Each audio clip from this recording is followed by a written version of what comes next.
Every time Henry recalled the disaster that happened years ago, he could not think of even the slightest sign beforehand. If he had to find something, he wondered if losing the backpack charm that James gave him that day counted. April 2105.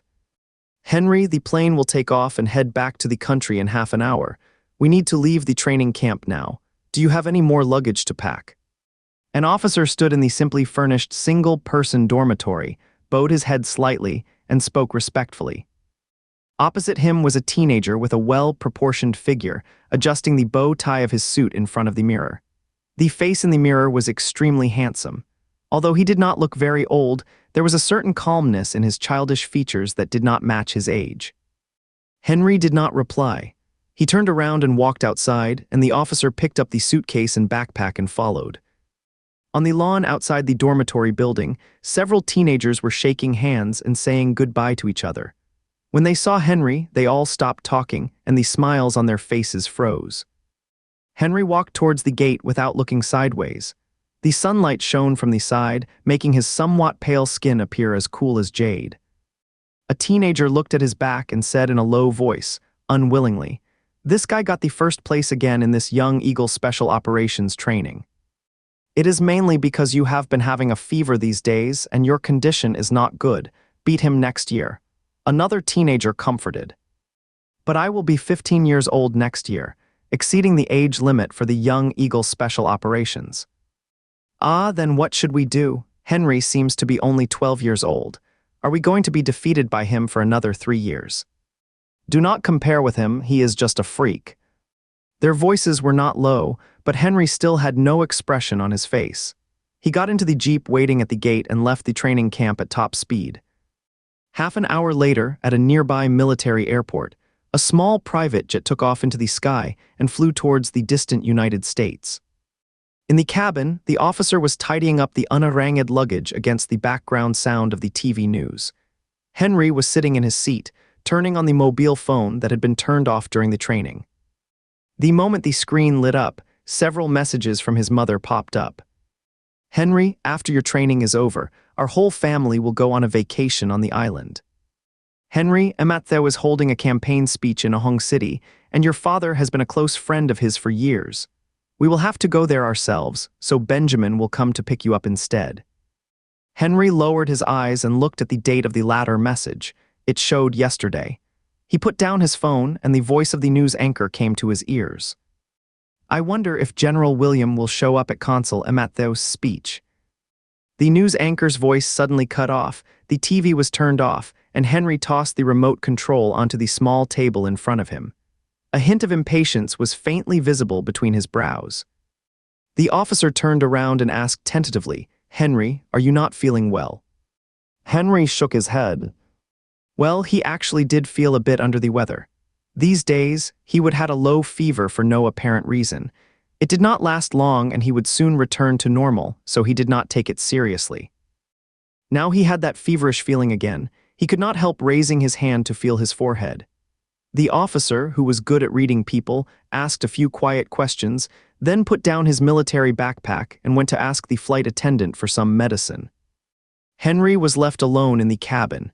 He looked at the black military backpack and suddenly noticed that a pendant on it was missing. It was a brown, fluffy accessory. Maybe it was a bear or a rabbit. He had not looked at it closely. Only when he occasionally felt something gently bumping against the backpack would he suddenly remember it. Of course, he would also think of James by the way. James often stuffed all sorts of strange things into his backpack before he went out. So he once used a chocolate that looked like an eraser to erase his exam paper during a written test, and also took out a colorful plastic toy sword under the gaze of the hand-to-hand combat instructor. He was really angry, but James was only 6, so he could only scold him, trying to intimidate him with his sharp tone and gaze. His methods worked well on others. Everyone kept their distance from him, but James was an exception. James had an incredibly thick skin. Right after being scolded, he would come up to Henry again with his curly hair. Henry could only endure and choose to ignore James. Anyway, in a few years, he would be going to military school, and James would completely disappear from his world. This time, he did not throw away the pendant. It was not that he liked the thing, but that he was used to ignoring all the traces that belonged to James. "Young master, would you like to take a rest? The plane will not arrive for several hours." After Henry took the medicine, the officer took the water cup and asked. Henry nodded and closed his eyes, leaning back against the seat. He felt the window shade being lowered, the seat back being adjusted down, and a blanket being draped over him. Soon, he fell into a deep sleep to the monotonous hum of the plane. The sun was shining brightly. After finishing her work, the maid Emma hurried back to the servants' quarters, carried out a quilt, and hung it to dry on a rope in the small courtyard. Looking at the dark patch of wetness in the middle of the quilt, Emma asked with a stern face, "James, did you drink water again before going to bed last night?" Standing under the eaves was a 5 or 6-year-old boy. His hands were stuffed into the chest pockets of his dark blue overalls. With a mess of curly hair on his head, he said dejectedly, "Yes. Did not I tell you not to drink water before going to bed?" James gently kicked the table leg in front of him with his sneaker-clad foot and replied in a very low voice, "I was a little thirsty and could not fall asleep, so I just had a little bit." "How much is a little bit?" "Just a little bit like the amount in a water cup." "A full cup?" "Oh yeah." Emma spread out the quilt, felt a bit dizzy, reached out to touch her forehead, guessed she was running a low fever again, and said somewhat irritably, "What 6-year-old kid still wets the bed? People will laugh if they hear about it. Even if you are thirsty in the future, do not drink too much before going to bed." "Got it." Seeing that Emma stopped scolding him, James asked again, "Mom, is the young master coming back today?" "Yeah, Benjamin went to pick him up yesterday." James' big eyes sparkled with joy. He jumped up and down on the spot, and the soft curls on his head tumbled every which way, with 2 strands sliding down and resting on his ears. Emma turned her head to glance at him and warned with a serious face, "James, when the young master comes back, do not always hang around him. You are not very welcome, you know." "Got it," James giggled, squinting slightly in the sunlight. He spread his arms and started spinning around happily. Emma knew he was just promising nicely but could not do anything about it. She sighed and walked towards the main building, saying, "There is a piece of cake on the plate on the table. Wash your hands before you eat it." James answered while spinning. In his field of vision were the spinning blue sky, the servants' quarters, and his mom's back as she walked into the main building. He could usually spin like this for a long time, but now, after just a few turns, he felt dizzy and stumbled, unable to stand steadily. He tried to grab the small table beside him, but his feet felt like they were stepping on cotton. After staggering a few steps like a drunk, he plopped down on the ground. James stared ahead, a bit dazed. He watched as the lawn in the yard undulated like the sea, and the tall, straight building in the distance seemed like a wheat field buffeted by the wind, bending in waves. A deep rumble came from the depths of the earth, as if there was some unknown beast buried there, letting out a muffled roar. The ground shook violently. The cement slab overhead cracked and a section crashed down beside James. Amid the billowing dust and the deafening noise of the collapsing house, he could not get up and instinctively started crawling forward. "James!" He vaguely heard his mother's shrill shout from the direction of the main building. Just as he was about to reply, everything went dark before his eyes. The plane was descending. Henry looked out of the porthole at the familiar city below.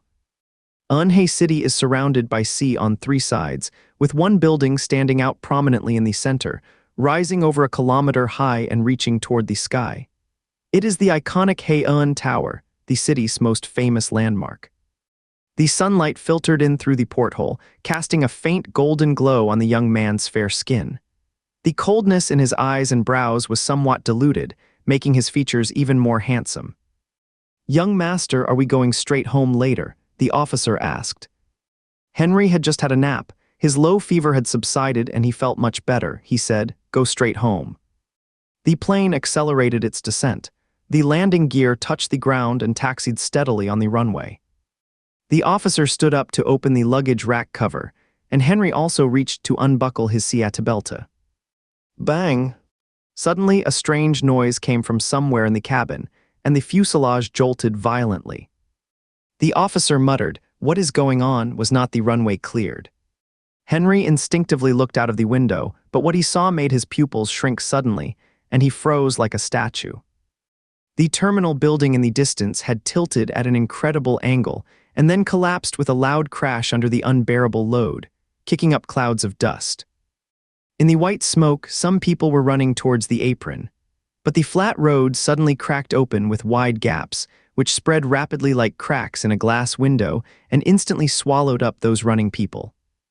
Through the sealed cabin, Henry could not hear the outside sounds, only his own rapid breathing. Before he could figure out what had happened, the plane jolted violently again. Oxygen masks popped out above the seats and the officer shouted, "Do not panic. It is an attack. Stay in your seats." The two flight attendants at the back quickly sat down and used the walkie-talkie to ask the captain about the situation. The plane swayed and rushed forward. Henry saw the runway and the lawn on the side of the plane being kneaded and pulled as if by a giant hand. Some parts were squeezed into small hillocks, while others cracked and caved in, falling into the newly formed deep crevices. Bang, there was another loud noise. The plane tilted to the left. Suitcases fell from the overhead luggage racks, rolled, and hit the left wall of the cabin. Amid the screams of the two flight attendants, Henry tightly dug his hands into the seatboard and watched helplessly as two planes parked on the tarmac slid into a bottomless wide crack. "Put on the oxygen mask quickly," the officer shouted at him. Henry came to his senses, quickly grabbed the swaying oxygen mask in front of him and put it on. Then, following the life-saving knowledge learned during the training, he bent down, buried his head in his knees, and tightened his calves backward. The runway behind the plane was collapsing in pieces, and the runway in front was twisted like an earthworm, bumpy and uneven. The pilot must have wanted to take off again, but the plane could not pick up speed and just staggered forward. White smoke billowed in the cabin, the alarm screamed shrilly. The plane swayed several times as if it was about to capsize, and finally, it suddenly made a sharp turn to the right and rushed towards the lawn on the right. A huge impact force suddenly hit. Henry was thrown forward and then was snapped back to the seat by the Seatbelta. Amid the terrified screams of the flight attendants, he just felt his head go blank with a buzz, and then he lost consciousness. James was crouching under the table. It was dark all around. At first, he shouted for help and cried, but as time passed, he was not that scared anymore. He even felt bored and kept picking at the table leg by his feet. When there was suddenly some movement outside and light shone into this narrow space, he squinted his eyes uncomfortably and saw a thin figure against the light. "James, come out." A clear voice, hoarse with fatigue, sounded, and the figure held out a hand to him. After the two looked at each other for a few seconds, James' eyes lit up, and he whispered, "Young master." He was picked up and hugged Henry's neck tightly, burying his face in Henry's shoulder. Henry had just carried the person back when there was another aftershock. The wooden table where James had hidden was crushed to pieces by stones. Henry freed one hand to squeeze James' shoulders and back. "Does it hurt?" James sniffled and shook his head. "No." The curly hair on his head swayed with this movement, softly brushing against Henry's neck. Henry squeezed his arms and thighs respectively, and also pressed his lower abdomen and chest a few times. "Does it hurt here?" "No, it does not." Henry put the boy down, and James then grabbed the corner of his shirt, looking around blankly. The villa had turned into ruins, everything was unrecognizable. James asked in a panic, "Young master, where are we?" Henry said hoarsely, "We are still at home. There was just an earthquake and the house has collapsed." James was stunned at first, then he became nervous. "What about my mom?" Henry pursed his lips and remained silent, only raising the back of his hand to wipe the sweat from his forehead. James tugged at his shirt corner and pleaded, "Young master, I want my mom." Not getting a response for a while, James gradually raised his voice, tugging at Henry's shirt and making him sway from side to side. "I want my mom, young master. Where is my mom?" Henry finally said, "I did not see your mom, maybe she went somewhere else." James stubbornly asked, "Mom went to the main building at first. How could she be somewhere else?" Henry's face looked a bit off. He had walked back from the airport. It took him several hours. He did not even have time to take a sip of water. His throat was so dry that the upper and lower walls seemed to stick together. His head was dizzy, and his hands and feet felt weak. He thought he was starting to have a low-grade fever again. First, he searched the ruins of the main building. He saw the bodies of Emma and the others. He also found the password box his father had hidden in the collapsed secret room. Then he found James in the servants' quarters. In just a few hours, his whole world had turned upside down. At the moment, he was no less scared than James, but he was naturally self-controlled, so he forced those emotions down. James' questions left him helpless. He did not know how to answer and could only say irritably, "I did not see your mom." James, however, turned towards the main building, stared fixedly at the pile of ruins. As if he understood something, his eyes were already filled with tears. James. James broke free from Henry's grasp and quickly climbed onto the ruins, trying to push the longest corridor pillar. He exerted all his strength with his feet, his face smeared with ash wrinkled, and the veins on his thin neck bulged. Henry stood there watching until another aftershock hit. Then he rushed onto the ruins, picked James up without hesitation, held him in his arms, and ran down the pile of stones. "I want to save Mom, let me go, I want to save Mom." James struggled in his arms, crying and howling loudly, kicking his legs and trying to slide to the ground like an elusive fish. His strength was unprecedented at this moment. Henry could not hold him down. Seeing the cement slab nearby sinking, he clamped James under his arm and fled in a hurry. After reaching the safe flat ground, Henry let go and dropped James to the ground. James rolled half a circle on the ground, then got up and ran towards the ruins, only to be grabbed by the back collar by Henry. James could not break free and turned to pry Henry's fingers. "Let me go, let me go." James, calm down. Henry grabbed his collar and pulled him back, making him look up at himself. "You cannot save your mom, and neither can I. No one in the world can save her. There is no way, do you understand?" James did not understand. "No, I want to save her, I want to save Mom." Henry pressed his head against his chest and said hoarsely, gasping for breath, "James, stop it. I just saw your mom, she is dead." As if a pause button had been pressed, James instantly stopped all his movements. Henry tentatively let go, and he staggered back 2 steps, gaping his mouth in pain, gasping as if he could not breathe. The two just stood there face to face, ignoring the occasional rumbling sounds deep underground. Henry licked his dry lips, his eyes swept across the distance. Suddenly, his expression changed drastically. He grabbed James' arm and started walking towards the courtyard gate. James stumbled along and was stuffed by Henry into the fake cave in the small garden outside the courtyard. Then Henry crawled in after him. "Young master, do not talk," Henry hissed sharply, cutting him off. Footsteps sounded. At least a dozen people passed by the rockery. Henry peeked out through the crack and could only see the cold gun butts at their waists. "Hurry up and search. Dig 3 feet into the ground if you have to find that box." The security guard said his son just came back and find him too. "Yes." As soon as the strange man's voice fell, the sound of machines starting and the heavy noise of cement bricks being flipped over came from the villa.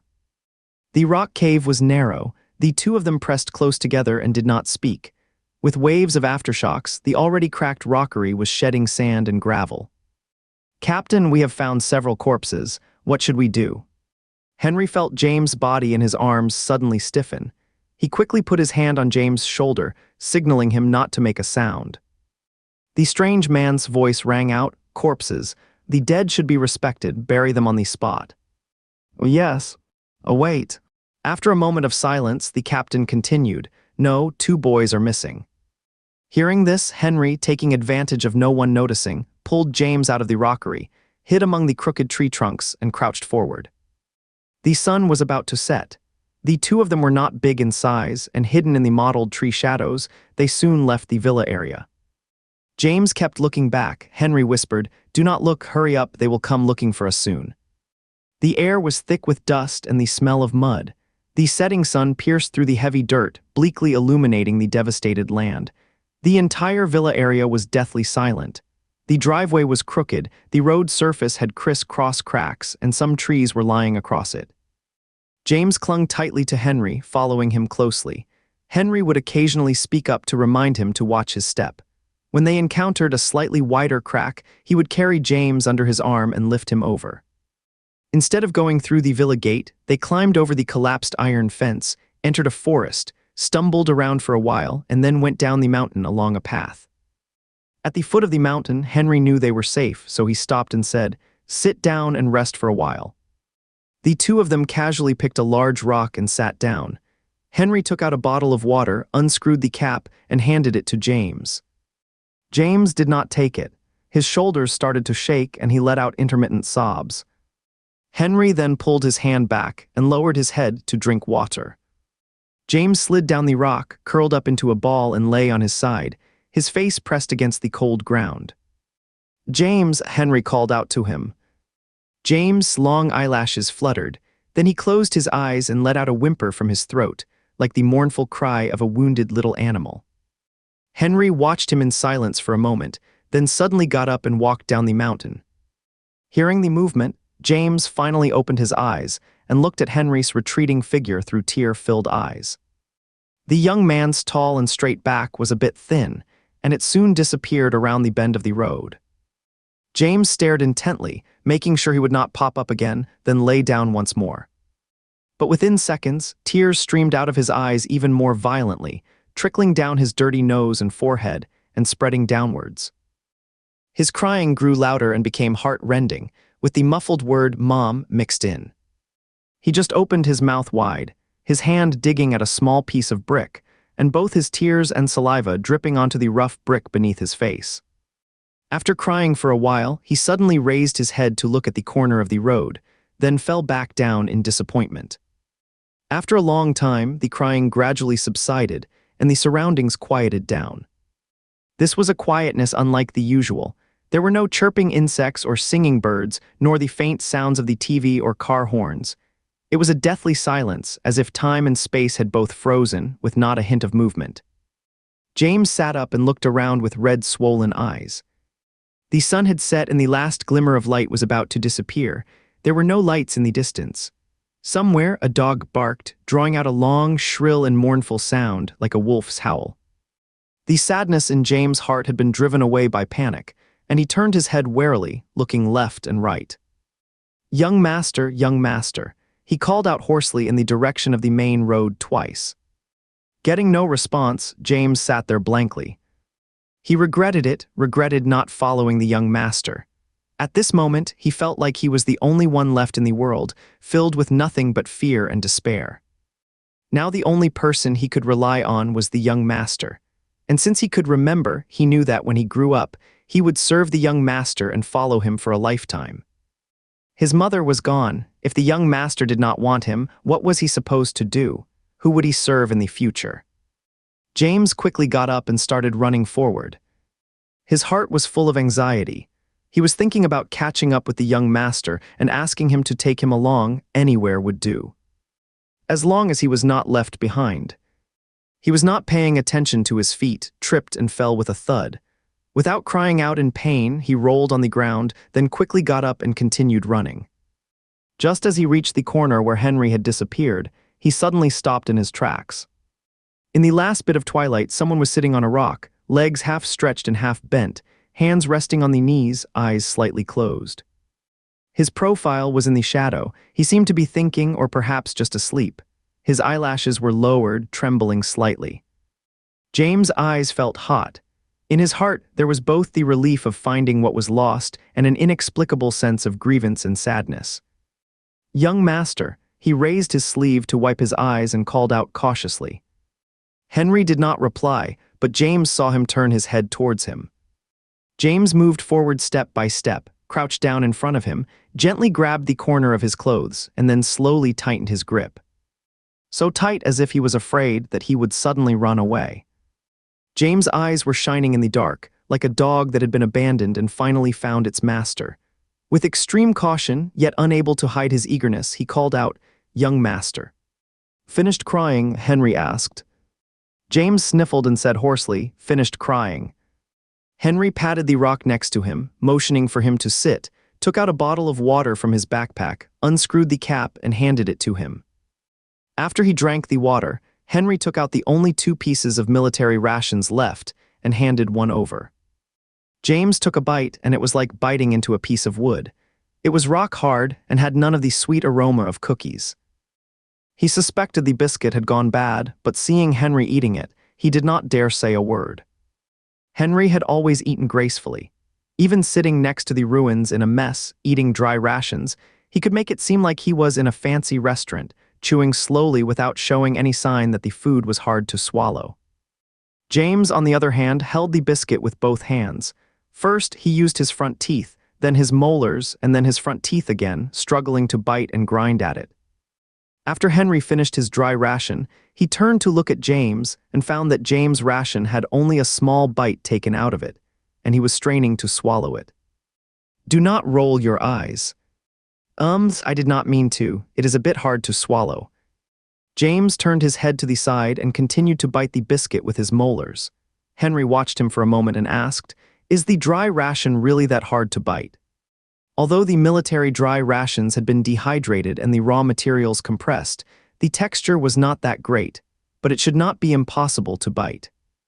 James glanced at him, not saying that two of his front teeth were loose. Instead, he took a big bite. Crunch. James opened his mouth wide, looking at Henry with a blank expression. Henry suddenly saw a gap in his row of front teeth and was startled. Then he realized that one of James' teeth had broken off.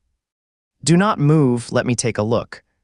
James kept his mouth open, letting Henry take the fallen front tooth out of his mouth. Then Henry frowned and carefully examined his gums. It was too dark to see clearly, so Henry took out a flashlight and shone it into his mouth. James sniffled and his voice was a bit leaky. "Master, am I going to die?" Henry looked at him. "It is okay. You are not going to die, you are just losing a tooth." "Losing a tooth? Everyone loses their baby teeth. You are 6 years old, so it is about time." James was stunned for a moment, then used his tongue to poke the gap. Henry took out a small can of caviar from his bag and scooped up a full spoonful with the small spoon in the inner lid. This caviar was just found in the kitchen at home. He took away James' dry food, spread the caviar on it, and carefully avoided the part that was wet with James' saliva with the spoon. "Young master, Levi was supposed to pick you up, but where is he?" James asked. Henry's hand paused slightly. He lowered his eyes and said, "There was a plane accident. Levi did not make it." James rubbed his eyes and asked again, "What about Sir and Madam?" "I do not know." James stared at him blankly. "The communication was cut off. We cannot get in touch with them, so it is just the two of us now." Henry handed him the biscuit. "Eat up, and then we will go." When they left, James turned his head to look in the direction of the villa on the halfway up the mountain. Henry did not rush him, just waited quietly. "Young master, will Mom be cold sleeping there?" Henry was silent for a moment, then said, "No, she is not there anymore. She is gone to heaven." James took a deep breath, wiped his eyes on his shoulder, nodded and said, "Yeah, Mom has gone to heaven. There are a lot of nice things, fun things there, and Dad is there too. She surely will not be cold." He turned his head and naturally reached out to hold Henry's left hand. During the escape just now, he did not notice, but now Henry was not quite used to this affectionate gesture. His left hand subconsciously moved back to avoid it, leaving James grasping at air. But James continued to reach out and grabbed his hem, looking up and asking, "Young master, shall we go?" Henry glanced down at the hem, turned his eyes away and said, "Let's go." Because of the extreme quietness, every sound was obvious. Besides the footsteps, there was also a dull thud, thud, thud. It was the cloth bag James was carrying. The strap was too long, so it kept hitting the back of his knees. Henry stopped, took the cloth bag from his head, adjusted the buckle, and shortened the strap to the shortest. This was the cloth bag the cook Charlotte used to buy groceries. It had a large capacity. On the dark blue cloth surface, the words Etienne Supermarket were printed. James put the cloth bag back on his shoulder. Now the length only reached his thigh, which was barely suitable. He looked at Henry, showing a surprised expression. It was the first time he would laugh today. Under the refraction of the phone's light, his face was smeared with dirt, his eyelids were swollen, but his eyes were pitch black and shining, and his teeth were dazzlingly white. The most noticeable thing was the gap where his front tooth should be. When James saw Henry's gaze land on his front tooth, he stopped smiling and closed his mouth. Over half an hour later, the two of them finally reached the street. There were several ruins ablaze with fire, illuminating the surroundings in a flickering light. The familiar street was unrecognizable. Most of the high-rise buildings on both sides had collapsed, and large chunks of rubble were strewn about on the street. Military helicopters kept rumbling overhead, their bright beams piercing the night sky. In the distance, there came shrill sirens. It was hard to tell if they were from fire engines or ambulances. A strong sense of unreality welled up in Henry's heart, and he stopped in his tracks, feeling a bit dazed. The other survivors they encountered on the way showed no signs of joy at having survived. Some were grief-stricken, some were numb. Maybe some had watched their loved ones buried under the rubble, maybe their relatives were missing and their fates unknown, or maybe the lovers they had been talking to on the phone just moments ago had suddenly gone silent. The street was bumpy. They had to watch out for tripping and also be wary of the exposed steel bars at the broken ends of the cement slabs. James held tightly to the hem of Henry's clothes, trying his best to walk. He knew he could not be a burden and had to keep up with Henry. So even if he stumbled, he would quickly get up, immediately grab Henry's hem, and continue walking as if nothing had happened. Henry was not walking very fast. After noticing that James stumbled again, he reached out and grabbed the back of James' collar, lifting him right over the mound of earth at their feet. "Thanks," James murmured after he steadied himself, and then reached for Henry's hem again. But this time, Henry did not let him. Instead, he turned his hand around and held James' hand. The child's hand in his palm was small and soft, without that clammy feeling, and Henry found it quite acceptable. After walking for a while, a group of people had gathered in the alley on the right, and there was the sound of flowing water. Henry led James over.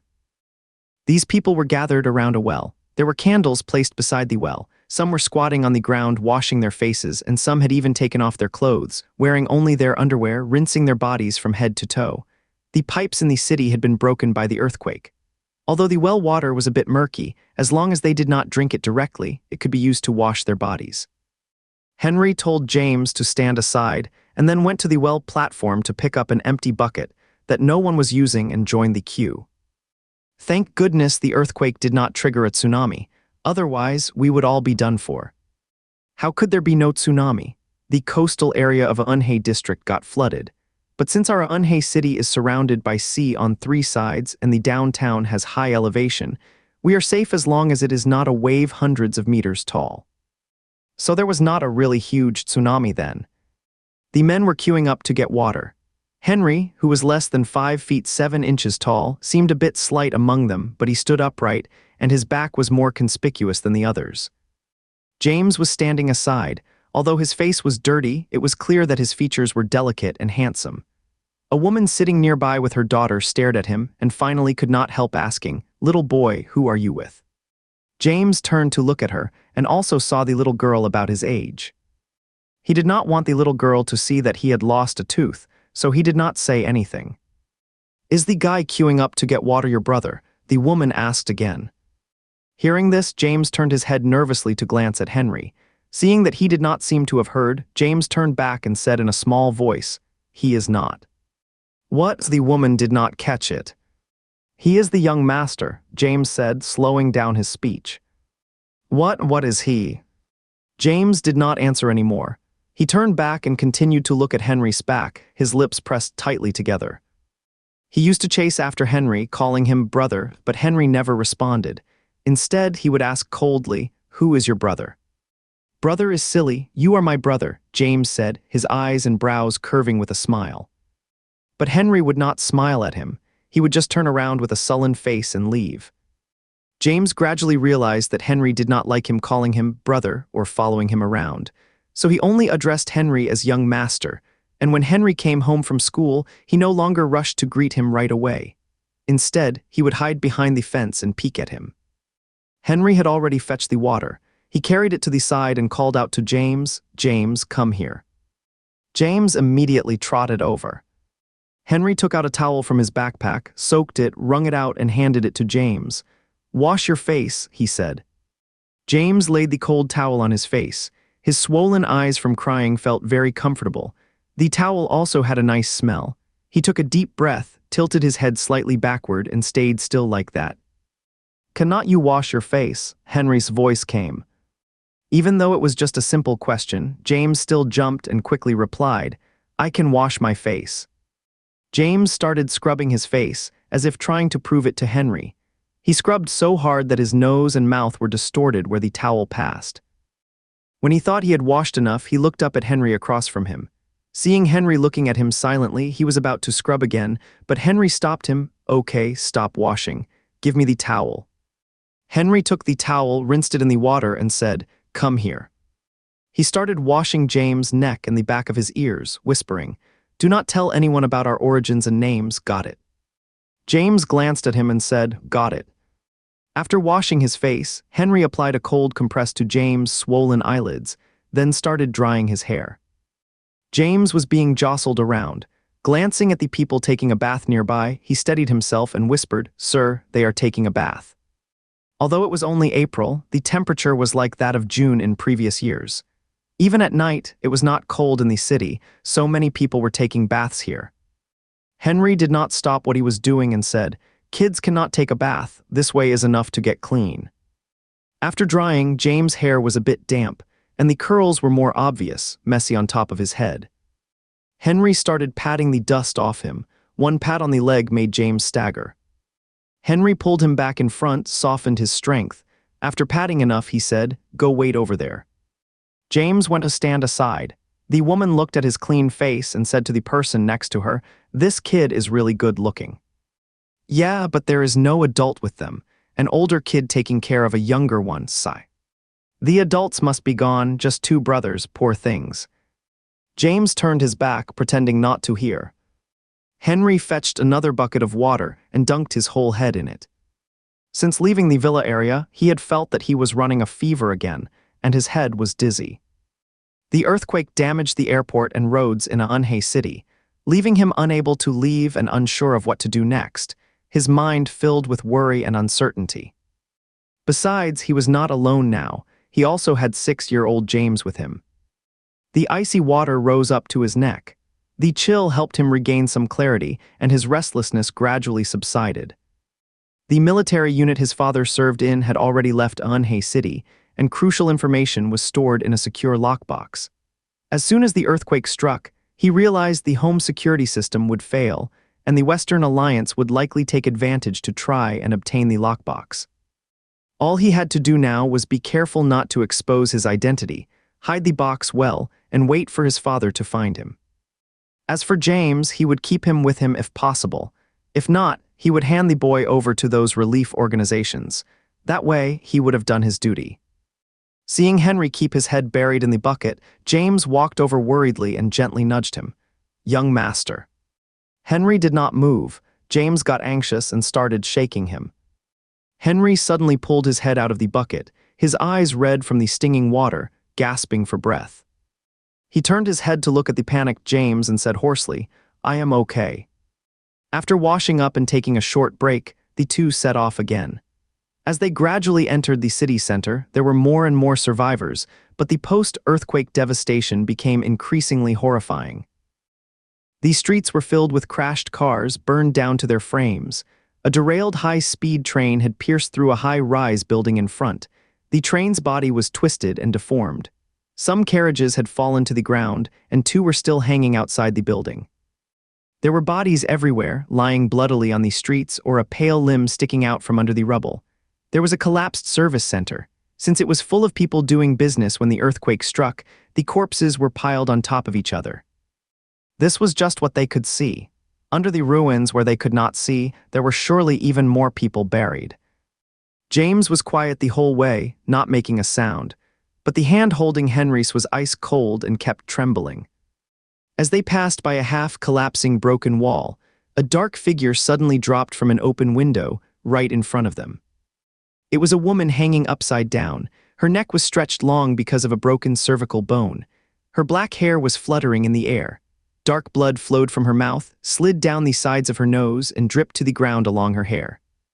James was staring straight into the woman's blank eyes. His heart seemed to stop and his blood stopped flowing. His mind went blank. He heard Henry urging him to run, but he did not know how to move his legs. Henry grabbed him by the armpits and lifted him aside. His legs dragged on the ground like wooden sticks. After getting some distance from the wall, James opened his mouth slightly, too scared to make a sound. Henry patted his face hoarsely. "Hey, James, hey, say something." James slowly turned his eyes to look at Henry, then turned around and hugged his waist tightly, his teeth chattering. Henry hesitated for a moment, not pushing the man away, and instead gently patted James on the shoulder and back a couple of times. Moments later, the two continued forward. Henry did not want to relive the scene of facing a dead body again, so he kept an eye on the surroundings and constantly adjusted their route. When there was really no way to avoid something, he would order James to close his eyes, tuck him under his arm, and quickly leave that section before putting him down. As the residential areas gradually increased, there were more and more people conducting rescue operations on the ruins. This was the best time to rescue survivors. On the ruins of some residential communities, people were calling out the names of their family members and using steel bars to pry open the not too large cement slabs. Since the whole city had a power outage, those with better conditions placed gas lamps on the nearby stones, while those with worse conditions just lit a few more candles. Okay, he is out, be careful. Cheers came from the front right. James saw someone being carried out from under the ruins, but the right knee was a bloody mess, and there was an empty space under the trouser leg. Do we have a hemostatic needle? What about something for pain? Find a rope, tie it above the break first. No, too much blood is flowing. The air was thick with the smell of blood, sticking to the nasal mucosa, so sticky that it was suffocating. James was pulled forward by Henry. Although scared, he could not help but keep turning his head to look at that person, wondering if he would die. Help. James was taken aback. He seemed to have heard a faint cry for help. Henry clearly heard it too. He stepped on the rubble and walked towards the right, moving aside a door panel to reveal a middle-aged man lying in the gap below. Help. The middle-aged man had his lower body pinned down by a board. Henry stood at the man's head, held his armpits with both hands and tried to pull him out, but could not move him. Stuck, the middle-aged man said weakly. Henry straightened up and looked around, trying to find a suitable tool, but then there was a rustling sound from behind. He turned around and saw James dragging over a steel bar, which was even longer than his height, struggling to do so. Sir, here you are. Henry took the steel bar and started prying the mud bricks and stones on the board. The newly grown teenager had only a thin layer of muscle on his arms, which bulged slightly when he exerted force, and the smooth lines were faintly visible under his shirt. The bricks and stones were quickly cleared away, but Henry found that one end of the board was pressed down tightly. Without machinery, it was impossible to move it by manpower. The middle-aged man lying in the gap had a blank look, a pale face, and murmured, "Water." "Sir, he wants some water," James said beside him. Henry gasped and ordered, "There is still water in the backpack. Give him the half-bottle one." James quickly took out the half bottle of water and carefully fed it to the middle-aged man, while Henry used a steel bar to dig at the stones under him. Since they could not pry the board, he might as well dig deeper and then pull the man out. James knelt on the ground, holding the bottle with both hands. After feeding the middle-aged man a few sips of water, he suddenly asked, "Uncle, drink up. Why do not you drink anymore?" Henry stopped his digging motion, turned his body to look at the middle-aged man's face, and then put a finger on the side of his neck. A few moments later, he threw the steel bar in his hand aside. The steel bar clattered and rolled, which startled James. He looked up at Henry. "Let's go." Henry stood up. James, still in the position of offering water, asked in shock, "What about this uncle?" Henry said indifferently, "He is already dead." "What? But he was just drinking water. How could he be dead?" Henry did not say anything. He picked up a black plastic bag, went back and covered the middle-aged man's face with it. Fearing it would be blown away by the wind, he also pressed a few small stones on the edges. After doing all this, seeing that James was still standing there dumbly, he asked, "Are not you coming?" Then he turned around and walked forward. James came to his senses and quickly caught up. This road was a commercial street. James instinctively put his hand into Henry's palm and grasped one of his fingers tightly. After a while, James, who was looking down, suddenly said, "Young master." "All right. Will that uncle just now also go to heaven?" Henry was silent for a moment and then replied, "Then all those dead people we saw on the way, did they all go to heaven?" Henry looked down at James. Because he was lowering his head, Henry could only see the top of his head. His messy and curly hair looked very soft. "All right." James walked quietly for a while, then suddenly said, "Young master, you are so kind." Henry ignored him and he continued on his own. "I like you so much. I want to be with you all the time and serve you." Henry usually hated hearing such mushy words. He felt goosebumps all over his body, so he frowned and said, "Stop talking." "Why?" Henry said, "It is annoying to hear." "But Mom loves to hear me say things like this." "I am not your mom." James fell silent. After a moment of silence, he still whispered, "Then do not leave me behind, okay?" Henry did not pay much attention to his words. He just raised his hand to touch his forehead and furrowed his brows tightly. They walked like this for a while, and James gradually noticed that something was wrong with Henry. His hands were getting hotter and hotter. His walking speed was getting slower and slower. There was no stone under his feet, yet he almost tripped. James could not help but look up. To his surprise, Henry seemed to be on the verge of falling asleep, walking with his eyes closed. "Young master, there is a stone here." Seeing that Henry was about to bump into the stone, James quickly grabbed him. Henry forced himself to open his eyes and walked around the stone. James held his hand and led him forward. When he looked up again, he saw that Henry had closed his eyes once more and his body was swaying to the left. Young master, do not fall." James held his arm tightly to steady him. Henry raised his hand to prop himself up against the nearby brick wall and gasped, "Find a place. Take a break, just for a while." James looked around, found the nearest flat stone, put Henry's hand on his shoulder and helped him walk towards it. Henry's large body was mostly leaning on James. Even though it was only a dozen steps, the two of them staggered and had a hard time walking. "Are you tired? Move your feet. Just a few more steps and we will be there." James helped Henry sit down on the rock, but as soon as he let go, Henry started to slant and fall to the side. He quickly held Henry up and let his head rest on his own body. "Young master, are you tired and want to sleep?" Henry did not respond, so James leaned over to look at him. There was a shop burning diagonally to the right front. The firelight illuminated Henry's face. His complexion was an abnormal flush, and his lips were chapped and peeling. "Are you sick?" James imitated the way Henry's mom did when he was sick. He put the back of his hand on Henry's forehead, then on his own. "So hot, you are sick." Henry was already in a semi-coma. He only moved his lips slightly but could not make any sound. James knew that when someone was sick, they needed injections, medicine, and a doctor. But where could he find a doctor now? He took off Henry's backpack, took out a bottle of water, bit the bottle cap with his big teeth, and unscrewed it little by little. "Young master, drink some water." He brought the water to Henry's mouth and carefully fed it to him. Henry's eyes were tightly closed. The water that was fed into his mouth flowed out from the corner of his mouth. James slowly squatted in front of him, looked up at him, and after a while pleaded in a low voice, "Young master, do not sleep. Wake up, please." Henry's drooping eyelashes trembled. His eyelids lifted slightly. He looked at James hazily for 2 seconds, then closed his eyes again. James looked at him helplessly and leaned in to touch his forehead. Henry's forehead was even hotter than before. Even his exhaled breath was hot, hitting James' face as if it was going to burn the skin there. "What should I do? What should I do? No, I have to find some medicine and get him something to eat," James murmured. He looked around. There was no one in sight.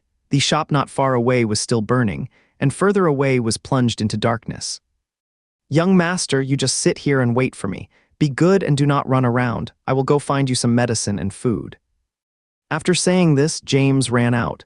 After running a few steps, he turned back, picked up the backpack, and stuffed it behind Henry's waist as a cushion. He continued to exhort, "Do not be afraid, I will be back soon." He ran out again, all the way until he was outside the area illuminated by the flames. As if remembering something, he hesitated and stopped. Then he rushed back like the wind and picked up the flashlight.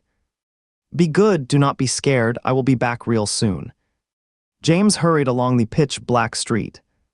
He really did not want to shine the flashlight on either side, afraid of seeing dead bodies on the ruins. But he had to look carefully along the way, hoping to find a pharmacy. This part of the street was even harder to walk on. There were rolling stones everywhere. He had to hold the flashlight in his mouth and crawl over those small mounds using both hands and feet.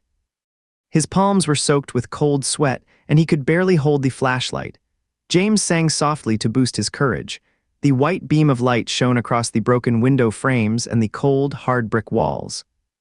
As the light passed by, he would occasionally see limbs sticking out from under the stones. In one room, a corpse might have been stuck and remained standing. It stared at James through the uncollapsed door frame. James' voice stopped abruptly. It was a few seconds later that he quickly moved the flashlight away and let out a whimper-like intake of breath. He just stood there, taking several deep breaths, before dragging his trembling legs and moving on. Moments later, the off-key humming, which was now even more tremulous, started again. The flashlight beam stopped on half a billboard by the street, and James stopped in his tracks. Although the houses had collapsed and the street looked completely different, he recognized the sign with a picture of candy on it. His mom had brought him to this place. If he climbed over the pile of stones ahead, there would be a pharmacy on the right. James perked up and quickened his pace, but when he reached the bottom of the stone pile, he stopped again. On both sides of the stone pile were cement slabs with exposed steel bars, stacked very high. He could not climb over them. The only passable path had a corpse lying face down in it. If he wanted to get through here, he had to step on the corpse. James' foot shrank back hesitantly. After a moment of hesitation, he took a step forward. Then he stepped back again, and then forward. Finally, he did not back down anymore. He summoned up his courage and walked up to the corpse. There was a big hole in the corpse's neck. Under the pale flashlight light, there was a ring of solidified black around it. James was terrified. He really wanted to turn around and run all the way back to the young master's side, but he was even more afraid that the young master would die without medicine and go to heaven. Although heaven was quite lively right now, James did not want everyone to go to heaven and leave him all alone.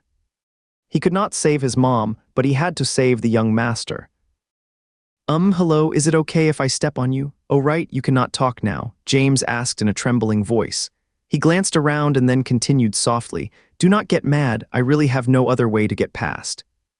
A gust of wind blew by, some plastic bags spun on the ground making a rustling sound. A cat that had survived sat upright not far away, its two pupils glistening. Kitty, come and keep me company, okay? James pleaded. The cat lazily got up and walked away without looking back. James took a deep breath. Finally, he shakily lifted one foot and stepped on the corpse's leg. He held onto the nearby rock, his face pale as he moved forward. He kept saying, sorry, I am a bit heavy. I should not have eaten so much usually. Sorry.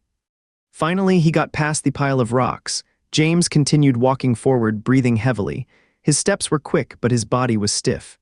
As a result, he tripped over a rock, fell heavily to the ground, and the flashlight rolled away. That was a hard fall. It took him a while to catch his breath, but he did not get up right away. He just lay there motionless. A gust of wind blew, carrying away a low whimper, Mom. James finally got up, picked up the flashlight, and limped towards the pharmacy. There were several shops along this road. There were also people rummaging through things on the ruins. To his pleasant surprise, the pharmacy had not collapsed, and its door was wide open. He walked to the door and saw an adult inside, shining a flashlight and throwing bottles of medicine from the shelves into a cart. Uncle. The man was startled. He turned around and shone the flashlight on James. Seeing that it was a child, he visibly relaxed. James was blinded by the flashlight, but he asked expectantly, Uncle, are you a doctor? The man ignored him and turned around to keep taking medicine. Uncle, are you a doctor? My brother is sick. The man did not turn his head and said, No. Disappointment showed in James' eyes, but he still continued. Then could you give me some medicine? Scram, go somewhere else, do not block the way here, the man snapped. James flinched a bit, but thinking of sick Henry, he said again, Uncle, could you give me some medicine? My brother is really ill. The man finally turned around, grabbed 2 bottles of medicine from the cart and threw them to him. All right, take the medicine and get out of here. James fumbled to catch the medicine, thanked him and left. He did not go back immediately. Instead, he walked diagonally across the street. There was a bakery opposite the pharmacy. The bread baked there was delicious. He wanted to look around. If he could find 1 or 2 pieces of bread, that would be great. When you are sick, you cannot just take medicine. You also need to eat to get better quickly. The bakery had collapsed. He rummaged through the stones and finally found a bag of bread, sealed in a transparent food bag and a bit squashed. James picked up the bread happily and blew the dust off the wrapper.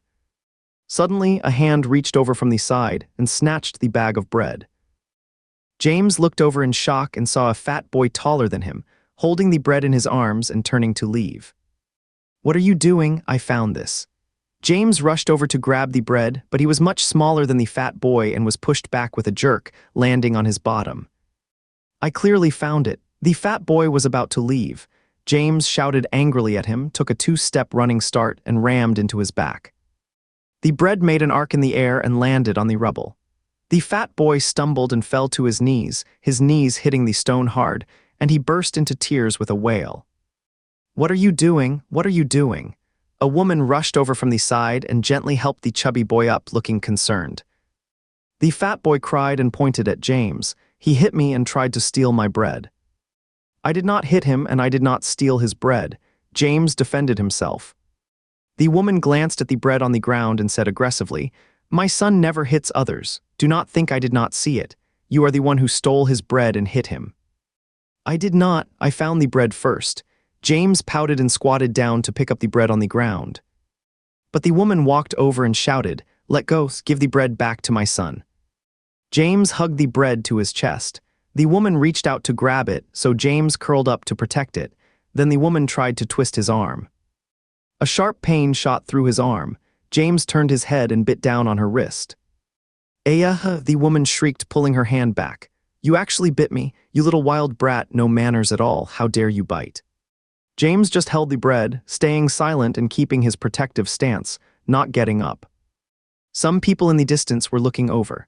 The woman, feeling embarrassed to keep fighting over a loaf of bread, turned around angrily, grabbed the chubby boy and said, "It is just a lousy bread, we do not need it. Your dad just found half a bag of flour, I will make you dumplings later. Do not bother with this orphan." The chubby boy was dragged away by the woman, still looking back longingly at the bread. James stayed crouched motionless until the woman's angry voice faded at the end of the street. Then he slowly stood up. As he walked back the way he came, several thunderclaps suddenly boomed in the sky. Then heavy rain started pouring down. Raindrops fell from the dark sky, washing over the ruins. Muddy water soon flowed everywhere. The flashlight's beam could not penetrate the rain curtain. James stumbled along, falling down every now and then, getting as dirty as a mud monkey. He was not as scared of the dead body as before. After apologizing, he stepped over it and then went to find some cardboard pieces nearby to cover the body. The shop that had been burning was almost extinguished by the rain, billowing out thick black smoke. As he passed by in a hurry, he saw Henry leaning against the broken wall from afar. Henry's figure was dimly lit by the remaining firelight. Henry was not tall and his head was bowed in a stupor, but just by looking at him from a distance, James felt his fear ebb away.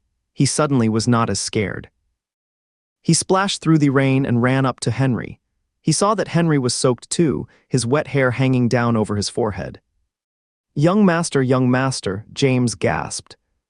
Henry did not respond. His face was alarmingly pale. James instinctively held his breath and slowly reached out his hand to rest it on Henry's shoulder. The fabric under his fingers was cold from the rain. James' heart grew more and more panicked. But at that moment, Henry moved his fingers, lifted his head slightly, and half opened his eyes to look at James. Due to the fever, Henry's eyes were bloodshot. His black hair hung over his eyes and brows. His rain-soaked face was completely bloodless. But James' heart finally settled. His eyes grew a bit hot. He quickly rummaged in his breast pocket for the medicine bottle. "Young master, I found the medicine. After taking it, you will get better." Boom! A blinding flash of lightning illuminated the sky and earth, and a thunderclap boomed right by their ears. James flinched in fright, and the medicine bottle dropped back into his pocket. We would better find a place to shelter from the rain first." When James went out earlier, he saw that a bus stop ahead had not collapsed, and they could take shelter there. He first went to pick up the backpack, but it was too heavy. As soon as he put it on, he fell backward, struggling like a turtle flipped on its back, rolling on the ground several times. He had to put down the backpack and go to help Henry. "Let's not stay here getting soaked, let's go up ahead." Henry was groggily helped along by him, with most of his body weight pressing on James. James' body leaned to the side under the weight, and he had to use all his strength to stay upright, his thin neck stretching forward with veins bulging. In the heavy rain, the two of them staggered forward by the faint light of a fire nearby. James' vision was blocked by the rain, and since he could not spare a hand, he had to shake his head like a puppy to fling the rainwater off his face. Finally, they reached the bus stop. James helped Henry sit on the bench, then he ran back into the rain to get the backpack and the cloth bag. When he returned to the bus stop, he saw that Henry was a bit more awake, leaning against the back of the seat and looking at him.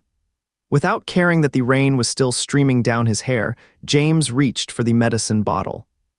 Although the temperature had not been low these past few days, the wet clothes stuck to their bodies, feeling icy cold. He shivered and said, Master, take your medicine." Henry's gaze lingered on the medicine bottle for a moment, then slowly moved away, and he looked at James, whose face was so muddy that he was barely recognizable. Henry's lips moved soundlessly. James unscrewed the medicine cap and poured out the pills, muttering to himself, "How many pills did I take when I was sick last time? Seemed like one big white one, two small white ones, and one small yellow one, but these are long-shaped. How many should I give? They are about the same size as the big white ones. Should be one too." He brought the medicine and water to Henry's lips. "Drink this, and the fever will go away. You will get better." Henry glanced again at the medicine bottles beside him. The labels were clear. One was stomach medicine, and the other was vitamin C. "It is not bitter, just tilt your head back, look like this, and swallow it in one go." Seeing that Henry did not open his mouth, James thought he was afraid of the bitterness. While trying to comfort him, he tilted his head back to show Henry how to take the medicine. Henry lowered his eyes to look at the medicine by his lips, and the hand holding the bottle cap. The kid's hand was usually very fair and tender, with 4 little dimples on the back. But now it was trembling and unstop, with dirt under the fingernails and cuts and bloodstains on the knuckles. James looked at him expectantly and opened his mouth wide. Henry's eyelashes fluttered and he slightly opened his mouth as well. James was quick-witted and poured the medicine in, then gave him some water. "Quick, drink some water to wash it down, do not spit it out." After Henry finished taking the medicine, James put the medicine bottle into his backpack, then squatted in front of Henry, observing him intently. "Are you feeling better?" he asked. Henry nodded almost imperceptibly. Seeing that Henry had taken the medicine, James then reached into his bulging breast pocket and rummaged around, finally pulling out that bread with a rustling sound. The bread had been squashed out of shape, and the inner layer of the packaging bag was smeared with cheese. He tore and bit at the bag to open it, then held it in front of Henry. "Young master, have some food." James' face peeked out from behind the bread. "Eating some bread will help you get better soon."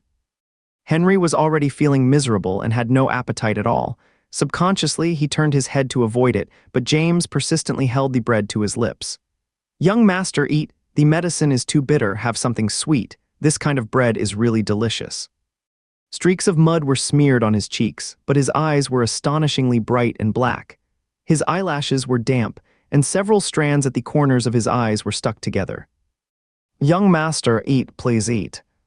Pressed eagerly by James, Henry unconsciously opened his mouth and took a bite of the bread, allowing the faint sweet aroma to spread in his mouth. "Am I good to you?" Seeing that he was eating, James leaned closer and whispered, "I am really capable. I can find medicine and food. Do not abandon me. I will take care of you like this from now on, feeding you food." Henry glanced at him and continued chewing the bread, but he still had a fever, and after eating just a little, he could not eat any more. James had to eat the remaining half. Henry kept watching him against the wall. Seeing that he was eating the bread with relish and was about to lick his fingers, Henry weakly stopped him. "Do not lick your fingers." Okay, I will not. How are you? Does the medicine work?" James leaned closer to look at Henry's face and even pressed his own forehead against Henry. "Why is it still so hot? Did not you just take the medicine?" James murmured with a bit of confusion. "Could it be that you did not take enough? Should we add a few more pills?" "Enough," Henry shook his head. We need to wait, it is already enough. James suddenly realized, oh right, when I was sick and took medicine, it also took a few days to get better. Henry did not feel cold at this moment. His body no longer seemed to be his own. But seeing James shivering all the time, he turned his head with difficulty and looked around. Behind the platform was originally an exhibition hall. Several large display cabinets were broken into pieces and crushed under the bricks. One large display cabinet was still relatively intact, lying on its side on the ground with the door half open and the glass unbroken. "Go and tear out the flannelette inside," he said to James. "Yeah." There was a layer of red flannelette lining the display cabinet. James yanked the whole piece of cloth off with a swish and came back with a big bunch in his arms. Henry said, "Take off your wet clothes." James took 2 steps forward and reached out to take off the coat on Henry's body. "Take off your own, take everything off," Henry said. James started to take off his clothes, but the corduroy overalls were soaked, and the buttonholes were so stiff that he could not undo them for a long time. He just tugged at them roughly. Henry could only call him over and raised his hand to help him undo the buttons. Just the action of undoing the buttons almost exhausted all his strength. So when he saw James not only taking off his t-shirt and overalls, but also starting to take off his underpants, he could not shout to stop him. James stripped himself naked. Without Henry's instruction, he climbed onto the bench and wrapped the flannelette around himself. Henry had managed to hold on until this moment, but he just could not keep going any longer. Faintly, he heard James' voice, which was as blurred as if it were coming from beneath a layer of deep water. "This is so warm, young master. Wrapping this around me is so comfortable. You take off your wet clothes too, I will help you." He hazily saw James, who looked like a silkworm chrysalis, wriggling towards him. Then he fell into a daze again. Henry opened his eyes. His field of vision was a vast expanse of white. He raised his hand to shield his eyes. After getting used to the sudden light, he began to look around. This was a snowfield. The whole world seemed to be nothing but endless white. He could not see anything else, nor the edge. Only snowflakes were being whipped up by the wind, swirling and dancing in the air. He reached out to catch a snowflake. The crystal-clear hexagonal shape lay quietly in his palm, never melting, and he did not feel any cold either. Henry thought he was dreaming. Otherwise, how could he suddenly be in this scene? But if it was a dream, he was too awake. He did not have the slightest sense of confusion that one has in a dream. Although there was a boundless snowfield all around, he was not flustered. Instead, he was filled with a sense of security, as if this was his place of refuge, his safe haven. He walked aimlessly in the snowfield until a strange object appeared in his field of vision. It was a floating oval object, like a large cocoon, emitting a soft white glow. As he got closer, he saw that the shell of the large cocoon was actually semi-transparent, and there seemed to be a mass of black stuff inside. All of this was strange, but he was not scared at all. In fact, he felt a sense of kinship and familiarity. He stopped beside the large cocoon and slowly reached out his hand, placing it on the semi-transparent shell. The shell was not as cold and hard as he would expected. It felt warm and smooth, about the same temperature as a human body.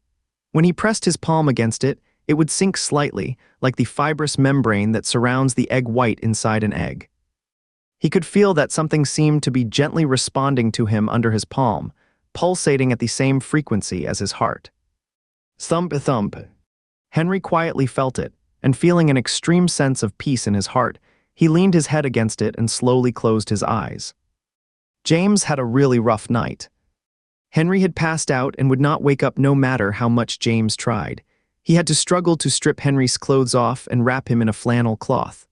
Fortunately, the flannel was big and long enough that he could hold one end for himself and still wrap Henry up tightly with the other. The fire in that store finally went out, and the surroundings were plunged into pure darkness. Whenever there was a flash of lightning and a clap of thunder, it would suddenly be illuminated a ghostly white. James listened to the pouring rain, pressed close to Henry, and could not shake the feeling that his quietness was terrifying. He began to wonder if Henry was still alive, so he would occasionally reach over and put his hand on Henry's chest to check if it was still beating. After a whole day of ordeal, he was exhausted and sleepy. His elbows and knees, which had been bruised in the fall, were throbbing painfully, Just as he was drifting off into a daze, Henry started to shiver.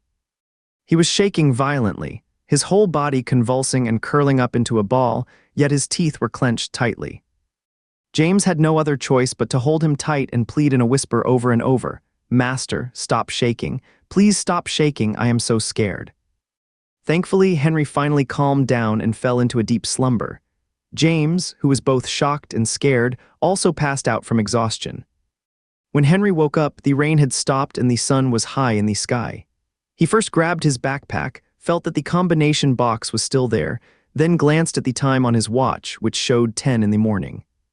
He did not have a fever now, just a bit of soreness all over. He turned his head to look at James and saw that he had kicked off the flannel, lying naked on the bench, but his head was wrapped up tightly in the flannel, with only a tuft of dark curly hair sticking out. If it were not for the slight rise and fall of that small, white chest, Henry would have thought he would suffocated. Just as he was about to stand up, he realized that he was stark naked, not even a pair of underwear left. He quickly started looking for his clothes. His clothes were hanging on the back of the chair and were now dry, but when he put them on, they were horribly wrinkled. James' own clothes were tossed haphazardly at one end of the bench, all caked together and so dirty that they were barely recognizable. He went over, picked them up and shook them, and clods of mud fell off. James was dreaming that his mouth and nose were covered by a spider web when he was shaken awake. He opened his eyes groggily and saw Henry's handsome face. "Master, the spider web, you tore it off." Henry did not catch what he said clearly. He bent down and patted his face. "Stop sleeping. It is time to get up." James mumbled as he sat up, rubbing his eyes. There were a few rolls of chubby fat on his belly, almost covering his belly button. "Master, what are you doing here, my mom?" James suddenly remembered something and stopped mid-sentence.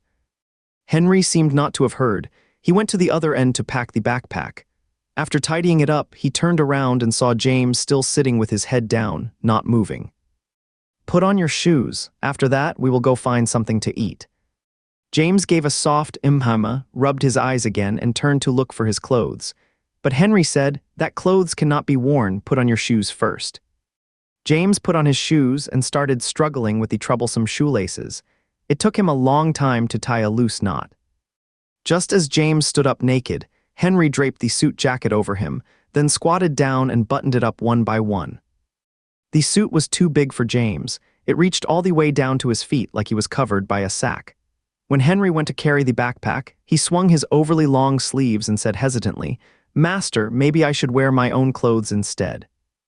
Henry turned around, saw his appearance, and after a moment of silence said, "No, your clothes are full of mud and cannot be worn." James was a bit embarrassed. He tried to scratch his face, but his fingers could not come out. Henry said, "Come here." James obediently walked over. Henry rolled up his sleeves several times, then retied his shoelaces tightly. Looking up at him, he asked, "Is this better?" James nodded reluctantly. "So can we go now?" "Yeah, we can." James slung the cloth bag from Tianatian's supermarket over his shoulder, took Henry's hand, and walked out of the bus station. The sun was shining brightly, but the ground was still wet. The rain-soaked soil had turned into a thick layer of mud, and every step made a squelching sound. A rumbling sound came from above. James looked up and saw a low, flying helicopter with a person sitting beside the pilot, holding a megaphone and shouting downwards. At every street corner, the Western Allied forces are distributing food and water. Everyone, find the nearest distribution point.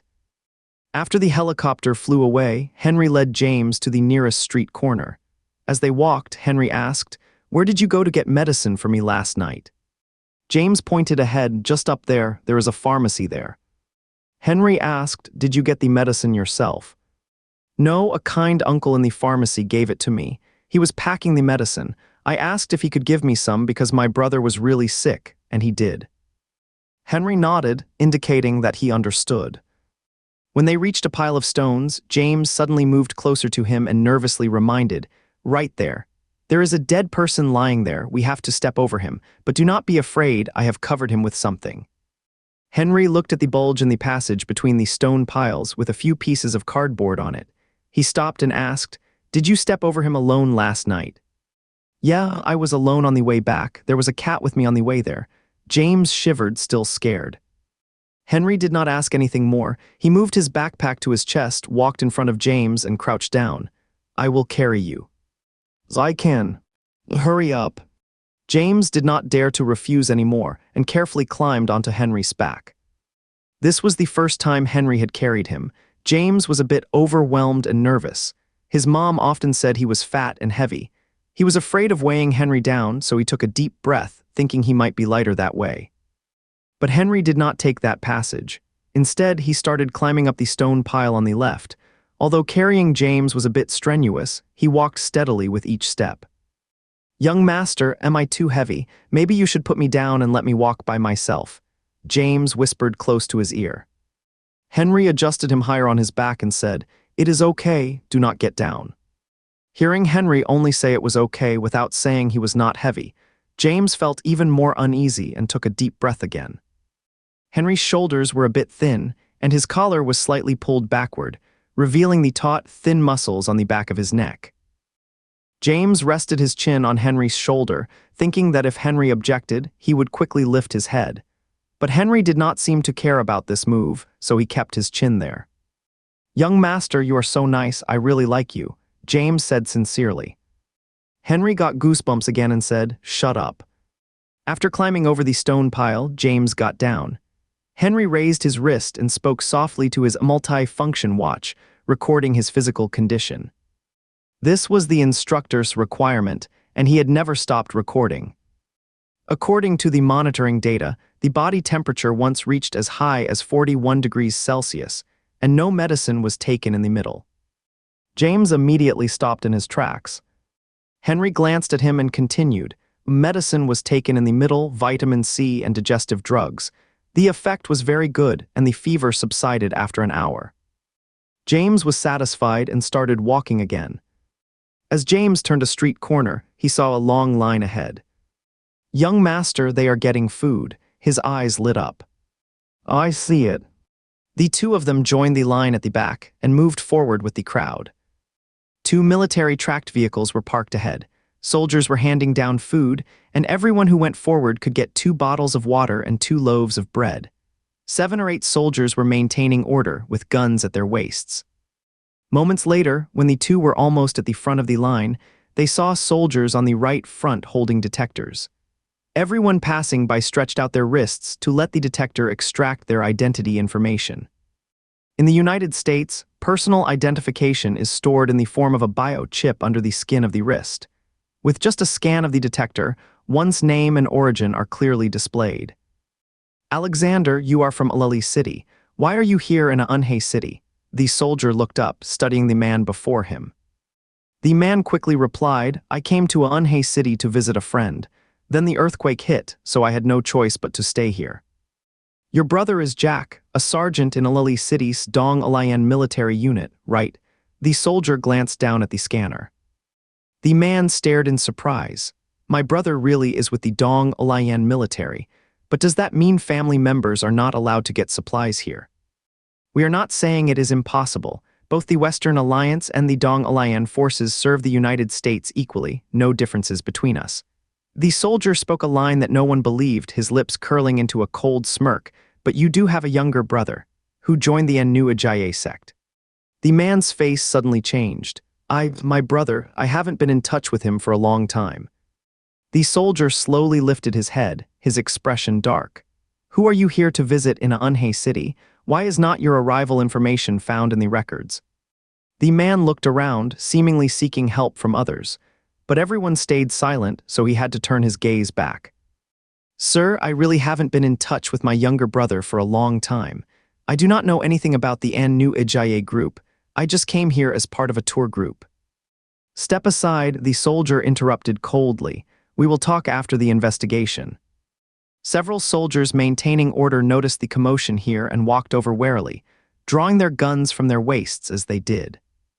The man finally dared not say anything more and left the line to stand aside. James felt the hand holding his tighten, so he looked up at Henry. Henry's expression was serious, his lips pressed tightly into a straight line. Let's go. James was tugged and followed Henry quietly out of the line. The two quickly walked towards a nearby alley. No one noticed them, but as they entered the alley, a soldier closest to them turned around and happened to see Henry's back. At a time like this, no one would leave without getting food. The soldier became alert and quickly followed. The soldier reached the alley entrance and found no one ahead. The alley wound and twisted forward, with only some broken bricks and rubble scattered around. He put his hand on the electric baton at his waist, then reached for his pistol and peeked into the broken wall beside him. There was no one in the broken wall. The soldier held his gun and moved forward slowly, step by step.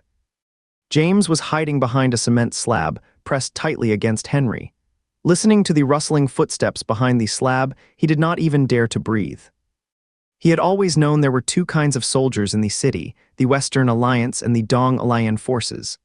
When his mother took him out after their identities were checked, the Dong Alayan troops would treat them politely, but the Western Alliance soldiers would be cold and distant, making his mother quickly lead him away.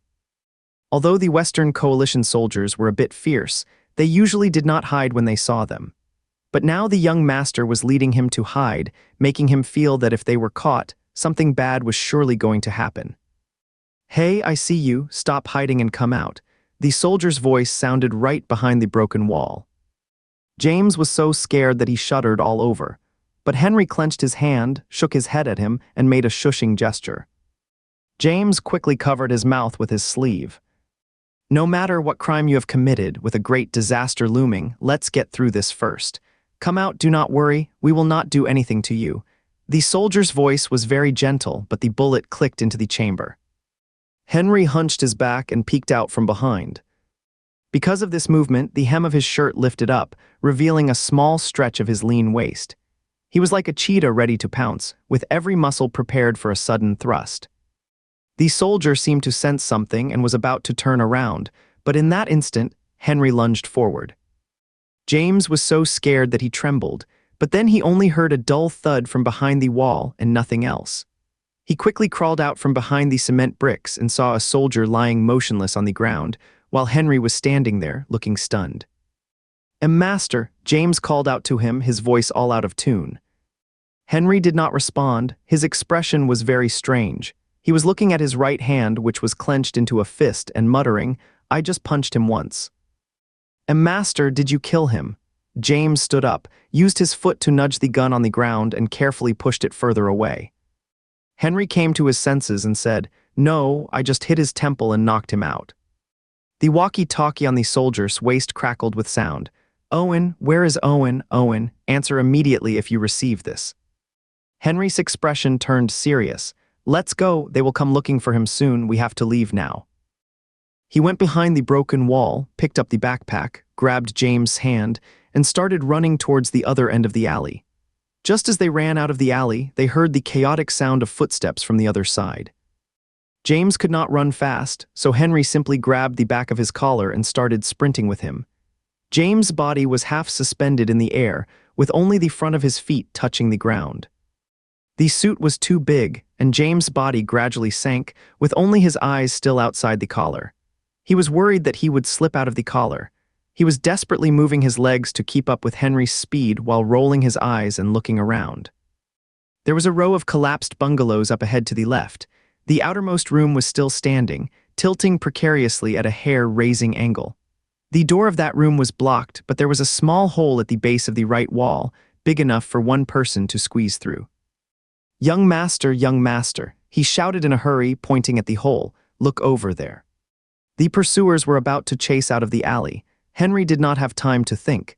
He grabbed James and rushed over, shoving him towards the hole. James was agile. He quickly started crawling in. Henry followed right behind and then reached out, picked up 2 pieces of broken stone, and covered the hole.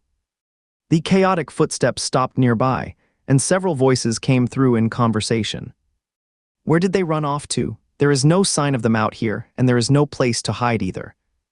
"There is a house over there, let's check it out." "The door is blocked, it looks like it could collapse any minute. Do not get too close." "Oh, yes." James and Henry pressed themselves against the wall, listening as the footsteps got closer. They circled the house, making a rustling sound, and then stopped right by the hole. The 2 stones blocking the hole were lifted, and a beam of light shone in.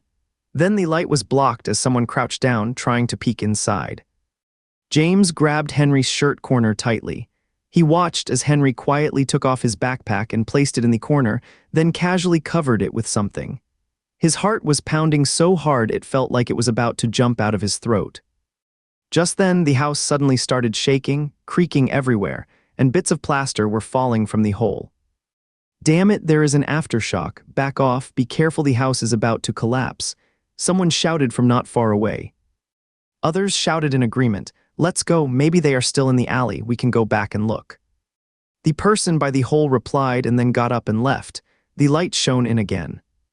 James still held his breath until the voices of those people completely disappeared. Then he tugged at Henry's shirt corner and whispered, "Young master, they have all left." Henry did not respond. James looked at him and found him staring up at the ceiling, his expression solemn, as if he had discovered something unusual. He also looked up, but all he saw were a few cement slabs that seemed about to fall but had not yet. There was nothing else. "Young master," he called out, looking confused. "Yeah, wait a sec." Henry kept his head tilted back. The cement slabs above were lit up by the incoming light, and there were several dark thin ropes on them. But these ropes were not straight. Instead, they were winding along the cement slabs, and in some places they had even embedded into the cement, as if they were growing right out of it. "Flashlight," Henry held out his hand. James quickly opened the backpack in the corner, took out the flashlight and handed it to him. Henry shone the flashlight on the cement slab and realized that those were not ropes at all, but dark green vines, with deep heart-shaped leaves hanging in between. "It should be a pothos." The opothos vines were snaking everywhere and had even tightened around several large pieces of broken stones. He followed the thickest main stem with the light and saw a cracked flower pot by the wall. The roots of the opothos had grown into the ground. He reached out to pull it, but the opothos vines were incredibly tough and firmly attached. He tugged several times, but they did not budge an inch. Suddenly, an incredible thought popped into his head. Could it be that this house did not collapse during the big earthquake because the opothos held it up? But that earthquake happened in an instant, unless the opothos could stretch out its vines within those few seconds. He immediately dismissed this idea. After all, that kind of plot only happens in movies and is clearly impossible in real life. But even so, these opothos plants were a bit creepy and sent a chill down his spine. "Let's go, get out of here," Henry said to James. James had been staring at him. Although he did not understand anything, he somehow felt nervous too. Now, hearing him say they were leaving, he immediately turned around and crawled out of the hole. "Young master, where are we going now?" James asked when Henry also got out of the hole. Henry put on his backpack, looked around and said, "We need to scan the identity chip to get food, but we cannot do that. So now we can only go somewhere else to find something to eat." "Yeah, okay, let's find food. Let's go," James said, reaching up to pat his empty stomach. He would not even ask where to find food. As long as Henry said so, he would just follow. The two walked straight ahead, then turned right and entered the city center. The once bustling city center was filled with tall buildings. At night, it was ablaze with lights, a prosperous sight, but now, as far as the eye could see, it was desolate. The empty streets were full of ruins. The broken glass curtain walls reflected the blinding midday sun. There was an office building on the street that was broken in half. The lower half was intact, but above the 20th floor it was gone, presumably collapsed all around. The two entered the office building. The huge reception hall was empty, with papers scattered everywhere. Several potted plants had fallen on the tiled floor. "Let's check upstairs." The two then went up to the second floor, entered the nearest room, found the water dispenser, each took a paper cup, and had a good drink. After drinking water, Henry rummaged around upstairs and downstairs. Luckily, in a closed pantry, he found 5 bottles of bottled water, 3 packs of instant noodles, a whole loaf of sliced bread, a box of chocolates, and some beef jerky. James followed closely behind, saying nothing, occasionally pressing his tongue against the gap where a tooth had been. But when he spotted the chocolate and beef jerky, his eyes lit up like Ezra's. The two sat on the sofa and ate. Henry ate bread while cleaning out his military backpack. James was focused on dealing with the beef jerky package, tearing it with his hands and biting it with his teeth, his head trembling with the effort. Henry took the bag of beef jerky from him, carefully avoiding the end that was bitten and covered in saliva, tore it from the other end, and handed it back to him. James took out a piece but did not eat it himself. Instead, he held it to Henry's mouth and said, "Master, have some." Henry looked down at his fingers. Seeing that the slender white fingers were not too dirty, just a bit dusty, he bit the beef jerky into his mouth. He chewed the beef jerky, took out the useless items from his backpack, then put the instant noodles and bottled water in. Finally, he took out the combination box and examined it carefully in his hand. It was a silver gray metal box, about the size of a pack of cigarettes but square. The surface was very smooth, and one side had a numeric keypad. He only knew that it contained important secrets, but did not know exactly what, nor did he know the password to open the box. James chattered beside him. "Can I roll the beef jerky in the bread and eat it?" Sure. What about putting a piece of chocolate in the middle?" "Yeah." James rolled the beef jerky and chocolate in the bread, held it in front of Henry, and said, "Master, look at my magic fruit sandwich. Do you want some?" "No." Henry could not imagine what bread with beef jerky and chocolate in it would taste like, so he refused decisively. Suddenly, the rumble of a tracked vehicle and the sound of a loudspeaker came from outside. The voice was getting closer and clearer. "All survivors are to proceed to the Heian Tower, where they will be registered and then directed to underground shelter areas." Henry walked to the window. He saw 2 armored tanks leading the way in front, followed by several tracked vehicles with soldiers standing on them. From the broken buildings on both sides of the street, some people came out one after another. After the information on their wrists was scanned and read, they followed behind the vehicles. Henry turned around and saw that James was not eating. He was just looking at him uneasily, so Henry said, "We cannot go." "Yeah, I know," James nodded understandingly. He was still wearing Henry's suit jacket, and his muddy feet were hanging off the side of the couch. Because he was sitting, the suit rode up, revealing his chubby legs, and his little toes peeked out now and then. Henry shifted his gaze a bit awkwardly and said, "Even though we cannot go now, we can still figure something out. But right now, the most important thing is to get you some clothes to wear." "Actually, I can just wear this," James said. Henry said expressionlessly, "No, you cannot." "Well, okay then." James turned his head and saw the combination box sticking out of the backpack. He curiously reached out and poked it, asking, "Young master, what is this?" Henry paused, then said, "I do not know exactly what it is. Father only told me this box is tied to the future of Dong Alliance forces and the lives of many people, so we cannot let the Western Alliance get their hands on it. He also said that if anything urgent happens, I must remember to keep the Kodebox safe." "So are the Western Alliance the bad guys?" James asked. Henry said, "It is hard to say, but if the Western Alliance finds out who we are, things will not be good." "Are they going to kill us?" James widened his eyes. Henry said, "No, but they will take the combination box and detain us to negotiate with my father. Is not the United States about to have a presidential election? They could." Henry suddenly stopped speaking. With everything going on in Anhei City, no other cities have sent help yet. Things must be pretty bad there. There is no way there could still be a presidential election now. "They could what?" James kept asking. Henry shook his head, "Nothing. Anyway, let's hide if we can. If we cannot, we will deal with it then." He put the combination box deep inside the backpack and said, "We will stay here during the day and go out at night. Then I will take you to find someone. If he is still alive, he should be able to help us." "Okay," James continued eating what he called the magic fruit sandwich. Henry glanced at him, "Sit up properly." "Okay. Keep your legs closer together." As night fell, the two left the office building and first found a clothing mall on the street. Only half of it had collapsed. A few gasoline lamps were hanging at the entrance, and there were still some people inside. Henry turned on his flashlight and led James towards the innermost part, entering an outdoor supplies store. The store was very quiet.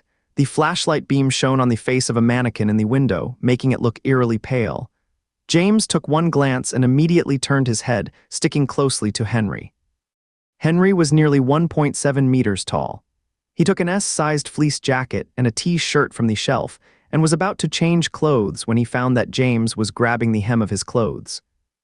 "Do not be afraid," he said in a low voice. James was about to say he was not scared when he saw the mannequin next to him again. He turned around and hugged Henry's thigh. Henry casually grabbed a few pieces of clothing and covered the heads of those mannequins. Only then did James let go. Henry put down his bag, took off his shirt, and his upper body was exposed to the air. The lanky teenage body was slender and well-proportioned. There was only a thin layer of muscle covering the bones, but it did not look weak at all. As he moved, the muscle lines flowed, faintly revealing a strength beyond his peers. He put on a gray t-shirt and a dark blue fleece jacket, then grabbed a few pairs of pants and held them up against his body to check the fit. When he reached out to unbuckle his belt, he stopped and turned to look at James behind him. James was staring intently at him, his big eyes clear and straightforward, showing no intention of avoiding his gaze. "James, go grab me a pair of shoes from the shelf," Henry said.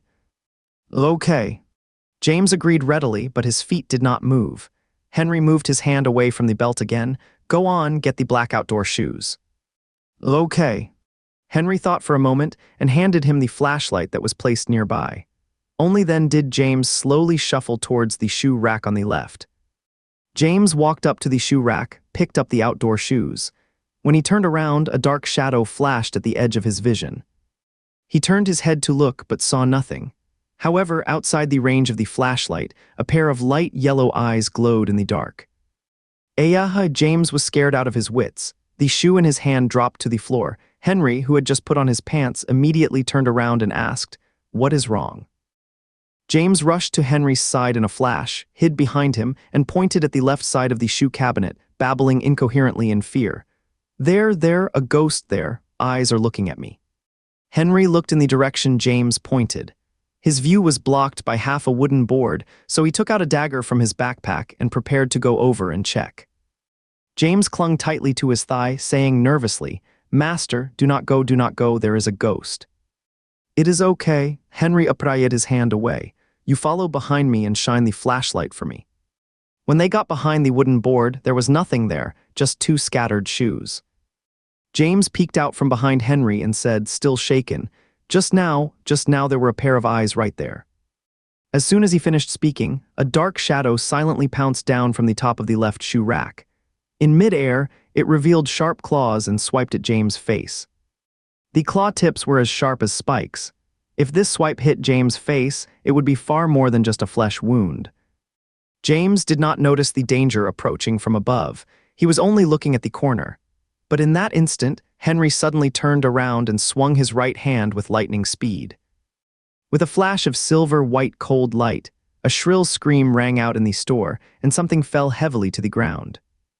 Henry twirled the dagger in his hand and stabbed down again. The creature was quite agile too. It endured the pain, rolled half a circle on the ground to dodge the strike, then leaped onto the shoe rack. It limped a couple of quick steps and squeezed into the ventilation duct. James had been following Henry's order to shine the light. Even though he was so scared that he shrank his neck, he kept the beam on that thing. It was a sturdy monkey. Soon it disappeared into the ventilation duct, and the sound of its pattering footsteps faded away. James shivered and said in disbelief, "Master, did you see that? It was a monkey." Henry was staring blankly at the dagger in his hand. His reaction speed just now was beyond his normal level. The monkey had pounced down silently, yet in that instant he had sensed the danger, drawn the dagger and swung it in one smooth motion. James kept asking repeatedly, "Why did the monkey want to attack people? Why did it want to attack me?" James' face was full of shock mixed with sadness. "I like little monkeys so much, but it actually wanted to attack me." James asked again, why was the monkey here? Henry was also pondering this question. After thinking for a while, he replied, "They should be the monkeys from the zoo's Monkey Hill.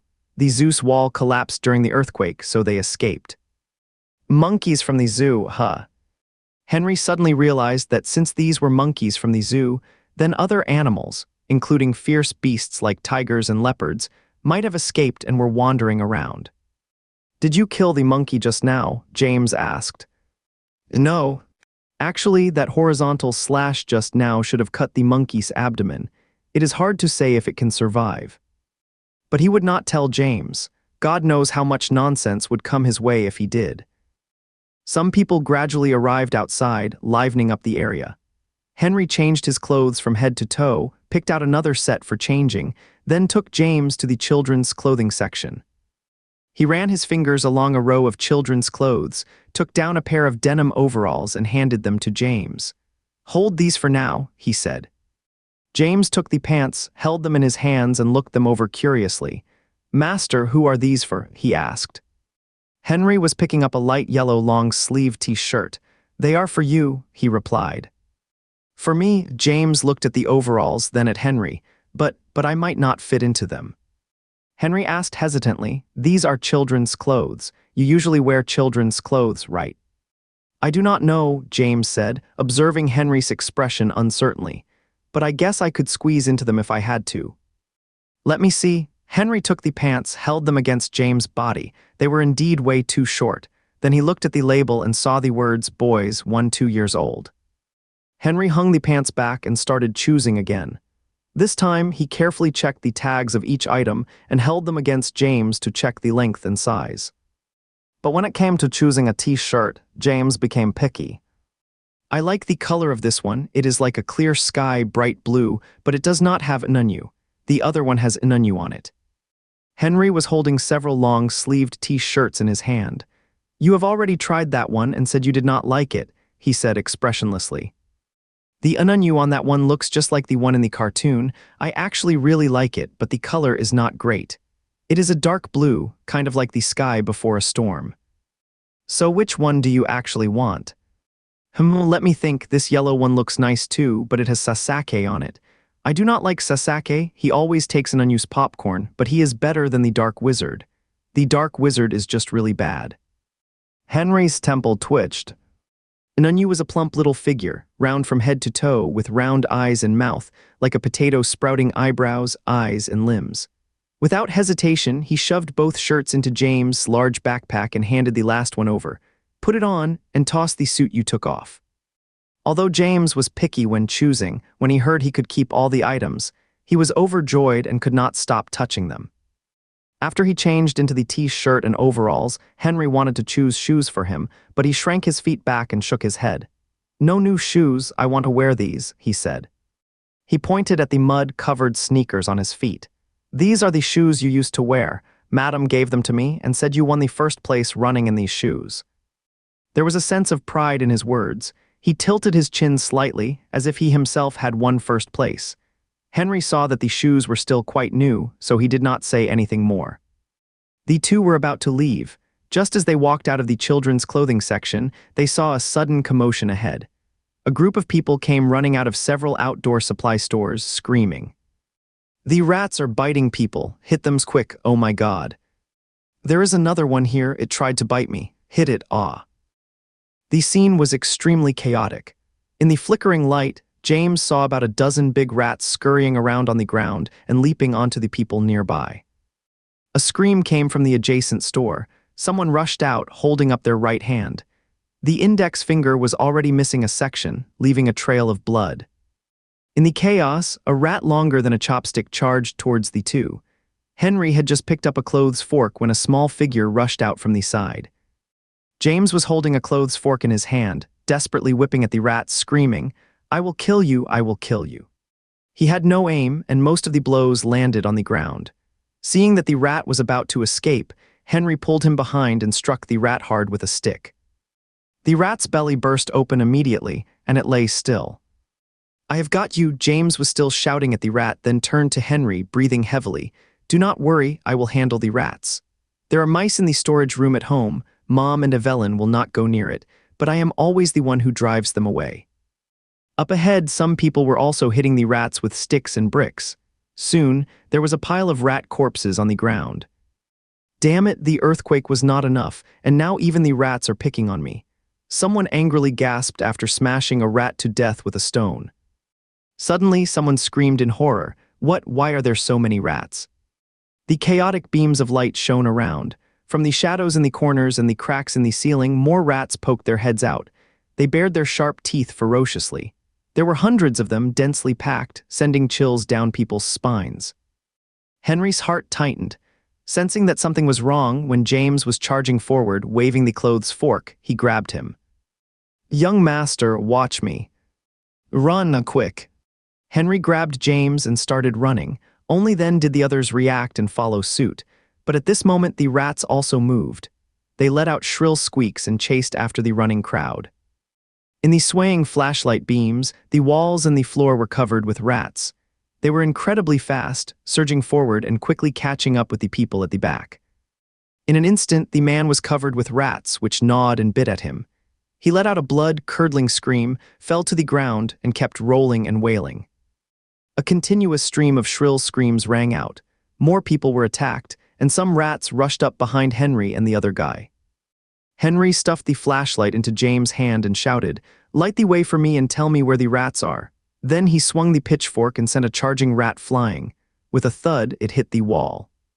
James shone the flashlight around, calling out the rats' positions. One on your side, one here, one over there. Just say left or right. James paused for a second, but I cannot tell left from right. There is one over there. Henry swung the pitchfork like a baseball bat. After knocking a rat away, he said, "Then be more concise."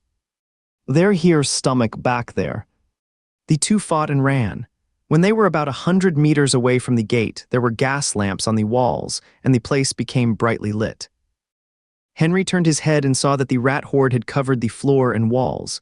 Some people were running out, staggering, with rats all over them. Some had already fallen, and the rats rushed up to devour them, making a sound of teeth scraping against bones. Ah, those rats, rats. Even James, who was not usually afraid of rats, was stunned by this scene. Henry yanked a gas lamp off the wall, picked up a few scattered clothes, unscrewed the lamp base cover, and poured gasoline on them. With a whoosh, the clothes burst into flames, and the charging rats scattered in panic. Henry used the pitchfork to lift the burning clothes and shouted at James, "You get out now." Then he rushed to the people at the front and drove the rats off them. Those people had been bitten until they were bleeding profusely. Once the rats on them fled, they endured the pain and ran outside. The people behind had already fallen to the ground and could not be saved. Henry did not dare to stay any longer.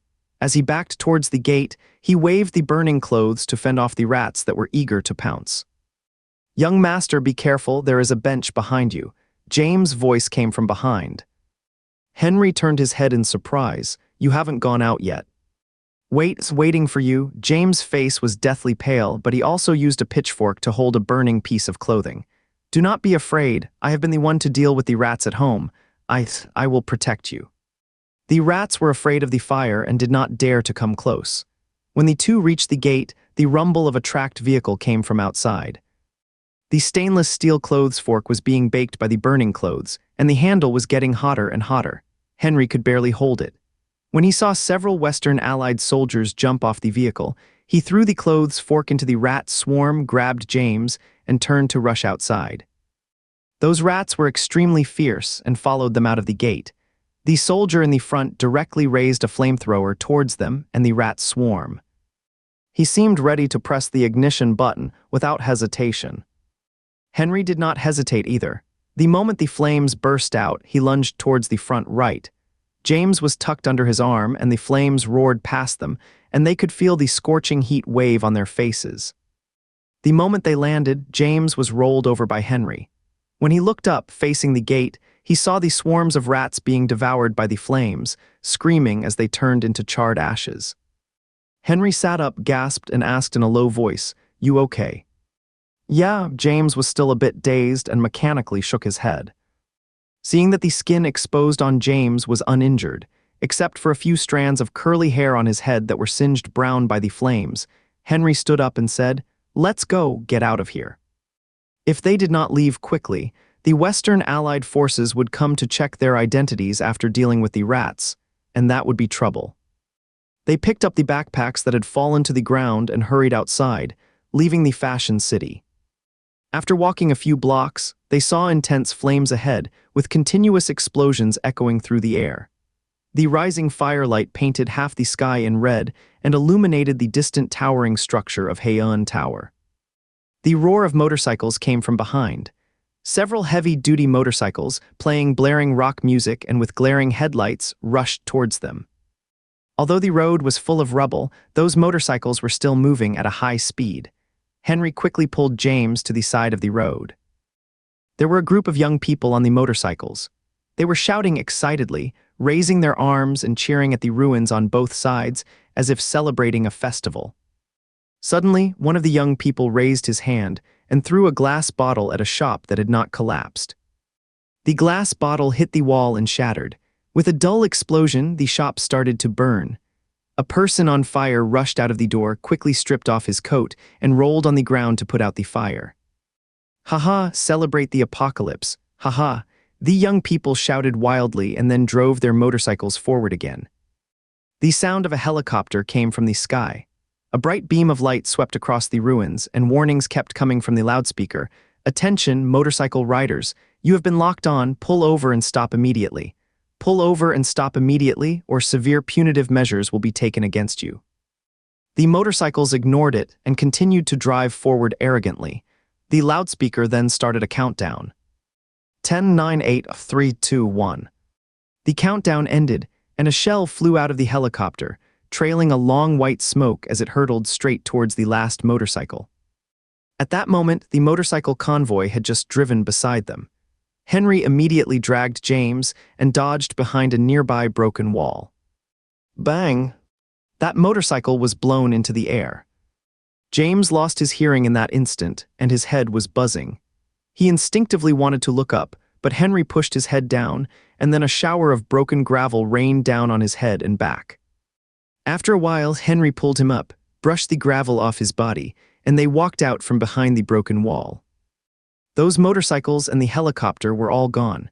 The messy street had a new pile of iron debris added to it. James saw Henry saying something to him, but he could not hear a single word.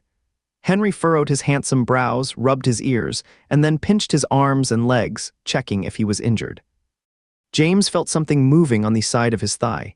He looked down and saw a big rat crawling out of his satchel and jumping onto the ground. This rat was obviously brought out from the Fashion City. It must have been stunned by the explosion too, and it was crawling forward crookedly, as if it were drunk. Henry ignored the rat, but James rushed over in a hurry, picked up a stone from the ground and smashed it down. The rat immediately fell silent. "Do not be afraid, I will take care of the rat." Because he could not hear, his voice was unusually loud. Henry walked over and pressed, and kneaded the acapoinça beside his ear. "Young master, where are we going now?" Henry thought for a moment and said, "Go to the 2nd Battalion to find the person who can help us." "What?" "He is a man who served my father and hasn't left Anhe City yet. I will go look for him, just to see if there is any chance." "What?" Henry was too lazy to explain again and just said one word, "Go." "Okay," James heard this clearly this time. The two continued walking forward. The shops set on fire by Molotov cocktails were burning like that, and no one was trying to put out the fire. Anyway, when everything burned out, it would naturally go out. "Master, look," James suddenly tugged at Henry's sleeve, pointing him to the left. By the street illuminated by the firelight, several people in strange outfits were standing. They were all wearing robes that reached their insteps and holding cards covered with symbols in their hands. Seeing James looking at them, one of the figures shouted loudly, "This is a divine message. God is calling us. Accept it, obey it, follow the call to the Anu Ajayi sanctuary." "Do not look." Henry turned James' head around and led him forward without looking back. James held back as long as he could, but finally could not resist. "Young master, what is Anu Ajayi?" Henry kept his eyes fixed ahead. Anu Ajayi is a dangerous group. "What is a cult?" "A very evil church." "What is evil?" Henry could only repeat what his father often told him. The Western Alliance and the Dong Alayan forces are just rivals, but the Anu Ajayi Church is an enemy to both sides. The followers of Anu Ajayi are dangerous extremists who act with cruelty and irrationality. James hesitated, anti-human. The Dong Alayan forces are Nunyu, the Western Alliance is Sasake, and the Anu Ajayi Church is the Dark Witch. "I understand." After a moment of silence, James asked, "So are these people the Dark Witches?" "No, these people are just fanatical worshippers." James murmured in confusion, "There are actually people who like the Dark Witch." "The person Henry is looking for is named Angsen. Officially, he is a captain in the Western Coalition, But in reality, he is a secret agent planted by the Dong Alayan forces within the Western Coalition. He knew all this because he happened to see his father William secretly meeting with Angurson. The Ehit Federation consists of 5 member states, with the 2 largest holding strong control over military power and positioned at opposite ends, known as the Dong Alayan forces and the Western Allied forces. The Eastern and Western forces continuously expanded their influence and competed for territory, even engaging in open conflict in the past, nearly causing the Federation to collapse. Later, a ceasefire agreement was reached, dividing 7 major cities between them for governance, while Unhei City was set aside as a neutral zone where both sides stationed troops to keep each other in check. Just as the election for a new president was approaching, the 2 forces may have secretly reached certain arrangements, leading the Dong Alayan forces to temporarily withdraw from Unhei City. It is unclear how long the withdrawal will last, but at least they will not come back during the term of the new president. Before the earthquake, the Eastern and Western forces maintained a polite facade and followed agreed-upon rules, which is why William was able to delay his move after the Dong Alayan troops withdrew from Unhei City. But who could have known this earthquake would happen? Without any supervision, the 2 forces are bound to tear off that veneer and start an unbridled fight. The city is full of the Western Allied force. Henry can only go find Angurson now and ask him to find a place for himself and James to stay. He cannot openly ask the Western Allied force about Angurson's whereabouts, but Angurson is a captain in the 2nd Battalion. If he is still alive, Henry should be able to run into him near the 2nd Battalion. The 2nd Battalion is not far, it is just a few streets away. The previous high walls were gone and the entire camp could be seen. Although several buildings had collapsed, there were tents set up on the open ground, and many soldiers were coming and going. Under the cover of night, the 2 of them crept to the edge of the camp and crouched in the shadow of a tent.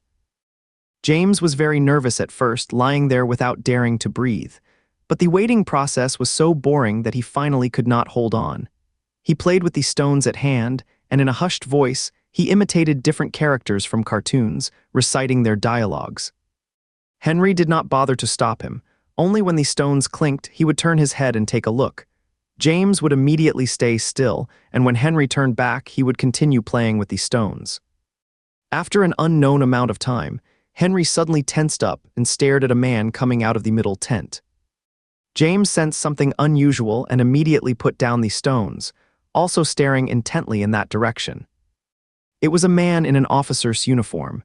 He lit a cigarette outside the tent, looked around, and then walked out of the camp from another direction, disappearing into the night. "Let's go." Henry crouched low and moved forward. James mimicked his movements, left the camp, and headed towards the place where the man disappeared. "Is that the guy we are looking for?" After leaving the camp, James was pulled along by Henry and running. "That is him. Then let's catch up." Suddenly, James' foot slipped into a crack. As his body started to fall, Henry grabbed him by the back of his shirt and hoisted him up in the air. Instead of putting him down, Henry simply slung James over his shoulder, running forward as if carrying a sack. "Young master, catch up with him," James said, his head hanging down, his body jostling up and down as he managed to get the words out. As he ran, a flicker of surprise crossed Henry's mind. He had been through military training and knew all the stats about his running with a load. James must weigh around 40 pounds. He should not have felt this light. But right now, he did not have time to think much, for he had spotted Angurson. Angurson was walking far ahead in the ruins. He did not use a flashlight. Only when the cigarette he brought to his lips glowed from time to time could his silhouette in the darkness be vaguely outlined. Henry did not dare shout. He just chased after him, watching as Angurson walked to an open area and looked to the right, as if waiting for someone. A car came from the right. Its bright headlights illuminated the area around Angurson. Henry stopped, his feet planted firmly on guard. It was a hovering tracked vehicle. After it stopped steadily in front of Angurson, several people jumped out and greeted him familiarly. The man in the lead wore a leather vest. He had a bushy beard and his 2 thick arms were bare. There was a large tattoo on his left arm, while his right arm was a robotic one, glinting with a cold metallic sheen under the car lights. A young woman followed behind him. Her figure was curvy and hot in a black catsuit. A silver mask covered her left cheek, and the exposed right side of her face was stunningly beautiful. Henry's heart skipped a beat. He thought these two looked familiar, so he carried James and quietly hid behind a rock, peeking out through the crack. James was actually in a lot of discomfort. He had been hanging upside down and running for a while. Blood rushed to his head, making it swell, and his stomach felt uncomfortable from the constant jostling. But even when Henry stopped, he held back from making a sound and just continued hanging there. Angerson, my friend. Deacon Echu, long time no see. The conversation from not far away came through clearly. The man with the robotic arm hugged Angerson and patted him on the shoulder. How have you been these days? Ah, do not even mention it. I almost got crushed by a damn house. Angerson took a step back, placed his right hand on his left chest, made a strange gesture, and his tone became respectful and solemn. Vice Minister Ichu, is His Excellency the Bishop all right? The man with the robotic arm also placed his right hand on his left chest. The bishop is well. He also asked me to tell you to complete the mission as soon as possible. The temple always welcomes your return. Angerson's voice became excited. Thank you, my lord, for your kindness. I would lay down my life without hesitation. May the light of the god Horus shine upon the earth. Hearing this, Henry's heart sank to the bottom. Horus was the main deity worshipped by the Anu Ajaye sect. Henry realized that beyond being a hidden agent planted by the Dong Alayan forces within the Western Alliance, Angsen had another secret identity. He was actually a member of the Anu Ajaye cult. Looking at the man with the mechanical arm and the masked woman now, all the information Henry had studied during training about the Anu Ajaye sect came rushing back to mind. Oliver, one of the high-ranking officials in the Anu Ajaye sect. Age, height Ukma, weight Ukka, former commanding officer of the Dong Alayan military garrison at Kanayan City. During his service, he recorded a burst power score of SJ and quick strength rating of Ks. His identity was exposed, forcing him to flee the army. He lost his right arm during a pursuit and later replaced it with a mechanical prosthetic. Oliver was known for his violent and aggressive nature, having led and taken part in multiple religious attacks that resulted in the deaths of 4,000 civilians and 800 soldiers from both the East and West Allied forces. He remains a key figure within the Anu Ajaye organization. Asher, identity and age unknown, no detailed attack data available. Estimated burst power around SJ, quick strength at Ks, known for wearing a silver-white kryptonite mask on the right side of the face. Fully obedient to Oliver's orders, involved in multiple religious conflicts, and serves as one of Oliver's key allies. James had been hanging upside down with his face close to Henry's chest. Sensing that Henry's heartbeat was starting to speed up, he reached out and patted Henry's chest soothingly. Only then did Henry realize he was still carrying James on his shoulder. He quickly crouched down and put him on the ground. Usha, Henry pointed forward at him. James nodded to indicate he understood. But Henry was not at ease. Afraid that James might ask something without thinking, he simply pulled him in front of a large rock. The two of them peeked out through the crack, one above the other. Did you find that item? Oliver asked Angerson. Angerson said ruefully, right after the earthquake ended, I was held up by some things. The Western Allied forces got there first and sent people to William's residence, but they searched the ruins thoroughly and did not find the thing. Oliver ran his mechanical arm along his chin. Based on the information I have gathered, the item should still be inside that house. William was too cautious to leave it with anyone else, so he kept it himself. Angus furrowed his brow and thought for a moment. Right, there is something else I forgot to mention. The Villa District Security said the young master of the Afeng family returned after the quake, but the team sent by the Western Alliance did not see him. Also missing is the child of one of the household staff. The young master of the Afeng family came back after the earthquake. Yes, 3 hours after the earthquake. Henry tried to control his pounding heart, held his breath, and listened intently. His gaze swept over several subordinates, and suddenly he saw something unusual. Asher stood slightly behind Oliver, and a strip-like bulge began to rise on his forearm, resembling a snake. The shape of the snake was not clear. It would turn semi-transparent from time to time, as if the 3D image had a bad signal, flickering a few times before returning to normal. Just when Henry thought it was just a piece of clothing accessory, the snake started to move. It slid off Asher's forearm, moving forward in a winding path, climbing up along Angerson's legs until it reached his chest, then raised its upper body, lifted its head, and extended its tongue toward Angerson. Angerson was still talking casually, as if he did not see the snake right in front of him at all. He even lowered his head to light a cigarette, and his forehead touched the snake's forked tongue. This scene was a bit eerie, and Henry just felt a chill down his back. He looked down at James and saw that he was still lying on the crack, watching intently, and there was not a trace of strangeness on his face. He gently patted James on the shoulder and lowered his voice. "Let's go." James nodded. The two of them moved a small half step to the side. Their movements were clearly very light and made no sound, but the semi-transparent snake suddenly turned its head towards the big rock where they were hiding. At the same time, the masked woman named Asher also turned her head. The woman and the snake moved in an astonishingly synchronized manner. In that case, the item should have been taken by the young master of the Ufeng family. Oliver had just spoken when he caught sight of Asher's movement and immediately followed her line of view. Henry stopped in his tracks, standing still. He subconsciously held his breath. James sensed something was wrong and also remained motionless in his turning posture. 2 seconds passed in silence, then the snake shot toward the rock where they were hiding like an arrow. Asher immediately drew his gun and fired without hesitation. The big rock was hit and debris flew everywhere. Henry's pupils shrank sharply. He grabbed the back of James, who was about to crouch down with his head in his hands, and turned to run backwards. The night was thick. He was running in an S-shaped route. Although gunshots rang out continuously, none of them hit him. Only small pits kept appearing beside him. Zwish! Bright car lights shone, illuminating this deserted ruin brightly and making the two of them completely exposed.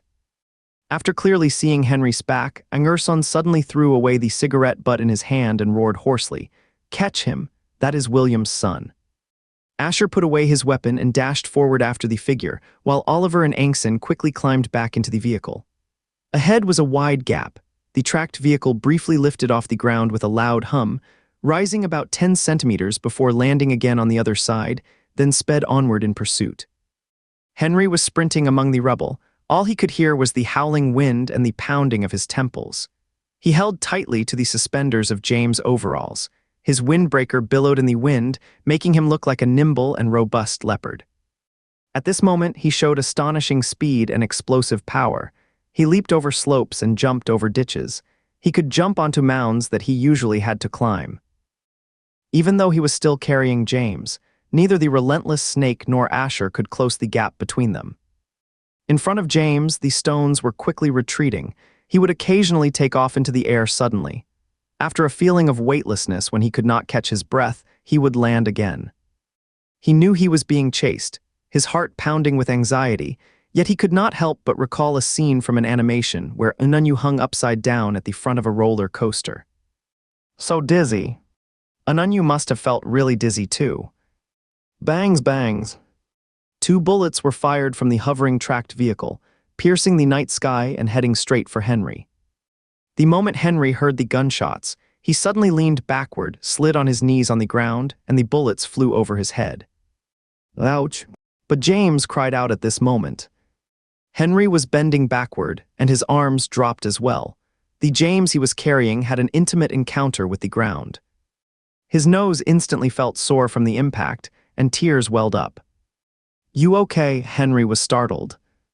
"I am fine," James replied in a muffled voice. The hovering vehicle was very fast. Henry did not dare to stop. He sprang up and continued running towards the direction of the 2nd Battalion camp of the Western Allied Forces. He had been avoiding the Western Allied Forces before, but now he had no other choice. Rushing into the camp might actually save his life, but the people in the vehicle clearly knew his thoughts and kept firing on the right side, preventing him from turning right. He could only run straight ahead, missing the direction to the camp. A river appeared in front of him. The wide river surface was flowing quietly, reflecting glistening waves. Henry suddenly realized that he had actually run to the banks of the Afichu River. This is already far from the camp. Henry groaned inwardly. There was no one around here and the terrain was flat. No matter how fast he could run, he could not outrun the hovercar. Besides, his legs were already weak and his strength was almost exhausted. He could barely run anymore. James felt Henry's speed slowing down and his breathing getting heavier. With some effort, he turned his head and said, "Young master, put me down, I am too heavy. You run on your own, do not worry about me." Henry did not respond. He glanced back at the approaching tracked vehicle and Asher running after them, clenched his teeth and kept moving forward. Young master, put me down." James struggled to get off.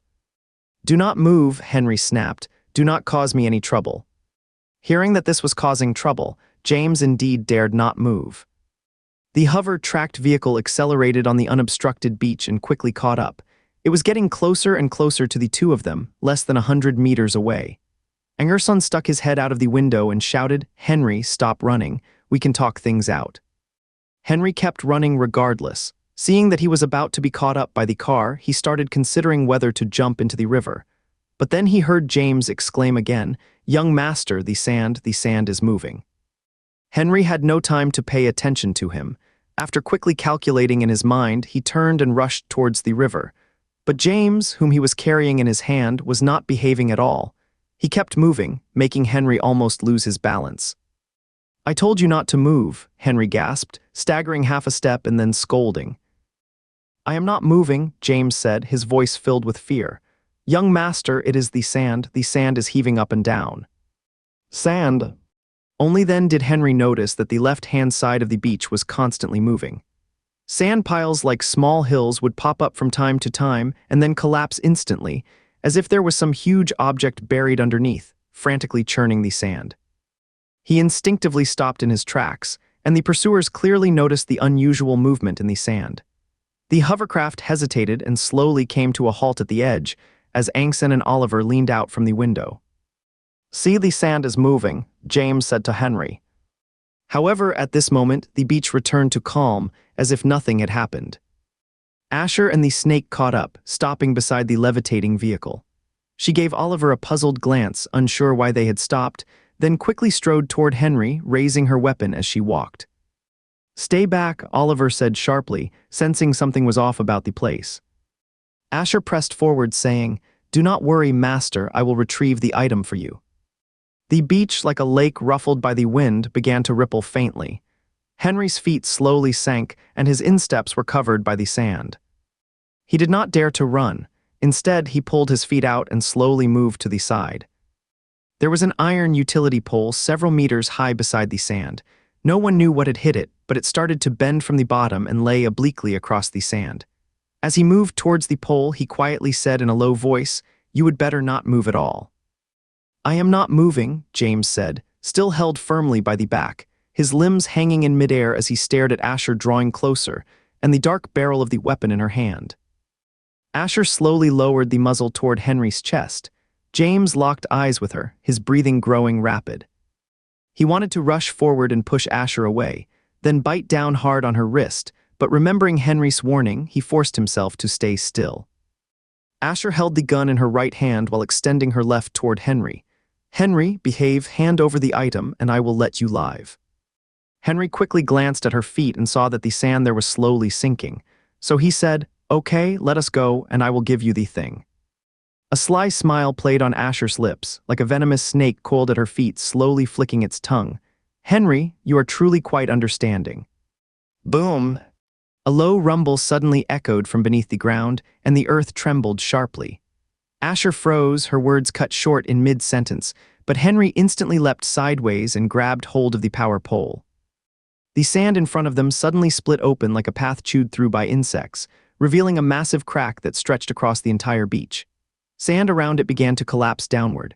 Asher lost her footing and started falling, but the snake beside her swiftly lengthened, its one end wrapping tightly around her waist, while the other secured itself firmly around the utility pole, hoisting her up into the air. The sand under their feet collapsed with a loud noise. Henry tightly hugged the utility pole with his left arm, and with his right arm he threw James upwards and shouted, "Hold on." After a dizzying spin, James clung to the utility pole with his hands and feet and straddled it. Henry looked down at his feet and saw that the crack was bottomless. but on the sandy walls on both sides, something was drilling in and out, which was terrifying. He took a closer look and found that they were actually crabs bigger than wash basins. Their claws were like steel talons, with sharp thorns on them, glinting a black cold light in the moonlight. James did not have time to look at anything else. He just anxiously urged Henry, "Come up quickly, young master, come up quickly." Seeing those crabs climbing up the broken wall quickly, Henry also turned over and rode on the utility pole. The hovercar was parked on the opposite broken wall, where Oliver and Angson were leaning forward to look down. When they spotted the large group of giant crabs on the wall, Oliver's expression changed instantly, and he quickly turned around and shouted, "Back away." Several subordinates who were far away followed him and retreated, but Angerson stayed for 2 more seconds. Just as he turned around, he felt a sharp pain in his calf. He was actually clamped by a climbing crab. He tried to pull his leg out, but it would not budge. Then his other leg got caught by another crab. There was a loud crack, and the sound of bones breaking echoed from both legs. Angerson let out a blood-curdling scream and dropped to his knees. "Master Achu, help me." Oliver turned and fired at the 2 crabs, but more began to crawl toward him. In the midst of Angelson's desperate cries, they seized his limbs. Crack! When the pincer around his neck closed in, Angerson's head slumped forward, twisted at a strange angle, and his screams stopped abruptly. Oliver turned away from Angerson and strode toward the vehicle. "Hurry up and get in." James and Henry were climbing down the utility pole when Henry spotted Asher hanging in midair, along with a translucent snake whose one end was wrapped around the pole. Asher looked up at him, his gaze as sharp and unforgiving as ever, even though he stood above a churning mass of crabs below. After James climbed past the snake without any hindrance, Henry drew the dagger from behind his waist and pointed it at the snake. Asher saw him draw the knife, his expression remaining unchanged at first. But when he realized Henry was aiming at the translucent serpent coiled around the utility pole, a clear look of shock and disbelief flashed across his face. You can actually see it." Henry did not respond. He just raised the dagger in his hand and stabbed down without hesitation, the tip of the blade piercing the snake's body. There was no blood spurt, and no resistance as the blade pierced, yet both the snake and Asher let out a sharp cry at the same time. "Za, wissa." The translucent snake lifted its head, still coiled around Asher's waist, writhing in pain. Meanwhile, Asher trembled violently, clutching their head with both hands, their face pale as if they were the one who had just been stabbed. Henry raised the knife again, and Asher spoke in a hoarse voice. "Kid, if you keep going with this, no matter how far you run, my master will find you and make sure you suffer worse than death." She gasped for breath, looking up at Henry. But the young man, after hearing this threat, did not show the fear or hesitation she expected. His dark eyes were unfathomable, cold and emotionless, as if he was not scared at all. Asher finally began to feel a flicker of fear. This young lad was different from his peers. He had a cold, unyielding heart. Not only could he see her snake, but he would also have no qualms about killing her without hesitation. "You can see it, you and I are alike. Do not do anything reckless. I can teach you how to handle this, and you probably do not even know yet. And I was not going to hurt you, I was just trying to scare you." Asher's gaze on Henry held a mix of emotions. Henry glanced at James up ahead. James had already climbed to the other end of the telegraph pole. When he turned around and saw Henry was not following, he was about to climb back. "Stay put over there," Henry barked. James immediately stopped moving. Asher continued, "Harming me serves no purpose for you. It is an act of defiance toward a new Ajaye." Hearing this, a cold glint flashed in Henry's eyes. He stabbed down with the dagger again. The tip of the blade pierced through the snake's body without any resistance, hitting the metal telegraph pole and creating a shower of sparks, accompanied by a sharp clang. The translucent snake writhed violently, dark smoke curling from the wound as if burned by a hot iron, yet it refused to let go of the metal pole. Asher screamed in agony, his face pale with pain, thrashing wildly while clutching his head in the air. Henry did not glance at Asher again, coldly pulling out the dagger and raising it high once more. Bang! A gunshot came from the other side of the crack. Henry instantly ducked his head, and a bullet grazed his scalp and flew away. "Young master," James exclaimed in horror.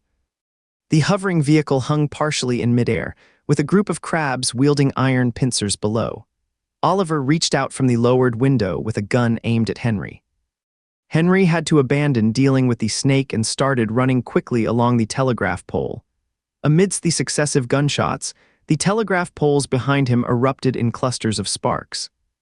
The crabs on the ground started climbing up one after another. Some had already reached the other end of the telegraph pole and were eagerly stretching out their spiky legs. "Get down, you guys, get down, do not come any closer," James, straddling the telegraph pole, shouted at the crabs climbing up. Seeing the leading crab getting closer, he actually clenched his fist, ready to strike. Just as his fist was about to make contact with the open pincer, he felt a sudden tug on his back. He was lifted into the air again and watched as the large, spiky pincer slid just below his face. Henry grabbed James and ran all the way across the telegraph pole. He was so fast that the crabs did not even have time to extend their pincers. On the way, he kicked two of them off, and they fell with a thud. James was already used to being grabbed by the back like this. He did not move in Henry's grasp and even adjusted his position naturally to make it easier for Henry to hold him more firmly. Henry ran all the way to the edge of the beach before turning around, just in time to meet Oliver's gaze. Oliver's eyes were dark and sharp, his face pale under the car's interior light. He slowly extended an iron arm from the window, bending 3 fingers to mimic a gun gesture toward Henry. Henry stared back with calm indifference, but James glared fiercely, raising both hands as if aiming at Oliver while making repeated popping sounds. "Bang bang, I will kill you, you bad guy." Then he made a throwing motion, as if throwing a bomb, and made some incomprehensible sounds like "ow you a benga" from his mouth.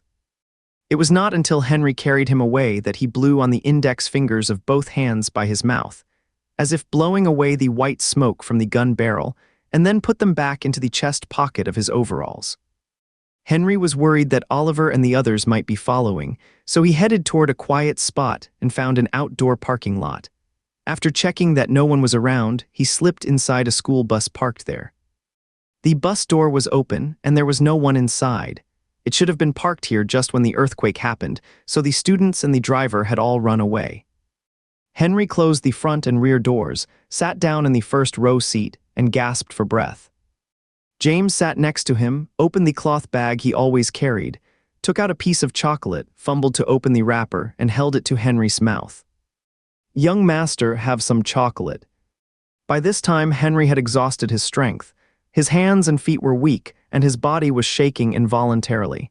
He glanced at the chocolate, took a big bite, and chewed slowly against the back of the seat. After Henry swallowed that bite of chocolate, James handed the chocolate up again to feed him. Henry was chewing slowly while thinking about Asher's words, then suddenly asked James, "Do not you see the snake?"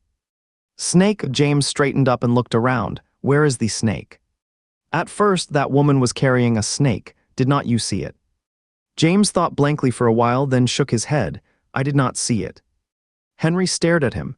"Since you did not see the snake, then tell me, why was she hanging in the air and did not fall?" James scratched his face. "I did not even notice that." "What about when I stabbed the snake with a dagger? Did you notice that?" James was silent for a moment before mumbling, "I did not see when you stabbed the snake. Maybe I was climbing at that time. All I saw was you stabbing the pole." Henry unconsciously clenched his hands but did not press further. Instead, he just frowned and pondered. After he finished the whole bar of chocolate, his complexion improved a bit. Then James went to unzip his backpack, took out a bottle of water from it, and slowly twisted the cap with his big teeth. James' teeth slipped on the cap, making a squeaky rubbing sound, and he kept sucking his saliva from time to time. Henry just could not stand it anymore and reached out his hand, asking him to give the water to himself. "No need, I can do it." But James turned sideways, frowned, and said, "I did not recite the spell just now, so I could not open it." "What?" Henry did not catch it. James solemnly recited, "Awu abengar de wuzaya." Then he pretended to grab something in the air, pressed it on his mouth, bit the cap again, and twisted. With a click, the cap opened. "Here, drink some water." James handed the water to Henry. Even though James only bit the cap, Henry still unconsciously wiped the bottle mouth with his sleeve. There were only 5 bottles of water left in the bag, so they had to be thrifty. Henry only drank half a bottle and then handed the rest to James, indicating that he should drink too. James did not mind at all that Henry had just drunk from the bottle mouth. He did not even wipe it and drank directly, but he did not want to finish it all. He only took a few sips, then closed the cap and put the water back into the backpack. Henry leaned back against the chair relaxedly, closed his eyes, and casually asked, "What spell did you recite just now? Is it especially for opening bottle caps?" James glanced at him and seriously explained, "It is not especially for opening bottle caps. This is magic. It can open bottle caps and can also be used to fight bad guys." "Oh, by the way, you also chanted this when you threw a bomb at Oliver." James nodded. "Yeah, with an unused magic spell, my bomb will cause serious damage to him." "Magic spell from Ununyu." Henry slightly opened his eyes. James stared at him with a serious expression. "It is something Ununyu's master taught in the show. If you want to learn, I can teach you." Henry had just relaxed and for a rare moment had the leisure. "Then teach me." "Awu abengar de wu zaya." "Come on, say it once." Henry said in a low voice, "Awu, gaga wuya." "No, it is not Awu gaga wuye, it is Awu abenge adawaksaye." James stared at him eagerly, making an exaggerated mouth shape. "Look at me, it is like this, Awu abenge adawuksaye." Moonlight spilled in through the car window, making James' hair shiny. You could faintly see a few strands that were scorched yellow by a blowtorch. His skin was almost transparent in the moonlight. His eyes were big and round, and with that curly hair he looked like a doll. Henry watched him earnestly gesturing at him, and his mind suddenly went a bit blank. At this time before, James should have still been playing in the backyard, huddled in some corner of the lawn digging for earthworms, while Emma was looking around for him to make him go back to sleep. Henry would immediately close the window at this time because the next moment, James' wailing would resound through every corner of the villa. He really did not like James and was even a bit annoyed by his noise, but now, James was the only one who could be by his side. The outside world had become a ruin. Distant explosions could be faintly heard. On this night, after experiencing life and death and being utterly exhausted in this empty bus, there were only him, James, and the moonlight shining in from outside. James' voice got softer. He yawned twice, long and drawn out, and raised his hand to rub his eyes. Seeing that James wanted to sleep, Henry stood up and searched the inside of the bus. Surprisingly, he found 2 fleece blankets on the luggage rack. He let James sleep on the adjacent seat, threw him one of the blankets, then lay down on the seat opposite, covered himself with the other one, and closed his eyes. The inside of the bus grew quiet. Henry was about to fall asleep. In a daze, he heard James softly saying, "Mom, you have to be okay, Awu abenge adawaksaye." Henry's eyelashes trembled. After a moment, he silently repeated in his heart, "You all have to be okay, Awu ksaye." Although there was no more training, Henry had always been self-disciplined and had a strict biological clock. He woke up promptly at 6 in the morning. He wiped the water vapor off the car window and glanced at the weather outside. The sky was overcast. Although there was no sun, the air was suffused with a sweltering heat. James on the opposite seat was still sound asleep. The blanket had been kicked off and was twisted into a mess with his body. "Hey, time to get up." Henry walked over and gave him a push. James did not move at all. Henry then patted his face. "James, wake up." When James had his eyes closed, his eyelashes rested on his lower eyelids like 2 small, curled fans. As Henry patted his face, those little fans twitched and slowly opened, revealing a pair of hazy eyes. He stared at Henry motionlessly, as if he had not reacted yet. Henry then patiently said again, "Do not sleep anymore, we are going out soon." James rubbed his eyes and slowly sat up. Henry then turned around to rummage through the backpack and took out half a bag of bread brought from the office building. "Come on, have breakfast." But there was no movement behind him. He turned his head and saw James sitting cross-legged on the seat, with a sullen face and eyes downcast, as if he was angry with someone. Henry paused and asked, "What are you doing?" James did not say a word, with his curly hair looking like a bird's nest, as if he had entered a trance. Henry walked over and looked down at him. "Who upset you? Who are you angry with?" "No one upset me." James frowned, his voice nasal from just waking up. "Then come on and have the bread. After that, we have to go." James glanced at the slice of bread in his hand. I do not want to eat it. Why? Just do not want to. Henry asked patiently, so what do you want to eat? I want some milk and a sandwich with an egg in it. Henry's face darkened. He turned around and took a bite of the bread slice in his hand. Suit yourself. He did not pay any more attention to James. While eating the bread, he opened his multi-function watch and started recording yesterday's physical data. Normal body temperature, no intermittent fever, instantaneous explosive force. He stopped mid-sentence here, hesitated for a moment, then continued recording. The instantaneous explosive power reached 294 SJ within 10 seconds, and the rapid strength reached 36 Ks. I do not know if it was the potential that burst out when in danger. While Henry was recording, although James sat with a straight face, his eyes kept glancing at him. Then he slid off the seat, shuffled over to his side, picked up a piece of bread and ate it quietly. After Henry finished recording and turned his head with a cold face, James' cheeks were stuffed full, and he even gave Henry a smile, his eyes curving up. Did not you say you did not want to eat and wanted milk and a sandwich with an egg? Henry asked. James swung his feet hanging outside the seat, leaned his head closer to Henry with a flattering look and said, "The bread is delicious too." Henry stuck out a finger and pushed him away a bit, asking, "Do you have a case of morning grumpiness?" "What is morning grumpiness?" James said, looking confused as he tried to recall. "I have no idea. Anyway, I get a spanking every morning when I wake up." Hearing this, Henry could not help but twitch the corner of his lip. He did not say anything more, took out the jar of caviar from his backpack, then took the slice of bread from James' hand, scooped up a spoonful and spread it on the bread. "Eat up." James took the slice of bread. Just as he took a bite, he saw Henry seal the remaining caviar and put it back in the backpack. "Young master, you eat mine, and I will eat yours." He reached out to take the slice of bread by Henry's mouth and handed his own to him. Henry quickly raised his hand to dodge. "What are you doing?" James said, "Mine tastes better. You eat mine, and I will eat yours." Henry slightly furrowed his brows. "I do not like caviar, you can have it yourself." He really did not like caviar, disliking that fishy and salty taste. But there was complete disbelief in James' eyes, as if he was saying, how could anyone not like something so delicious? James was insistent on swapping. Henry looked at his slice of bread that looked like it had been chewed by a dog and simply stuffed the rest of the bread in his hand into his mouth. He rarely ate so quickly and actually choked.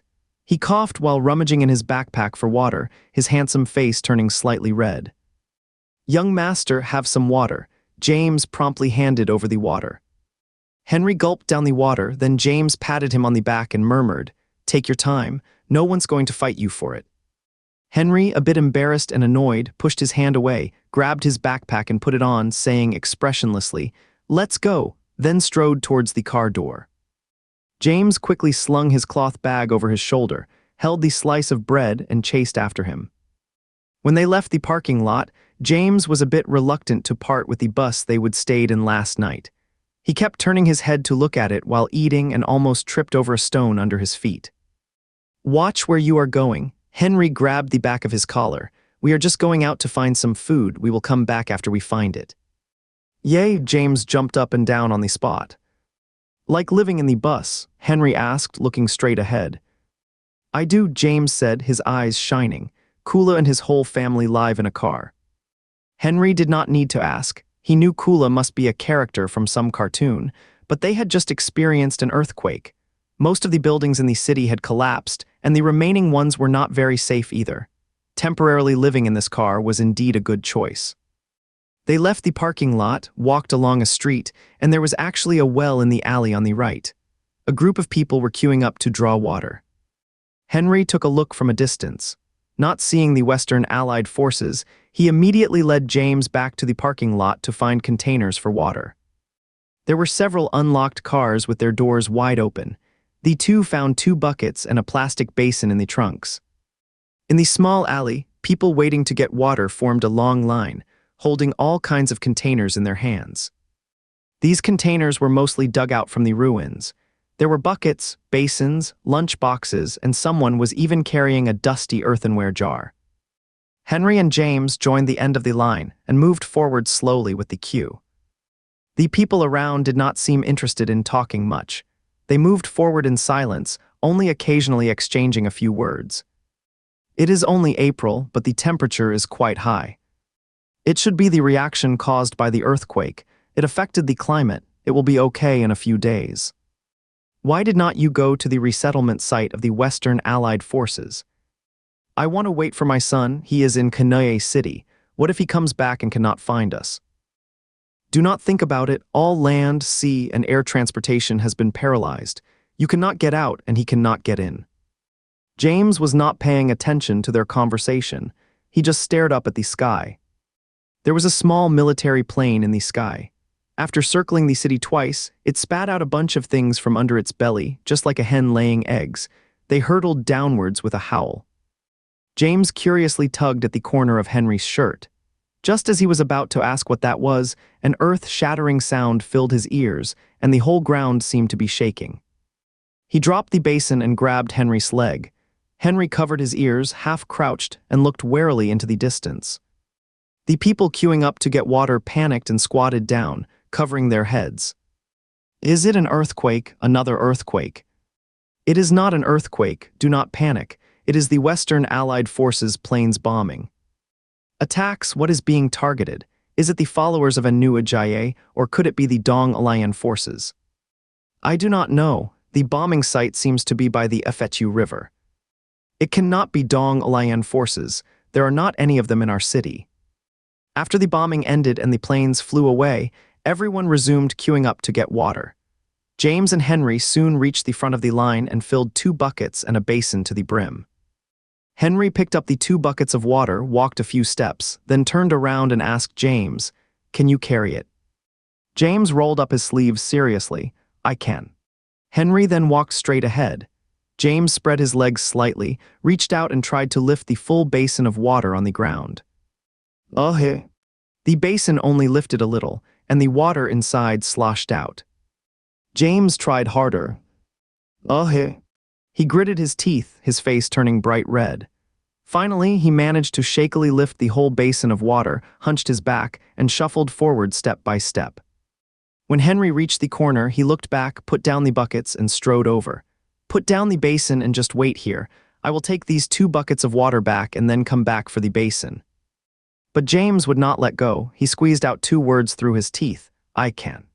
Seeing that James was struggling to walk and the water in the basin was constantly sloshing, wetting the front of his clothes, Henry took the basin, poured out half of the water, and handed the half-full basin back to him.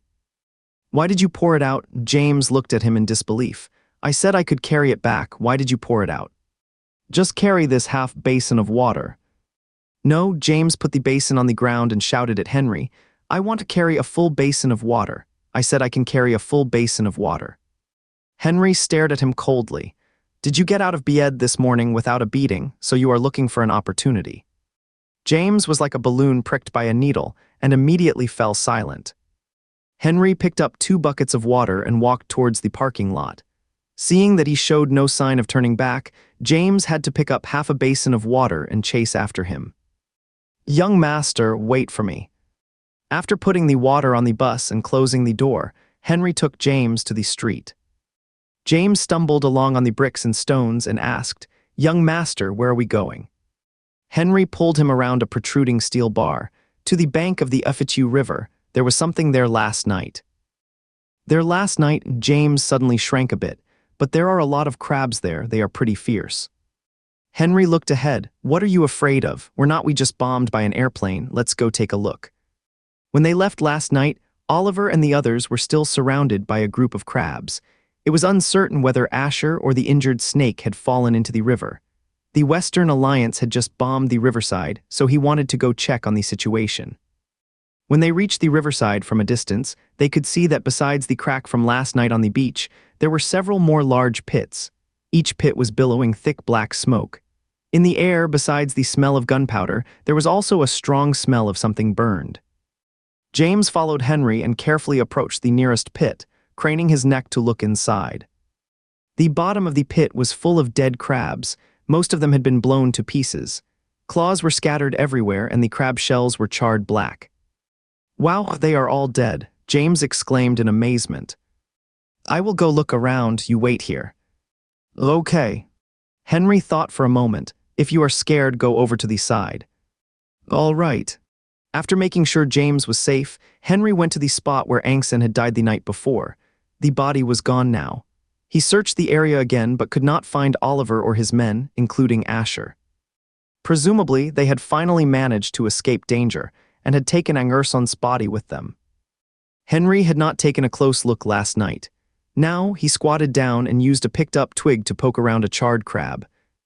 What kind of crab is this? How come I have never seen or heard of it before? Judging by its appearance, it is the most common sand crab in this area, but it is way too big. Each one is as big as a wash basin. Even the largest Arongfu crab in the Anxai Sea is only half this size. He pondered for a while but still could not figure it out. Considering that the Western Allied forces should be coming soon, he stood up, planning to call James and leave this place. But James was not standing by the big pit, and there was no sign of him in the distance either. Henry's heart skipped a beat and he immediately shouted, "James." "Yeah, I am here." James' voice came from inside the big pit. Henry rushed over in 3 steps at a time, only to see James sitting leisurely at the bottom of the pit, with a crab whose shell had been removed in front of him. "Do not eat that." Before Henry could finish his words, James had already put a lump of something like crab roe into his mouth, chewed a few times, and then happily closed his eyes. "Young master, it is so delicious." Henry paused. "How much have you eaten?" "Not much." After saying that, James burped. Henry looked at him in silence. Seeing that he was okay, Henry felt relieved. Then he went down to the bottom of the pit, picked up a whole cooked crab, and took James back. There were a lot of crabs on the beach, but they could not be preserved for a long time. Besides, just this one crab was enough for him and James to eat for 2 or 3 days. When they left, quite a few people had already come to watch the excitement. If those people were quick enough, they should be able to carry away some of the crabs before the Western Allied forces arrived. Back at the parking lot, Henry put the crab in a basin of cold water to cool it. James squatted beside the basin, watching the crab, while Henry went to search other cars. In the trunk of an SUV, he found a set of outdoor gear.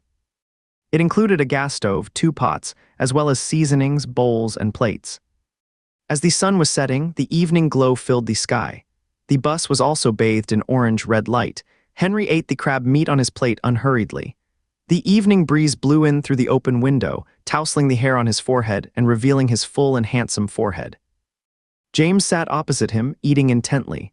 There was crab roe all around his mouth, and his 2 legs hung outside the seat, swinging happily. Outside the bus, on the open ground, the water in the pot on the gas stove was boiling, gurgling and giving off white steam. Henry wanted to boil the water for 10 minutes, then let it cool, and finally pour it into empty bottles for drinking. Every few minutes, a helicopter would fly overhead. Black smoke billowed from somewhere in the city, and the distant wail of sirens never ceased. But this bus seemed to block out all that turmoil. The 2 of them enjoyed a brief moment of tranquility in this small space. "Want some more?" Henry asked when he saw James' plate was empty. James let out a burp, shook his head and said, "I am full." They had eaten 2 meals, one at noon and another in the evening, but still left about a third of the crab uneaten. Henry kept eating, while James' mouth was free, so he started imitating how Ave usually spoke. "James, come on, I just made some small cakes, strawberry-flavored. Come and have a taste." James pretended to hold a plate in his left hand, waved his right hand forward, lips slightly pursed as he smiled, perfectly mimicking Ave's usual tone and expression. Henry glanced at him and could not help but twitch the corners of his mouth. Encouraged by this, James then eagerly started imitating William. He put his hands behind his back, bent slightly, and said in a kind tone, "James, did you get beaten up today? Why did not I hear you crying? Did you try what Uncle Uffing told you, tying a cloth pad on your butt before getting beaten?" Henry watched James' vivid imitation of his father William. Amused as he was, a faint sense of loss welled up in him. William was gentle to both James and other strange children, but he was particularly strict with his only son, Henry. Henry had to train desperately to be more outstanding to get 1 or 2 words of praise and to see a faint smile on that stern face. No one knew that he had once hidden behind the curtain, watching enviously as his father played with James, laughing heartily at James' innocent words. No one knew that his usual resistance to James might be tinged with a bit of jealousy he was reluctant to admit. He thought he probably just was not good enough. James did not notice Henry's unusual behavior. He had already finished mimicking the servant Amatzeo and was now copying Henry. "James, have you just been rolling in the fields? Stand back, do not touch my clothes." James pushed one finger forward, held his chin haughtily, his expression cold, the corners of his mouth downturned and his eyes full of disdain. Cough, cough, Henry was choked by a piece of crab meat and quickly grabbed the water bottle to drink. James kept going, frowning and looking impatient. "Stay away from me, do not follow me." "That is enough, James," Henry interrupted him. Just as he frowned, he realized his expression was the same as James, who was imitating him, so he relaxed his face and said, "Go get some water to wipe your mouth, you look so dirty." James looked at his reflection in the window, pointed at himself and giggled. "Sure enough, I am so dirty, I look like I just ate shit." James got off the bus to wipe his mouth. Henry looked at the remaining crab roe and meat on his plate and suddenly lost his appetite. After the sun set, Henry fetched 2 more buckets of water and heated them with a gasoline stove for James to take a bath. Although there was no one in the entire parking lot, Henry still carried the water to the back of the bus to use it as a shield. As he added hot water to the basin, he reminded James, "When the water in the basin runs out, use the water in the bucket. I have put it all here for you." "Okay," James nodded obediently. Henry placed the hand sanitizer he found from another car on a stone. "This can be used for bathing. Wash your hair too." James nodded again, got it. Henry brought over a flat stone slab, rinsed it clean with water. "There are no slippers, so just step on this slab and put your shoes back on after you are done." "All right." After giving all the instructions, Henry started to walk away. After a few steps, he turned around and saw James still standing there, so he asked, "Can you bathe yourself?"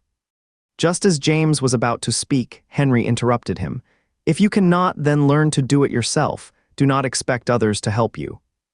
James closed his open mouth and just nodded. Henry went to the other side of the bus and started fiddling with the things he found during the day. He took out a multifunctional tool bag from his backpack and started knocking and tinkering to modify them. He wanted to make a gasoline lamp. There was plenty of gasoline in the parking lot.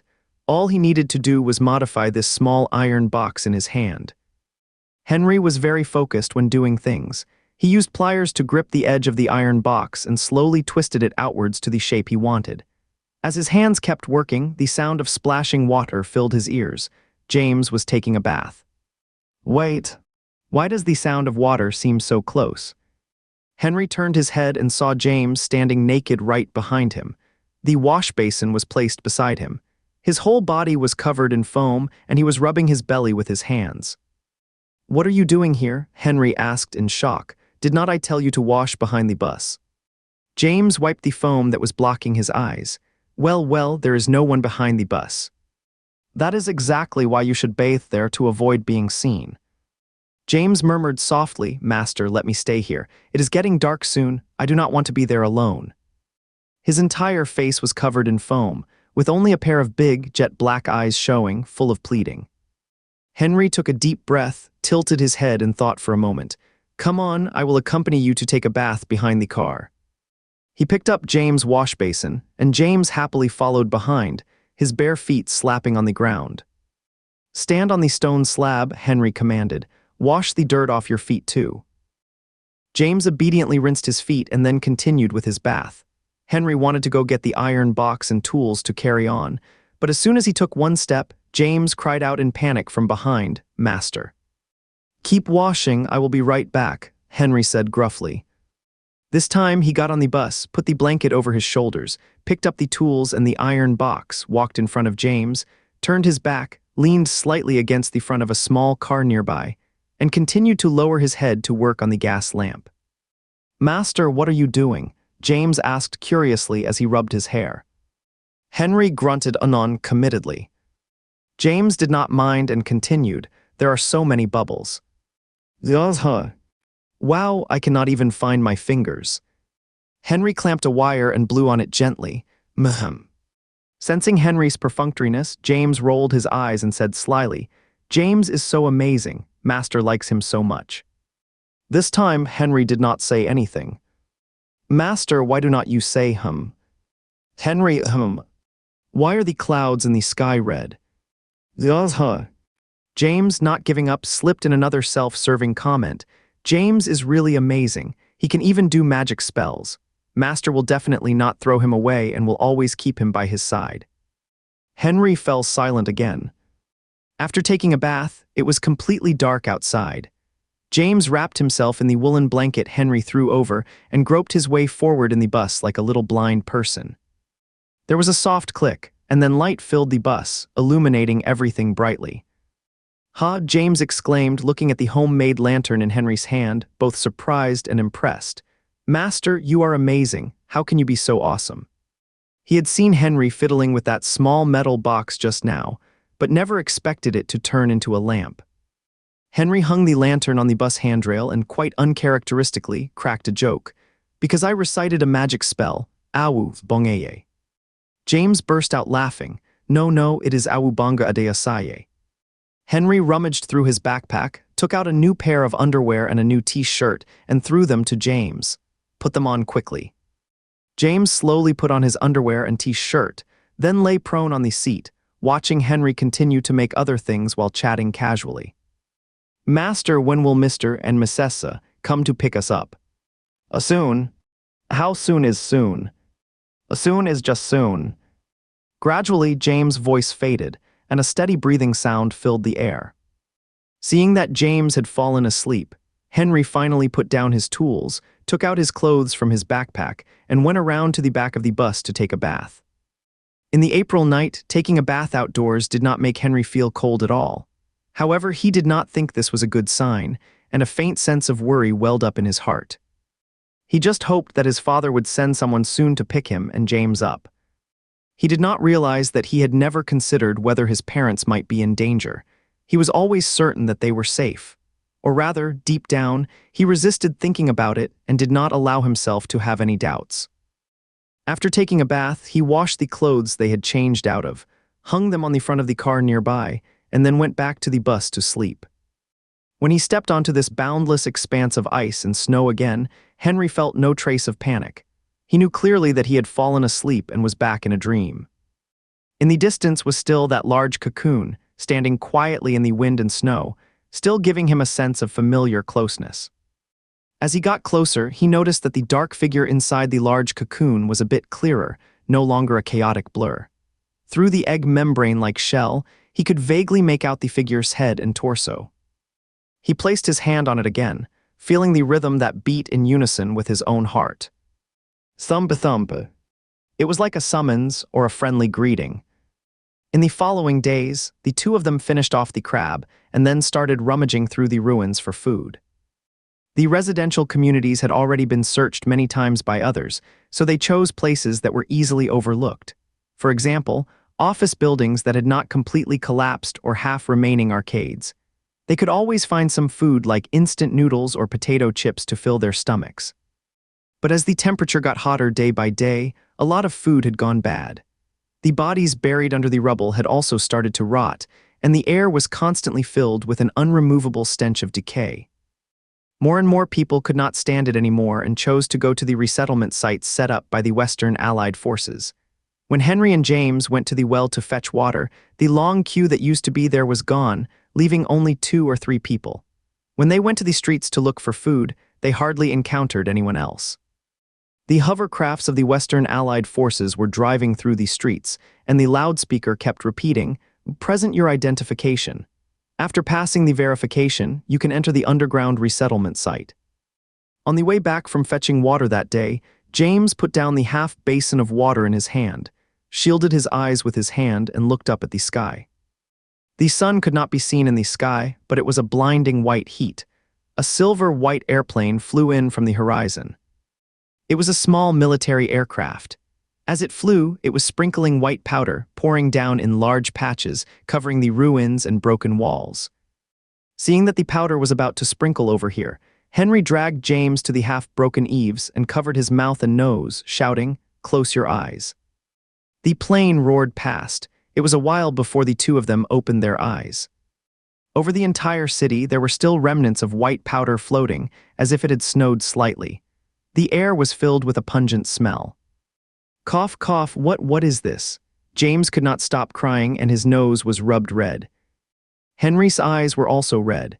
He covered his mouth and nose with his sleeve and said, "It is the disinfection powder for epidemic prevention. Stop talking and cover your mouth."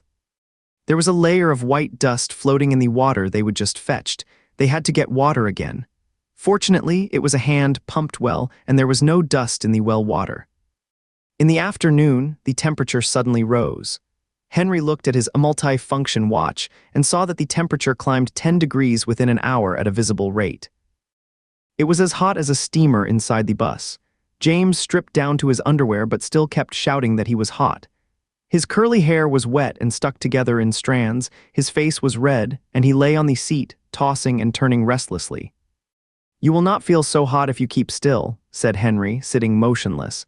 He seemed much better than James, but the back of his T-shirt was soaked with sweat. "Master, I think I am about to be cooked. If I really am, you can soak me in a basin of water. I am bigger than a crab, enough for you to eat for several days." James got up, grabbed the water nearby, and gulped down half a bottle. Henry glanced at his watch and found that the temperature was still rising. In just a short moment, it had already gone up 4 degrees. "Come on, let's not stay in the car. Let's go out and find a shady place." Although it was also hot outside, they could always find a place cooler than the bus. James was about to put on his shoes when Henry stopped him. "Put on your clothes and pants before you go out." "I am wearing pants already." "Underwear does not count as pants," Henry said sternly. If it had not been for Henry's disapproval, James would have taken off even his underwear just now. After James put on his clothes and pants, Henry stuffed several bottles of water into his backpack, and the two of them walked out of the parking lot. The air was hot and sticky, sealing every pore. Through the steaming air, the distant ruins seemed to be swaying and distorting. There were no birds in the sky, not even an ant on the ground. The Western Allied forces, hovering vehicles that usually patrolled and made announcements, did not show up either. The whole city was lifeless, like a large tomb. The two entered a semi-collapsed office building and sat down against the wall in the spacious hall. Although it was still very hot here, it was a little better than the bus. James simply lay down on the slightly cool tile floor, spreading his limbs. Henry did not stop him. After all, he himself wanted to lie on the floor tiles, but he held back. Soon, footsteps came from the nearby stairs. A middle-aged woman was helping her husband walk slowly down the stairs. When the woman saw James and Henry, she widened her eyes in surprise. "Honey, look, there are 2 kids here." Henry did not say anything. He just turned his head to size up the two, but James sat up from the floor and greeted. The man looked really ill. Seeing Henry's indifferent expression, he asked James, "Kid, what are you doing here? Is not anyone with you?" James answered earnestly, "It is too hot where we live, so we came here to take a break. I am with someone." "How could I be without anyone? The young master is with me." Hearing James say this, the couple thought the two were with their adults, but the adults were just not around at the moment. "Tell your grown-ups that the Western Allied forces announced yesterday that, for thorough epidemic prevention and disinfection, they are going to add some kind of ullin to the disinfectant powder in a few days." "Adolin Jayachin," Henry suddenly spoke up. "Yeah, that is it." Upon hearing this, Henry's face immediately changed. The woman helped the man and walked outside. "We are going to the underground resettlement site now. I heard that smelling that ullin stuff can cause poisoning and even death. You tell your family to go to the resettlement site too. Do not delay. Besides, it is getting hotter and hotter. What is the point of staying outside? You will just get roasted alive." Henry, who had been silent, suddenly asked, "Madam, do we need identification to enter the underground resettlement site?" The woman said, "Surely, the Western Allied forces are very strict about it." As if thinking of something, she turned to look at Henry and James, then comforted them. "Tell your grown-ups not to worry. My former neighbor was once in jail for theft, but he still took his family in this time." Thank you." Henry knew she had misunderstood, but his and James' situation was not as simple as having a family member who had been in jail for theft. "Goodbye, madam," and James did not put his hand down until the two disappeared outside the hall. Turning around, he saw Henry looking extremely serious. It was the kind of seriousness that meant something big was coming. "Young master," James called out uneasily. Henry pursed his lips tightly, his jaw tense. After a long while he said, "James, I have to find a way to get into the underground resettlement site." By evening the temperature was not so sweltering. The two returned to the bus. Henry took out his tool bag again and used an electric tweezer to fiddle with a chip. James did not dare to disturb him. He held his breath and lay beside him. When Henry raised his head to stretch his neck, James quickly asked, "Young master, what are you doing?" "I am working on an access card for the research facility," Henry said, gently moving his stiff right arm. "There is a pharmaceutical plant in West City. On the surface, it is just another company, but even the Western Alliance does not know it is actually a secret research base used by Dong Alayan forces. The building was not constructed like an ordinary structure. It was built to military level 3 defense standards, so it might have survived the earthquake intact. Let's." "Wow," James exclaimed, his eyes full of admiration. He did not really understand, but the less he understood, the more impressed he was. He felt that there was nothing in the world that Henry did not know, and nothing could stump him. Henry lowered his arm, gave him a glance, and said, "I will take you in tonight and alter our identification." "Sure," James said, nodding his sweaty head. Bang! The sudden loud noise interrupted James. The bus shook violently as if it had been hit hard. James reached out to grab Henry, but then he saw a furry head sticking in through the front window. "Ah, master, it is a tiger." The window in the front first row was open. A huge tiger's head stuck in, and its two sharp claws were gripping the window ledge as it tried to climb in. Half of its body was already inside the window. Roar! The tiger turned towards them, opened its mouth, and let out a fierce growl, revealing its scarlet jaws and sharp teeth. James recognized it as a tiger. He had seen one in the zoo before, but those tigers were listless, lying around in the enclosure, indifferent, nothing like this fierce one. Henry had just put his dagger in his backpack and left it on the last row of seats at the back of the bus. He did not have time to get the dagger now, and there was nothing handy nearby. Seeing the tiger about to climb in desperation, he grabbed the nearby iron pot and threw it at the tiger's head without hesitation. After several loud bangs, the tiger let out a pained roar and tried to lunge into the window. Henry then used the bottom of the pot to push its head back out. "Get my dagger, it is in the bag," Henry shouted, struggling to hold the tiger back as he ordered the stunned James beside him. James snapped back to his senses, his panicked eyes searching for the backpack. "It is at the back of the bus," Henry roared. The tiger kept trying to squeeze in. Its sharp claws scraped against the bus body, making a terrifying noise. Henry used all his strength to hold the iron pot, his 2 feet braced against the handrail behind. Several veins on his neck extended down, bulging under the thin muscles of his shoulders and back. James found the backpack and fumbled to take out the dagger. In his haste, he tripped and fell with a thud as he turned around. He got up in half a second, grabbed the dagger, and rushed towards Henry. "Master, here." Henry could not spare a hand to take the dagger. If he relaxed even a little bit now, the tiger would pounce in. "Stab it," his face flushed red, and he forced out these 2 words through gritted teeth. The handrail behind his feet was rattling loudly, as if it was already loose. Henry did not dare to slack off and said with difficulty once again, "Do not be afraid, stab it." James did not hesitate any longer. Although his lips were trembling and his legs were so weak that he could barely stand, he still followed Henry's command.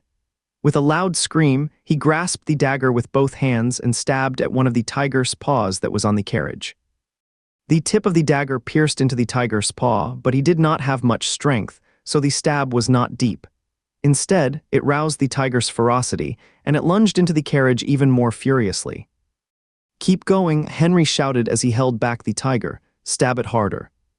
James' face turned deathly pale, but he pulled out the dagger as told and stabbed at the tiger's paw again and again, letting out shrill, distorted cries. Go away, you go bad tiger, go away. Awu booms ga adeyasaye, go away." Blood gushed out from the tiger's paw, instantly staining the yellow fur red and trickling down the carriage wall. The tiger could not bear the pain and, unable to lunge in for a long time, finally gave up. With a thud, it slipped down from the window and limped towards the outside of the parking lot. Seeing it disappear in the distance, the iron pot in Henry's hand dropped to the ground. He took 2 steps back and slumped down, exhausted. James was still standing there, tightly gripping the dagger in both hands. He was crying and looking at Henry, his legs shaking and unstop. Henry leaned against the base of the seat. His whole body was soaked with sweat. He wanted to reach out to James, but his arms were too weak to lift, so he just smiled and gasped, "Come here." "Woo," James shuffled over step by step. "Put the dagger away." James threw the dagger onto the adjacent seat, and his whole body was still shaking like he had the chills. "Come and sit beside me." James sat down next to Henry and sobbingly hugged his arm. Henry looked at the whorl on the top of his head and said softly, "Stop crying, it is okay." James gradually calmed down, stopped crying, and just leaned against Henry, sniffing occasionally. "You did really well just now," Henry said. James looked up at him. Although his face was covered with water, whether it was tears or sweat was indistinguishable, but his pair of dark pupils began to shine. "Did I really do well?" he asked in a hoarse voice. Henry nodded. "Yeah, you did great. You followed instructions, responded promptly, and were decisive. I was not scared of it. Even if there were 2 more tigers, I could handle them." James perked right up and his voice stopped shaking. "I used a little bit of magic just now, not too much. If I would used more, it would be dead. I could have kicked it too, look like this. I just do not usually use this move." As he spoke, he stood up and started gesturing animatedly. Henry just watched him quietly, not saying anything. When James had recovered his strength a bit, Henry got up and started packing their backpack. "We need to get out of here fast, in case that tiger comes back for revenge." Henry put it mildly. In fact, he knew clearly that the tiger must have eaten quite a few corpses, maybe even some live people. The bodies they could find now were highly decomposed, and even the tiger would have trouble swallowing them. Eventually, it would come back for the 2 of them. James had been enthusiastically showing how he fought the tiger. Hearing this, he suddenly stopped, his eyes widening in fear. "Put on your bag, fill it with water. We are leaving right now, going to the Research Institute to change our identity chips, then enter the underground city." It was already evening. The sun and the moon hung in the sky, one in the east and one in the west. It was hard to tell whether the light was from the sun or the moon. The temperature was still sweltering. When the 2 of them passed by the well, sweating, they drew up some well water and poured it over themselves from head to toe. The slightly cool water drenched their bodies, taking away some of the heat. James shook his head like a puppy, flinging off the water droplets. "Sir, pour some more on me one more time." Henry wiped the water off his face, then drew another bucket of well water and picked it up. "Let's go, we cannot delay any longer." It was not too far from here to the Research Institute, but it would still take a few hours to walk there. After walking for a while, the 2 would rest on the spot and pour well water on themselves. Although the well water gradually warmed up and lost its coolness, pouring it on their bodies still made them feel a bit more comfortable. The sun had completely set, and the entire city ruins were bathed in the pale moonlight. All was deathly still between heaven and earth. James clung tightly to the hem of Henry's clothes, following him closely. He always felt that there was something lurking in the shadowy depths of the ruins, watching him. Henry lit the gas lamp, illuminating the area around them. From time to time, he whispered to James to watch out for the bricks and cracks underfoot. "Whoa!" A howl of some animal came from the distance. James' hair stood on end. "Young master, what is that howling?" "It is nothing, just a dog." Henry replied calmly, but he kept his dagger tightly grasped in his right hand all the time. Around 9 of the clock at night, the 2 finally reached their destination, an industrial area near the outskirts of the city. The terrain here was wide. Looking around, those tall factory buildings from before had all collapsed. Only a 10-story building stood quietly in the wilderness. Henry led James to the front of that building. Under the light of the gas lamp, although large chunks of the building's wall plaster had peeled off and there were several criss-cross cracks on the wall, the entire building still looked sturdy. The fence was gone, so the 2 walked directly to the front of the door. Henry took out the tools from his backpack and started prying the electronic lock. James held the gas lamp, looking around while asking, "Young master, can we modify our identities in here?" "Sure," Henry said without looking up. The Dong Alayan forces had already evacuated before the earthquake, but they could only take some essential items with them. The equipment needed to modify biochips was not considered important to them, it would have been left behind. With a click, the electronic lock was pried open. A cold wind blew out from the open door. While James felt comfortable, he also felt a bit of eeriness. Goosebumps instantly appeared on his arms and a chill climbed up his back. "Come on, let's go in." Henry carried the gas lamp and walked inside. James quickly hugged his waist and shuffled along step by step. "Let go, how can I walk like this?" Henry stopped and looked down at him. James had to let go and instead grabbed a corner of his clothes. The hall was in disarray, with scattered documents littering the floor, revealing signs of a hurried retreat by Dong Alliance forces.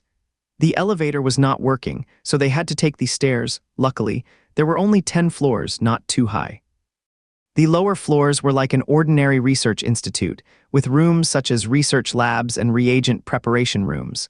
But when they reached the 5th floor, a closed metal door appeared in front of them, blocking the upward stairs. The keypad on the door was still active, its green buttons glowing faintly. It was clear this building had its own independent Ulashai power system. As long as the generator had not been damaged in the earthquake, Ulashai could keep the building powered for a very long time. "I came here once with my father and remembered the password," Henry said as he entered several numbers on the buttons. The metal door opened smoothly. As soon as the two stepped onto the 5th floor stairs, the metal door behind them closed, and lights suddenly came on all around. The entire field of vision became brightly lit. James was dazzled by the sudden brightness and squinted his eyes. When he got used to it, he found that what was in front of him was not a staircase going up, but a small room. The room was empty all around, and there was only a small door on the opposite wall. "Unauthorized intruders detected. Please present your access credentials immediately." A cold, emotionless robotic voice suddenly echoed through the room. James panicked and looked around, but could not find the source of the sound. "Unauthorized intruders detected. Hold your access credentials in front of your chest or face the consequences." As if he did not hear it, Henry strode towards the small door, pressed the button beside it, and a screen appeared on the wall. He immediately started operating on the keyboard below the screen. "Unauthorized intruders have not presented access credentials. A 10-second countdown starts now." As the robotic voice faded, James was horrified to find that small holes suddenly appeared on the surrounding walls, and red lights shone through, aiming at the center of his and Henry's brows. "Young master, what is this?" Henry let a red dot rest on the center of his brow, and his hands flew over the keyboard. "Infrared sights." 10-9-8. James reached up to cover the center of his brow. "What are infrared sights?" "Infrared sights are infrared sights." Henry was as perfunctory as ever. James let out an "oh" as if he understood, but could not help asking further. "Then, why is there a voice counting?" Henry did not stop his hands, and his eyes scanned the screen quickly. "When the count ends, it means we are about to." 7-6-5. About to what? James felt nervous for no reason and subconsciously held his breath. "About to." The light from the display projected onto Henry's face, making his nose look high-bridged and his eyes sharp. Although a bead of sweat slid down his temple, his expression remained calm. 4-3-2. As Henry hit the enter key, the robotic countdown stopped abruptly. The red dots on them disappeared, and the small door in front opened silently. Henry let out a long sigh of relief and stepped forward. "It means we are about to enter the secret research institute." James had no idea that he had just been on the verge of death. He just nodded, half understanding, and followed Henry inside. "We are going to the top floor now. That is where the instrument for adjusting the bio-chip is." Henry suddenly stopped speaking, halted his steps, and stared ahead in shock. James looked in the direction he was gazing. They were in a spacious hall with instruments all around, but in the middle of the hall there was a thick section of a large tree, sticking out oddly. It was called a section rather than a whole tree because the upper part of the trunk pierced through the ceiling, and the lower part went through the floor. Only a part of the trunk could be seen on this floor. The lush branches and leaves of the big tree extended in all directions, covering half of the hall. The trunk was straight and thick, so thick that it would take several people to encircle it. "Ah, you can plant a tree indoors." James felt a bit curious. Henry ordered, "Stay put, I will go take a look." James stood still and just watched Henry slowly approach the big tree. The leaves of this tree resembled ginkgo leaves, yet it bore fruits as big as eggs. The color was dark, the skin was rough with tiny bumps on it. Henry carefully walked around the big tree. He found a lot of scattered stones around the trunk. Presumably, this tree had grown from the bottom and had pierced through the entire building. "Young master, the fruit above your head is moving," James suddenly said. Henry looked up and saw a fruit hanging among the green leaves, swaying gently. The skin of the fruit rose and fell, as if there was something inside trying to break free. James picked up a stone from the ground. "Young master, step back a bit, I will knock this fruit down, it looks really strange." "Do not move," Henry stopped him. James asked, "Do not you think that fruit is kind of annoying to look at?" "Then just do not look at it." Henry thought this tree was very strange, but their goal was to modify the biochip. There was no need to stir up trouble and create extra problems. They should just modify the chip and leave. Although James really wanted to smash that fruit, he put down the stone and followed Henry towards the elevator by the wall. The stairwells above the 5th floor were blocked. There was only the elevator. After the two entered the elevator, Henry pressed the button for the 10th floor. The 10th floor arrived soon. The elevator doors slowly opened, and what appeared in front of them was still a hall. All around were various instruments, and in the middle was the big tree that had pierced through the floors. This floor is at the canopy level. The branches and leaves are even denser, and in the middle there are clusters of those dark-colored fruits. But unlike the lower floor, besides these small fruits, there are also some large white fruits hanging on the branches. Each one is bigger than a winter melon, hanging heavily on the branches. Henry took James' hand and they skirted around the big tree. After walking halfway around the edge of the hall, they finally found the instrument for modifying the biochip. He stared at the dormant instrument, wondering if the components inside were damaged and whether it could still be started. He was a bit hesitant to reach out and press the power on button. Henry took a deep breath and asked James, "Is your magic strong?" James replied seriously, "Very strong." "Did you learn from the Unanyu on TV?" James thought for a moment and said, "Not entirely." "What do you mean?" "James, Unanyu learned directly from the master, and I picked up what I know by watching the master teach him. In truth, both Unanyu and I were trained by the same master." "Oh, I see." Henry pointed at the instrument in front of him. "Can you use your magic on it to make it work properly?" "A sure thing." James started chanting those incantations again and struck various poses. After chanting for a while, he made a gesture of invitation to Henry. Although Henry knew he did not really have any magic power, he somehow felt much calmer in his heart. He gently pressed the power on button above the instrument. After waiting for a few seconds, the instrument showed no reaction at all. It seems we need to do it again," James muttered. He started chanting the incantations continuously while Henry checked around the instrument and found that the power cord at the back was not plugged in. After he connected the power, James also finished his spell casting. Henry pressed the power on button. With a soft sound, the instrument's display screen flickered, indicating a successful startup. "See, I have infused my magic power, it is ready to go," James said. Henry pointed at the scanning area on the instrument. "Put your wrist here." James did as he was told and placed his wrist on it. A light green bar scanned beneath his wrist, and James' personal information appeared on the screen.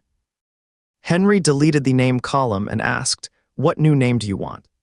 James opened his mouth, hesitated, and said, "But I have no problem with my name. I do not want a new one.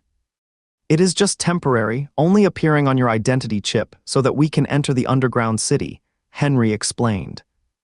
"Oh, I see." James stared blankly for a moment, his eyes suddenly lighting up as he was about to speak. Then Henry cut in, "We cannot use Unanyu." "How about Sasaki then?" "No, that will not work either."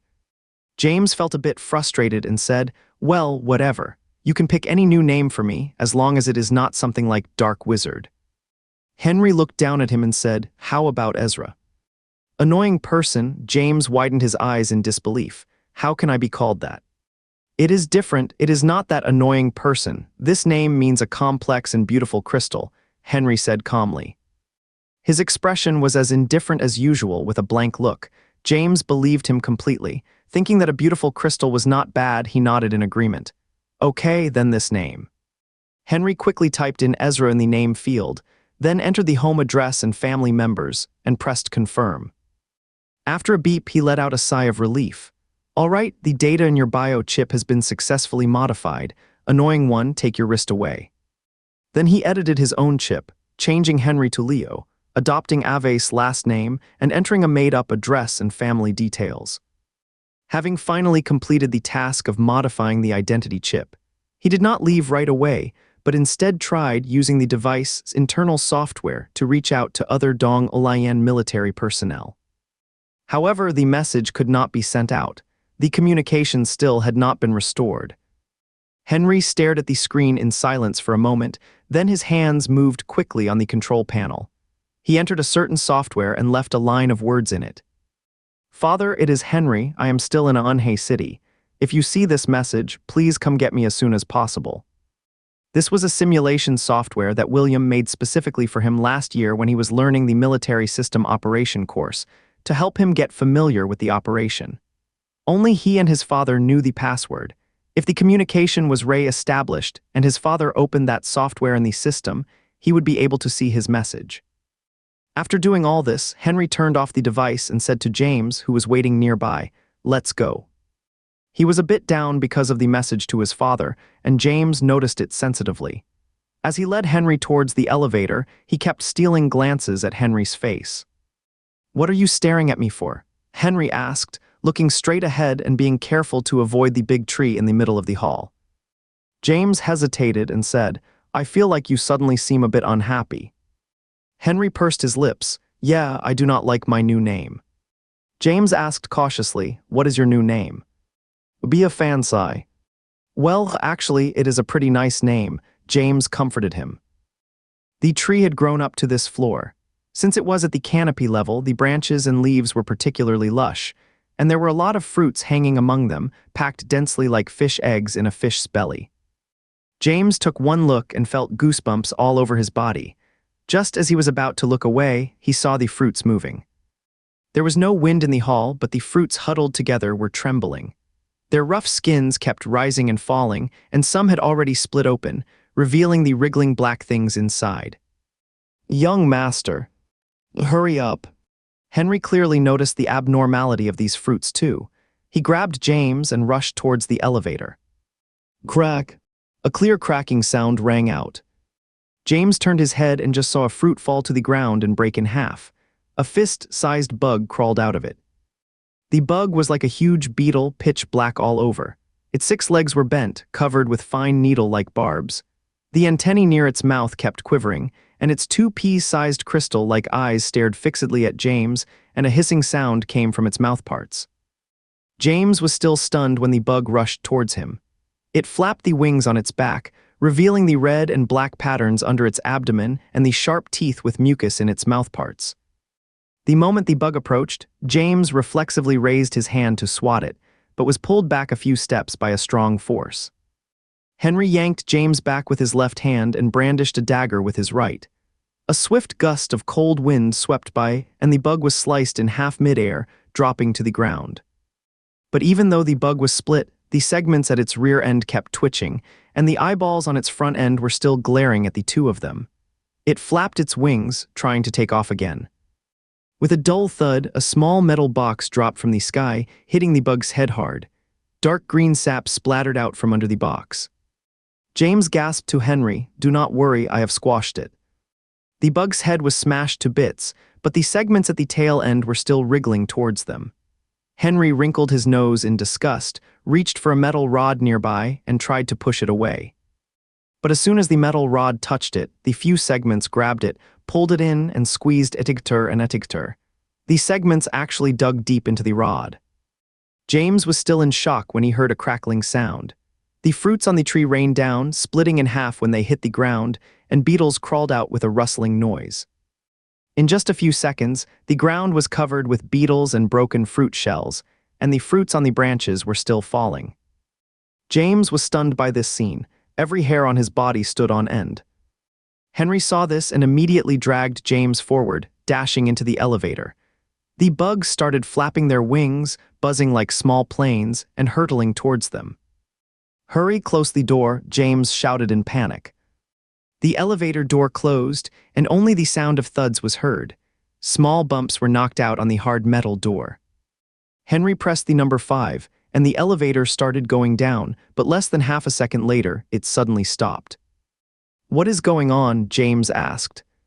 Henry kept pressing the number 5. "I do not know, maybe it is jammed."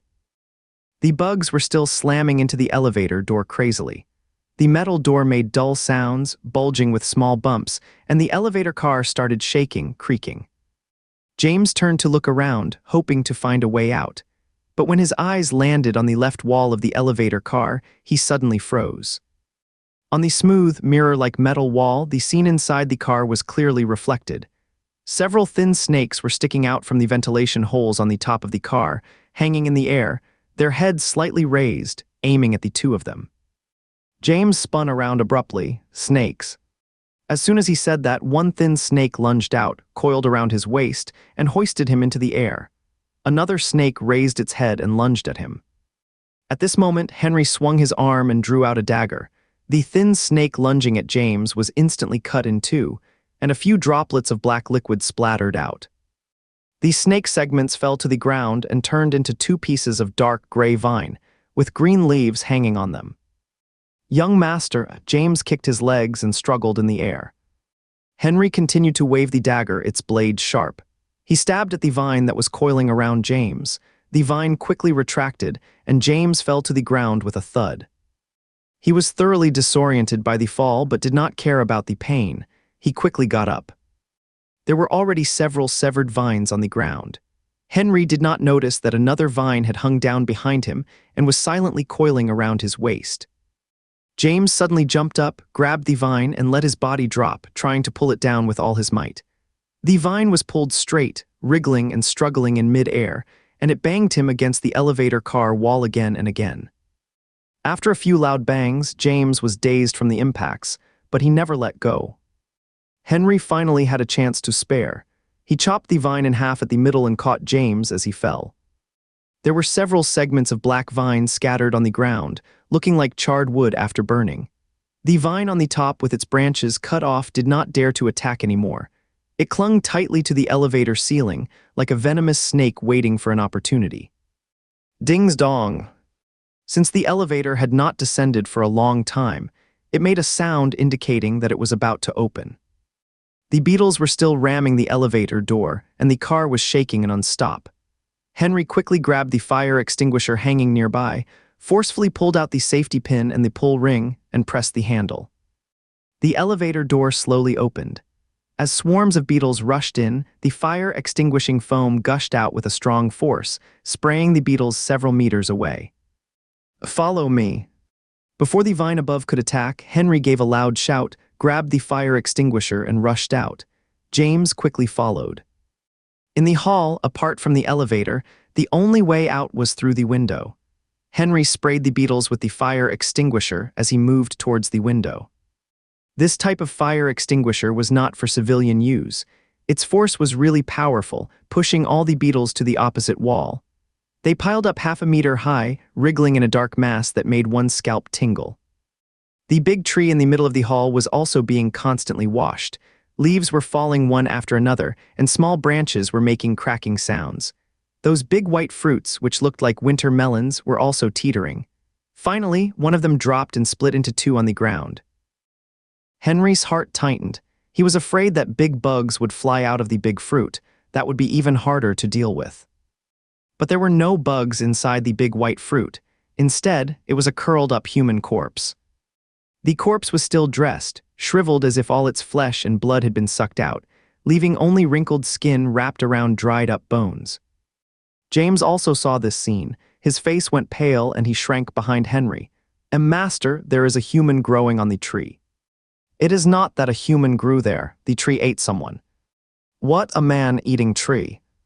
The red light at the bottom of the fire extinguisher was flashing, indicating that the foam inside was about to run out.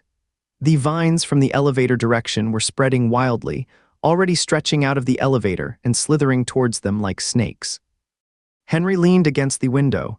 With his left hand, he pressed the switch embedded in the wall, and the automatic window slowly opened. The sweltering heat rushed in instantly. He turned his head and glanced outside. They were on the 10th floor. Unless he and James grew wings, there was no way they could get out of this room. The fire extinguisher spat out the last bit of foam and finally stopped. The bugs that had been washed to the base of the wall crawled out from the piles of leaves and husks and started flapping their wings. The elevator entrance was completely blocked by the vines. The tendrils had spread to the center of the room and were quickly crawling towards the window. James picked up an iron rod from somewhere and waved it at the climbing vine, shouting bravely but with a hint of fear, "Do not come any closer. Stop right there. If you do not, I will hit you." Henry glanced at the corpse that had fallen out of the big fruit, gritted his teeth, took off his backpack and threw it to James. Then he half crouched down and commanded, "Put on the backpack and then let me carry you." James never disobeyed his orders. He quickly put on the backpack and then jumped onto his back. "Are we going to rush into the elevator? Master, you charge and I will fight. Hold on tight to me, do not let go." James did as he was told, hugging Henry's neck tightly and clamping his legs around his slender waist. Henry pursed his lips tightly. Instead of rushing towards the elevator at the same time the beetles took off, he suddenly propped his hand on the windowsill and nimbly flipped out. There was a plastic pipe as thick as a bowl across the outer wall outside the window. After Henry flipped out, he stepped on the pipe. The moment those beetles chased out, he reached out and pulled down the window. The military-grade metal window closed tightly at once, being hit by the beetles and making a continuous noise. One beetle was cut in half at the waist, and its front part fell straight down. The outer wall was very smooth. Except for that water pipe, there was nothing to hold on to. Henry could only stick to the wall like a gecko, pressing his body as close to the wall as possible, with his hands digging into the gaps between the bricks. James was hanging in mid-air on his back. Beneath him was a 10-story drop. He took a quick look down and was so dizzy with fear that he dared not look again. "Do not move a muscle. The slightest movement could send both of us plummeting," Henry hissed, turning his head slightly. "Okay's okay, I will not move." The wall was too smooth. Henry started to move sideways, hoping to get to the other side of the building to see if there were any pipes he could cling to, either to climb to the roof or slide down to the ground. James rested his head on Henry's shoulder, and even his breathing became extremely gentle, for fear that any big rise and fall of his body would be a disaster. He just regretted that his heart was pounding too hard, if only it would stop. Fortunately, the brick joints were quite deep. Henry dug his hands tightly into them and slowly inched to the left. Sweat dripped into his eyes, but he did not even dare to blink, letting the stinging tears mix with the sweat and roll down his face. James did not dare to make a sound, afraid of disturbing him. Instead, he was frantically chanting a spell in his mind. "Awuabenga de Wuzaya, Awuabenga de Wuzaya." Crack! Suddenly, the plastic pipe under their feet made a cracking noise. The sound was not very loud, but to Henry and James, it was like a sudden clap of thunder in the sky, making their heads buzz. The two of them together weighed over 100 pounds. Although the pipe was sturdy, it was still made of plastic and finally developed a crack under the strain. If they continued to move to the left, the pipe might break. But on the right, the window was still being bashed by those beetles, and there was no way to go back. The consequence of going back would be the same as those corpses in the big fruits. Henry took a deep breath and took another step to the left, landing gently and slowly.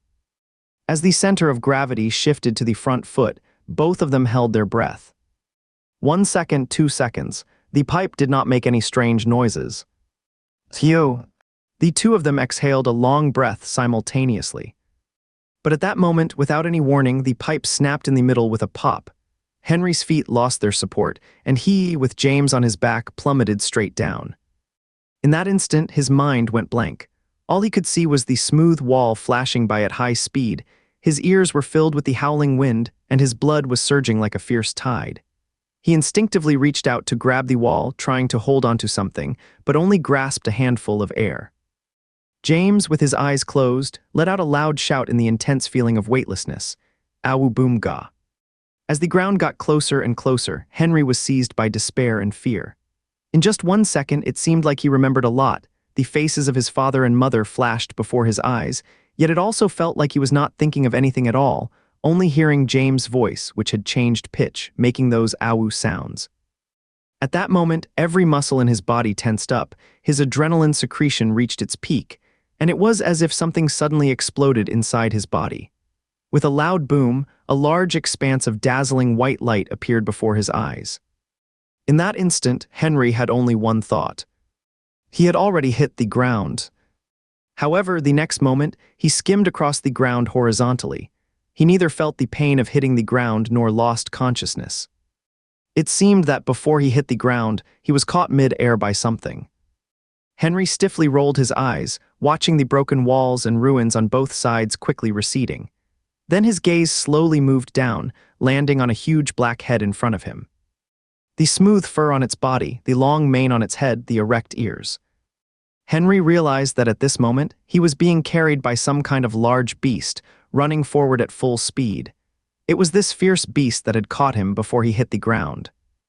A sense of unreality welled up in his heart. He was not sure if this was real or a fantasy until he heard James scream from behind, "Adeyasaye." Henry reached out his hand and gently placed it on the neck of the beast beneath him. He could not see it clearly at the moment. Judging from its head shape, fur, and ears, he guessed that it was actually a black lion. When his palm touched the smooth fur, a familiar sense of closeness instantly spread from his palm to his heart. Henry thought, "Stop, do not run anymore." Surprisingly, as soon as this thought crossed his mind, the black lion, which had been running just now, actually stopped in its tracks. Henry could feel that it had heard the command in his mind, and he could also feel its response. It was a feeling of being connected in consciousness, without any resistance, just like a long-lost friend or relative. No, no, no, that is not right. It was not a friend or a relative. It was as if it was a part of his own body, indistinguishable from him. It was him. Henry wanted to get a good look at the black lion, but just as he stepped down, it suddenly vanished from sight. It did not turn into a cloud of dark smoke or make any sound. It simply disappeared without a trace, right before his eyes. "Young master," James whispered softly in his ear, his voice hoarse from chanting spells non-stop. Henry snapped back to attention and asked, "Did you see that big black lion?" "A big black lion? Is it still chasing us?" James lifted his head, scanning the surroundings with caution. Henry paused, then asked, "When we fell from the building just now, did not you see anything that caught us and brought us here?" "Caught us? Who caught us?" James suddenly raised his voice. "It was not anyone who saved us. When we fell, I chanted a spell and used magic. Then we flew up into the air and kept going until we got here." Henry stared for a moment, then pressed again. "You really did not see the black lion? Then what was I riding just now?" James calmly explained, "You were not riding anything, my magic carried you. I learned this spell from Master Teacher, and it lifted us off the ground and flew us all the way here." Henry took a deep breath and said flatly, "Then fly again for me just for a bit." "Zau." "Keep it down," Henry interrupted. James lowered his voice, Gabrahadiasaye. A moment later, Henry stood still and asked, "Where is the flying? Why are not we moving?" James thought for a moment, "Maybe I used up too much energy earlier." Henry glanced around and realized the black lion had carried them both at full speed, now leaving the industrial zone behind and entering the main street. He knew there was no point arguing with James anymore, so he said, "Let's go, our identity chips have been updated. We can get past the Western Alliance checkpoint now. We can head down to the underground city right away." He was lost in thought, walking forward absent-mindedly, until James called out again beside him, "Young master, young master."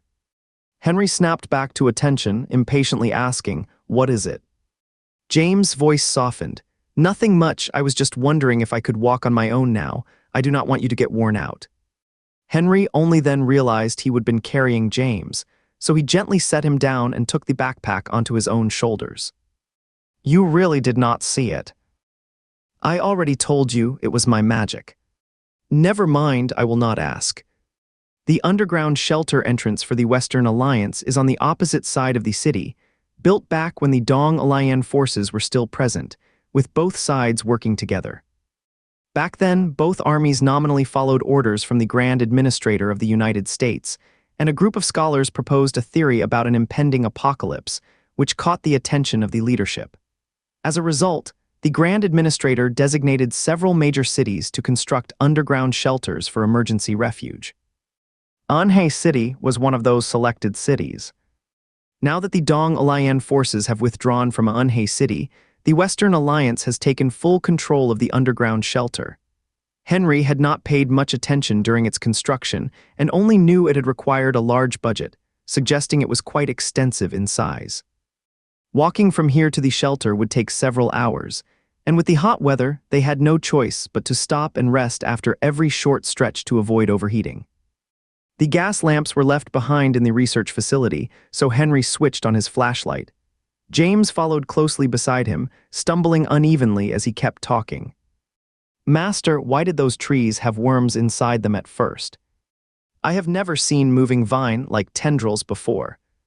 Those trees can actually harm people. I was terrified." As he spoke, James shivered and rubbed his arm. Henry tuned out James' words, lost in thought about the Black Lion. He did not know how the Black Lion had suddenly appeared, or how it vanished so quickly, nor why James could not see it. And that strange sense of connection, why did it make him feel so certain that the Black Lion was truly himself?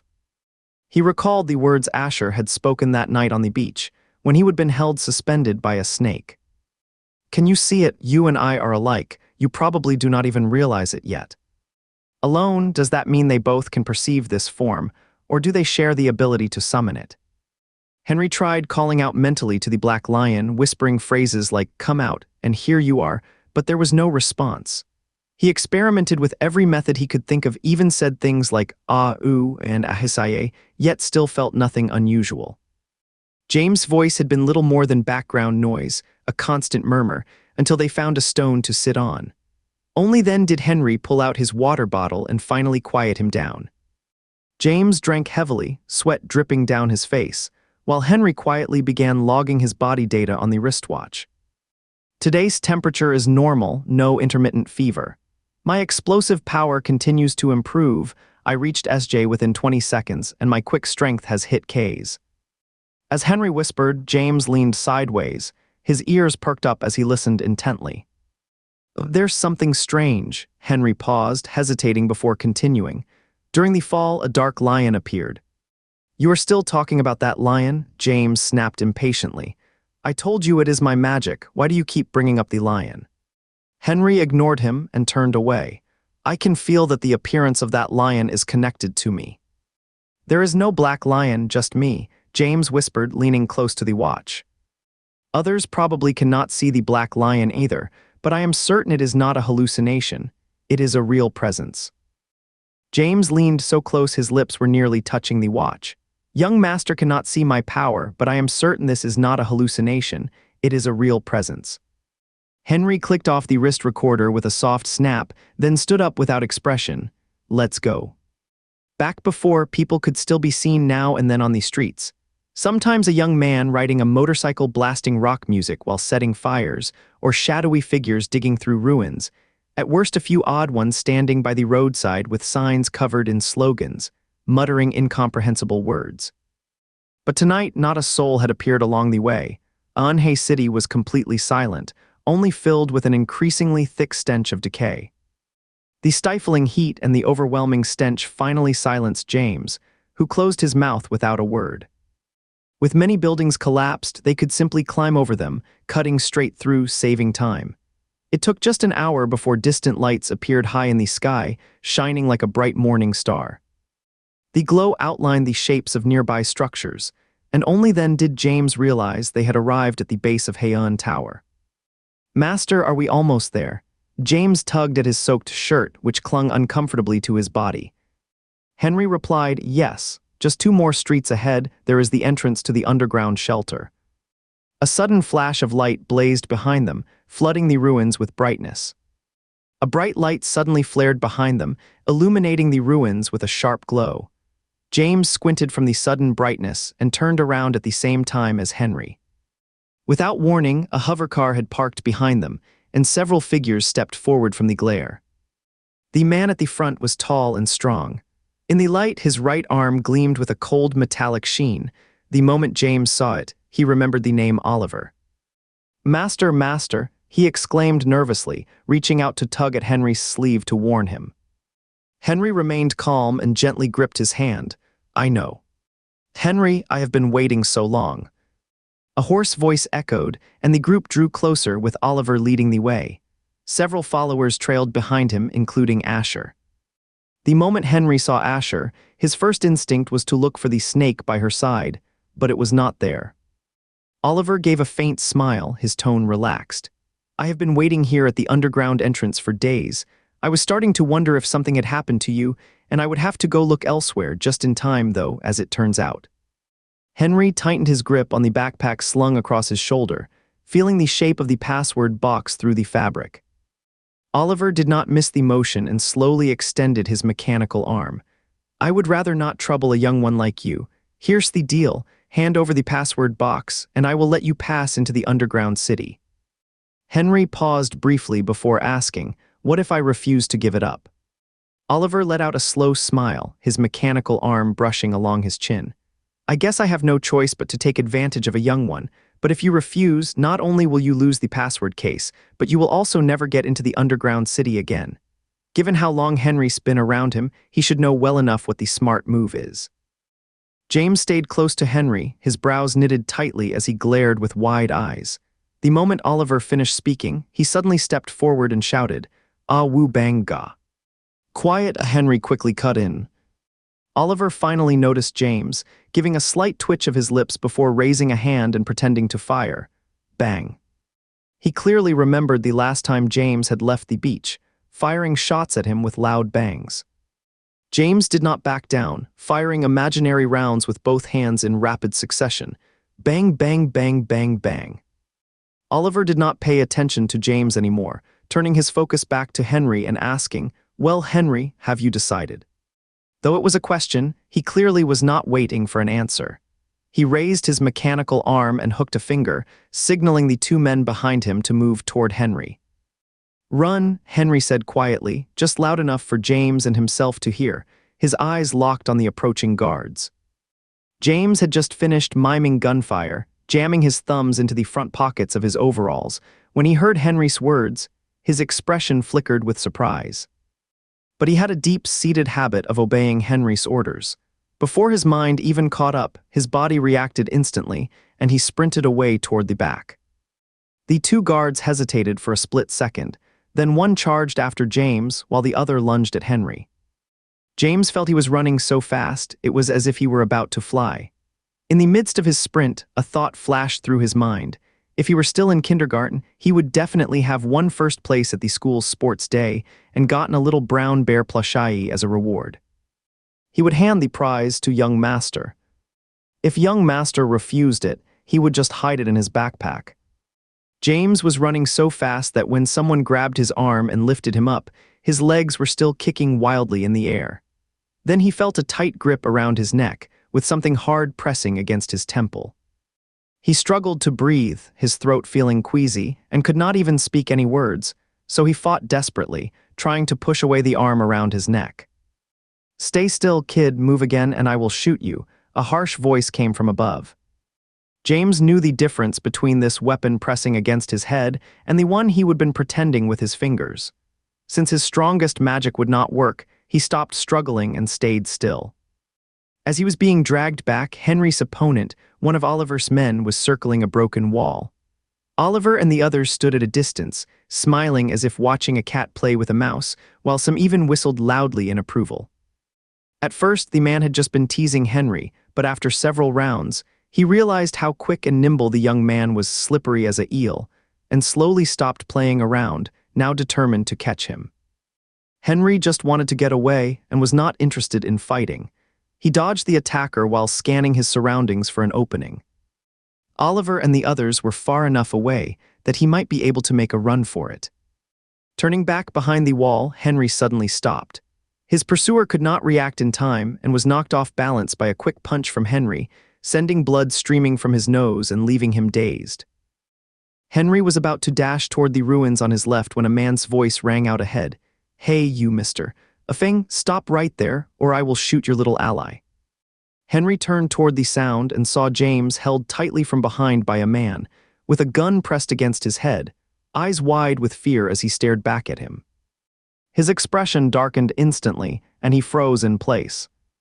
The man who had been punched rushed forward, twisted Henry's arm behind his back, then shoved him hard against the broken wall nearby.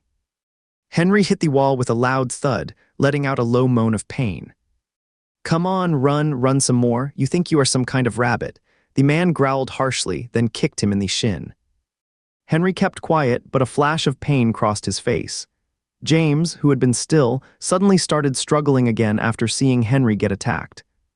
The subordinate pressed Henry's cheek against the wall and raised a fist, but Oliver impatiently called out, "Enough already, what is the point of this?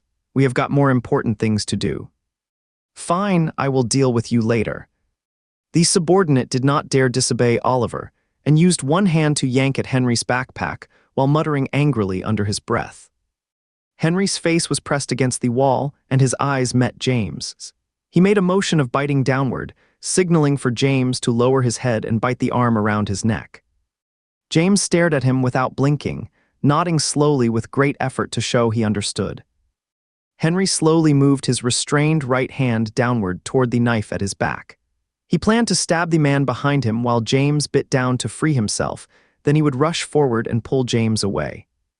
But suddenly James stopped struggling, his wide eyes fixed on something behind Henry, his face filled with shock. Henry did not understand what he was seeing, his heart skipped a beat, and his movements faltered for a moment. But he realized instantly. A cold gust swept past him, carrying a strong foul odor, then the grip on his body suddenly loosened. The man behind him let out a sharp cry of pain. Henry did not pause to look, he lunged forward at once, hearing someone shout in alarm, "A tiger, damn it, it is really a tiger." He glanced sideways and saw a large tiger with golden stripes, gripping the man's neck and dragging him into the ruins. The tiger suddenly spotted James not far away, its eyes flashing with cold hatred as if remembering something, then released the man and lunged toward James. The man lay motionless among the rubble, his neck marked with several deep wounds from which blood flowed steadily, his body twitching uncontrollably. "Ah, see," someone beside Oliver called out, drawing a gun and firing at the tiger. To their surprise, the tiger seemed to understand the danger of bullets, darting behind a nearby boulder to dodge the shots before roaring and charging out again. This time, however, its target was no longer James, but the men who had fired at it. Oliver saw Henry's fleeing back and shouted, "Forget the tiger, focus on capturing the man first." The man holding James, startled by the sudden appearance of the tiger, did not even think twice about James anymore and swung his gun toward the beast. James' arm was released from around his neck, and fresh air rushed into his lungs. Though he could have slipped to the ground at that moment, he still remembered Henry's earlier order. He coughed loudly, leaned forward, and bit down hard on the man's extended right arm. "Ow!" the man cried out in pain from the unexpected bite, dropping his gun to the ground. James fell to the ground and had not even risen when he was yanked up by the back of his jacket, suddenly lifted off his feet. His body and mind immediately recognized the familiar grip. Without a fight, he went still, just like a kitten carried by its mother's mouth. Henry sprinted across the ruins with James in tow, moving so fast he seemed like a gust of wind, leaping over piles of rubble and broken bricks. Behind them, besides the footsteps of Oliver's men, came the furious roars of the tiger that would not give up its chase. Oliver's team was chasing Henry but had to dodge the tiger at the same time, firing shots toward it, which greatly slowed their progress. The tiger moved with surprising speed, swerving past bullets and launching repeated attacks on them. It was completely enraged, eyes blazing red, showing no intention of stopping until it had harmed someone. A strange scene unfolded. The young boy in front carried a younger one like a storm racing ahead while a group followed behind, chasing and battling the tiger at the same time. With the tiger holding everyone back, Henry, despite carrying James, managed to put some distance between himself and the others. But as he glanced sideways, he noticed someone had dodged past the tiger and was now chasing from the left side of the rubble. Bang, bang, bang, bang, bang, bang. James, held facing backward, kept making firing sounds with his mouth. Henry thought he was just pretending to shoot with his fingers. Glancing over casually, he nearly slipped and stumbled in surprise. To his shock, James was actually holding a real gun in both hands, waving it aimlessly toward the rear. But since he did not know how to fire it properly, only mimicking the sound with his voice, he was not able to shoot. It must have been the gun from the man whose arm James had bitten earlier. Henry shouted, "James, hand me the gun." Then he tossed him upward with force, swinging him like a sack onto his left shoulder. James felt dizzy as the gun slipped from his grasp, and Henry quickly used his free hand to catch it mid-air before turning sharply and firing toward the left rear. A loud crack echoed through the air, sending shards of stone flying. The pursuing ally barely avoided being hit, startled into a sudden dodge that caused him to trip over a rock. By the time he regained his footing, Henry had already turned into the nearby ruins of a residential building. This area was once a crowded slum with tightly packed homes and narrow alleys that crisscrossed like spider webs. Though most of the buildings had collapsed, tall fragments of walls still stood scattered throughout. Stepping inside felt like entering a maze. Henry and James hid in the shadow behind a row of rubble, their backs pressed against a broken wall, not daring to breathe. The enemy ally was just ahead, searching frantically around them. The ruins were quiet except for the distant roar of a tiger echoing from the street, along with constant gunfire and cries of distress. The heat was intense, and Henry had run for quite a while. Sweat poured down his body like a waterfall, leaving him soaked from head to toe. He glanced at James beside him, who was not faring much better. Their curly hair clung damply to their cheeks. A hovering vehicle rolled up and stopped just outside the ruins, and Oliver's voice rang out, "Where are they?" The subordinate replied, "We saw them go in here. When we followed, they vanished. There is no way they got far." Henry peered through a narrow gap and spotted Oliver casually turning around, pulling out a shoulder-mounted launcher from the vehicle. He handed the cigarette he had been holding to Asher beside him, exhaled a slow stream of smoke, then called out toward the ruins, "Kid, I am counting to 3, come out on your own." Though James was not looking outside, they felt their whole body tense up at the sound and instinctively gripped Henry's arm. 3, 2, 1. With the countdown ending, a shell erupted from the launcher, blasting a bright fireball on the leftmost side of the ruins, sending debris flying through the air. James threw himself into Henry's arms, gripping his waist tightly. Henry shook off the dust from his head and continued peering out. He saw Oliver take a drag from the cigarette offered by Asher, his mechanical fingers resting on the launcher's trigger, glinting coldly in the firelight. When Oliver's chilling gaze swept toward the far right, Henry felt a sudden knot in his chest. Though he knew he had not been spotted, he quickly pulled back from the gap. "Kid, do not think having a gun gives you power to fight back. That is just walking into danger. I know you are hiding in there. Come out now and save everyone some time." Henry ran his thumb along the gun grip, knowing Oliver was not bluffing. His man and Asher had their weapons trained on the ruins, ready to fire without hesitation if he made any move. "Take this chance, I will count to 3, 3, 2, 1. As Oliver delivered his cold countdown, another shell was fired, exploding closer to where James and the others were hiding. Though James kept his head buried in Henry's chest, the noise still made his ears ring through the fabric.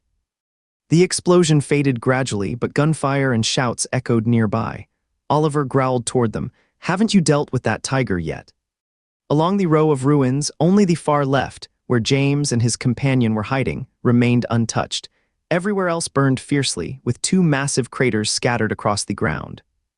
"I do not know if it is holding strong to the end, turned to ashes in the blast, or hiding like a rat in some corner. Let me guess, maybe it is curled up somewhere right now, trembling all over." Oliver's voice went on, still calm and measured, yet carrying an unsettling, twisted excitement. "I love light, I love fire. This side is still too dark, cannot have that. It needs to brighten up, so another round of cannonifery it is, boom, hehehe." James lifted his head from Henry's embrace, took a deep breath, and opened his mouth. Before he could speak the spell, Henry clamped a hand over his mouth and whispered sharply into his ear. James stared at him, silently telling him, "I can do it." Henry slowly but firmly shook his head. "You cannot." Henry held James' mouth shut and whispered, Your life matters more than anything else. I will give them the password box. I will get out first, then you run straight away toward the underground city." James could not speak, but he did not nod either, just stared at him with his wide, clear eyes. "Did you hear that?" James still did not respond. "Trust me, as long as I hand over the password box, everything will be fine. I will meet you at the safe point later." Outside, Oliver lifted the cannon again. "I am counting down 3 more seconds. I will light up this whole area. You 2 little ones had better find a good hiding spot." Henry released James' mouth, took a deep breath, and was just about to stand when he heard the distant roar of a helicopter overhead. Then a bright beam swept across the ruined streets and landed on Oliver. "Everyone on the street, you are now under observation. Drop your weapons immediately. Drop your weapons immediately, or stronger measures will be taken." Oliver and Asher turned around and looked up at the helicopter above. One of their team members called out nervously, "Brother Ichu, it is the Western Alliance forces. You are under observation. Drop your weapons immediately. Drop your weapons immediately, or stronger measures will be taken." Henry remained seated, and James moved close to the gap, both peering out from different positions, one above, one below. The group of men who had been fighting the tiger came running from a distance, with no sign of the animal behind them. Whether it was defeated or had fled remained unknown. Out of the original 6 assistants, only 4 remained. One assistant panted, "Master Oliver, we made too much noise. Our movement drew in a West Alliance patrol. We should leave now. With that helicopter overhead, the military must be on their way. Let's avoid more trouble than we need." "Right, Master Oliver, we cannot miss these 2 scoundrels today. We will come back for them later." Oliver turned around, his expression cold as he scanned the ruins with careful thought before finally saying, "Let's go." Oliver carried the launcher toward the hovering vehicle parked nearby, while the helicopter's warning continued. "Drop your weapons immediately, put your hands on your head, and begin counting down from 10, 10, 9, 8. Oliver ducked into the vehicle, which then started moving. The countdown from the helicopter stopped momentarily but quickly resumed with a fresh warning. "Everyone inside the vehicle must get out and go to the side of the street, hands on your head, waiting for inspection. Begin counting down from 10, 10, 9. The hovercraft kept moving forward, but Oliver leaned his upper body out through the window, the launcher still shouldered as he aimed it at the helicopter above. "Count down like I do not care what you think." The projectile fired, leaving a long trail of white smoke behind it. With a massive explosion, the helicopter tore apart in midair, bursting into a brilliant display of light that lit up the entire night sky. James kept staring upward, his mouth wide open in shock as debris from the helicopter rained down, and a spinning rotor blade whizzed past at high speed, so stunned he forgot to take cover. Henry quickly pulled him aside, and the rotor blade sliced through the earth wall beside them, leaving half of it gone. "Ha-hey-hey," Oliver let out a wild laugh as the hovercraft roared off into the distance. A sharp alarm sounded in the distance. Henry shook off dust from his head, pulled up James, who was spitting out mud, and ran toward the ruins across the street. Military tanks rolled down the road one after another, their searchlights sweeping across the pavement. The 2 hid behind scattered rubble, waiting for a convoy to pass before moving on. What should have taken 10 minutes now took half an hour before they finally reached the entrance of the underground shelter. The shelter entrance looked just like a subway station, brightly lit by powerful floodlights that made it as bright as day. But at the gate stood a full squad of armed Western Alliance soldiers, with machine guns mounted on a platform overhead, their barrels aimed downward. Henry and James took cover behind a large boulder 100 meters away, dropping their weapons. "Our biochips have all been updated. I have checked them multiple times. The data changes are solid. The password box is made from special material. Nothing inside can be scanned, so do not worry, it will definitely be fine," Henry said, as if trying to comfort James or perhaps just reassure himself. "Master, do not be afraid, I know it will work out," James said, giving his hand a firm squeeze. "Where did you even get the idea I am scared? I am just warning you," Henry whispered, lowering his voice. "Yes, I know," James said, looking at him with unwavering trust. "Just stay calm." "I am not nervous," he replied. "Yeah, I know that. Stop talking." "Oh, As the spotlight swept past again, the two slipped out from behind the large rock and moved toward the entrance. The moment their shapes came into view, a group of sentries turned their attention to them, and the searchlight immediately shifted, bathing them in a bright beam that left no detail hidden. Henry glanced at James beside him, his lips not moving. "Do not walk like you are matching steps." James swung the same arm and stamped heavily with each step, voice tinged with unease. "Young master, I have forgotten how to walk properly." "Then put your hands in your pockets." James quickly stuck his thumb into the front pocket of his overalls, letting the rest of his fingers dangle outside and lightly tapping them. They stopped at the entrance. A Western Union soldier glanced at them, then looked back toward where they came from. "Just the two of you?" Henry nodded. "Just us." The soldier asked, "Hasn't anyone been bringing anyone else these past days?" "No." "Yes." Henry and James spoke at the same time. The soldier turned to look at James, who held his gaze calmly before nodding slightly toward Henry. "He has been looking out for me." Nervousness had wiped the expression from the boy's face, and with his thumbs hooked on the pockets of his overalls, he looked unusually composed. The soldier asked, "So how have you been getting by these past few days?" Henry saw no reason to lie about it. "We have been staying in the parking lot, picking up food here and there." All the soldiers were sizing up the two boys, their gazes like searchlights landing on their dusty figures. James grew more tense inside, and his expression turned colder. "Looks like this kid's got a bit of attitude," the soldier said after studying him for a moment, speaking to someone nearby. The others seemed amused by James, and all started chuckling. The soldier asked Henry, "What is your name?" "Leo." "Hey kid," the soldier said again, "what is your name?" James felt the weight of everyone's gaze and his mind went completely blank. When asked his name again, he instinctively reached to speak James without thinking. Henry suddenly coughed twice, lowering his head. James snapped awake, instantly recalling Henry's urgent warning earlier, never say his real name, instead use a different one. His name was. What was my name again? Complicated, beautiful crystal, James said flatly, muttering the words. The soldier blinked in surprise. What? James realized he would made a mistake and quickly pulled his hand back, letting it fall to his side as he glanced at Henry with a slightly flustered look, his breathing growing a bit faster. Henry calmly took his hand and gave it a gentle squeeze before saying, "His name is Ezra, but he does not like how it sounds, so he usually avoids saying it out loud." After catching on, the soldiers all chuckled.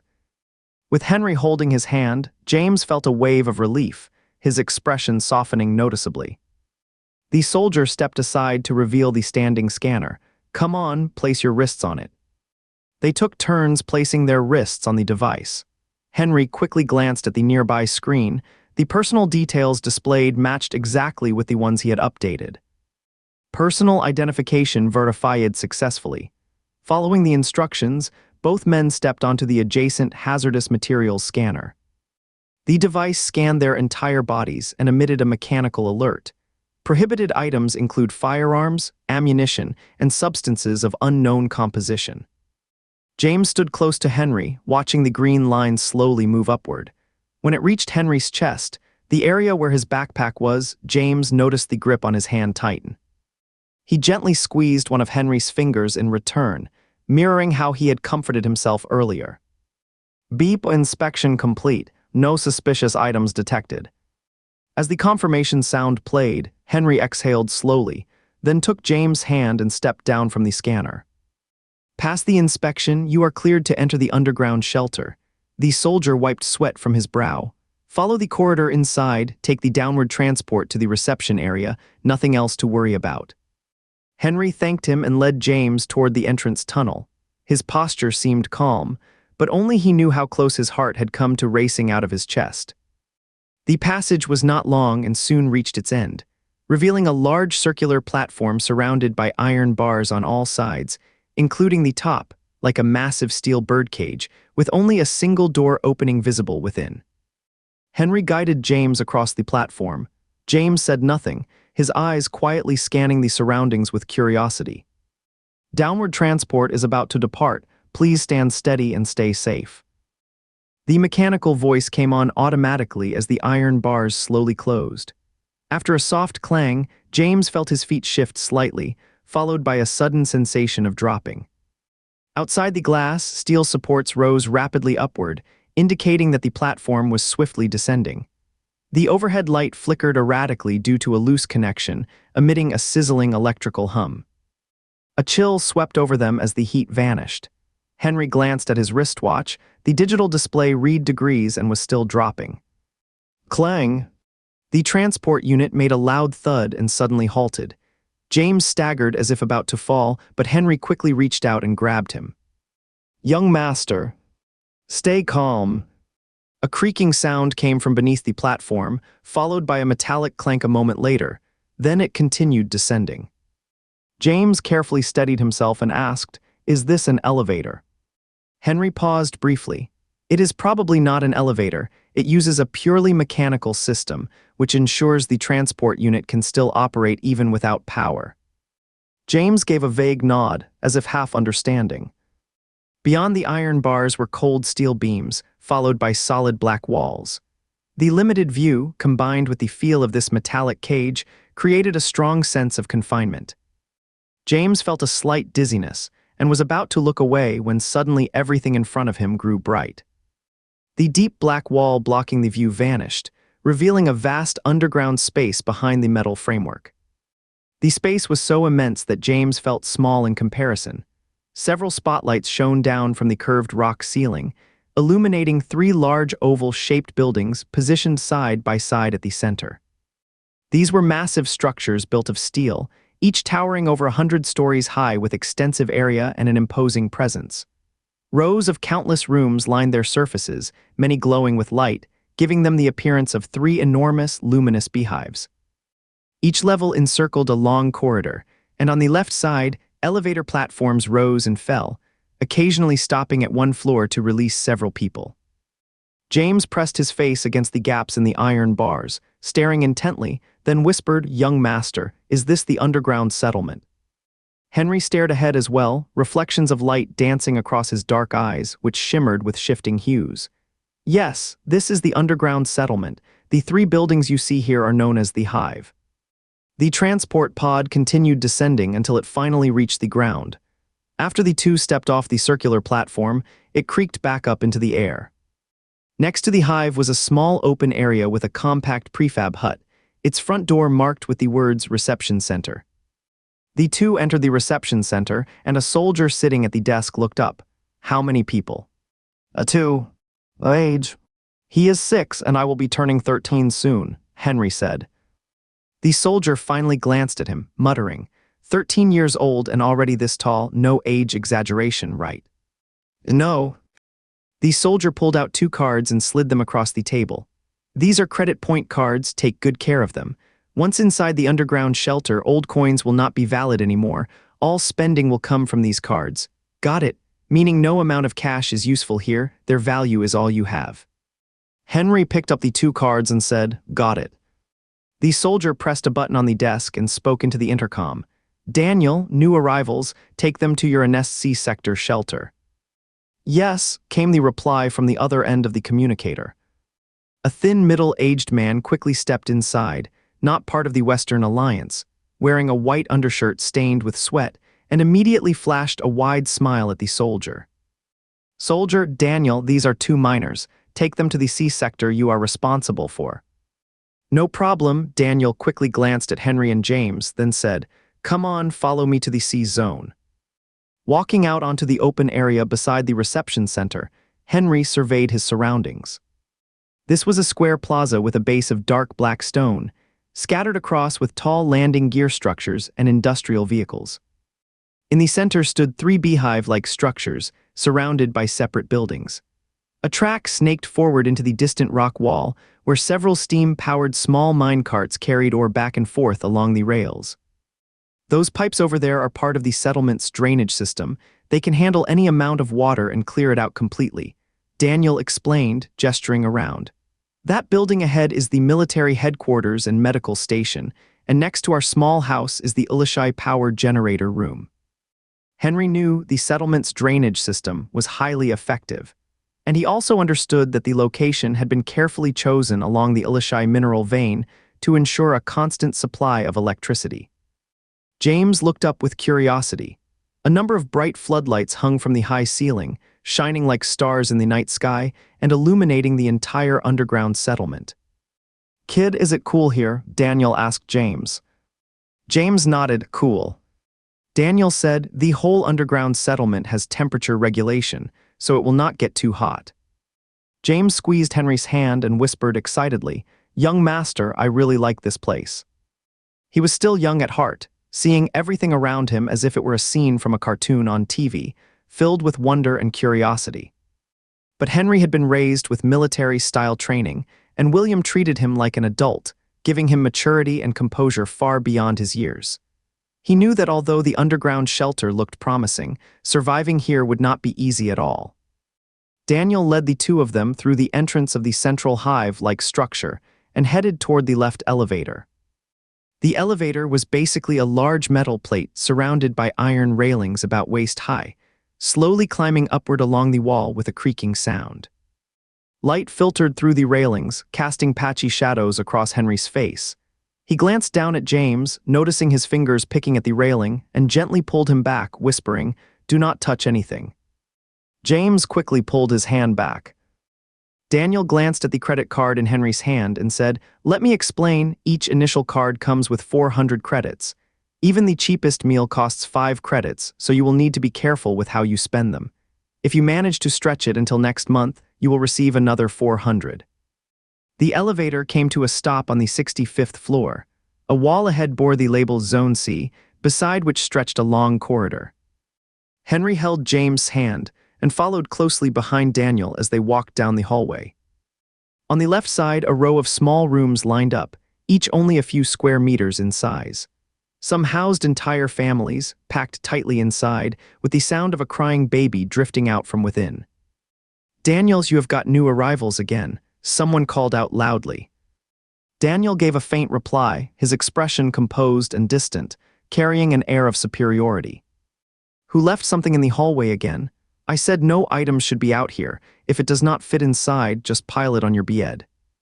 Someone rushed out of a room. "Mine, it is mine, I will move it in right away, I promise." "Daniel, wait." Another man came running up, bowing slightly as he handed over a cigarette. Daniel took the cigarette and tucked it behind his ear. "What is it?" "It is about what I mentioned yesterday. Our family of 6 is crammed into that one room. It is unbearable. Could you please help us find a way to get another space?" the man said with a nervous smile. Daniel let out a soft sigh. "Need a house. It is not complicated, just pay 50 credits more and you can get another one. We have the whole family to feed, how could we afford extra credits for rent?" The man leaned in closer, quietly slipping something into his hand. Daniel calmly tucked the item into his pocket. "How about this? Come see me tomorrow morning, I will see what can be done." "Ah, yes, thank you, Daniel." James was walking when he suddenly heard children's voices behind him. He turned around and saw several boys had quietly followed along. The boys all made faces at James. The plump boy leading them even waved a fist at him, his expression clearly hostile. James stared at him, feeling vaguely familiar, but could not quite place where he would seen him before. The plump boy slowly spoke 3 words, "Rude little kid." His voice was quiet and did not draw attention from others, but James caught every word, and realized this was the same boy who had tried to take his bread right after the earthquake. Though James was the child of a servant, the Ifeng family treated people with kindness, and he had been raised with care and comfort. He would never faced real hardship before. His daily life was well provided for, sometimes even better than many ordinary families, and he attended kindergarten at the foot of the mountain where Amatzao picked him up every day. He followed Henry's guidance, and no other kids in class dared to bother him. The group of boys stayed at a distance, teasing him with exaggerated faces. James responded by poking his lower eyelid with a finger and sticking out his tongue, giving them the same kind of playful reaction. Daniel was sharing some reminders with Henry, who listened carefully and noticed James frequently turning his head, as if reluctant to move on. "What are you doing?" he murmured quietly. "Stop looking around, just keep walking." James ignored the boys and continued ahead. Daniel gradually shifted the conversation to himself, speaking with clear pride. I was one of the first to enter the underground shelter. I earned a key position thanks to West Union's trust. Not exactly powerful or influential still, it counts as something. Beep. A sudden sharp alarm rang out, echoing across the underground shelter's ceiling. Everyone returned to your rooms 10 minutes until bedtime. The once quiet hive instantly became chaotic, filled with the sounds of hurried footsteps and repeated thumps from doors slamming shut. James could not help but glance back at the group of boys, watching them scatter in all directions. As the chubby boy ran, he turned briefly and gave a thumbs up. James responded by sticking out his bottom and making a sound. Come on, hurry to your rooms, routine inspection is about to start. Daniel did not say another word, quickly moving forward. Before he had gone 2 steps, a group of people marched toward them down the corridor. Heavy boots clacked sharply against the floor. The leading officer was in his early 30s, with strong facial features and sharp eyes like an eagle. Quick, stand aside, do not block the center of the path. Daniel stopped, pressed himself against the wall, and pulled Henry and James to safety beside him. A unit of Western Union soldiers passed by without so much as a glance. Just as they were about to move past, the officer at the front suddenly halted, tilted his head slightly, and scanned Henry and James with a careful look. New here? He asked in a low voice. Daniel bent slightly, showing respect. Major General Julian, these are new arrivals. I am just taking them to their quarters. Major General Julian ignored Daniel and turned to Henry. What is your name? Leo. How old are you? 13 in 3 months. Where are your parents? They are buried beneath the house. Major General Julian held a pair of gloves in his right hand, lightly tapping them against his thigh before asking James, what is your name? I am Ezra, the one who means intricate and beautiful crystal, James answered quickly. How old are you? 6 years old. Major General Julian gestured to the soldier behind him, who immediately stepped forward and used a handheld scanner to check the biometric chips on both their wrists. During the scan, Major General Julian kept his gaze fixed on Henry, eyes cold and sharp with scrutiny. Henry, however, seemed unaware of the attention, calmly staring at his own wrist. After scanning the chips, the soldier whispered to Major General Julian, the identity details match what they have said. Major General Julian did not linger any longer and turned to walk ahead. Just as Henry exhaled slowly, Major General Julian suddenly spun around and strode quickly toward James, pointing at Henry beside him and asking, Young man, who is he to you? Henry felt a sudden rush in his mind, as if everything had gone silent for a moment. Before entering the underground shelter, he had given James many instructions, but he had overlooked one crucial detail, telling James to stop calling him young master. James turned to look at Henry, and Major General Julian gripped his chin firmly. Do not look at him, tell me, who is he? Henry's lips moved slightly, and the hand hanging by his side clenched tightly.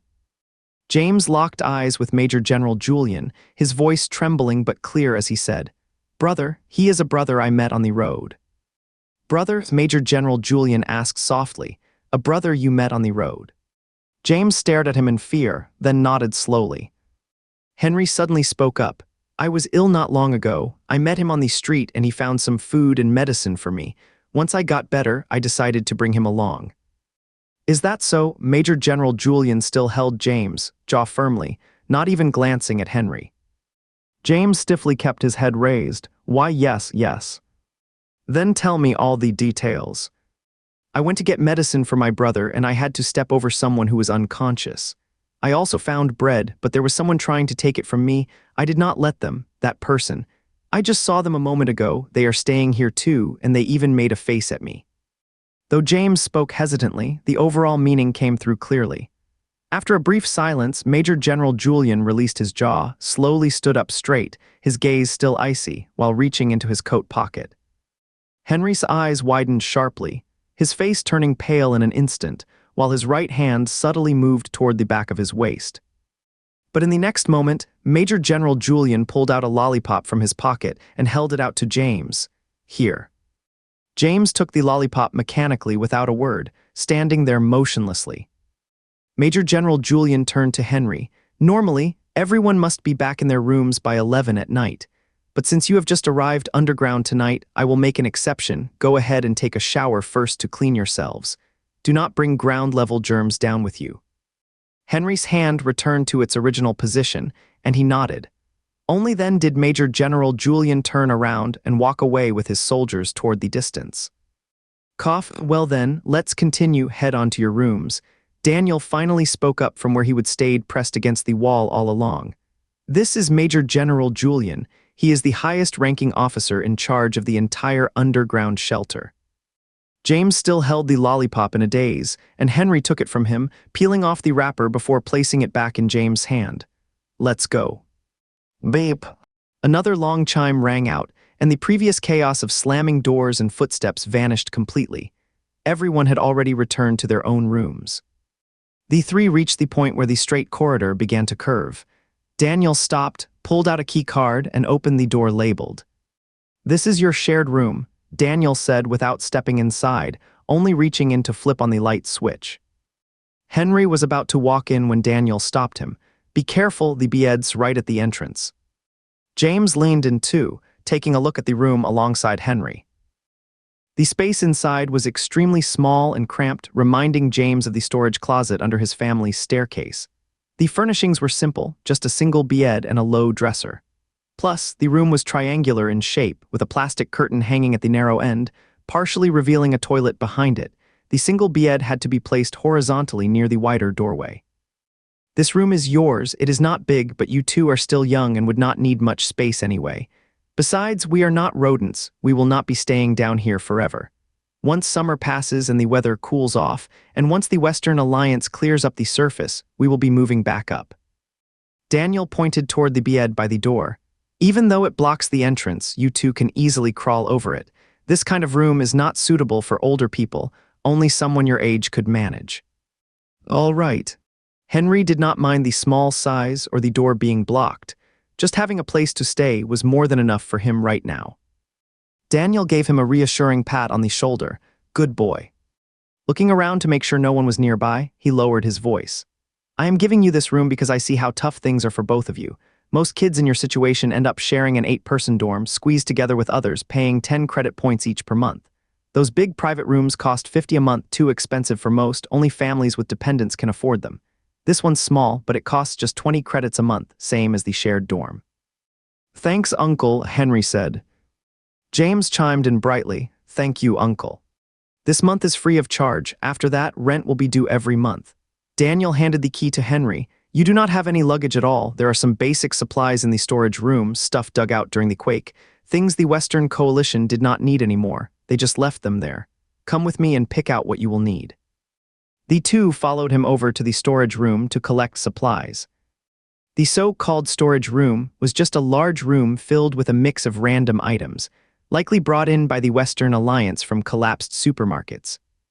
Henry picked out a plastic basin, a kettle, 2 stainless steel food containers, 2 toothbrushes, wash cups, and soap with toothpaste. Just before leaving, Daniel added a bottle of body wash, laundry detergent, and a brand new towel into his basin.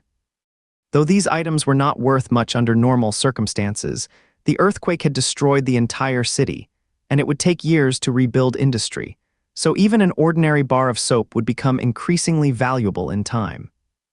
Henry knew Daniel was truly looking out for both of them, so he thanked him again. "Never mind," Daniel said, ruffling James' hair and suddenly chuckling.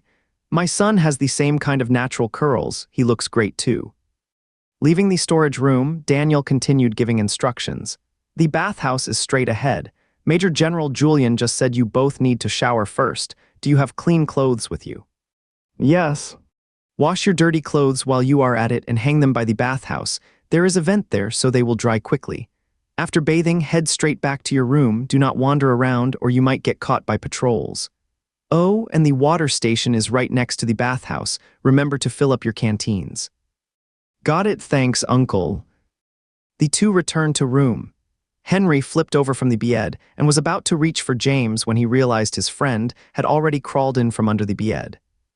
Though small, the room was very clean. Clearly it had not been lived in before. Henry ran a hand along the grayish-white wall and noticed the material used was special. It resisted water and impact while also effectively blocking temperature changes. It must have taken great effort when the East Alliance built this underground shelter together. At the corner of the triangular space, there was a small cabinet. Henry took off his backpack and placed some items inside. At that moment, James quietly moved over and crouched beside him, holding something up toward his mouth. "Young master, here's something to eat." Henry glanced down and saw it was the lollipop. "Did not you eat it?" James said, "No, I have been holding on to it the whole time." Henry continued organizing his things. "You go ahead and eat it, I am not really fond of candy." James finally put the lollipop in his mouth, sucked on it a few times, then let out a surprised little laugh. "Hey, it is strawberry flavored." Henry's gaze flickered over him and suddenly froze. "Where are your teeth? When did you lose another one?" James had only a small gap where his front teeth used to be, but now both were completely gone, leaving a large opening. He reached up to touch it, but Henry grabbed his wrist. "Do not mess around, your hands are so dirty." "When did it happen?" Henry asked. James pressed his tongue against the gap and said, "Just a moment ago, someone was holding me, I bit down hard, and I think that is when it came loose." "What about the tooth?" Henry asked. James looked dazed, staring back at him. After a moment, he let out a soft sound. "When you were carrying me away, I felt something in my mouth, so I just swallowed it." Henry did not press further about the tooth. He stood up and began searching the room for a safe place to hide the code box. The code box could not stay on his person all the time, and storing it in the cabinet was not secure either. But the small room was completely open. There was only the cabinet or that metal bed to use. In the end, he came up with a plan. From the toolbox, he found some adhesive tape and stuck the code box deep under the bed. As long as no one crawled underneath like James had done earlier, it would stay hidden. After putting away the roll of tape, Henry picked up the plastic basin with their clean and dirty clothes and said, "Let's go, time for a shower." He walked over to the bed, ready to climb across it, when he noticed James still crouched on the floor, silently sucking on his lollipop, eyes distant and lost in thought. "Come on." James looked up at him with a troubled expression. "Young master, do you think I might?" "It is fine, just swallowed a tooth." Henry knew what he was worried about. "But I have done it before and I am still standing here," Henry lied without hesitation. James finally relaxed, letting out a breath. Let's go, time for a bath." He walked toward the bed, about to climb underneath, when Henry reached out from the bed and stopped him. Henry stared at him with a heavy gaze. "You troublesome one, what should you call me?" James was about to speak, then thought better of it, swallowing the word young master, his eyes darting around. "So, what should I call you then?" "Your guess is as good as mine." James whispered, "Is it, brother, maybe?" Henry looked at his wide, shifting eyes and pulled his hand back. "Remember this, call me brother from now on, no more young master, not even in private, would not want you getting used to it." "Brother, brother," James murmured softly, lifting his head to smile at Henry, his eyes crinkling with warmth. "Yes, brother." Henry asked again, "Why did you suddenly start calling me brother when Major General Julian was asking you earlier?" I just thought if we cannot even say our real names in front of them, then surely nothing else is truly safe either." James asked hesitantly, "Did I get it wrong earlier?" "No," Henry said firmly. James let out a breath of relief and said, "Yeah, I knew it." "Let's go," Henry said, flipping over the bed. James followed as he crawled underneath, spotting the locked box hanging from the underside of the bed and letting out a light laugh.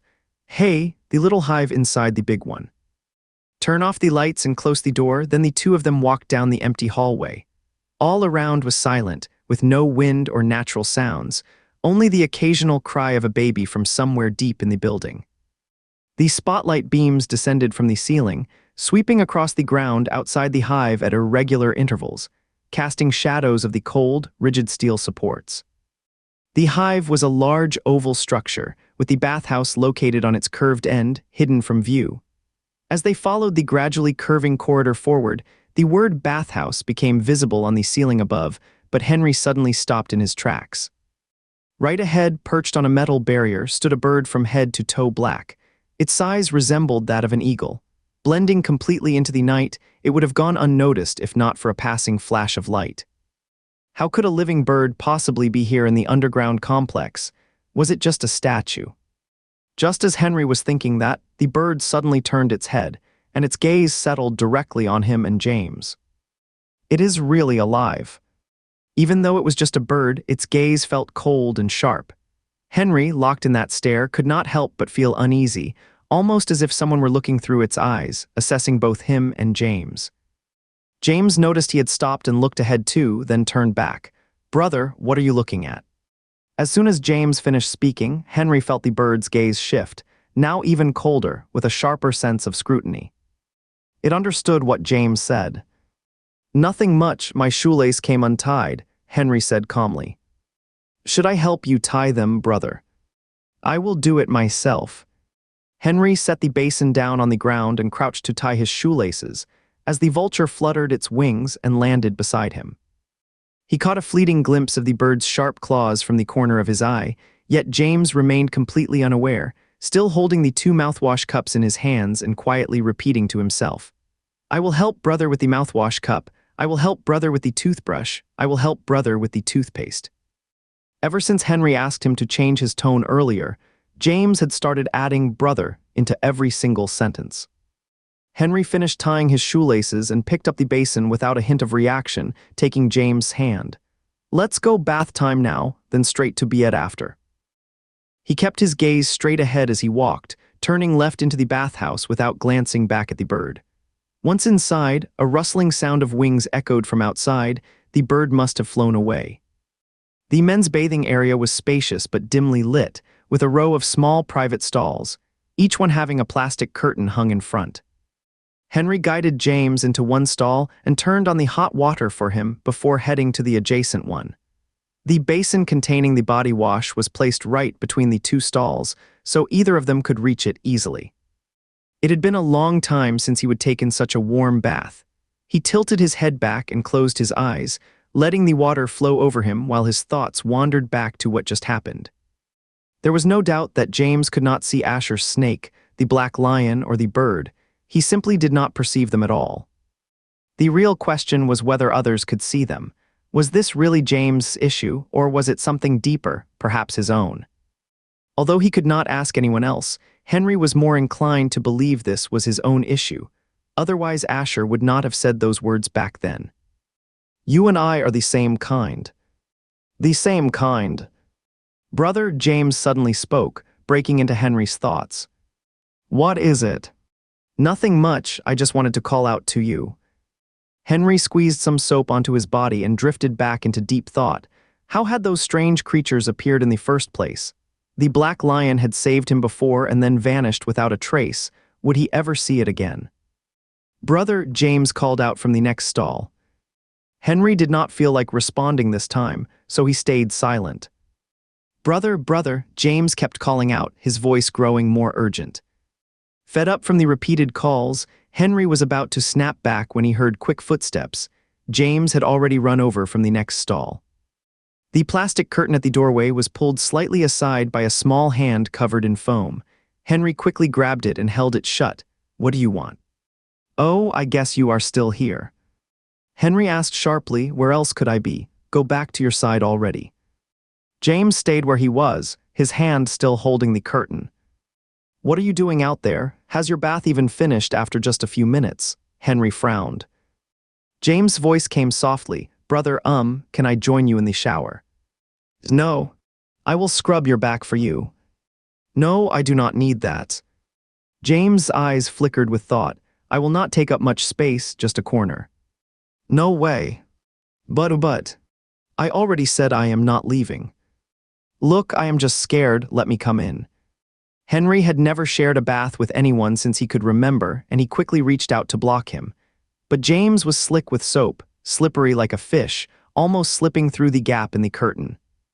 Fine, go back and shower. I do not care how many times you call me. I will answer every time," Henry said, flustered. James finally stepped back to the next room. In the quiet public men's changing room, their voices kept echoing back and forth. "Brother. Mehem." "Brother, do you think soap smells better or body wash?" "Mehem." "So many bubbles, haha." "Mehem." "This lollipop is so good." You haven't finished yet, still eating while taking a bath. Yeah, I just do not want to break it. Henry paused for a moment, then asked, Did not you taste the soap water running down your head? James said, Just a little bit, tasted kind of bitter. Henry quickly tapped the partition wall and said firmly, Either throw the candy away now or finish eating right away. Then brush your teeth and keep bathing. Got it. A crunching sound came from the adjacent room. After finishing his shower, James changed into a new outfit he had brought from the fashion district, a yellow t-shirt and overalls. Henry also put on fresh clothes, a gray t-shirt and black pants. While James admired the Ununu logo on his chest, Henry took their dirty clothes, placed them in a basin, and carried it to the laundry station outside. The shower room remained empty as before, except for 4 large fans embedded in the wall behind the laundry area, humming with steady motion. Several wires were stretched in front of the fans, holding about a dozen clothes that appeared to be dry and swayed gently from the airflow. Henry added laundry detergent to the basin and began washing. His hair had grown slightly longer, with a few damp strands falling over his eyes, softening his usually aloof demeanor and giving him a more approachable look. Brother, how can I let you do the laundry? It is my job to take care of you, let me handle it instead. James exclaimed with an exaggerated expression, already rolling up his sleeves. Henry kept scrubbing fiercely, his lips pressed tightly shut without responding, not even glancing at him. James studied his expression closely, then moved in a little closer. I cannot do it now, but I will learn. I will take care of you properly one day, okay? Henry placed the washed t-shirt under the faucet to rinse, then picked up a pair of pants and began scrubbing. It was a deep blue boy's bib overall, with mud smeared thickly along the legs. Brother, I love you so much, why are you always this kind? James said with an overly sweet expression, his voice soft as if laced with honey.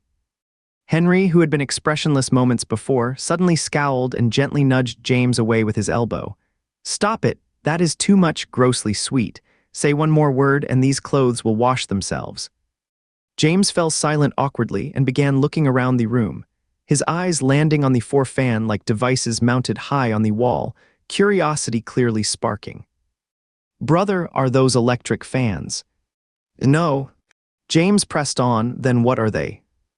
Air exchangers. Without these devices, the underground city would not have fresh air. Henry glanced back at the row of air exchange units on the wall. The underground city was vast, and these 4 air exchange units alone were clearly insufficient. No doubt many other locations had similar installations connected by shared ducts, continuously supplying fresh air throughout the complex. Henry kept washing clothes, while James stared at the 4 rotating fans. The blades spun rapidly, and from their edges, a deep darkness could be seen, so vast and endless that it seemed to hide some unknown danger in its depths. James suddenly felt a wave of fear, a chill creeping up his back. He quickly looked away and grabbed hold of Henry beside him. Henry finished washing the clothes, wrung them out and shook them loose before hanging them on the wire frame in front of the fans. There was a steady airflow here, so they would be dry by morning. James was uneasy about the spinning fan and did not dare get close, but he was worried Henry might be sucked into it, so he stayed right behind, gripping his jacket tightly with both hands and planting his feet firmly on the ground. Let go, Henry said quietly while hanging a pair of pants on the wire. You are stretching my clothes out of shape. James would not let go, just for a little bit, just a moment, that is all. Henry had no choice but to keep going with James clinging to his clothes like that, finishing hanging up all the laundry. It was getting late, so Henry filled a kettle from the nearby water heater and then headed back to room C with James. Even though the room only had one single bed, it could easily fit both of them. The bed had gray sheets but no blanket, luckily.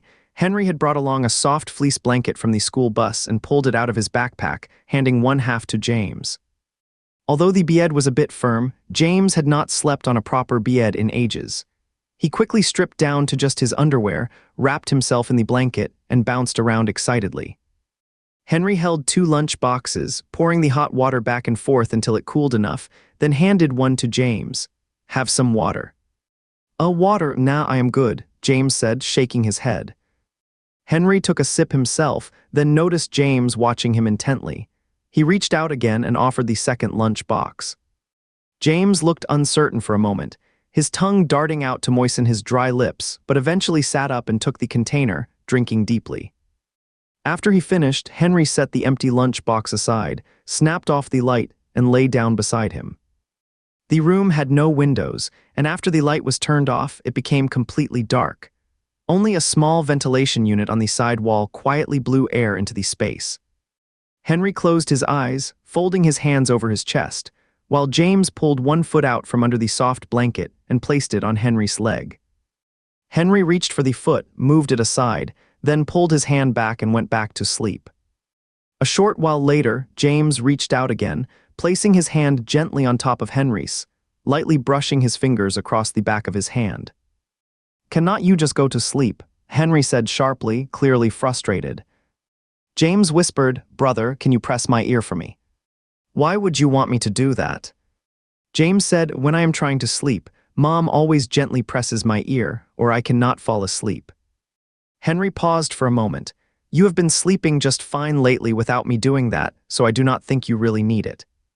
James said, "That is because we haven't been sharing a bed before. When we are together like this, I cannot sleep unless you do that."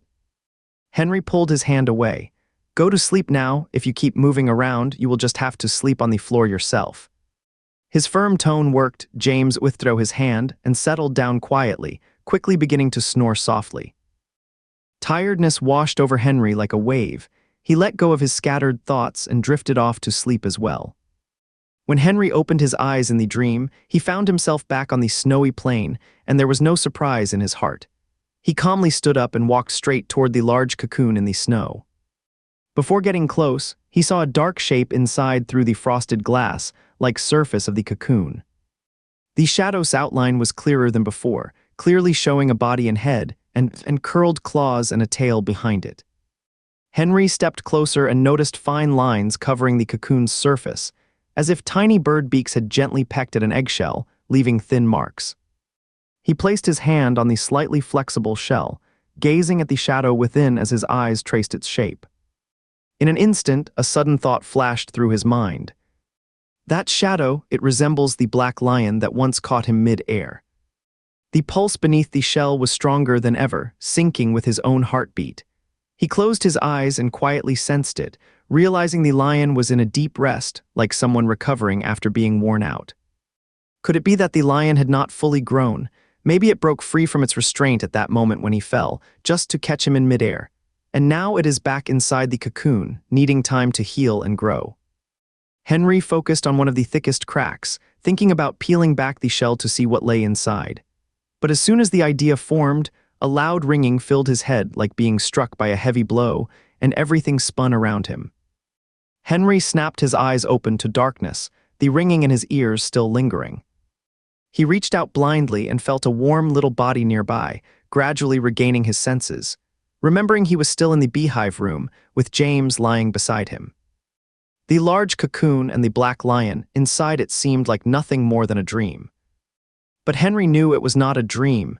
The black lion must exist within him in some form, resting quietly. Where could it be? He touched his chest. No, that could not be it. Then he ran his fingers over his stomach, still not quite right. His finger paused when it reached his forehead. Could it really be here? Somewhere in the distance, a loud argument broke out, like a couple shouting at each other, accompanied by the crashing sounds of things being thrown. Footsteps echoed down the corridor soon after, and a group of Western Union soldiers kicked open a door, the noise cut off instantly. Silence returned all around. The night was thick, like solidified lava. Henry pulled his hand away from his forehead and blinked blankly, suddenly unsure which one felt more real, the snowy place from earlier or the darkness before him now. One more," James murmured suddenly, shifting in his sleep as he buried his face into Henry's chest. Henry felt the warmth of James' breath against his neck, which gave him a sense of reality. He did not push him away, simply staying close, then closed his eyes and fell asleep. The next morning, Henry woke up as usual, early as always. James was still asleep, his limbs wrapped around him. He gently untangled himself from James, who grumbled in protest, then got up to rinse his face and brush his teeth at the sink, before gathering the clothes that had dried overnight. When he returned, James had shifted into a neat position, hands resting straight along his sides, lying still beneath the blanket, only a messy tuft of curly hair peeking out from above. Henry reached to pull back the blanket, but suddenly James raised his hand and pressed it tightly against the towel covering him. "What is going on? You are awake, why not get up?" Henry asked. James kept his hand pressed firmly against the blanket, saying nothing. Henry glanced at the time, 7 of the clock exactly, close to the breakfast hour Daniel had mentioned, and gave him a light push. "No more lying in bed, it is time to get up and start getting breakfast ready." James' head shook slowly beneath the blanket, his voice muffled. "I am not hungry, I do not want to eat."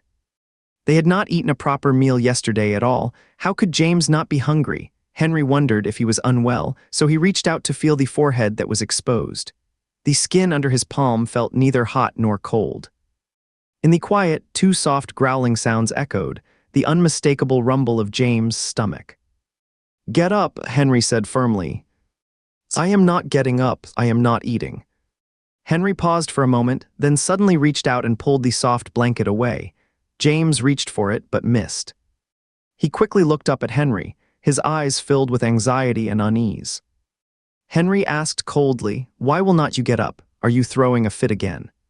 James moved his lips slightly, as if trying to say something, but the sound was barely audible, and Henry could not make out a single word. "This is not the past, nor is it home. We are on the run now, no one's going to put up with your mood swings." As soon as Henry finished speaking, he noticed James' expression turned sorrowful, his lips pressing inward in a small pout. "What do you want?" Henry asked, alert and cautious. James stared at him without blinking, his large eyes quickly filling with tears. "Oh no." Henry's mind raced. He swallowed the rest of his words before they could be spoken. Back home, James would often throw a fit every single day. Even when Henry shut all the doors and windows tight, that piercing voice would still get through, loud, endless, echoing everywhere, deeply unsettling. Seeing him about to cry again, Henry reacted as if facing a serious threat, whispering sharply, "Do not you dare cry." If he had not said that, James might have held it in, but as soon as the low command left his lips, tears immediately spilled from the corners of James' eyes, and he shut his eyes tightly while opening his mouth. Luckily, he did not scream or wail loudly, just let out soft, shaky breaths. Still, Henry felt a chill run down his spine and quickly sat beside the bed. "Talk things through calmly, do not cry, hold on to those feelings inside." James gasped between breaths, "Brother, older brother, I did not mean to, I did not do it on purpose." Henry was not about to push him now. All right, stay put if you do not want to get up, just stop crying." I did not really want to lie here, I am not just being stubborn. It is not like that, I am." Henry noticed something was off and gently asked, "What is wrong, tell me." After a moment, James finally said, I wet the bed again." Henry froze, then lifted the soft blanket and saw that James' underwear was soaked, and the sheet beneath had a damp patch. "I really wanted to get up, but I ended up having an accident," James sniffled. "I should not have drunk water before bed. I know I am 6 now, I should not still be doing this." Henry finally came back to himself and said, "It is okay, it is really okay." "Are really okay?" James looked up at him with teary eyes. "Really it is fine," Henry said firmly. Compared to James' distress, wetting the bed was truly no big deal. James looked surprised but quickly stopped crying. Henry went to search through the cabinet for clean underwear while James stood up and stripped off completely, looking like a peanut without its shell. When Henry handed over the underwear, James reached down to put it on, but Henry pulled him toward the edge of the bed. "Sit here." The center of the bed was already soaked in a large area. Sitting there was not an option. Even with tears still on his face, James was already touching the pattern on the underwear with delight. Look at this little yellow duck on the briefs, so cute." A few rolls of soft fat piled up around his belly, almost hiding his navel. Henry urged, "Hurry up and put it on, stop staring at it like that." After putting on the underwear, James happily examined his T-shirt. "You. Quick, put it on." James pulled the T-shirt over his head. Henry said, "You have got it backward." He flipped the shirt around, but then his head got stuck in the neckline. Impatient, Henry reached out and yanked the T's shirt downward, making James sway back and forth with his head still trapped inside. "Brother, my ears hurt," James said in a muffled voice, his whole head still trapped inside the shirt. Henry finally noticed there were 2 buttons on the right shoulder of the T's shirt and quickly unfastened them, loosening the collar. James' head popped out, his messy curly hair now even puffier, with those round eyes giving him a look like a lion dog. After James slowly managed to put on his overalls, Henry could not stand the pace anymore and knelt down to pull socks onto his feet. From that angle, James could only see Henry's slightly furrowed brow, so he whispered softly, "Brother." Henry ignored him and tapped his plump foot lightly, lifted up a bit. "When will I ever grow up? Once I do, I can take care of you," James said. Even with Henry's usual calm restraint, he could not help letting out a quiet scoff. After James got up, Henry took down the bedsheet, picked up the basin and laundry powder, and headed to the washroom. This was their only sheet, so they had to get it washed and hung quickly, or there would be no dry one for sleeping. James carried his toothbrush cup behind him, glancing around curiously. The morning hive was bustling, people were coming and going through the corridors. Several older couples danced with fans to music playing from their phones. From a slightly open doorway, a young girl sat on the edge of her bed, applying makeup in front of a small round mirror on the cabinet, while a man without a shirt did push-ups on the bare floor. James had always lived in a mansion and had never seen anything like this before. He found it both surprising and entertaining.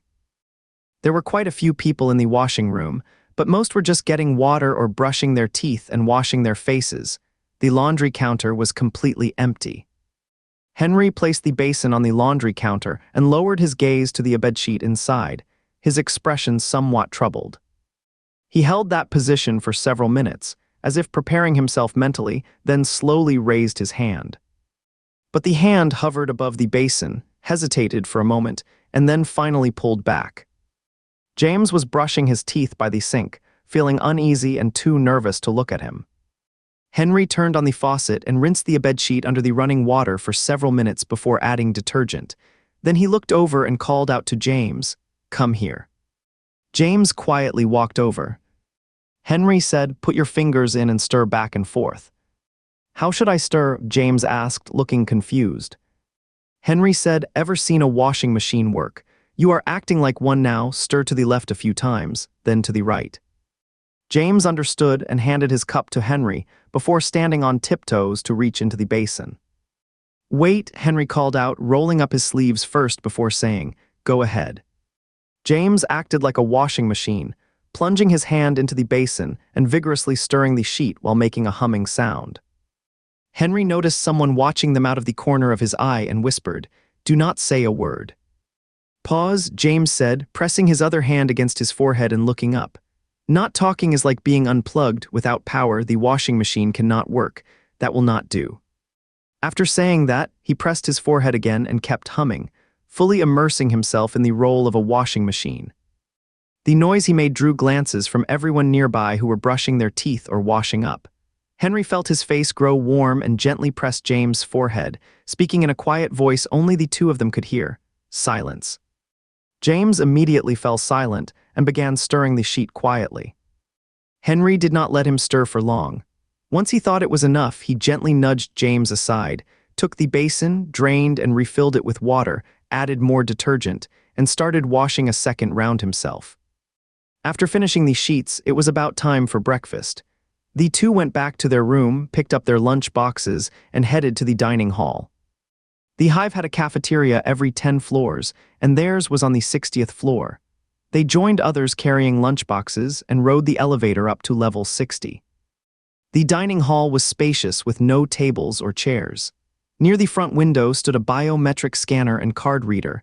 Everyone had to swipe their credit point card and verify their identity chip before getting food. People formed a long, winding line for meals, with 2 West Union soldiers stationed at each of several entrances to keep order. Henry and James were near the back of the queue, slowly moving forward with the crowd. Thanks to the presence of the West Union soldiers, even though there were many people, no one dared speak loudly, only quiet conversations could be heard. "Rumor has it the surface temperature is getting even hotter," midday highs are already over degrees, and it is still rising. Over degrees, no one could survive out there for long, right? Absolutely, every time the West Union forces go outside, they have to wear thermal protection suits. I was hoping I would be able to leave the hive in just 2 more weeks. If that is the case, am I stuck down here for months? Just wait until summer's over. Once it passes, things will get better. Henry felt a weight settle in his chest as he listened. Back then, when the underground shelters were being built, Ahong City was one of several test locations. But not every city had managed to complete the main structure before the earthquake struck, unlike Ahunhe City.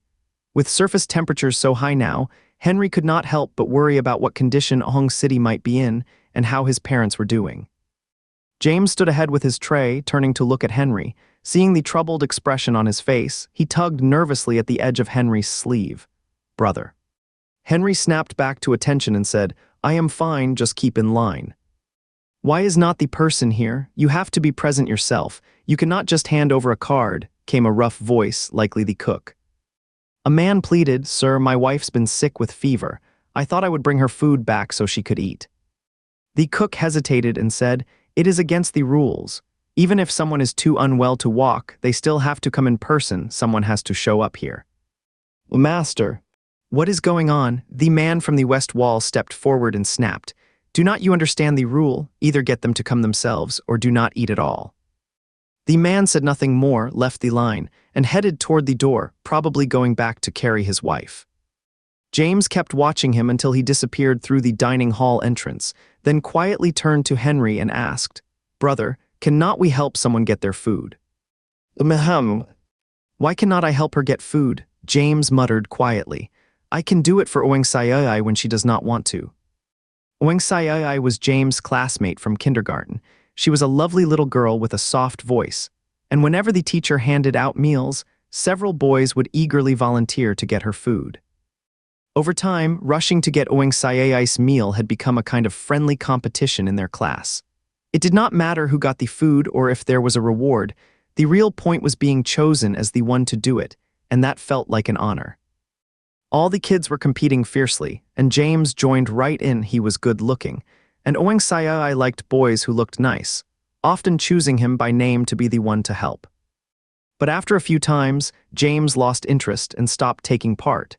He realized that the only reason he would kept doing it was because of young Master. Hearing James' quiet words, Henry stayed silent outwardly, but began to wonder deeply inside. He had grown up around military camps, watching his father handle matters both big and small, and knew that the armed forces usually kept ample supplies on hand to prepare for emergencies. After the earthquake, reconstruction would begin immediately, so there was no need for such strict measures like verifying identities just to get a meal. Unless things were going to get worse and worse, and life like this would go on for a long time. Henry's heart skipped a beat. The two followed the line forward slowly, just about to reach the front, when a sharp, chilling scream rang out from outside. People turned toward the sound, and the few Western Alliance soldiers nearby tensed up, their hands moving instinctively to the weapons at their hips. A stumbling, uneven footstep echoed down the hallway, and the man who had gone to carry his wife reappeared in the doorway, blood trickling from his neck, his face deathly pale as if he were not alive. He clutched the door frame, gasping for breath. Help me, please help me." A brief stir spread through the dining hall as everyone stood on tiptoe to peek out the windows. Several Western Alliance soldiers immediately drew their weapons and rushed into the hallway. Seeing the soldiers' guns, the man, just moments ago screaming for help, quickly tried to stop them. "Sir, do not shoot. It is my wife. She is acting strange, probably feverish and confused. I just carried her out when she suddenly bit me." He stood at the entrance, his neck visibly injured with a patch of skin torn away, leaving many in the dining hall uneasy and whispering among themselves. James stared intently at him, gripping Henry's sleeve tightly with one hand. "She is likely delirious. Do not shoot." The man was still speaking when a woman's figure suddenly flashed past the window near the corridor. A woman let out a sharp cry, and though she only passed by the window for just 2 seconds, everyone in the cafeteria saw her face covered in dark purple veins, bulging eyes, and an open mouth. A few soldiers lowered their weapons and rushed forward, intercepting her behind a wall out of sight. Then came the woman's unrelenting cries, followed by the soldier's heavy breathing and angry shouts. "Damn, she is strong, get me a rope to tie her up first, block her mouth. She still wants to bite people." People near the door ran out to see what was happening, then dashed back in frightened. "Good heavens, she has completely lost it, acts just like someone with rabies." The cafeteria erupted into chaos. The people behind pushed forward, while those at the front rushed toward the exit. Residents from this floor also began stepping out of their rooms and gathered in the hallway to watch. James was shoved off balance by the crowd, but Henry pulled him close and subtly signaled behind them with a slight elbow movement. "Damn it, someone's crushing my chest. Stop pushing like that." A sharp cry came from behind, and those shoving forward finally slowed down. The woman was still screaming, her voice no longer human, sharp and piercing like that of a fierce wild animal. The soldiers were yelling in frustration. "We cannot hold her, she is too strong. Knock her out first, knock her out. Get me something heavy, anything." "There is no brick here." "Go look in the dining hall, there might be something." "Oh, she almost bit me, hurry up and find it." Just as chaos reached its peak, a dull thud echoed through the hallway. The woman's screams cut off abruptly, and the soldiers' shouts vanished instantly. Silence fell over the corridor. A tall, slender officer appeared at the main doorway, handing his weapon to the soldier behind him. "Take this back. Disinfect the butt of the gun and get her taken to medical for a full checkup." "Yes, Major General Julian." Major General Julian glanced at the man at the doorway again. "You are coming too. Get your wound checked and dressed." "Yes, yes," the man hurriedly replied, pressing a hand to his neck. A few soldiers carried the woman who had been knocked unconscious by the rifle butt forward, with the man following closely behind. As they passed through the doorway, James noticed her hair dragging on the floor and her face pale with dark bruises, suddenly reminded of a woman's body he would seen hanging upside down in the street right after the earthquake, sending a chill down his spine.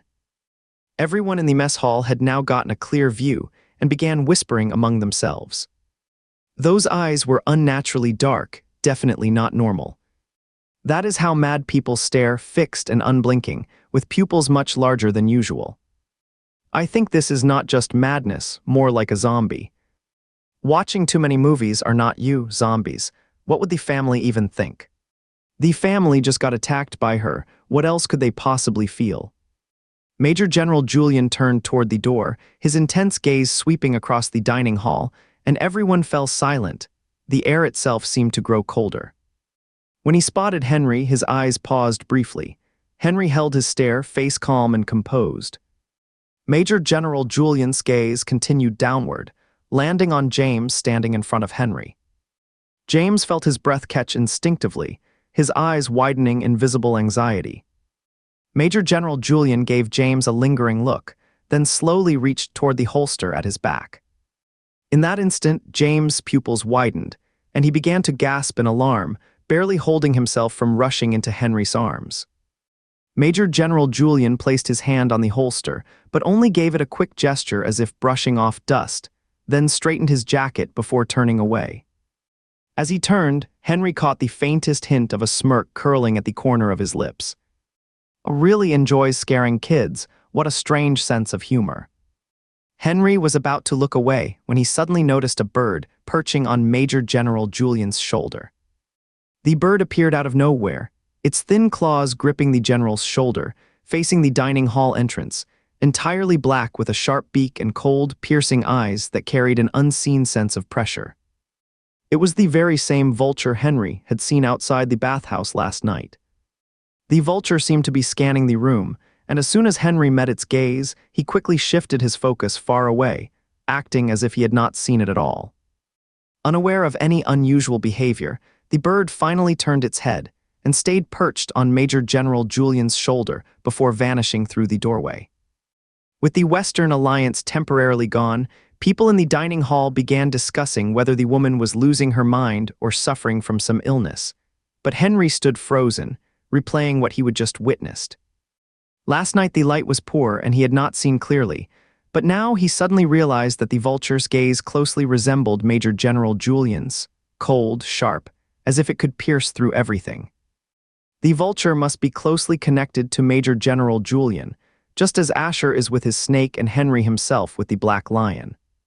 Henry was lost in thought, but James had already recovered from the shock caused by Major General Julian and began scanning his surroundings with curiosity. In a nearby line stood the small boy who had taken James' bread.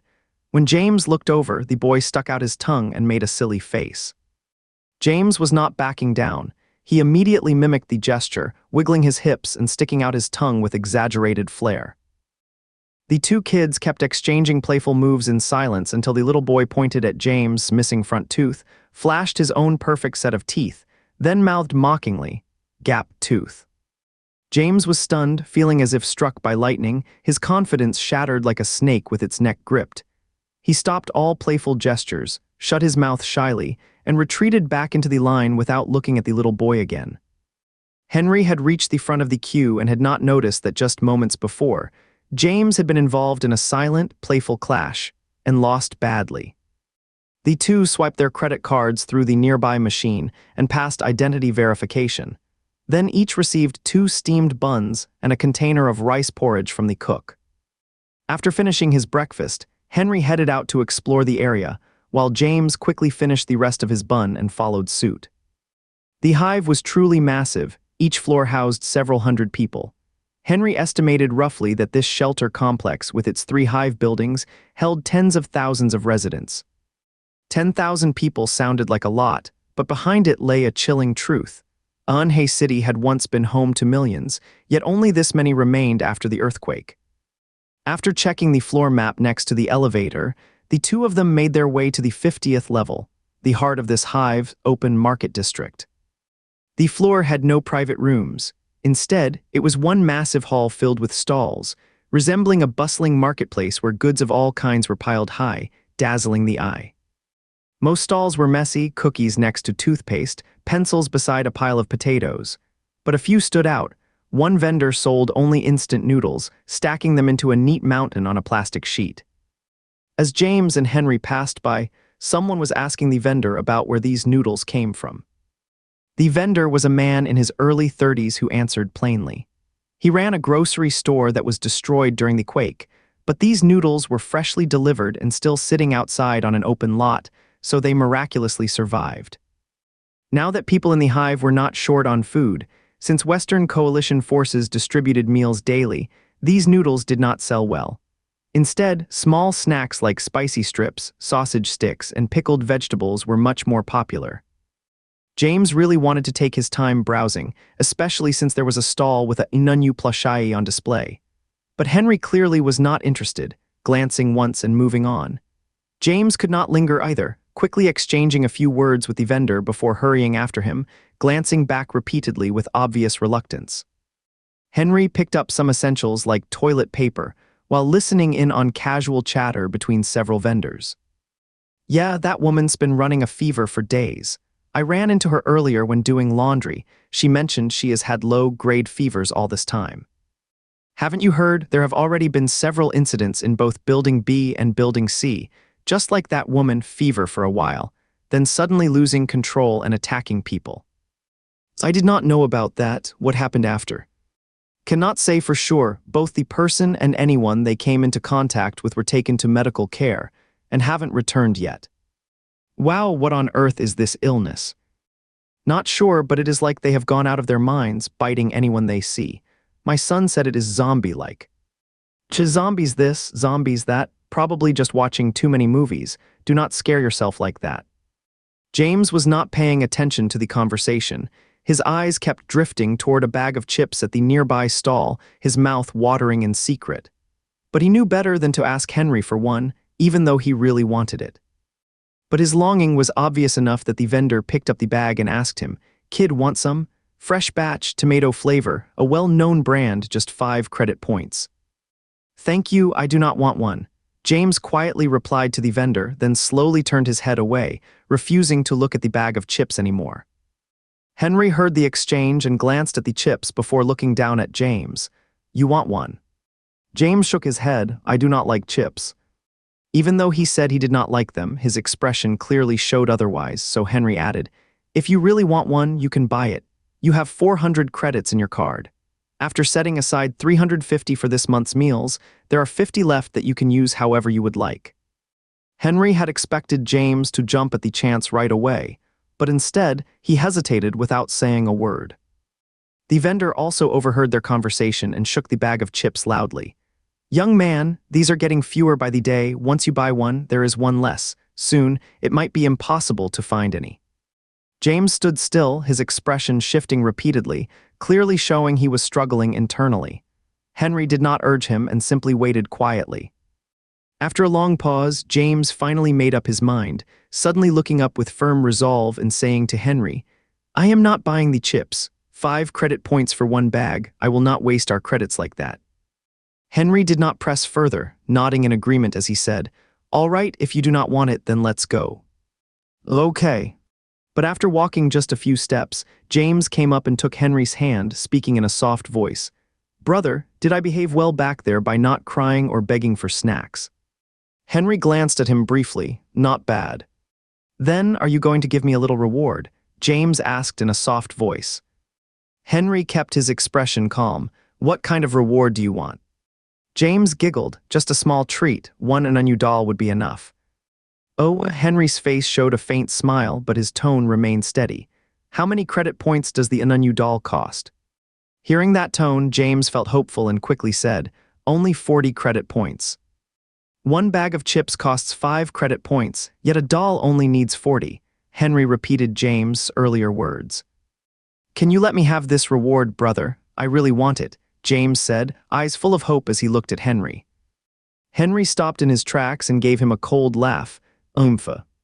A short while later, a commotion in section of the trading hall drew everyone's attention. A handsome teenage boy, around 10 or so with his brows slightly furrowed, marched toward the exit of the trading hall. One hand carried a bag filled with rolls of paper, while the other pulled along a well-dressed young boy of about 7 or 8. The younger child tried to sit on the ground, but was yanked up by his arm and forced to stumble forward, his curly hair bouncing wildly as he struggled. With eyes tightly shut, he wailed uncontrollably, repeating through sobs, "I want it. I really want that Anunyu doll. Just let me go hungry, please." Henry dragged James out of the trading hall in one motion. Seeing him still crying and dragging his legs along the ground, his body slumping downward, a surge of irritation rising within him as he finally let go. James landed hard on his bottom, and Henry pulled out a credit chip, tossing it into his lap. "You can keep your card," he said coldly. "Do whatever you want with it, no matter how you spend it. I will not be involved." Then he turned and walked away without looking back toward the building's elevator. Upon hearing this, James fell silent instantly, opening his eyes to stare at Henry's retreating back. Though he had cried for so long, there was not a single tear on his face. Seeing Henry vanish into the distance without turning around, he scrambled to his feet and dashed after him with the credit chip in hand. Brother, I am sorry." Henry kept walking briskly while James hurried behind, glancing up at his face again and again. "I do not want Anunyu anymore, do not be mad." Henry did not glance back, his lips pressed tightly together as he kept one hand tucked in his pocket. James shoved the credit card into the pocket, slipping a small edge between his hand and the fabric. "Brother, do not ignore me, I will not do it again," James said while running, his voice trembling with worry. The card was not inserted securely to begin with, and Henry was walking quickly, so it fell out after just a couple of steps. James quickly picked up the card and turned around, only to see that Henry had already stepped onto the hallway elevator and was reaching for the button. Seeing Henry's cold expression, James felt this time he truly did not care anymore. Panic overcame him at the thought of being abandoned, and he burst into tears. He was not just making noise, he was crying for real, his sobbing echoing loudly through the whole corridor. He stood frozen in place with his mouth open, eyes blurred by tears, still clutching the card as they streamed down his face. Henry stood inside the elevator, hand resting on the panel, his expression unreadable as he locked eyes with James. "Brother, do not leave me." James took a deep breath and let out an even more painful, loud cry. Tu Passerspa glanced at James, then at Henry. "What is going on with the kid? Did he upset his brother? It is all right, do not cry now." Henry simply watched him cry until the people had walked by, then suddenly said, "Hurry up and get in already." James stood with his mouth open, staring at him without moving, unsure what that meant. His crying began to ease. Henry added, "I have been holding the door open this whole time. If you do not get in now, I am letting go. You will have to wait for the next one yourself." James finally understood and rushed into the elevator, standing beside Henry. Henry let go, the metal gate of the elevator closed, and it began to rise slowly. James had stopped crying now, only taking occasional shaky breaths. They reached the 65th floor shortly after, stepped out of the elevator, and Henry opened the newly bought roll of paper, tore off a piece, bent down, and placed it over James' nose. Blow. Huh. Push harder. Huh. Henry tossed the paper ball into the trash can, then tore off another piece of paper and knelt halfway in front of James to wipe the sweat and tears from his face. From this angle, James could see Henry's straight nose and dark, intense eyes. He stared at him without blinking, then suddenly said in a hoarse voice, "I will be good from now on, do not leave me." Henry said nothing, quietly brushing the sweat-dampened hair from James' forehead. After drying his face, James leaned in, resting his cheek against Henry's shoulder. Henry dropped the paper ball into the trash can and lifted James with one arm, heading toward section. "I am not going to leave you," he murmured softly, his voice as light as a breeze. James did not catch what was said, leaning his head to listen but hearing nothing, so he did not ask again. He stayed curled against Henry's shoulder, slowly sliding his hand down until the credit card was held out in front of him. His palm went empty, the credit card had been taken away. James stared out the corridor, watching the bright beams of searchlights cutting through the sky, his lips tightening into a quiet smile. After finishing dinner, Henry went to collect the sheets drying in the laundry room. James set down his tray and tried to follow, but Henry stopped him, saying he would be back soon and telling him to keep eating. James sat alone on the bed facing the door, feet dangling in the air, spooning rice into his mouth one after another. He never needed anyone to worry about his meals. His appetite had always been strong. Even though the dinner tonight was just plain boiled tofu and stir-fried bean sprouts served in a pale, colored box, he ate every last bite with no hesitation. After placing the empty tray down, he stood by the door, facing the laundry room for a while, but did not see Henry returning. So he decided to lock the door and head over to the laundry room to look for him. When he reached the laundry room, the sheets washed that morning were still hanging on the wire, but Henry was nowhere in sight. He searched through the nearby bathhouse as well, but found no trace of him. James stood in the hallway, looking around confusedly, until a door beside him opened and Daniel stepped out. "Ezra, what are you doing here?" James paused for a few seconds when he heard Daniel call him Ezra, then replied, "I am waiting for my brother. I do not know where he went." Daniel said, "I just saw your brother when I was heading back to my room. He was walking toward the elevator, saying he was going downstairs to get something. Go back to your room and wait, he should be back soon." "Okay, thanks, Daniel," James said, turning around to leave. Then Daniel called him back and pulled out 2 candies from his pocket. "I was actually looking for you. This is what someone gave me today. I do not like sweets much, so I saved them for you." James looked at the 2 candies in Daniel's hand, then at Daniel, but did not reach out to take them. "Relax, take it," Daniel said, gently moving his hand forward. After hesitating for a moment, James spoke softly. "Thank you, Daniel. Could you please keep them for me until I check with my brother? I will come get them when he says it is okay." Daniel laughed lightly. "Sure thing, I will hold on to them for you. Come find me here once your brother agrees." After saying goodbye to Daniel, James returned to room. He stood at the doorway for 2 minutes before deciding to head toward the elevator. Inside the elevator, a man glanced up as James entered and asked, "Where are you going?" "James, I am looking for my brother." The man said, I need to know which floor you are headed to." James remembered Daniel had mentioned that Henry went downstairs, so he replied, "Downstairs." The man paused for a moment. "I am going to the lowest level. What about you? Which floor are you from?" James said, "Then I am going to the bottom level too." The man did not ask anything else, pressed a number button, and the elevator descended smoothly, reaching the lowest floor shortly after. James stood in the wide open square, his feet on smooth, deep black stone. Large machines hummed steadily, while small mine carts moved back and forth along metal tracks, bringing ore from cave openings to be stacked in one corner of the plaza. He spun around once but could not spot Henry. Instead, he grew curious about the small mine carts passing by and stepped aside to watch them for a while. After watching the mine carts, he turned his attention to the excavator ahead, gradually walking toward the northeast corner of the square until a 6-story building came into view. Lights were on inside the building, and people could be seen moving through its hallways. He was not sure if Henry would be there, but after just a brief hesitation, he went ahead and walked toward it. As he approached the building, he saw 2 armed soldiers standing at the entrance. His hesitation was immediate, and he quickly stepped back, retreating into the shadow of the structure to watch silently.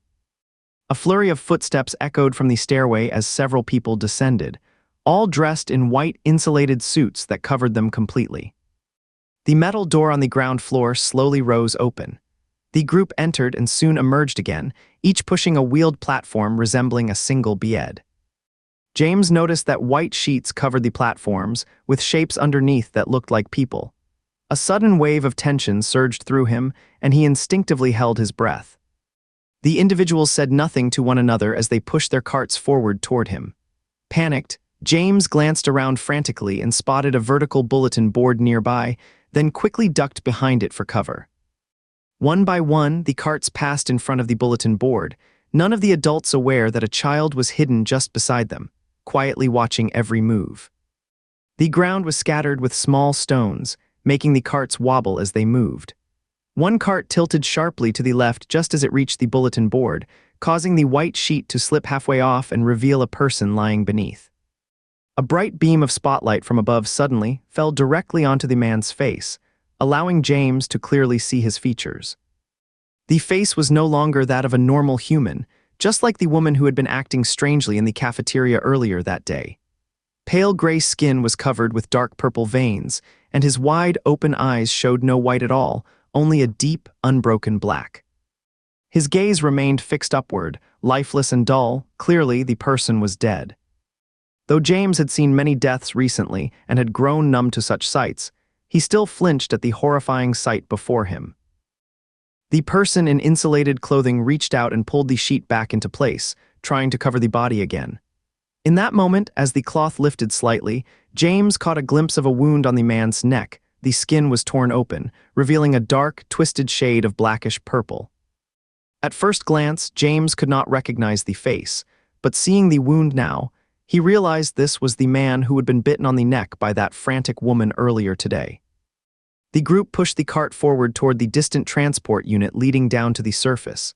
James no longer stayed there. He turned and ran back toward the hive, sprinting all the way until he reached the main hall, finally stopping once he was surrounded by bright lights. "Troublesome fellow." A familiar voice rang out, and he quickly turned around to see the iron gate of the building's elevator opening, with Henry stepping forward in long strides. Though Henry looked unwell, James barely noticed. His eyes lit up like a young bird finally spotting its parent, and he dashed forward, arms outstretched, launching himself into Henry's embrace and wrapping his arms tightly around his waist. "Brother, where were you? I have been looking everywhere for you." James buried his face against Henry's lower abdomen, his voice still trembling slightly from the earlier shock. Henry paused for a moment, his earlier anxiety and anger toward James beginning to ease as he asked, "What happened? Is something wrong?"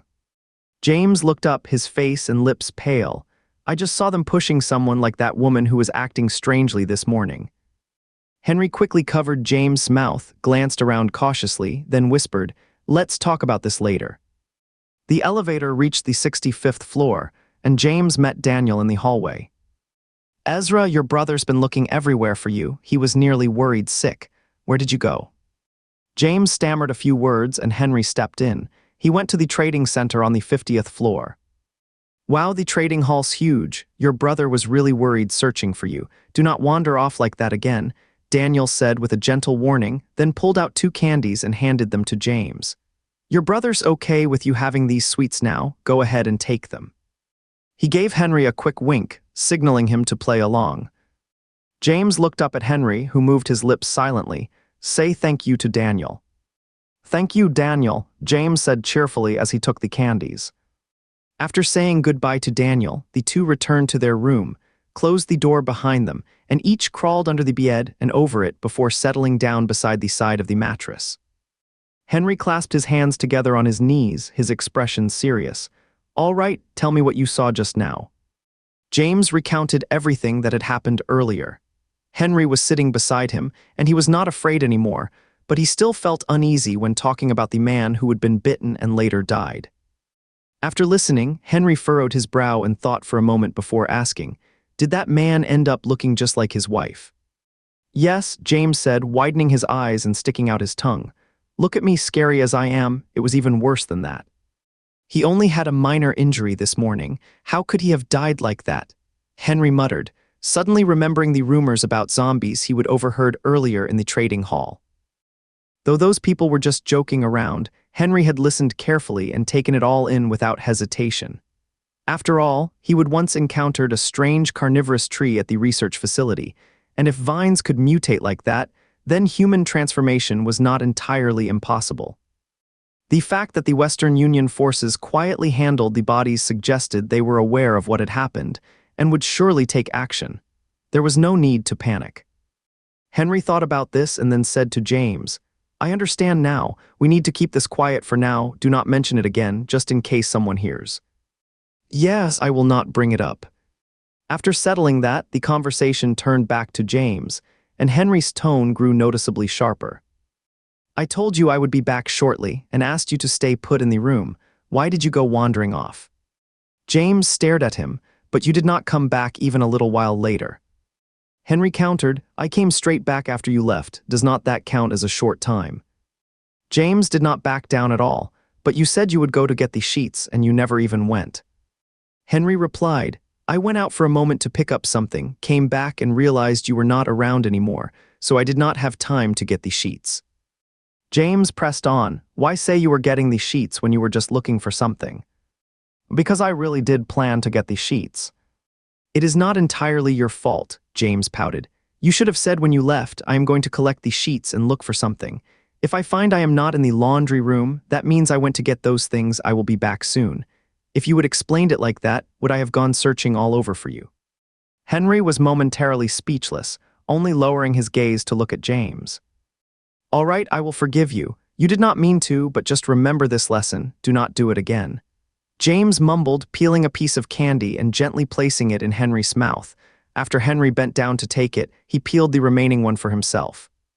James sucked on his candy for a moment, then asked Henry, "This one's mango flavor, what about yours?" "A strawberry." "Oh, so I mixed up the flavors. I should have eaten the strawberry and given you my mango. You love mango, after all." James groaned in mock frustration, slapping the bed lightly. Henry's eyes flickered slightly. "You knew I like mango." James replied casually, "Yeah, back when I helped Mom pick up the leftover fruit tray from your room, there were still all the other fruits, but only the mango was gone. So I figured you liked it, and started asking her to bring extra mangoes for you each time." Henry rolled the candy around with his tongue, saying nothing. James added, "Let's just swap, give you my candy and you give me yours." He reached for the candy in his mouth, but Henry immediately stopped him. "No swap." "Why not? You do like mango, do not you?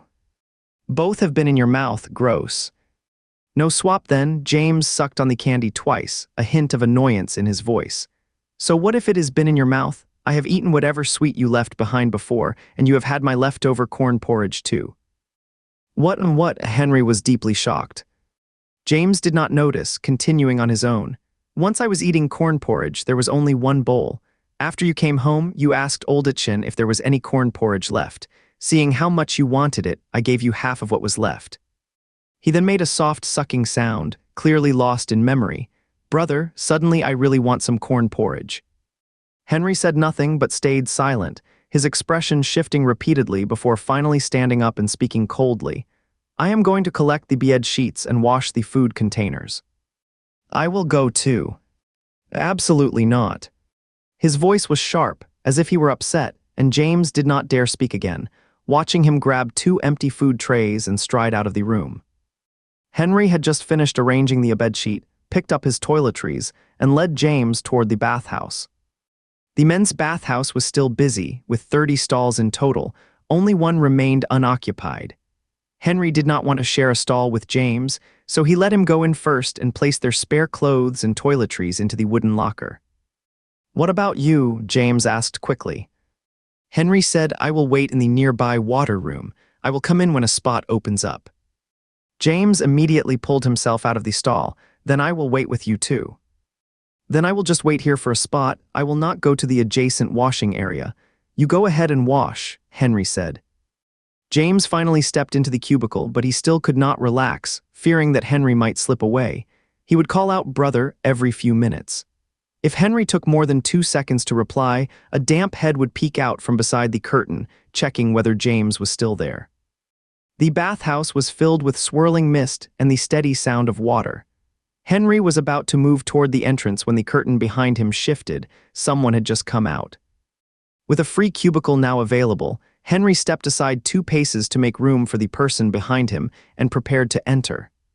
After waiting a few seconds with no movement, he could not help turning around and saw a middle-aged man wearing a blue sweatshirt. The man held a basin filled with toiletries in one hand. Water dripped from his hair. He stood motionless at the curtain's edge, staring straight ahead with intense focus. Henry froze for a moment upon recognizing the man's face. His face was pale and sallow, with bloodshot eyes and dark circles around them, as if he had not slept properly in days. The middle-aged man moved slowly toward the bathhouse entrance, his plastic slippers dragging across the floor and leaving wet marks behind. He held a basin in his right hand, with a towel draped over his left arm. The towel slipped to the ground, but he did not seem to notice, continuing forward without pause. "You dropped your towel," Henry could not help but say. The man paused, taking a long moment to react. He turned slowly, bent down, picked up the towel, and then resumed walking toward the door. Henry watched his back and felt an uneasy sense of wrongness, instinctively growing on alert. As the man neared the exit, he stopped again, breathing heavily. A gurgling sound came from deep in his throat, as if something were blocking it. He clutched his neck with one hand, and the basin slipped from his grip, falling to the ground with a clatter, while toothbrushes and soap scattered across the floor. Henry caught sight of the man's profile, the pale gray skin now rapidly spreading with web-like dark veins. A chill ran through him, his eyes locked onto the blue-shirted figure as he reached instinctively for the knife at his back. But his hand came up empty. Only then did he remember he would left the knife behind in the room before heading to bathe. The man's body began to tremble violently, emitting strange guttural sounds. Henry stepped back slowly, eyes darting quickly around, searching for something he could use as a defense. Just then the curtain beside the man's stall parted, and someone who had finished bathing emerged. Still drying their hair with a towel, they paused mid-motion and asked, "What is wrong?" "Do not go near him, stay back." Henry had just shouted the warning when the man suddenly spun around and charged at the stranger with a fierce roar. He moved so fast that the man had not had time to react before he was seized by the face, letting out a sharp cry in sudden agony. The middle-aged man knocked him to the ground and attacked relentlessly, like an animal driven by instinct. The victim fought back with all his strength, screaming as he punched and kicked wildly, but could not free himself no matter how hard he tried. People inside the bathhouse heard the commotion and quickly stuck their heads out from the stalls. Upon seeing what was happening, they all gasped in shock and shouted aloud. The bathhouse was completely empty except for 2 brooms placed against the wall. With nothing else at hand, Henry grabbed one of the brooms and swung it hard at the man who was on top of the other person. There was a sharp crack as the plastic handle broke into several pieces. Henry quickly picked up an empty basin from the floor and hurled it toward the man's head. Neither the broken broom handle nor the plastic basin had any effect on the man. He kept attacking fiercely, and in just moments, the victim's face was severely injured. Several strong men rushed out from the cubicle, but they were completely bare and could not find anything to use as a weapon, so they just charged forward, trying to pull the 2 apart. The middle-aged man suddenly lifted his head. His eyes were dark and seemed to pull people in, blood smeared around his mouth, with a small piece of flesh dangling from the corner. Whoa! The men who had been trying to hold him back were startled and stepped back quickly. Henry, shocked, retreated to the side of James's cubicle and pulled James out from behind the curtain. "Damn, this is not human." The middle-aged man suddenly leapt up and lunged at the nearest person, but that man slipped away like an eel, sliding right through his grasp. Thank goodness I was covered in soap. The men's bathhouse erupted into chaos, like a pot of boiling water, as everyone instinctively rushed for the exit. Those who cared about appearances grabbed a robe on the way out, wrapping it around their waist while running. Others just bolted barefoot and naked. Henry dashed toward the door with James in his arms when the older man suddenly turned around, coming face to face with James, who was clinging to Henry's shoulder. Both James and the man opened their mouths at once. James let out a terrified scream, while the man gave a guttural roar like an animal. The older man lunged forward toward them. Henry spun around in a quick kick and landed hard on his chest. Taking advantage of the man stumbling backward, Henry seized the moment to sprint out through the men's bathhouse door with James in his arms. Outside was the laundry area. People there saw a group of naked men burst from the men's bathhouse and heard someone shouting about murder. Even though they did not know what had happened, they screamed in alarm and rushed toward the main entrance. Women from the opposite bathhouse rushed out as well, but even in the chaos they were dressed. Some had at least wrapped towels around themselves. The main door was not wide enough, and with everyone pushing frantically to get out, it became blocked. No one could leave. Someone near the front stumbled and fell, then several feet quickly stepped on their back. Henry held James close amid the crowd, jostled from side to side. He extended his elbows as far as possible to create a small space for both of them and tried hard to stay upright. A string of screams came from behind. Someone at the rear had been attacked, but with no way forward, everyone was trapped in place. In the midst of chaos, 3 gunshots rang out near the entrance, echoing through the space and making ears ache slightly. Everyone froze mid-push, as if the scene had been paused. "Come out." Several soldiers pulled the people at the door to safety, then parted the crowd behind, and Major General Julian marched boldly into the room. Henry held James close and stepped aside, watching as Major General Julian strode straight to the men's locker room door, raised his weapon without hesitation, and fired into the space inside. After a single gunshot, silence fell in the locker room. A few soldiers rushed in and quickly carried out a person. The crowd stepped back to make more space, and Henry immediately recognized the man they were carrying. It was the blue-shirted middle-aged man. His blue shirt was splattered with blood, but most of it belonged to others. His face remained twisted in distress, and a gunshot wound now marked his forehead, oozing dark purple fluid. Another group of soldiers burst in from outside, carried out 3 people who had been bitten, and quickly ran through the main gate. The crowd remained utterly silent, and Major General Julian walked toward the door, then suddenly turned back. "At 9 of the clock tonight, all personnel in the hive must gather at the lower plaza. I have something to say." Once everyone had left the bathhouse, the cleaner nervously entered the men's section, using a hose to rinse away the dried blood on the floor, then quietly stepped out. James was still covered in soap bubbles but strongly resisted going into the men's bathhouse. Henry placed him standing on the laundry counter, went to the water heater, filled a half pot with hot water, mixed it with cold water, and rinsed the foam off his body.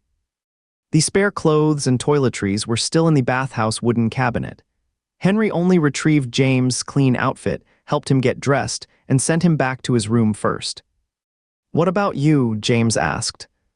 Henry said, "I haven't bathed yet. I will go back once I am done." The bathhouse was completely empty now, and it felt safe, just the perfect time for him to take a shower. James did not want to leave Henry's side at all, so he said, "Well, I will just wait here for you." While Henry was showering, James stayed by the entrance of the men's bathhouse. The image of that middle-aged man attacking someone earlier still haunted him. He was not brave enough to go in, but he did not want to leave either, so he remained at the door, peeking under the curtain at a glimpse of Henry's lower leg. "Brother, Muhammad. Brother, Muhammad. Brother." Henry was rinsing his hair and did not hear him, so James raised his voice. "Brother." He got no reply. "Brother," James called out loudly right away. "Here I am." James let out a sigh of relief, then asked, "Why did not you answer when I called earlier?" Henry wiped water from his face. "I was in the shower and did not hear you." "You should have said you were about to take a shower, but you did not say anything." Henry sounded annoyed. "When did we ever agree to announce it beforehand?" "From now on, we will say it every time before any shower." Henry hesitated at first, thinking it felt a bit silly, but he could tell James was genuinely frightened. So as he leaned his head under the water stream, he said in advance, "I am starting the shower." "Understood." After finishing his shower, Henry noticed how quiet the laundry room was, so he decided to wash his dirty clothes too, hung them up, and then headed back to his room. He sat on the edge of the bed drying his hair while James leaned beside him and asked, "Why did that person bite someone?" Henry was also wondering about it. They must have been exposed to some kind of illness, or perhaps changed somehow. Exposed, what does that mean? Henry took off the towel, his dark hair messy and resting on top of his head. His face remained strikingly handsome, but the cold aura he usually carried seemed a little less intense. "It is like catching a serious illness," he said. James nodded slowly, still unsure, then asked, "Will someone who gets bitten by him die? The man who was bitten this morning is already gone." Henry was not certain either. He simply said, "We are heading to the surface soon anyway. Major General Julian will be explaining what is going on, then we will find out for sure." Since they were just waiting anyway, Henry went to the cabinet, pulled out a thin metal sheet about the size of a book page, then carried his toolbox over and sat down on the bed, using small pliers to twist the edge of the metal inward. James had seen that metal piece before. Curious, he asked, "You said you were looking for something, was this what you meant?" "Yeah," Henry answered without lifting his head. James watched the movement in his hands and asked, "What are you doing?" Henry snapped the metal sheet in half with a casual reply, "You will find out when the time comes." Just then, a sharp alarm rang out, followed by an announcement over the intercom. "All members of the hive, please gather on the surface immediately. There is important news to share. Anyone with cold symptoms should stay in their rooms and await medical personnel." The corridor filled with hurried footsteps, and Henry said to James, "Let's go, we are heading down." Henry stepped over the bed to open the door while James quickly crawled under it, giving a nod toward the password box hanging beneath. "Little hive, we will be back soon." The underground shelter had no day or night. Looking out from the hive building, only a few beams of spotlight streamed down from above. Where there was no light, everything remained dim and hazy. But now the space was brightly lit, with light pouring in from all directions, turning the entire underground area into something resembling daylight. Many had lived here since the earthquake and had not seen such intense lighting before. Some felt uneasy, yet also excited, making them even more eager to return to the surface. People in the corridor were queuing up in batches, going down one after another. The elevators were not enough. By the time Henry and James stepped inside, over 10 minutes had already passed. As the elevator descended, nearby people began whispering among themselves. "Hey, what do you think happened with that guy from the bathhouse? Something strange also occurred in the mess hall this morning. Could it be a highly contagious illness?" Someone spoke with a worn-out tone. "A disease? It is clearly zombies. If zombies are out, then there is no point in pretending the world's already over. Once bitten, people turn 2 bite 1, 10 become affected, 10 bite hundreds, and everyone ends up the same. Do not make up stories. Look at that woman this morning. She bit her husband and even bit her mother-in-law before leaving the house. They are both being treated at the medical station now. Have you heard they have changed? The military's not going to tell you whether they have changed or not, is it? Just stop guessing. Major General Julian will explain everything soon once he speaks. We will all know. But I think this is just a sickness, not zombies. I actually knew both of them. They said they had the flu, felt dizzy and feverish before this happened. Now that I think about it, it was not the flu at all. It must be something else. Haven't you heard the broadcast? People with cold-like symptoms should stay in their rooms until medics come to check on them." Henry had been staring straight ahead, expressionless. But when he heard those words, his attention snapped to the speaker upon catching the word fever. In the corner of the elevator, a girl quietly tugged at the sleeve of the woman beside her, whispering softly so only they could hear, "Mom." "Ishha," the woman glanced around quickly, then leaned in close to her ear. "Do not say a word, you are just coming down with a cold. Do not stay in your room, you will only get taken away by the Western Alliance medics." The girl lowered her head and said nothing more. The elevator reached the lower level and everyone stepped out. Henry walked behind James at the end, his expression thoughtful. Noticing no one was paying attention, he reached up to feel his forehead. Good, he had not had a fever in quite some time, and did not seem to have any cold symptoms. The ground was nearly full of people, even the large machines were occupied. In the center stood a small platform, surrounded by soldiers with weapons drawn. Henry and James found a spot to stand when Major General Julian stepped onto the platform. His expression was serious, his gaze slowly moving across the crowd, quieting the murmurs of the people below. "What is going on? What is going on?" James was surrounded by people and could not see what was happening outside, so he asked Henry with curiosity. Next to Henry stood a rock crusher machine, its horizontal arm already occupied by several children. Noticing an empty spot on the arm, Henry lifted James up and placed him there. James now had a clear view of everything, happily swinging his legs in the air while grinning at Henry, but then he heard someone whisper nearby, "Hey, Gap Tooth." James froze. Without turning around, he knew it was the fat boy, so he pretended not to hear and kept his eyes fixed on the platform ahead. "Gap Tooth, hey, Gap Tooth." The little fat boy would not let up, and a few other boys nearby giggled in response. Though James did not turn or say anything, his posture stayed stiff, almost rigid, and he gripped the iron arm beneath him tightly.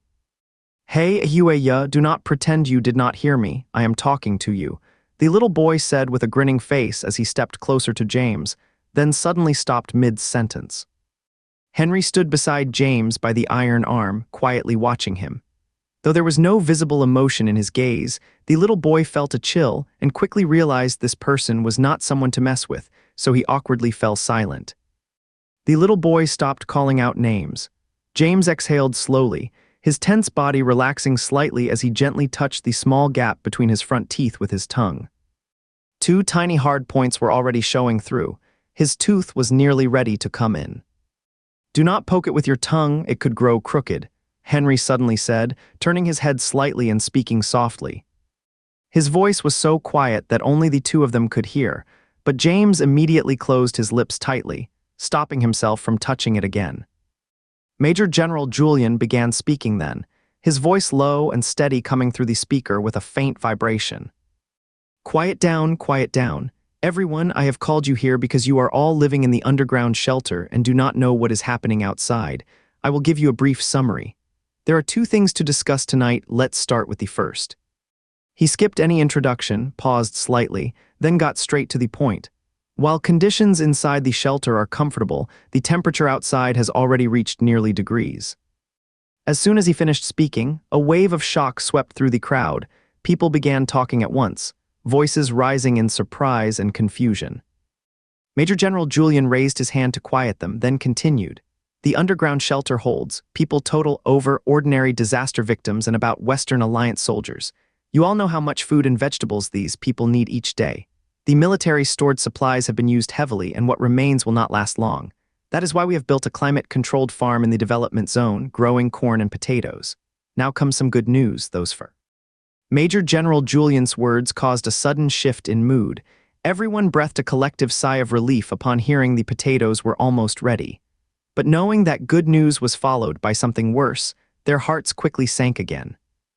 The bad news is that conditions outside are extremely severe, worse than anything you could imagine. Major General Julian's sharp gaze slowly swept across the crowd. High temperatures are one issue, and surface freshwater has greatly decreased. The inner city river has completely dried up. Fortunately, Anhe City has an underground aquifer which hasn't been significantly affected by surface heat yet, so water supply is still manageable. But if temperatures keep rising, no one can say for sure whether the underground source will eventually run dry. Without thermal protection suits, no one could survive on the surface.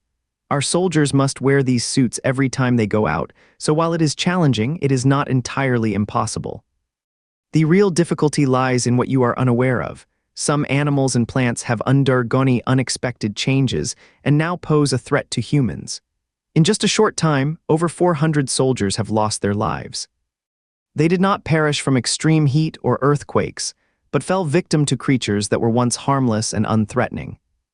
The crowd fell completely silent, no one uttering a word. Major General Julian slowly spoke the names. Hamsters, cacti, ginkgo trees, cats, and so on. The once harmless, gentle, familiar plants and animals have all become unrecognizable. Major General Julian nodded slightly toward the side, and a nearby soldier immediately turned on the projector, revealing a video clip on a white screen behind him. The footage showed a ruined landscape, with shaky camera movements indicating it was filmed from a tracked vehicle.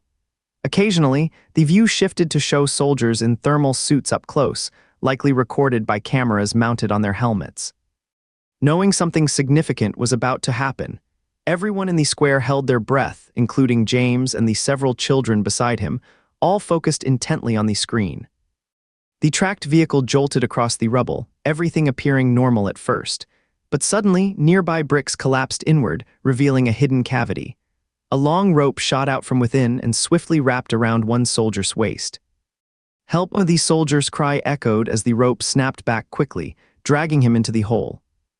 The other soldiers finally reacted, leaping from the vehicle and rushing to the edge of the hole.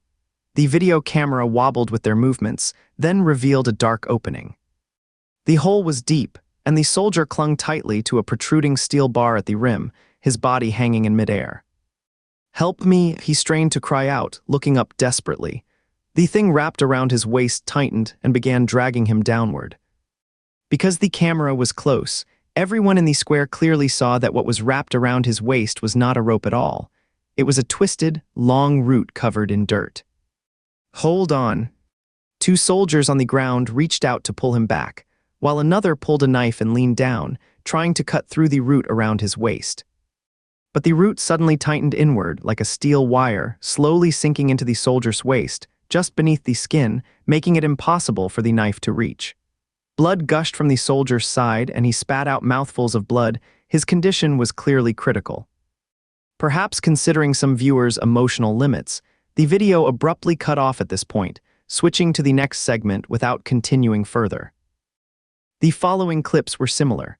A pack of wild cats as large as wolfhounds suddenly leaping from the roadside and dragging away a soldier into the ruins, or vast stretches of rose vines wrapping around an entire tank, slowly enclosing it completely.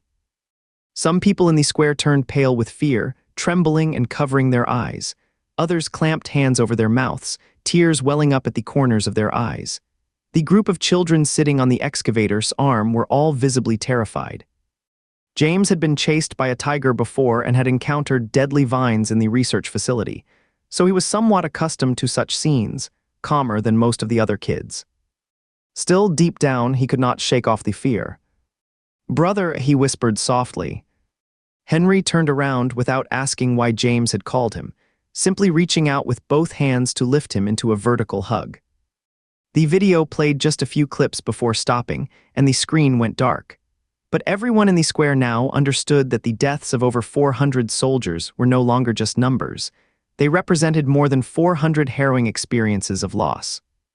Just like what they had seen in the footage, it was brutal and deeply disturbing, beyond what most people could bear emotionally.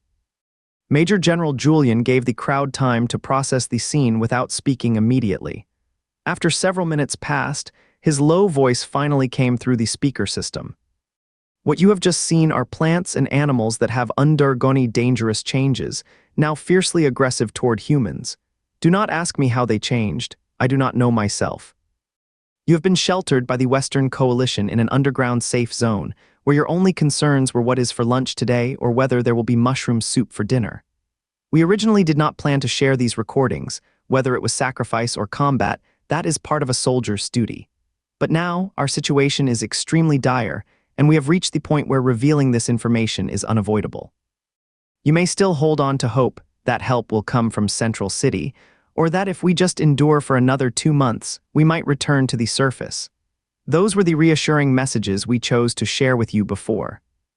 Major General Julian's voice grew heavier. "But now I must shatter everyone's illusions and bring you face to face with the harsh truth. This earthquake hasn't just affected Unhei City, it has struck our entire Ehit Confederation, indeed the whole planet, marking a catastrophe for all of humanity. We will not wait for rescue, we can only save ourselves." Though many had already realized this, low sobs still echoed through the crowd. "Our only hope now lies in the climate-controlled farm in the development zone, the young corn shoots and newly forming potatoes. But right now, the Western Coalition is facing a serious challenge: far too few soldiers. Major General Julian's gaze turned sharp. The number of these altered creatures keeps growing. It has become necessary to deal with them. If we do not act, one day we will not even be able to leave the safe zone. We will end up trapped underground. Soldiers cannot tend crops and clear out threats at the same time. So from now on, the Western Coalition will handle the altered creatures, but you will need to take charge of farming in the climate-controlled greenhouse. Major General Julian finished speaking, but instead of the usual wave of chatter, the crowd fell into a strange silence. After a moment, Major General Julian glanced at the soldier beside him, who stepped forward immediately and announced in a loud voice, "We have not only farming plots but also other tasks available. We welcome everyone to sign up actively. Participation is entirely voluntary. Those willing to go first can come right over to registration." He pointed toward a small table nearby, where a sign marked registration stood, with a soldier seated behind it. The murmurs began again as people started whispering among themselves. With conditions so harsh underground, and with the principle of voluntariness in place, no one was likely to step forward. Major General Julian had made his point clearly. Everyone understood the logic, but they also knew only too well that their lives were worth everything. The soldier continued, "Due to food shortages, all credit card balances have been reset. This month's credits are being reissued at a base amount of 100 points. What? Reset to 0, only points handed out. How can anyone survive on just that? Are not we going to starve? Right, even though food is short, is not it said potatoes are about to be ready? Why slash our credit points now?" Facing the rising wave of complaints, the soldier remained calm and composed. The points is just a base allowance. If you take part in farming, livestock care, or other rebuilding efforts, you can earn an extra points each month. Henry's expression flickered. He realized Major General Julian truly had a plan. While claiming it was voluntary, he would lowered everyone's credit point total. If they wanted enough to eat, they would have to work for the extra points. 500 points, that is not bad, could keep a whole family from going hungry. Yeah, right, haven't you seen those clips just now? That point reward is basically trading your life for food. Still, with those 500 points added to the 100 we start with, it means not just me, but my wife and kids could eat enough to get by. If you want to go, then go. I am not doing it. I am single, so 100 points a month lets me manage with just one meal a day. Even one meal a day is not enough. Each meal costs 5 points. That is for 30 days, not to mention rent needs paying. James listened with only half understanding, but from the murmurs around him, he realized things were going to get tough. He leaned in close to Henry and whispered, "Brother, are we going to go hungry?" Henry's brow furrowed tightly, his lips pressed shut without a word. James added quietly, "I am not afraid of being hungry. I have got plenty of fat. I will give you half my food as long as you do not let me starve." Amid the noisy crowd, an aged woman's voice suddenly rose. "Major General Julian, I am 70 years old and not in good health. I would like to work the fields, but I worry I would only be a burden. My household is just me and my daughter-in-law. She is 5 months pregnant and cannot do it either. If we do not earn credit points, how will we survive?" Others quickly joined in. "You cannot expect everyone to go. What about the elderly and pregnant women? What about the children?" Children usually have parents to take care of them, so that is not really an issue. But there are also orphans. Look at these two, are not they orphans?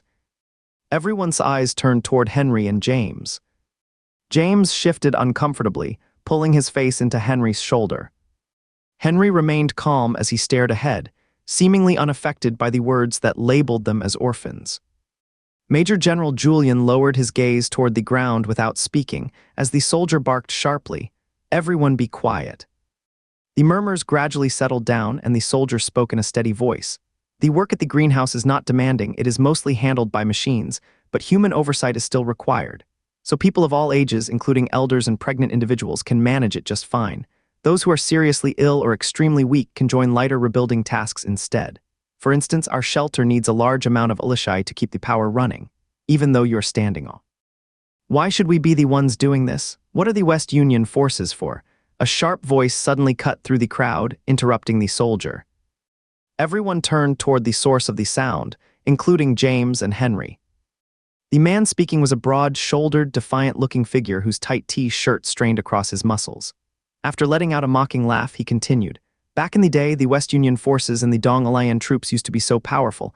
Everyone knew you took public funds without doing real work, just fighting each other endlessly. Now when trouble comes, one ran away early and the other's even worse. They want us to go into danger, yet still talk about duty like it. Though no one dared speak out after his words, many in the crowd showed signs of quiet agreement on their faces. Ridiculous, the soldier shouted, furious. Let's not even mention Dong Alayan forces. How long have we West Union troops protected you? If there were any other way, would we really need to send you to the climate-controlled farm? You are soldiers, protecting civilians is your duty, not forcing us to lead attacks or put ourselves in danger. Going to the climate-controlled farm will still be escorted by soldiers. You will just need to handle farming tasks. And can you guarantee our safety? In that video just now, an entire vehicle got swept away. Was your escort even helpful? Others also spoke up boldly. Yeah, saying we are going to work the fields, does not that just mean sending us to our doom? Who is really the soldier here, the ones in uniform or us? I should have joined Dong Alayan forces back then. Dong Alayan's forces are not trustworthy. They are all working together in secret. We are being forced to go to our deaths, and if we do not obey, we will starve. The soldier turned red in the face, about to speak again, but Major General Julian, silent until then, raised his hand to stop him. No point arguing. It will not help.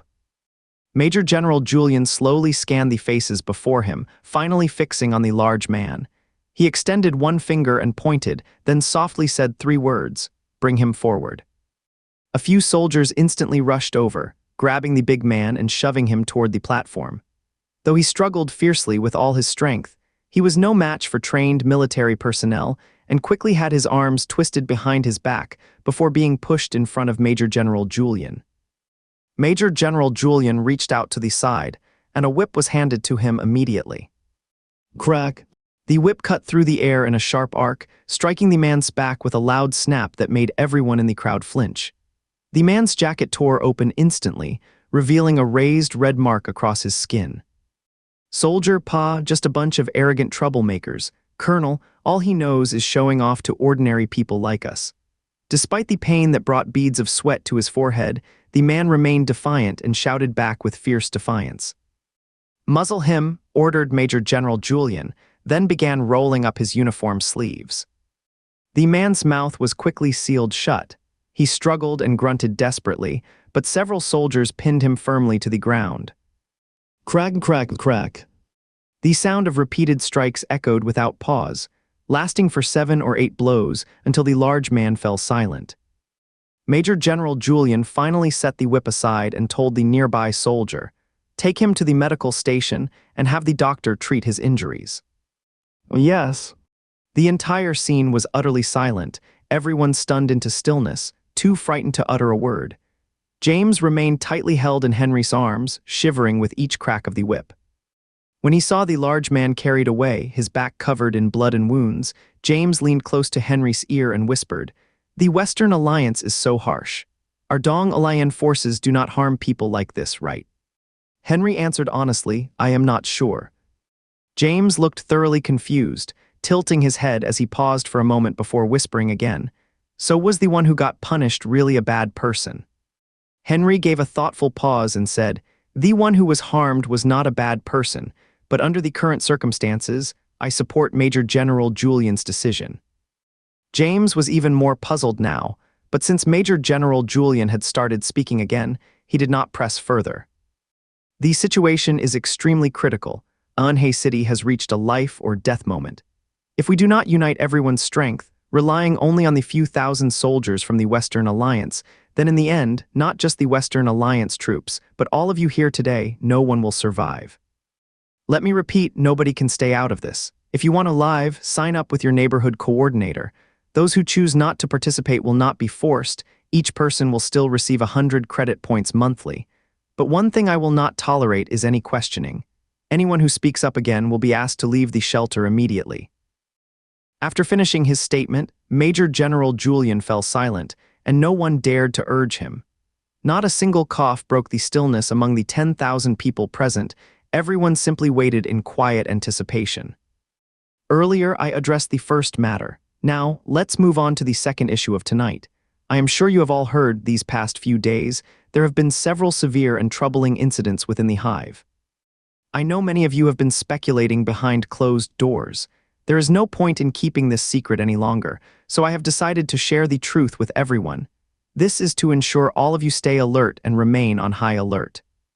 He gave a slight nod toward the back, and a young medical officer wearing glasses and a white lab coat stepped forward. The medical officer did not take the microphone at first and began speaking right away. Everyone could see his lips moving but heard nothing. Quickly, a nearby soldier rushed over and handed him the mic. A virus of unknown origin is causing brain abnormalities. The incubation period remains unclear.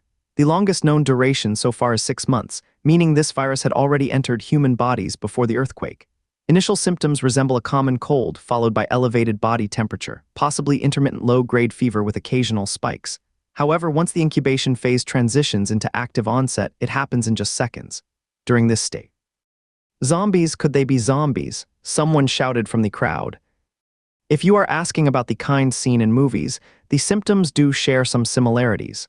For now, we can refer to these infected individuals as zombies. Will someone who is bitten by a zombie also turn into a zombie? The man asked the question on everyone's mind. Those who are bitten display physical and physiological signs similar to those of the transformed individuals, but they die shortly afterward with no effective treatment available. At first, victims would pass away within just a few minutes after being bitten, but now it is typically extended to several hours. If someone survives long enough, there is still a chance they could enter the same altered state later on. So in other words, after some time passes, people who are bitten will not just survive, they might also become zombies themselves. We cannot rule out that possibility, the medical officer replied carefully. The announcement sent another wave of shock through the crowd. The task of sending someone to the climate-controlled greenhouse was risky, but everyone held onto a small hope that they would not be the unlucky one. But now their hive, the place that had always felt like a safe shelter, was also in danger, and this news was even more frightening and harder to accept than going to the greenhouse. Henry heard this and touched his forehead lightly, though he did not feel feverish. Still, a sense of unease crept in, and without thinking, he gently set James down on the ground. James was now surrounded by thick barriers of legs, unable to see outside. He quietly tugged at Henry's sleeve, hesitant to ask directly, but clearly showing he wanted to be picked up again. Henry seemed completely unaware, standing still and staring ahead, while his hand by his side slowly tightened into a fist. James did not notice any of this. Seeing that Henry was not picking him up, he stopped asking and simply focused on listening to the sounds around them. Someone else spoke up. What kind of fever would indicate a transformation into a zombie? What if it is just a cold? The medical officer replied, based on what we have learned so far, the symptoms vary greatly among those who have changed. Some show signs similar to a common cold, while others only experience prolonged fever. Occasionally, their temperature may briefly return to normal, but the next episode always comes within 3 days. Henry exhaled slowly at these words, unclenching his fists. His palms were slick with sweat. He had indeed been experiencing frequent low-grade fevers earlier on, sometimes spiking to high temperatures, but recently his body temperature has been stable.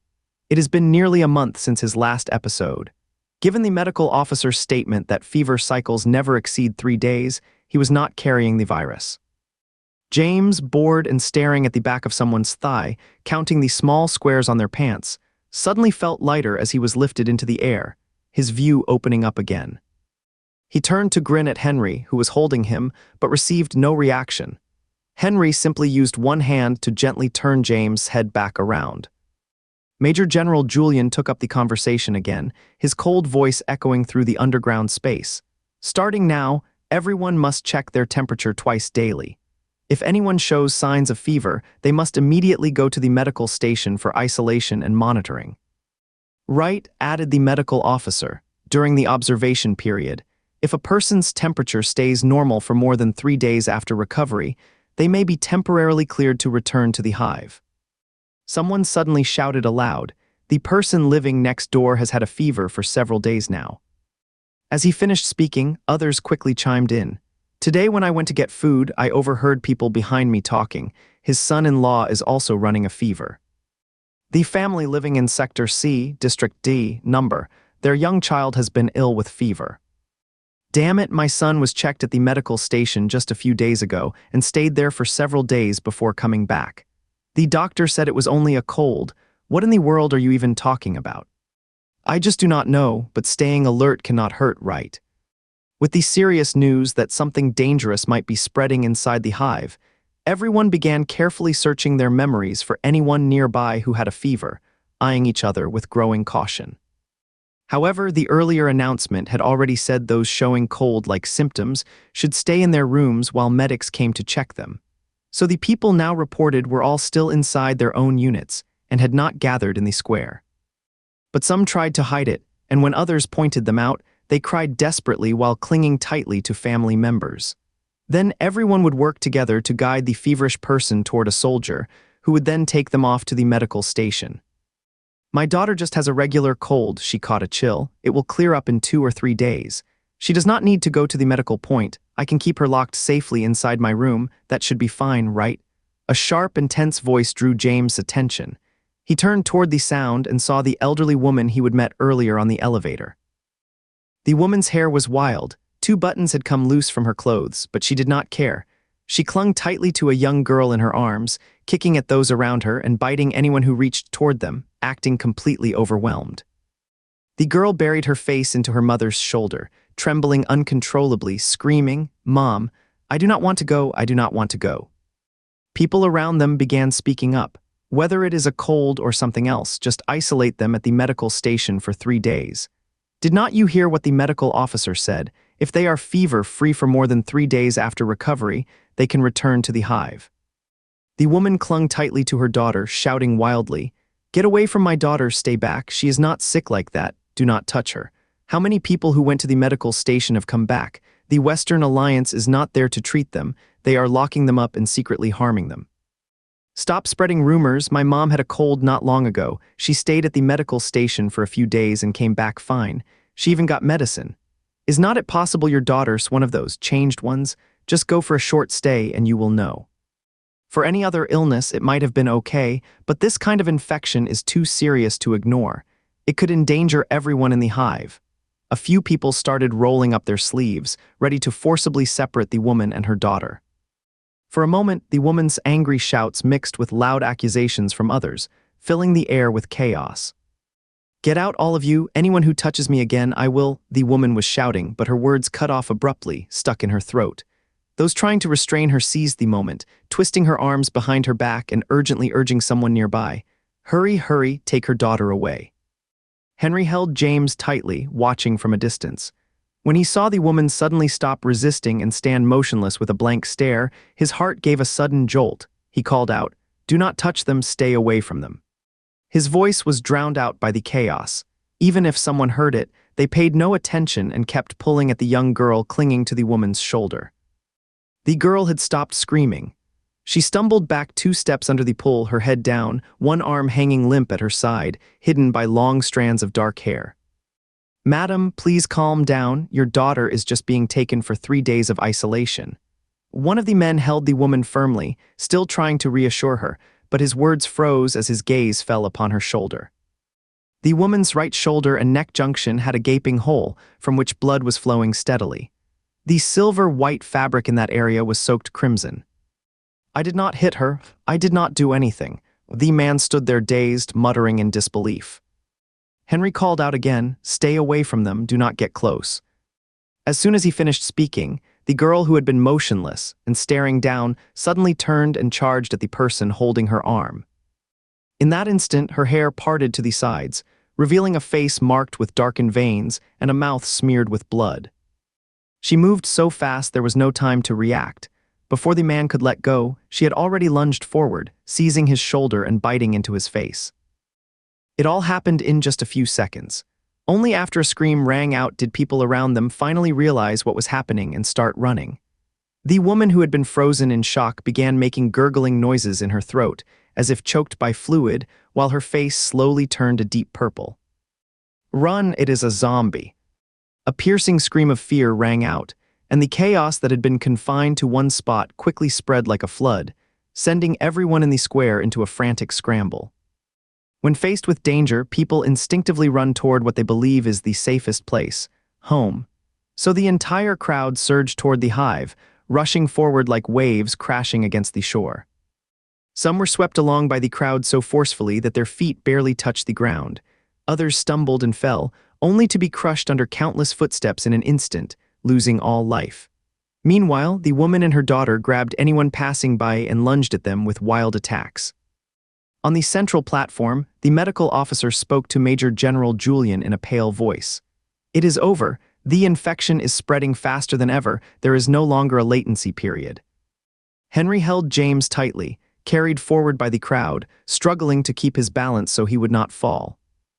In this situation, you had to keep running. Stopping or falling was the same as dying. The biggest danger was not being bitten by an infected person, but getting trampled if you fell and could not get up again.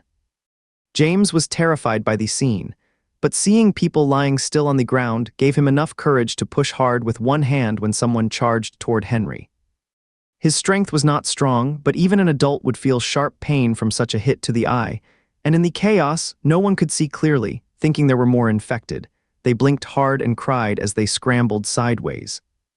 But there were still too many people rushing forward out of fear and survival instinct. Henry was knocked several times, then tripped over a stone and staggered before falling to the ground. He could not stop himself from falling, so in that instant he adjusted his body to land on one knee instead of flat on his face. His knees hit hard, but he quickly raised his upper body and bent forward slightly, shielding James with his own frame. "Abu Banga Ada Wu Xie, Abu Banga Ada Wu Xie." James shouted loudly as he picked up a stone from the ground, larger than a steamed bun, and clutched it tightly in both hands. A foot slammed into Henry's back, sending someone sprawling over his head. Henry did not have time to worry about anyone else. He knew that if he fell, he and James would be crushed underfoot. People kept crashing into him from behind, sharp pain shooting through his back. Clutching James tightly, Henry struggled to rise, then ran with the crowd while scanning left and right. He knew he could not head toward the hive's main entrance. It was too packed for so many people, and it would only get worse. The only option now was to find a place to hide first. He spotted a large excavator parked about 50 meters to his left and dashed toward it. To cut across the crowd, he lowered his body slightly, using his shoulders and back to push through the press. He could clearly feel his strength increasing. Every person he collided with was sent flying backward. Even while holding James, his steps remained steady and sure. He did not notice the man he would just pushed aside. His head and face were covered in blood, a strip of scalp hanging loosely to one side, revealing exposed bone. Yet the man seemed unaware of the injury, standing perfectly still with an odd expression on his face, making gurgling sounds deep in his throat.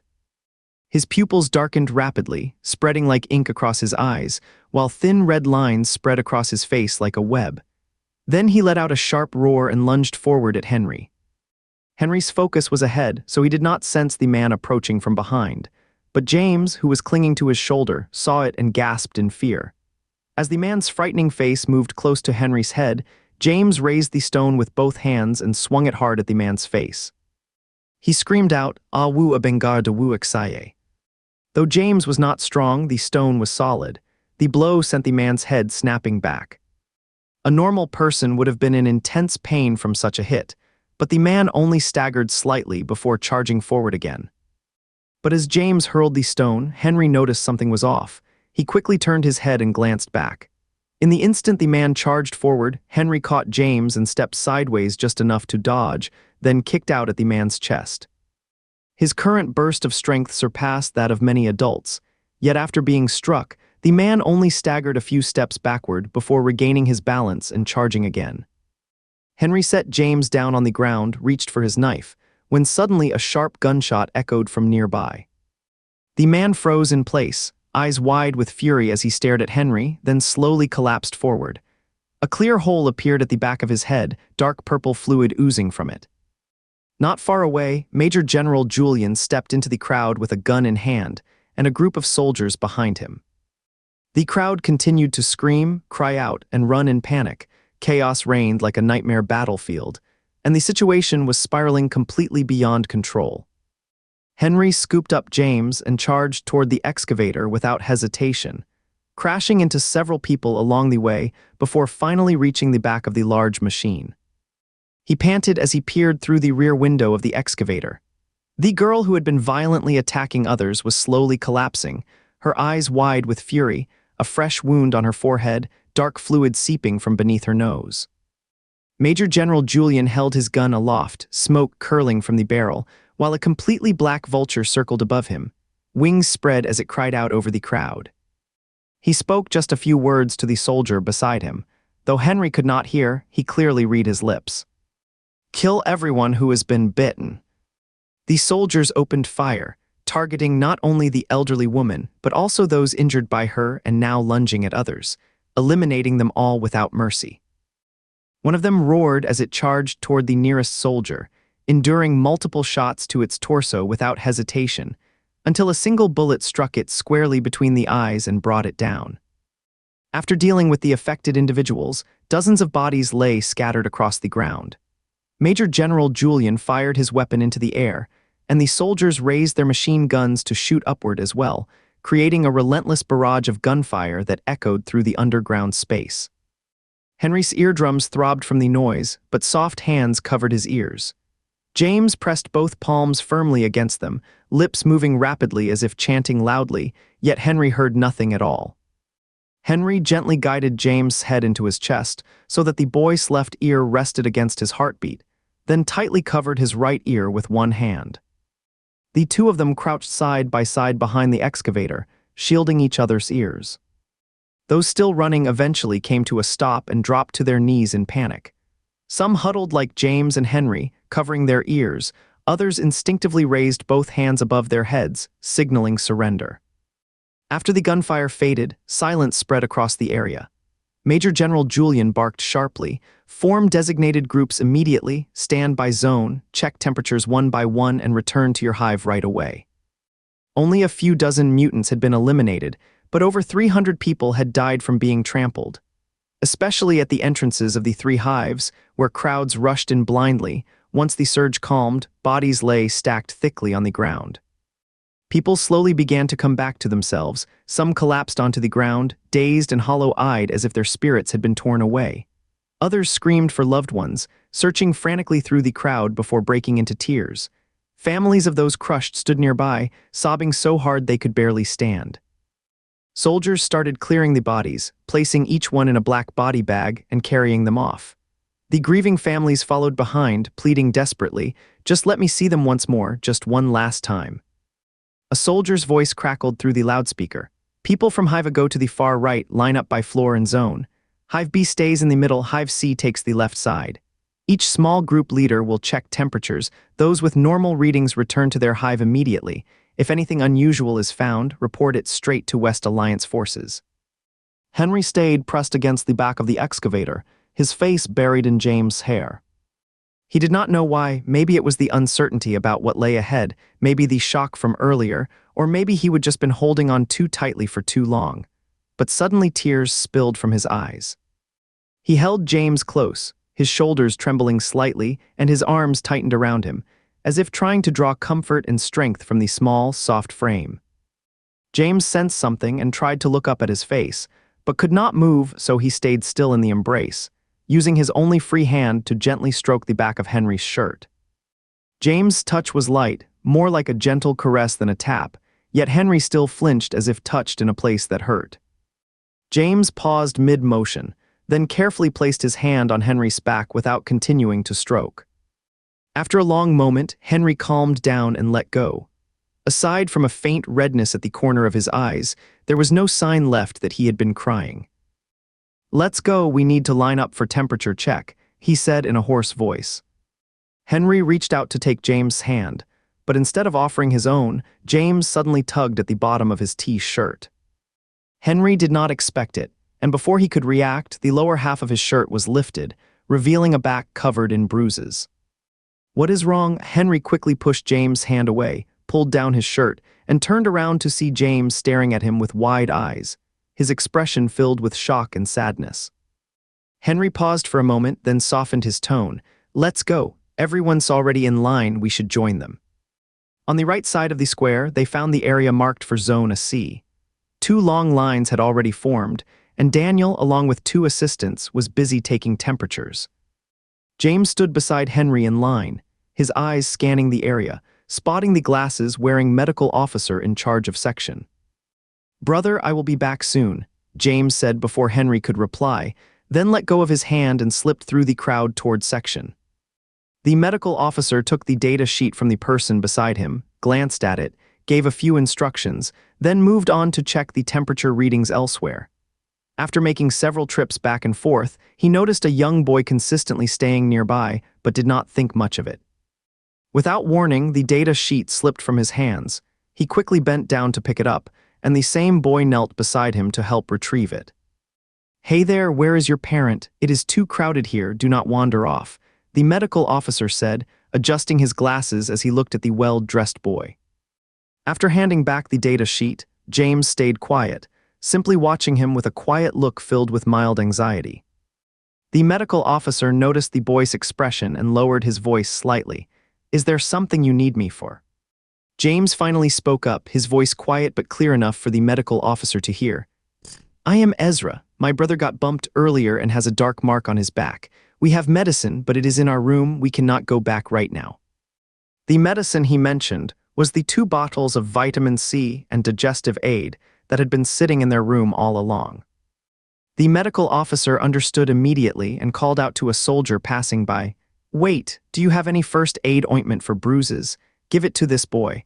I will give you another bottle when you visit the clinic later." James took the small glass medicine vial from the soldier and sincerely thanked both him and the medical officer. "Go on now, go find your brother," said the medical officer, gently patting his head. James hurried back to Sector C of Hive and spotted Henry looking around frantically. He quickly squeezed through the crowd, tugging at his sleeve. "I am here."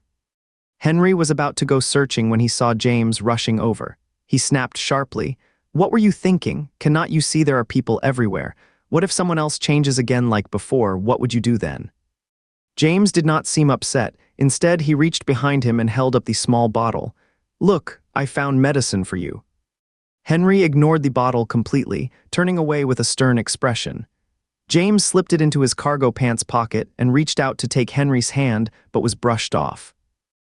James tried again, then gently traced his index finger across the palm of Henry's hand. This time, Henry did not pull away. Instead, he turned and firmly held James' hand in return. As James moved forward with the group, he heard someone crying on his left. He turned to see a chubby boy standing in the line next to him, being held tightly by his father and wailing loudly. Because they were close and the lighting was clear, James could see the small flap of tissue at the back of the boy's throat trembling with each sob. He also noticed the child's 2 rows of teeth glinting, but one noticeable gap stood out in the lower row. James was about to look away when he paused. "Wait, a gap." Once he realized the gap was from a missing tooth, James' eyes lit up with excitement, nearly breaking into a grin. The chubby boy cried and looked over in James' direction, catching his gaze. James waved at him enthusiastically and made an exaggerated mouth shape. "Hey, gap tooth." The little boy gasped sharply, forcing his sobs back as he shut his mouth tightly and buried himself in his father's arms, letting out only silent, muffled whimpers. His father sighed with a hint of exasperation. "It was just 2 teeth knocked loose on the metal frame, nothing serious, do not cry." Henry noticed James' gesture and turned to look, asking, "What is going on?" James grinned with pure delight. "Nothing at all, nothing at all." Testing the body temperatures of nearly 20,000 people was not an easy task. By midnight, they would only gotten halfway through, meaning it would likely stretch into the morning to finish.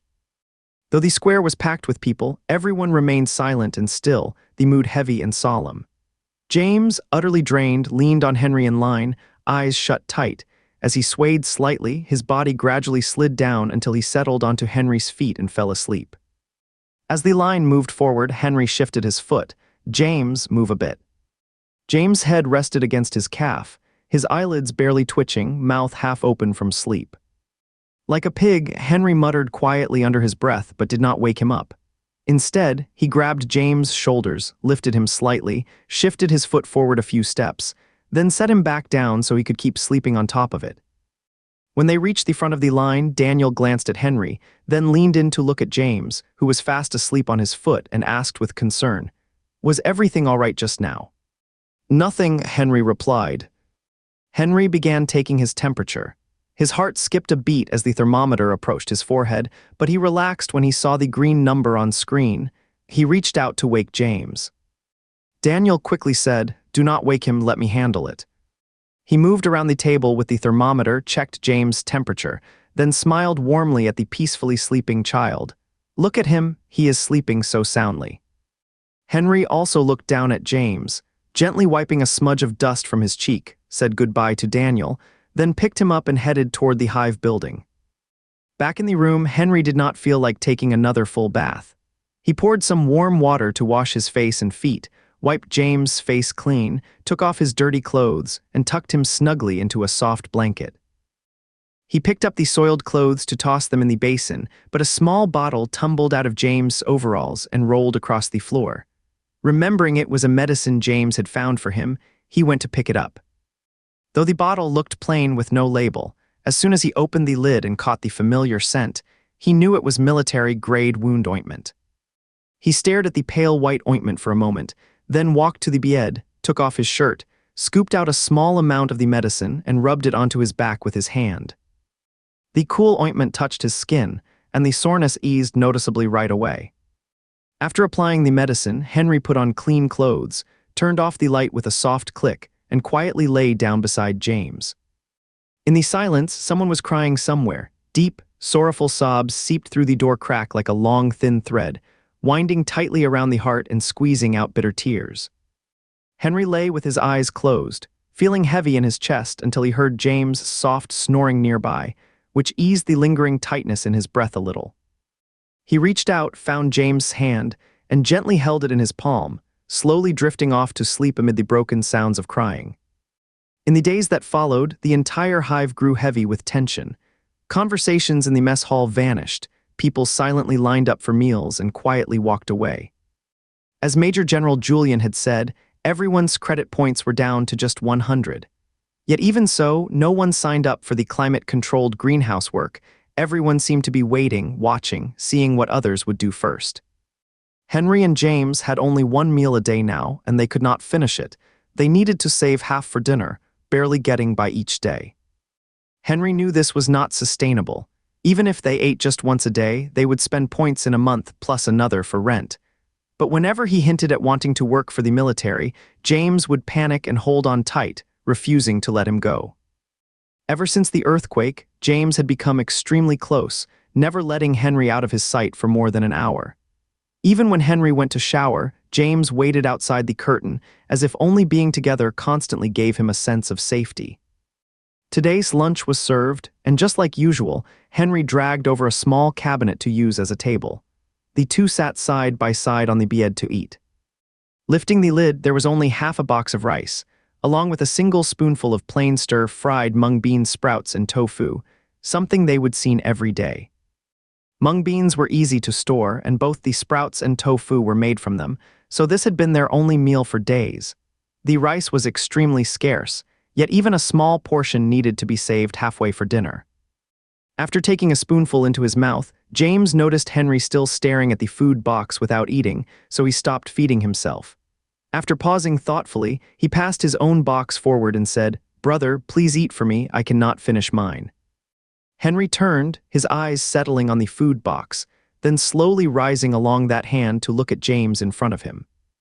Though James never said he was hungry and always claimed to be full, just 1 week had passed and the softness around his belly had noticeably faded. His face had grown thinner, making his eyes appear even larger. "I think I cannot finish it," James said quietly, though he swallowed hard. Henry did not look at the lunchbox, just said, "James, I still want to go work on the surface." "No, you cannot go." James suddenly changed his expression. Henry said, "It is not that dangerous otherwise. How could so many soldiers survive?" "No, not unless you take me with you." James set down the lunchbox and rushed to wrap his arms around Henry's waist. Henry pulled his arms away. "That is impossible. Anyone going outside must wear insulated suits." Daniel said so. You heard him too. The army does not allow anyone under 10 to go to the surface. Then you do not go either, big brother, you stay here. James quickly wrapped his arms around him again, looking like he might cry. Henry asked, what would we eat if I do not go? I will not eat anything, I will give you all my food. Would not you starve then? I am not afraid of starving. Henry. The next noon, as the two were getting food in the canteen, a sudden argument broke out at the serving counter. A large man waved his lunch tray angrily at the cafeteria worker, shouting, "Back then, a steamed bun was as big as my fist, but now it is half the size. Are not you trying to starve us?" The woman looked truly upset. I would love to make buns as large as a wash basin, but where would I get enough flour? People around them could no longer stay silent and began speaking up with complaints. We cannot go on like this, really, we just cannot. We only get 100 points to live on, yet the food keeps getting worse. Is not that basically trying to starve us? I would rather have died in an earthquake, done with it all, than suffer like this and slowly starve to death. Our whole family only gets 1 meal a day, and the kids are crying from hunger. What is all the shouting about? What is so chaotic about this? Daniel stormed in from the doorway, pointing at the group with a firm tone. In times like these, our food supplies are running low. Being able to eat even 1 meal is already lucky. You are all making more noise than anyone else. Why do not you go plant food in the fields yourself if you are so capable? Other districts have already sent people who volunteered. But we are lagging behind, with no one stepping forward at all. A loud crash echoed as the burly man kicked over a bench. Fine then, I will go. I am single anyway. Even if something happens out there, it is still better than starving here. Daniel had been frowning earlier, but upon hearing those words, he quickly pulled a notebook from behind his back and unscrewed the cap of his pen. What is your name? The man was taken aback by Daniel's ready demeanor. After a brief pause, he finally replied, Elihu Simming. And what are the last 2 characters? The character for thought is C, and the one for remember is Ming. Elihu C. Ming. After entering the name, Daniel slid the notebook back into his waistband. Come on, Elihu Simming, follow me to the military office. The shuttle to the greenhouse will depart in 10 minutes, you will just make it.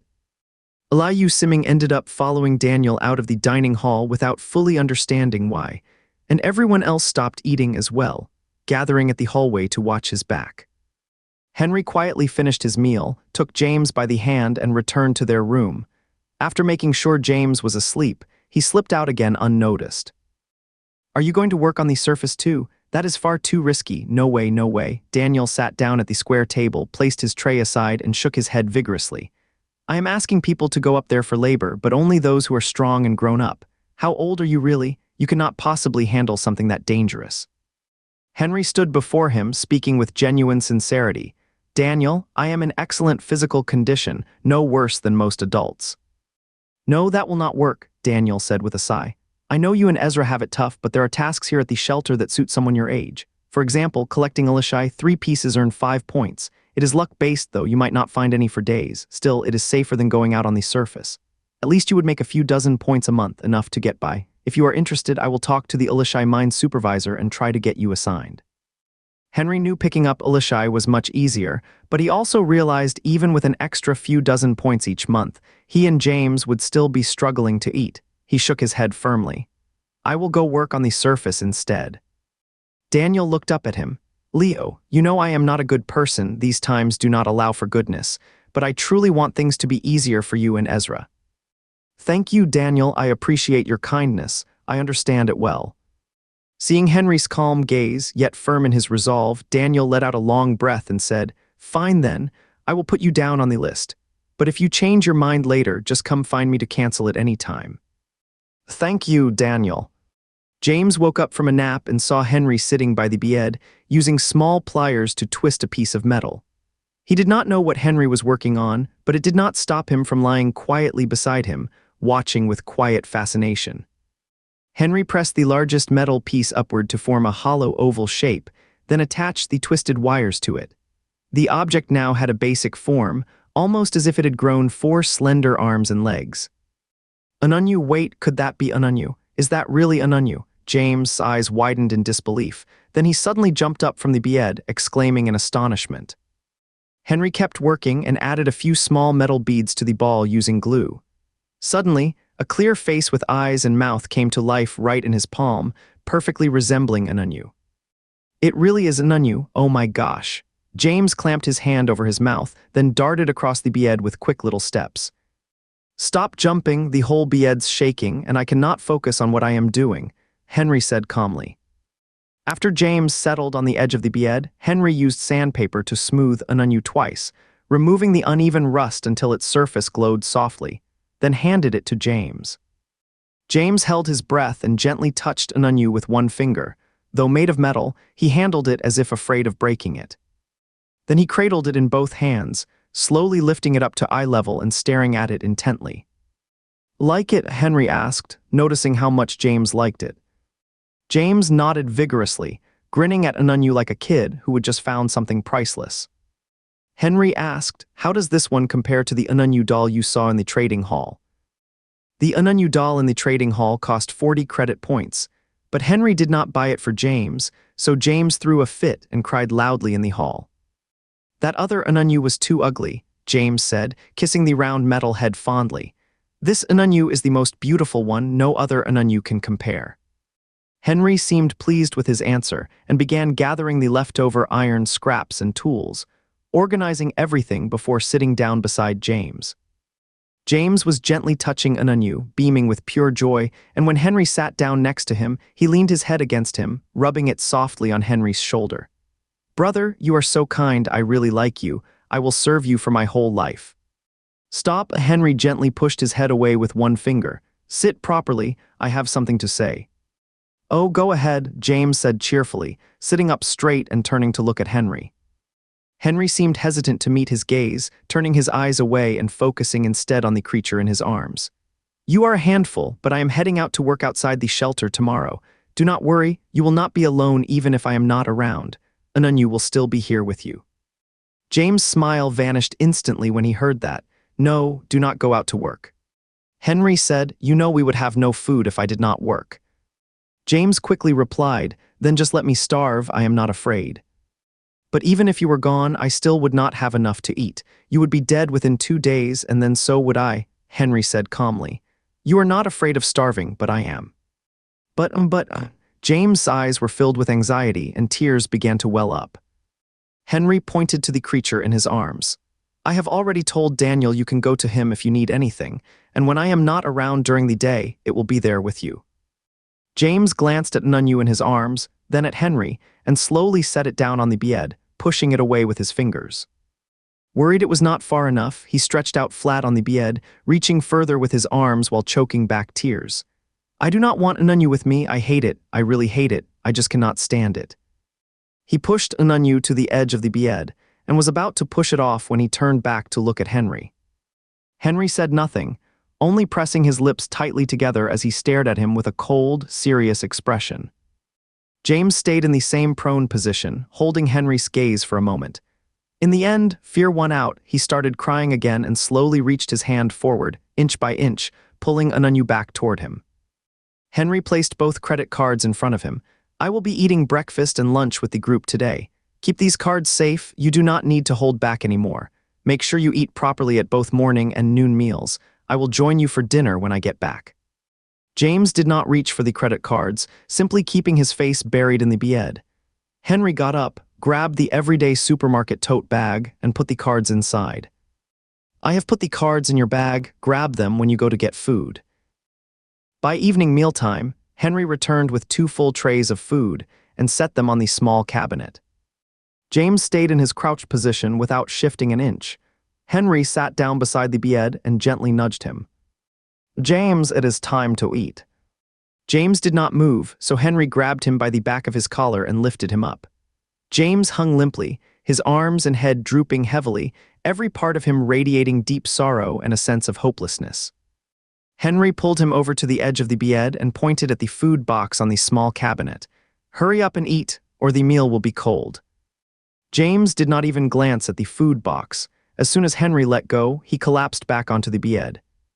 Are you trying to get punished? Henry's frustration flared seeing his state.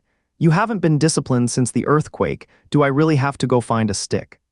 Henry had seen James act this way before, so Emma quickly ran back into the room and returned with a wooden stick. James usually knew when to stop, immediately quieting down and scrambling up from the floor, sometimes even calmly saying, "I think I am fine now, no need to punish me." "Just do it, beat me until I cannot move." Unexpectedly, James did not back down this time, his voice cracking with emotion. "You do not have to search for a stick here. There is a broom in the hot water room. You can use that instead." Henry said impatiently, "I am not abandoning you. I am just going to work to earn credit points, and I come back every single day. The safe zone is very secure. You can even go shopping at the trading hall. If there is something you really like, you are allowed to buy it yourself, as long as the total stays under 20 credit points." James said, "What if I am gone when you come back? What if those people who changed turned on me and hurt me?" "Everyone's temperature is checked daily. Anyone showing unusual signs gets taken away right away. There will not be any more of those changed individuals." "What if it happens?" James insisted stubbornly. "Without you around, I could end up hurt in so many ways. It is not just a matter of being attacked or trampled." Henry gave a cold scoff. "You are not afraid of starving to death, and you do not fear getting punished either. What is the real difference between dying from hunger, punishment, being attacked, or trampled?" "But I do not want you to go," James sobbed. "Come on, get up and eat. I am definitely going to work, so you decide. Do you want to take a beating before I leave?" At that moment, James finally understood clearly. He had done everything he could, but there really was no other way out. No matter what, his brother was determined to go to work, leaving him alone at the shelter. Though he did not want to, he had no choice. So James slowly pulled himself up and sat upright, raising his sleeve to wipe away his tears. "Disgusting, do not smear snot onto your sleeve," Henry said, handing him a small piece of tissue. James took the tissue and roughly wiped his face, sniffing between words. "The snot hasn't even started yet, might be coming soon. Right now, it is just tears." After wiping his tears, Henry pushed the lunchbox toward him, and James picked it up, starting to scoop rice into his mouth with a spoon. Every few bites, he would let out a soft sigh of sadness and drift off into thought for a moment. "Brother, cannot you stay here instead?" With a clatter, Henry dropped the spoon into the lunchbox, and James fell silent right away. That night, James surprisingly did not fall asleep as soon as his head hit the pillow. He stayed close to Henry, whispering softly instead. "James, I know you will miss me. If you feel like I am too far away, just find a small hole in the ground and speak into it. I will be able to hear you." Henry nodded silently, his eyes still closed. "Stay near the main gate, do not go far. Remember that tiger? What if it is still waiting out there? And those people with guns?"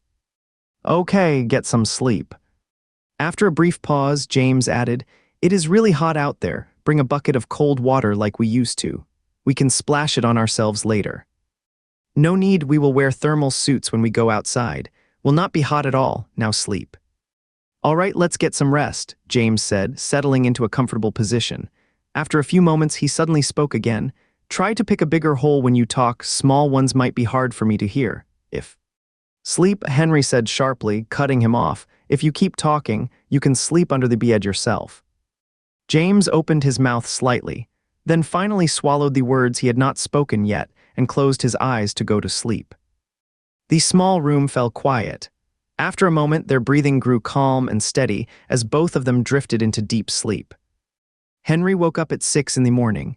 He did not wake James, covered him gently with the quilt he had kicked off, went to the washroom to freshen up, filled a kettle with hot water, placed some cool water in James' lunchbox, then quietly left the room and took the elevator. The elevator already had about 7 or 8 men standing inside, big, strong figures. At first, they did not think Henry was there to work like them, but when he stepped out of the hive and walked with them toward the low building that housed military headquarters, their expressions changed. They kept glancing at him in surprise. "How old are you? Have you turned 15 yet?" someone finally asked. Henry paused briefly, then replied, "I am of age." "You look quite young for your age. Why did not your family send an adult instead? Why send someone still a child like you?" Henry said nothing this time, and the others quickly realized their mistake. They stopped asking questions, though their glances carried varying degrees of sympathy. Though many were shouting that going to work meant certain death, there were still those brave enough or hungry enough to go.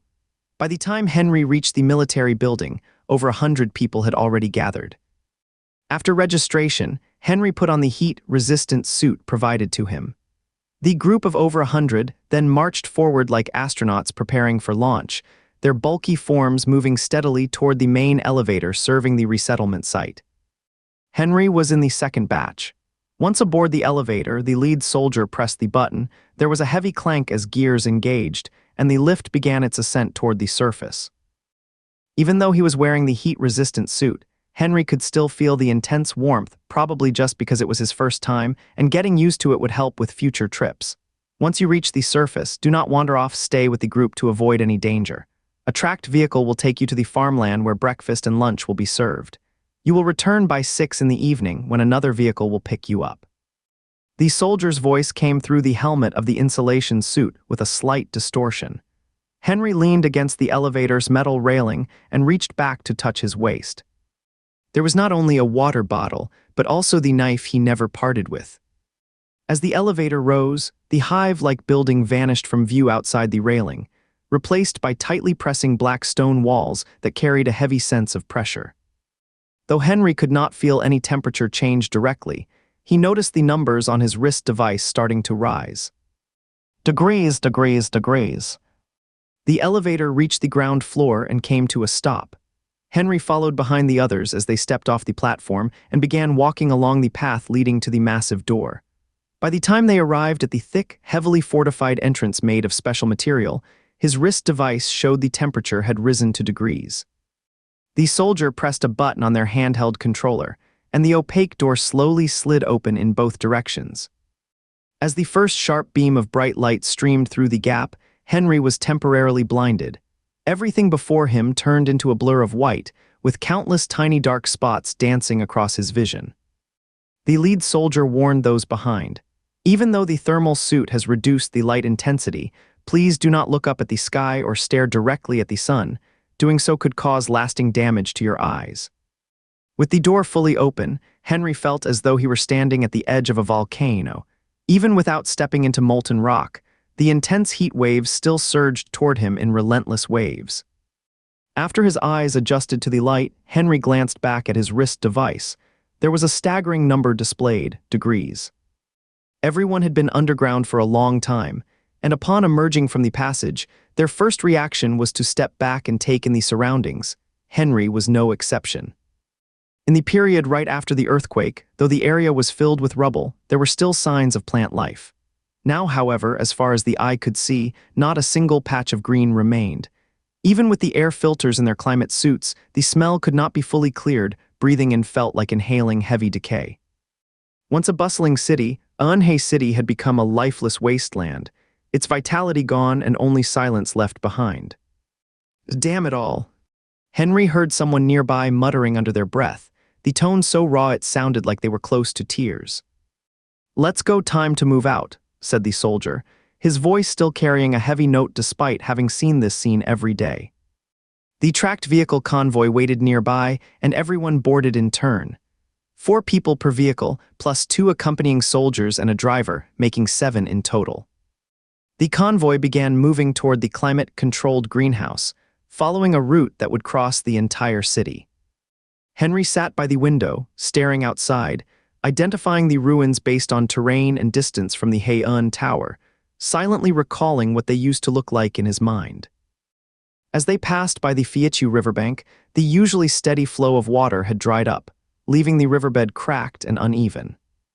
Occasionally, groups of soldiers in thermal protection suits appeared on the road, about a dozen at a time, some spraying disinfectant over the ruins, others holding weapons and scanning their surroundings carefully. Did not they used to use planes for disinfection? Asked the tall man sitting next to Henry, clearly nervous but also curious, turning to the soldier accompanying them. The soldier replied, "The planes cannot fly anymore.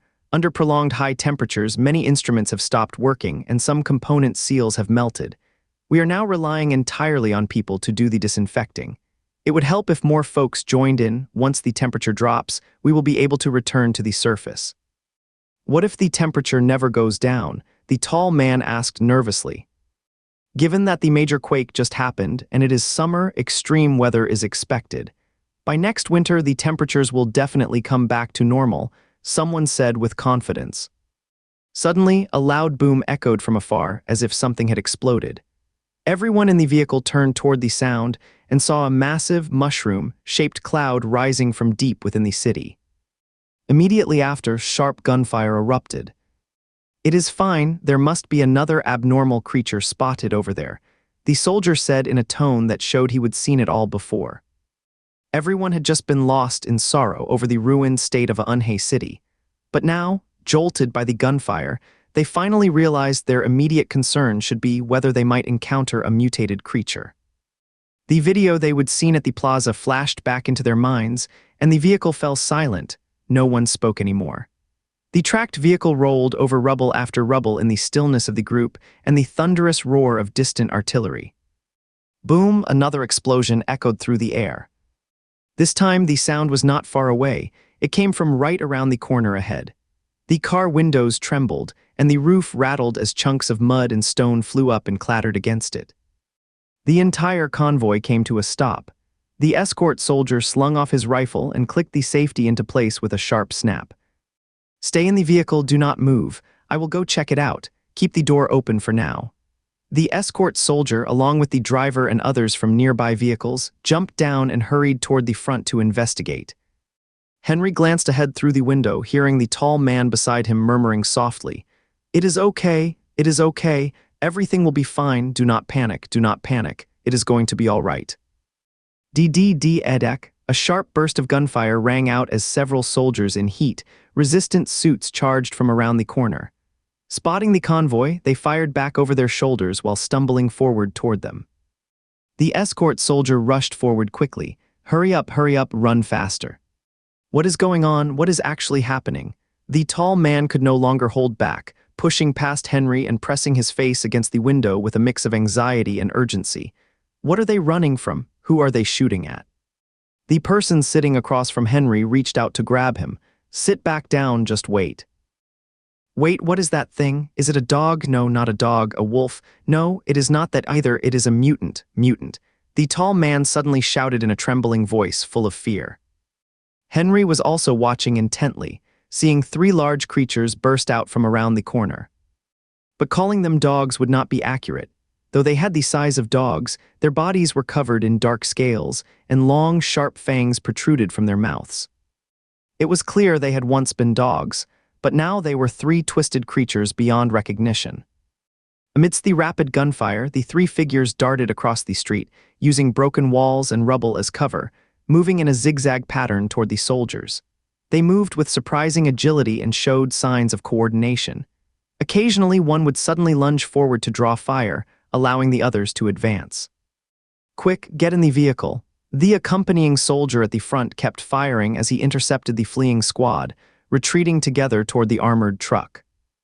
The 3 creatures had shown enough intelligence to know they could not let anyone reach the vehicle. They suddenly accelerated and charged straight toward them like a blur. "Quick, hurry up, get in and close the door after you are aboard." Henry's vehicle had a driver who seemed to be in charge, positioned at the back. He kept firing at the creatures while shouting orders for everyone else to get on board. The other soldiers did not hesitate. They jumped onto the nearest vehicle and slammed the door shut. Seeing that everyone was safely aboard, the leader sprinted straight toward the closest vehicle, the one Henry was in. At the same time, windows on the other vehicles shot open, and gun barrels emerged, firing at the creatures. But then the 3 creatures leapt onto rooftops along the street, cutting across broken walls to close in faster. They moved with astonishing speed and agility, dodging bullets that kicked up dust and debris behind them. Even as the leader ran his hardest, the creature's pace was terrifying. Before long, it was just a short distance behind him, nearly within reach. "Close the door, close it now," the tall man beside Henry suddenly shouted, his voice strained. "The mutants are coming, hurry and shut the door." The gunfire from the other vehicles grew even more intense, bullets continuously striking the 3 mutant creatures. 2 were forced to halt and take cover behind a brick wall, shielding themselves from the barrage. But the one in front had already leapt high into the air, its sharp teeth aimed straight at the commander's back. At that moment, the commander was still 10 or so meters away from the open vehicle door. The tall man beside Henry suddenly reached out to close the door. The others stood frozen, whether from shock or fear of the approaching mutant. They did not say a word, just stared. Just as his fingers were about to touch the door, something sharply tapped his wrist. Though the force was not strong, it hit a precise point, instantly numbing his entire arm and causing it to drop limply. Henry used the hilt of his knife to knock the man's hand away, then swiftly darted to the door. He waited until the commander lunged inside before slamming the door shut with all his strength. The mutant lunged down from above, slamming into the car door with a heavy thud that sent the armored vehicle swaying side to side. But the door did not close properly, and a claw slipped through the gap, catching right there. The claw had long, curved nails covered in tough, scale-like skin. Henry raised his knife high and plunged it with all his strength. The tip cracked against the scales, but the blade still pierced through and stabbed deep into the limb. Sagrada. The mutant outside let out a growl that sounded like a mix of wolf and dog, then quickly pulled its claw back. Henry seized the moment and shoved the door shut with one final burst of strength. From the instant Henry knocked the tall man's hand away to the moment the door was fully closed, it all happened in just a few seconds. Intense gunfire resumed, and sparks flew as the bullet-riddled door rattled under impact. Fortunately, it was a bulletproof vehicle. The shots left no serious damage, only tiny dents scattered across the surface. The creature seemed quite intelligent, realizing it had lost its chance and choosing not to press further. It slipped beneath the car, joining the two others that had rushed in to cover its retreat, then dashed swiftly into the ruins. The squad leader finally pushed himself up, showing no sign of relief from the near miss. His calm demeanor suggested he would seen worse. He panted slightly as he turned to Henry and said with a grin, "Kid, good moves." Henry had already sheathed his broken knife. Nothing much, just closed the door. Those creatures have incredibly tough scales. Even a strong adult might struggle to pierce one, yet you managed to wound its claw with a single strike. The squad leader was surprised, but figured it must have been luck. Perhaps the blade had caught just right in a gap between the scales. Given that the boy in front of him was just a slender teenager, it seemed impossible he could have injured the creature so easily. The driver soldier had hastily jumped into a vehicle earlier and was now rushing back, starting up the engine to continue heading toward the farm. The squad leader felt genuinely grateful toward Henry and broke his silence, explaining the situation at the farm. "Your job there is actually quite simple. The farm itself is safe, though the journey can be risky. But you will not always run into creatures like that one, and not all of them are aggressive. Some do not even attack people." "Why not just let everyone live at the farm then? Why do we have to keep traveling back and forth every day?" asked the tall man. He had been shaken up earlier, and now his face was pale, his voice trembling slightly. The lead soldier did not respond, only shooting him a dark glance from the corner of his eye, clearly noticing that he had tried to shut the door earlier when being chased by the mutated creature. The driver soldier did not know any better, continuing as he drove. Nights are far more dangerous than days. Temperatures drop, and the mutated creatures come out to move around. If it were safe at night in the farm zone, why would they have built the shelter underground in the first place? Henry listened to his words and suddenly remembered asking his father that same question before. Why build the shelter underground when ground level would have worked just as well? Back then, his father had replied that experts advised building the shelter as securely as possible, and since there might be radiation risks on the surface, going underground was a safer choice. Henry had not taken it seriously at the time, but now he thought building the shelter underground was truly wise. Though there was no radiation above ground, it had protected them from something just as dangerous, the mutated creatures. The convoy traveled southward, and suddenly Henry's view was filled with a patch of green.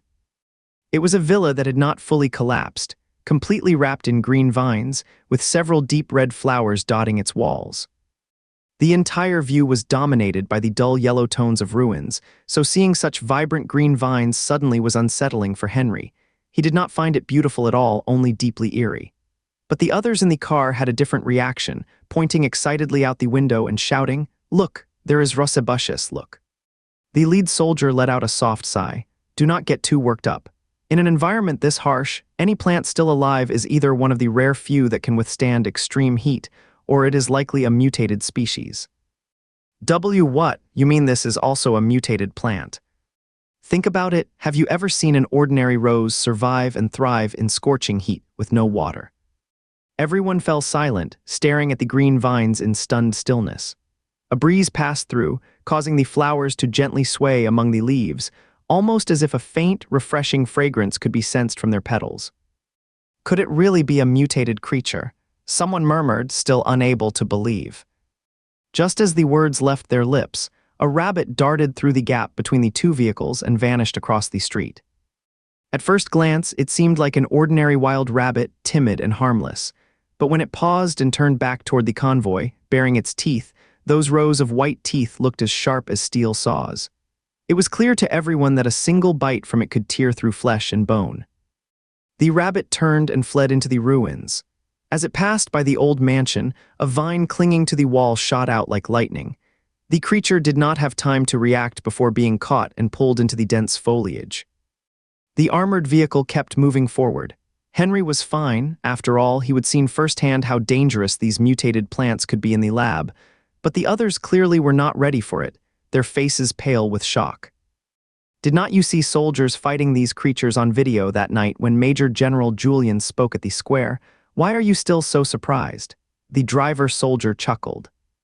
Seeing it on screen is one thing, someone said, voice hollow, but facing it in person is completely different.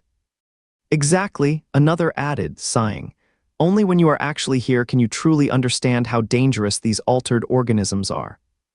After traveling for another 30 minutes, the convoy arrived at the climate-controlled greenhouse. The greenhouse was a vast stretch of land covered by a massive artificial dome. The material used to build the dome was ordinary, but coated with a special silver-white paint that helped block some outside heat, making it possible to grow heat-resistant crops like corn and soybeans. The convoy stopped at the main gate. The lead soldier smiled and clapped his hands. All right, everyone out. The first group had already been waiting at the entrance. Once Henry's team of about 40 more people got off, they all walked together through the gate. Hey, wait a second, a voice called out from behind. Henry and the others turned around to see the lead soldier pointing at the tall man. You do not need to come in. The tall man looked around, stunned. Why do not I get to go in? The planting site has enough people today, the soldier said, but our team for handling anomalies is short one person. You will be joining us to deal with those anomalies. What me deal with anomalies? The tall man raised his voice. Why do I have to go, and why me, why not them? The soldier waved at the others. You all get in quickly and join the group. Then he turned sharply toward the tall man, his expression serious.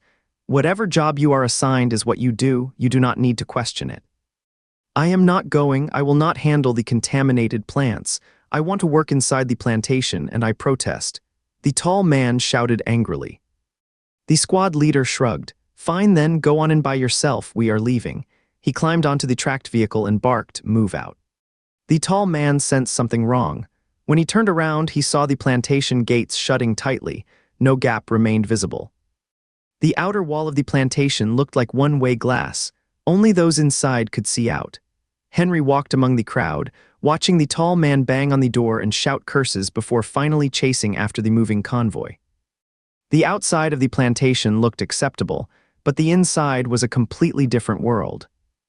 Large fields lay untouched, scattered with crude metal tools, shovels, and hoes, as well as large bamboo baskets filled with weeds. People around Henry began to murmur quietly. Did not Major General Julian say there were planting machines? We are supposed to just operate them, right? See those hoes and shovels over there? Is not that what they mean by you have to do the work yourself? Oh, this is just a cover-up, is not it? Fine, let's say they are lying. Are not you more worried about running into mutants on the way back than complaining about this? The soldier led them to an open field and cleared his throat lightly. To be honest, while we do not lack power supply, the machinery we rely on needs diesel and gasoline. Right now it is a critical time, these fuels are extremely scarce, so we have had to resort to more basic farming methods for now. But things should improve in a few days. We might recover some electric-powered tools from the ruins of an agricultural facility. Still playing games, I see. No wonder it takes hundreds of people just to handle daily farming. Using hand tools like hoes, honestly, I have seen those only in museums. Someone beside Henry murmured under his breath. The soldier finally waved a hand dismissively. "All right, find your own suitable tools. Today you are to turn over this field." James woke up and noticed Henry was not in the room, so he quickly sat up, eager to go find him at the water station. But when he reached for his T-shirt to put it on, he suddenly remembered that Henry had already left the safe zone. His movement slowed down, then stopped completely. He just let the T-shirt stay over his head, sitting there with a heavy heart for quite some time before finally getting dressed, putting on his shoes and socks, and picking up his toiletries to go to the water station. The bathroom was quiet, with only one person washing clothes. After tidying himself up, James returned to his room, picked up his lunchbox, and headed to the dining hall to get breakfast. There was not a soul in the dining hall. The kitchen attendant who was cleaning spotted James and exclaimed, "Young man, it is only 10 of the clock. Are not you here for lunch? Wait another couple of hours." James did not feel comfortable admitting he would come for breakfast, so he quietly left the dining hall. He went back to his room, slung his cloth bag over his shoulder, picked up Anunyu, the toy Henry had made for him, and locked the door before leaving the hive building. Crossing the plaza, he reached the elevator that served the shelter area and found a large rock nearby to sit on. Not far away, several machines hummed steadily. Holding Anunyu in his arms, James watched the excavators at work. Every time the nearby elevator started up, he jumped to his feet, staring intently as it rose into view, then stayed still with his eyes lifted, waiting for it to descend again. Everyone stepping out of the elevator wore heat-resistant suits. He scanned each face beneath the transparent hood one by one until he realized the person he was waiting for was not among them, then sat back down on the rock with a sigh, watching the excavator work again. By midday, James returned to the dining hall for lunch and came back to the elevator area once more. This time he did not sit on the rock. After hesitating near the elevator for a moment, he finally stepped inside and pressed the button for upward travel. The gears clanked several times as the elevator began to rise. Swaying slightly, James held Anunyu tightly in his arms, peering outside through the gaps between the iron bars. As the hive building disappeared from view, he felt the air around him grow warmer, as if stepping into a steamy bath. Even his eyeballs seemed to feel uncomfortable and swollen. The elevator came to a stop at its destination. James stepped into the corridor. He planned to wait there so that Henry would see him right away upon entering the shelter's main gate. The corridor was incredibly hot. Just a short while later, he was drenched in sweat, as if pulled straight out of water. Unable to bear it any longer, he took the elevator back down, grabbed a basin and a lunchbox filled with cool drinking water, then headed out again.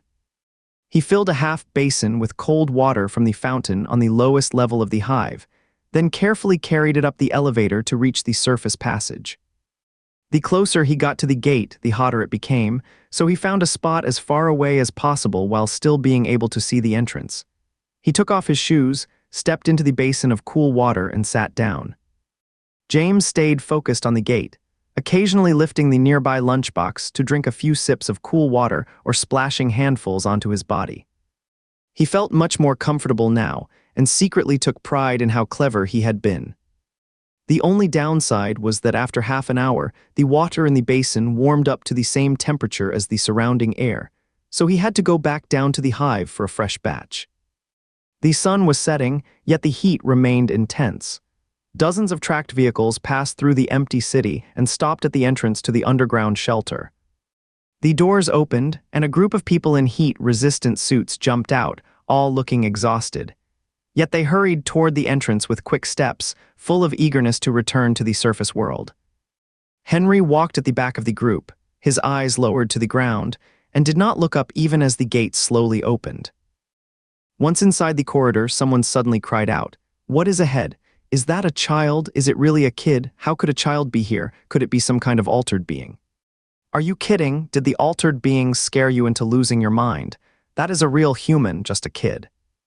Though Henry was not really paying attention to their conversation, the words "child" still reached his ears, making his heart leap. He suddenly looked up ahead and then came to a halt. James had just splashed water over his head when the world before him turned blindingly bright, a harsh glare that made it hard to keep his eyes open. He squinted toward the door but could only hear voices and see nothing else. Just as he was struggling to blink away the sting, he felt himself lift off the ground, hoisted up by the back with a splash of water echoing through the air. Brother, even though his eyes were too watery to see, he already knew who was holding him and called out happily. Then he heard Henry shouting, "Hurry, close the door." With a loud clang, the door shut, the blinding light vanished, and the wave of heat that had been about to rush in was blocked outside. James could just make out the blurry figure ahead and heard Henry's hoarse voice ask, "Who sent you here?" Each word seemed to be forced through his clenched teeth, laced with barely restrained anger. James felt a chill run through him. The joy that had flared up at seeing Henry began to fade slowly. "No one sent me," he replied softly. "I came on my own." He remained suspended in midair, his limbs and head limp, water dripping steadily from his body. With one hand still holding him, Henry picked up the bucket and tray on the ground and strode toward the elevator. People passing by chuckled and said to Henry, "He has got some clever ideas, knows how to bring water up to cool down. The bucket's a bit small, though. If he used a bigger one, he could even lie down." "We only have small basins, no large ones," James said, looking up at the man. Henry did not let him down until he stepped into the elevator, then began removing his helmet and taking off his heat-resistant suit. Even with the protective gear on, he was drenched in sweat, looking just as soaked and exhausted as James. James' vision had cleared up, but seeing how grim Henry looked, he cautiously reached out to take his hand, watching his reaction closely. The moment he touched Henry's fingers, the entire hand was sharply pulled away and slammed against the nearby metal railing. James did not dare to cry out from the pain in his hand, only quietly rubbed his wrist with a downcast look.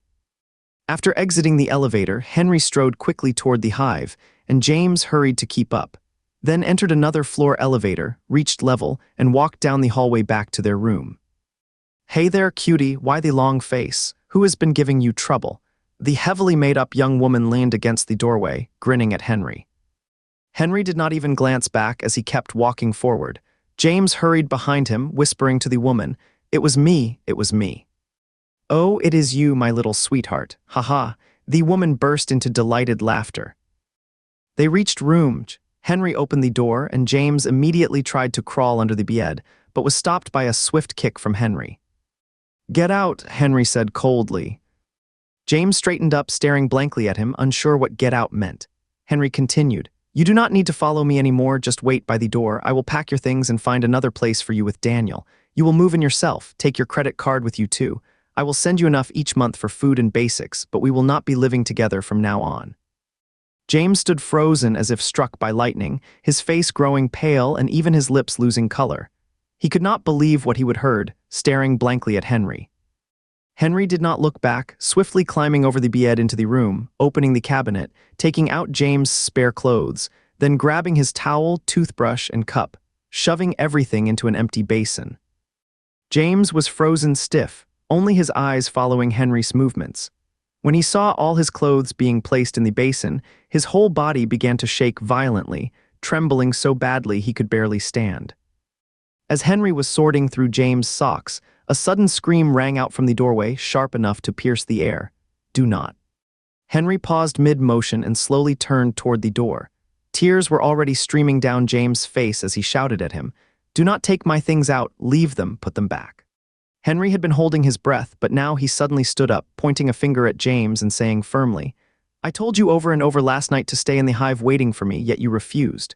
Do you know how hot it gets near the entrance? Over 40 degrees, almost 50.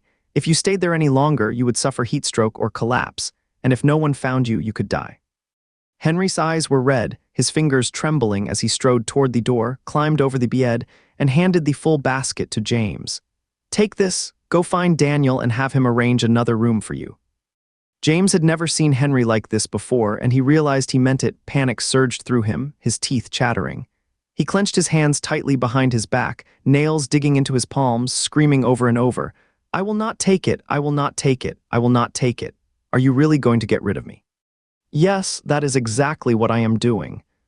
Henry set the basket down on the floor and turned to walk back inside.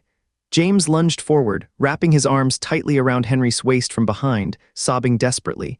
"Brother, please do not get rid of me. I was wrong. I will change. Do not leave me. I was bad for not listening." He cried so hard he gasped for breath with eyes shut tight, sweat beading on his forehead. His arms clung to Henry's waist with strength he would never shown before. Henry stood silent, but his chest rose and fell quickly. James kept screaming, voice raw, "I only have you, brother, I only have you, please do not leave me, abun gara de wu, zaya abun gara de wu zaya." People from the nearby rooms came out upon hearing the noise, peering over curiously.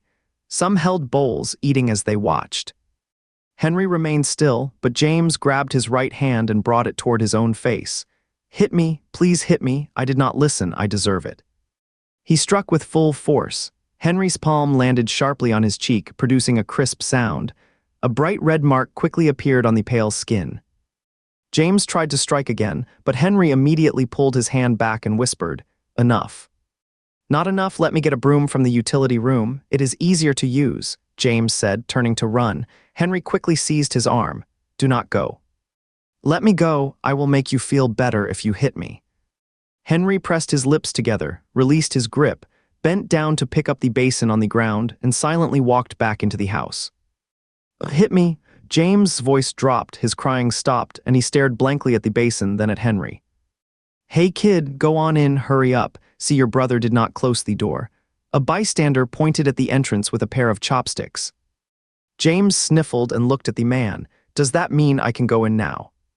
"Smart kid, this is why the door's left open for you, so hurry on in." "Oh." James stepped to the doorway, crouched down as if preparing to crawl under the bed, and kept glancing at Henry from above the edge of the mattress. Henry stood facing him, quietly putting things from the basin into the cabinet without saying a word. James felt reassured and quickly crawled under the bed, then carefully moved until he was behind Henry. Noticing that Henry had not put everything back in the basin, just leaving behind toiletries and a set of clothes, James' nerves started fluttering again. "I should probably finish putting things away," he said, his voice tight with worry. Having just cried hard, his voice was hoarse. Henry set down the basin and stood up, tearing off a piece of toilet paper from the roll and placing it over James' nose. "Blow your nose," he said. James blew his nose while still glancing back at the basin. Henry spoke up, "Let's go take a shower first. We will be right on time for dinner." Okay, let's take a shower," James said, his heart finally settling. Henry brought over a glass of cool water for him to drink, then went to the cabinet and pulled out his own clothes before returning with the basin. "Let's go." "Let's go." On the way to the bathhouse, James carefully reached out to hold Henry's hand. He gently touched Henry's fingers first, and when he did not pull away, he finally relaxed and held on. The bathhouse was crowded, with only one empty private stall left. This time, instead of leaving James alone, Henry went in with him. "Are we washing together?" James looked up at him. Henry placed the basin on the wooden shelf. "Yes." "Great," James looked really happy. James quickly stripped off all his clothes, but Henry could not do the same. He kept on wearing a pair of underwear. They stood under the shower head as Henry squeezed some soap onto James' back and gently worked it into soft foam. The bathhouse was filled with warm mist, and someone in a nearby stall was humming softly. Suddenly, Henry felt the body under his hands tremble now and then, so he slowly stopped what he was doing. He leaned forward to look at James' face and saw him with eyes shut and lips clenched tight. Though no water had touched his face, it was covered in traces of moisture that ran down his cheeks. Henry stared quietly at him. The ache in his chest felt like a thin needle pricking deep inside, sharp and heavy with emotion. Only when James let out a quiet sob did he whisper, "Did the shampoo sting your eyes during the wash?" "Yeah, it stung my eyes during the shampoo," James said, gasping heavily. Henry silently wiped a trail of tears from his face and whispered, "I am sorry." "It is me, I should be the one saying sorry. I made a mistake," James said slowly, turning to wrap his arms around Henry's waist and rest his face against his lower abdomen where tears mixed with shower water. "You can scold me, you can hit me, but please do not ever say you will let me go again, okay, brother?" Henry's heart was pricked again, sharp pain mixed with regret and remorse. He leaned down, pressing his forehead against James' damp curls, his voice hoarse. "I will not say those words ever again, not anymore." "Then you have to mean it." "Yes, I do." James was trembling all over from crying, yet he heard a soft whisper above him. "I am sorry, I was just so afraid." The voice was so faint that he began to doubt if he would heard it right, so he looked up at Henry. Henry held his head still so he could not lift it, but then he clearly heard, "James, I am scared." This time James was certain. He really had heard Henry say he was afraid. In James' eyes, Henry was someone who could do anything and never knew fear. Though he did not know what Henry was afraid of, he still gently patted his lower back and said, "Do not be afraid." Then Henry added in a voice trembling with quiet emotion, "James, I am scared, I am terrified of losing you too." James froze, his hand stilling mid-motion on Henry's lower back. He felt stunned and unexpectedly joyful, like a lucky break had fallen from the sky, no, like being hit by a sudden and anew. It dawned on him that his brother could be afraid too, just as he himself feared losing Henry. Henry's rare vulnerability stirred a mix of emotions in James, who could not name the feeling, only that his nose began to tingle and his eyes grew warm. "Do not worry, I am not going anywhere, I am not some soap bubble," James said softly, continuing to gently touch Henry's back. Under the showerhead, they stood silently wrapped in each other's arms, all their fear and sorrow melting away into that embrace, and washed clean by the flowing water. James made a few quiet swallowing sounds before Henry finally let him go. "Are you drinking water? My face was pressed against your stomach, and the water was running down. There is a chance it could get into my mouth. You were scared earlier, were not you? I did not want to push you away." After finishing his shower, James had just started walking toward the exit of the bathhouse when Henry called out, "Come here." James walked over and Henry gently pressed his finger against the side of James' left cheek. "Does this hurt?" "Not at all." The skin there was soft and pale, with a slight indentation when pressed, showing no obvious signs of injury. There really should not be any pain. "Even if it does not hurt, you still need to apply medicine." Henry took out the wound ointment James had gotten from the medical officer, scooped a small amount, and rubbed it onto his face. James had tugged on Henry's hand and lightly slapped his cheek earlier, not hard, but Henry still felt a lingering burning sensation in his palm. It was not until the medicine was applied that the uncomfortable feeling finally eased. Henry washed and hung up his dirty clothes as well, then took James to the dining hall for a meal. After returning to their room, he pulled out his broken knife and examined it carefully under the light. "How did the knife break?" James asked, surprised. Henry did not want to mention the mutant creatures, so he said, "I was not paying attention. I accidentally stabbed it into a rock today." "Oh no, can it be fixed?" This knife had been with them through everything. Thanks to it, they would survived encounters with tigers, strange trees from the research facility, and wild monkeys. Now sitting safely here felt impossible without it, and James could not help but feel deeply regretful. "There is no way to fix it," Henry said. James gently touched the blade with his fingertip. "What should we do now?" Henry examined the broken edge carefully and said, "Let's go down to the basement later and find a stone to smooth out the jagged part. It will not be as effective, but it should still work for now." James' gaze shifted from the knife to Henry's palm, then suddenly stopped. "What is this?" he asked, pointing at Henry's hand. Henry said, "A blister." "A blister? I used a hoe for the first time today. I am still not very skilled, and I got this from rubbing against the handle," Henry explained. James lifted his hand, frowning as he examined the small blisters. "Does that hurt?" Henry said, "Not really." James pressed gently on the blisters, and Henry let out a quiet hiss.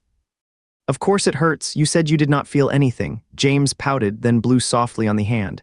"Can I get you some medicine? I still have plenty from those 2 bottles. I will go grab a couple for you." Henry, "No need. It will be gone by tomorrow night." "It is not bitter at all, just like when you took medicine last time. Just tilt your head back and swallow with a little gulp." As James spoke, he quickly got out of bed, reached into the cabinet to grab 2 bottles of medicine, then brought over a lunchbox filled with cool water and handed it to Henry. Henry's gaze shifted between the 2 bottles of pills and James' hopeful face, then finally chose 1 vitamin C tablet, saying, "I will just take 1, I do not need more." After he finished taking the medicine, the 2 headed to the square, carrying the broken blade dagger with them. Near the main entrance, they found a stone and crouched down to sharpen the blade. The steady, rhythmic sound of the blade grinding filled the air as James took out an onion from his backpack, watching Henry work while playing with the toy.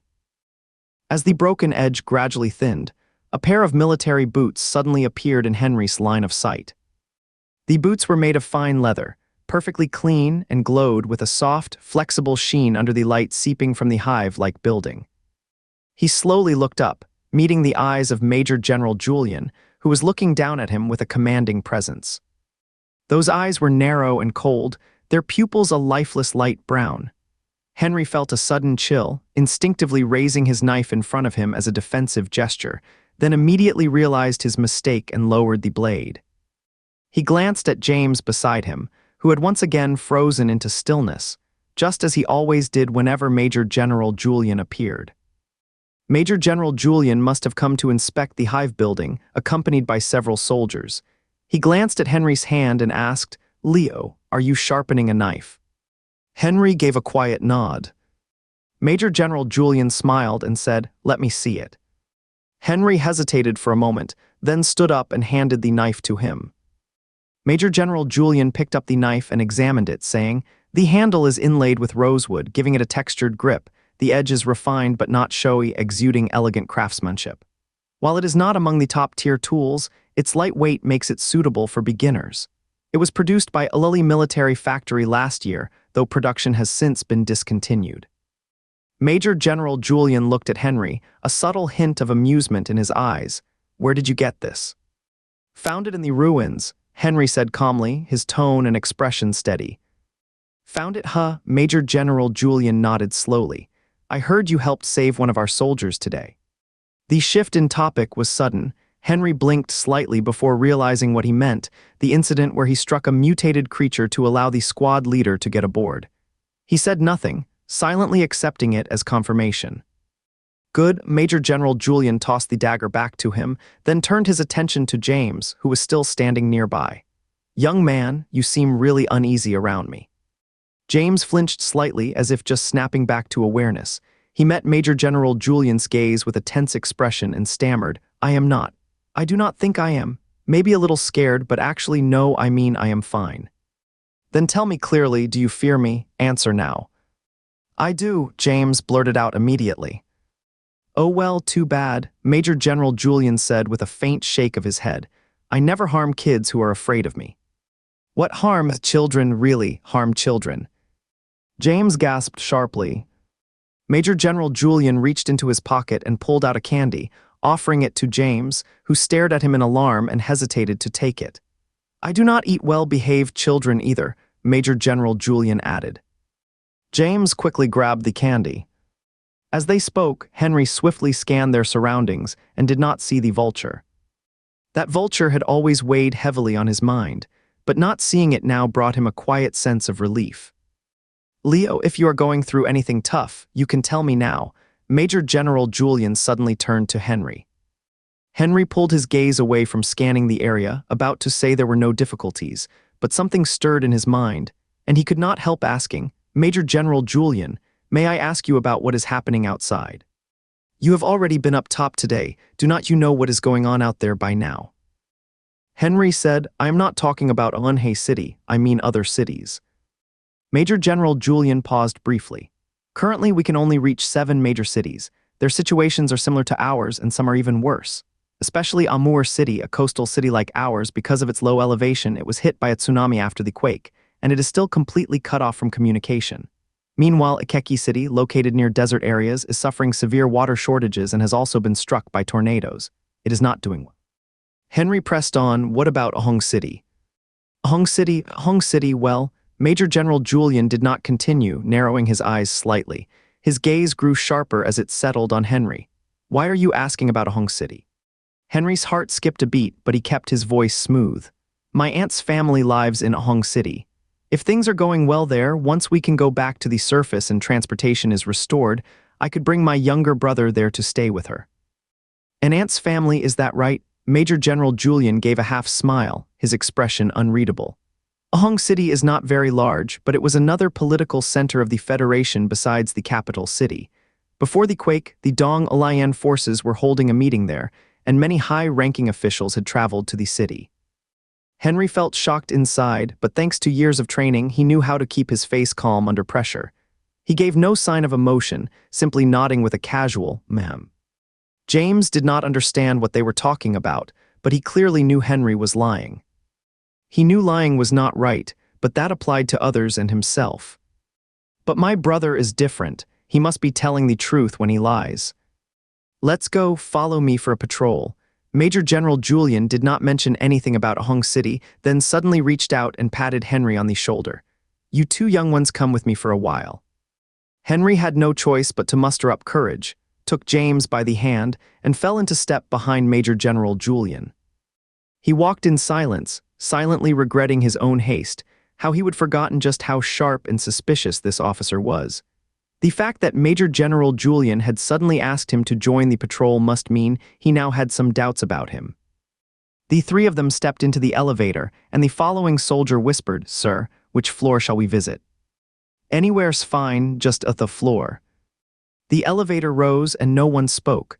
Only the quiet sound of machinery filled the silence. As Henry was trying to guess what would happen next, he heard Major General Julian's voice. "Young man, your name is Ezra, right?" "Yep," James nodded. Major General Julian asked again, "Do you prefer your old villa or the current hive?" Henry's mind buzzed with alarm. Major General Julian's question was a trap. James' updated identity chip showed he was just a child from a regular residential area, so no matter which one he chose, villa or hive, he would already fallen into the general setup. Even adults sometimes struggled to respond quickly to such questions, let alone James, a young child. Henry wanted to warn him aloud, but as he opened his mouth, Major General Julian's sharp gaze swept toward him. At the same time, a dark shadow formed on his shoulder, rapidly taking shape into a large bird of prey. The vulture's light brown eyes were remarkably similar to Major General Julian's, and even the way it tilted its head slightly to look at him matched perfectly, cold, observant, and probing. Henry knew he could not speak right now, so he subtly squeezed James' hand, still resting in his own. James kept staring at Major General Julian without a word. The general turned to him again and asked, "Well, do you prefer the villa or the hive?" Suddenly, James looked away from him, turning instead toward Henry and offering the candy. "Brother, help me peel this." Henry took the candy and began peeling the wrapper.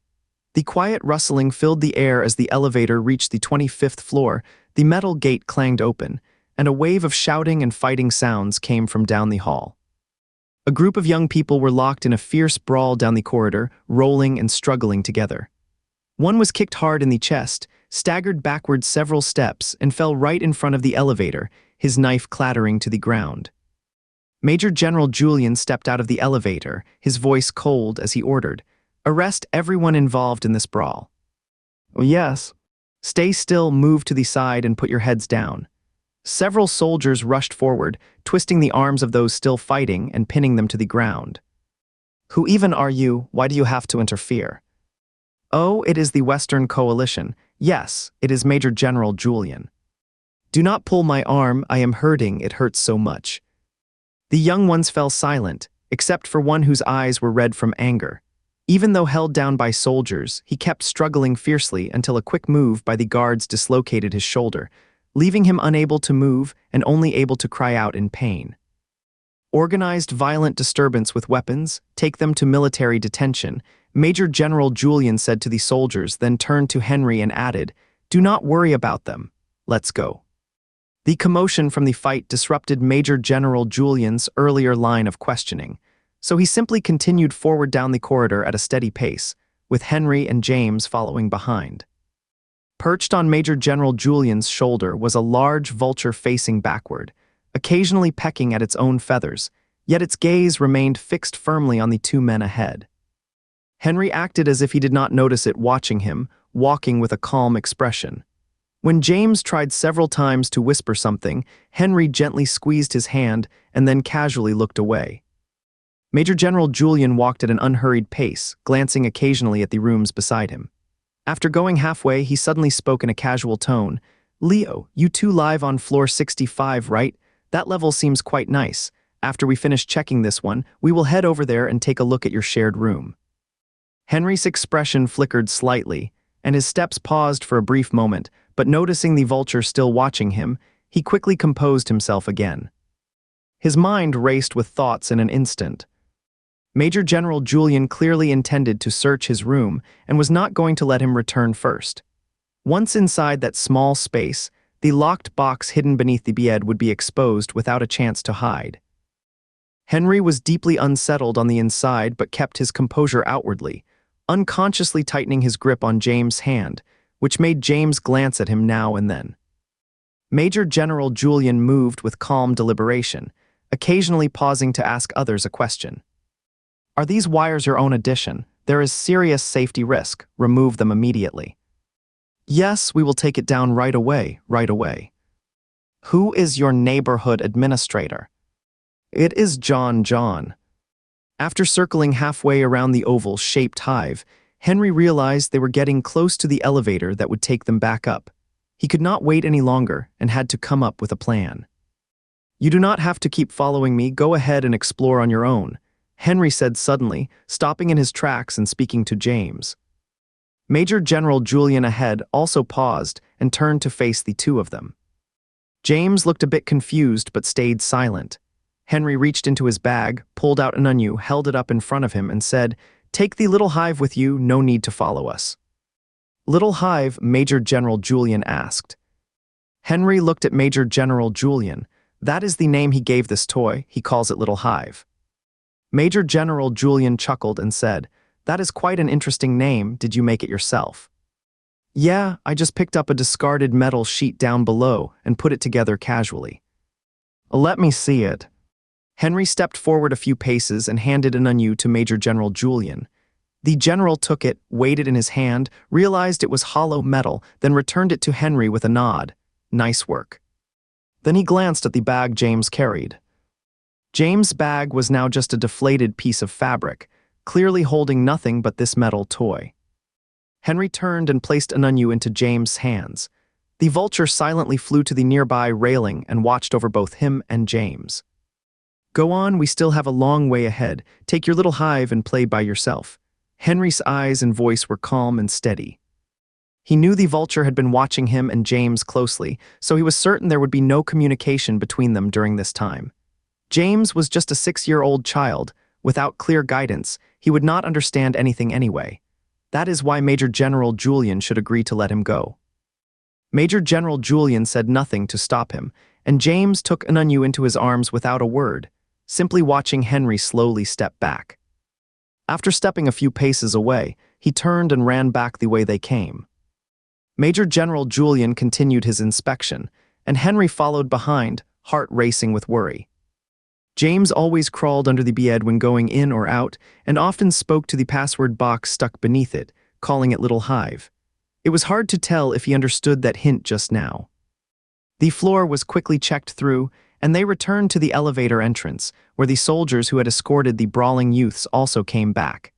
The group boarded the elevator again and headed up to the 65th floor.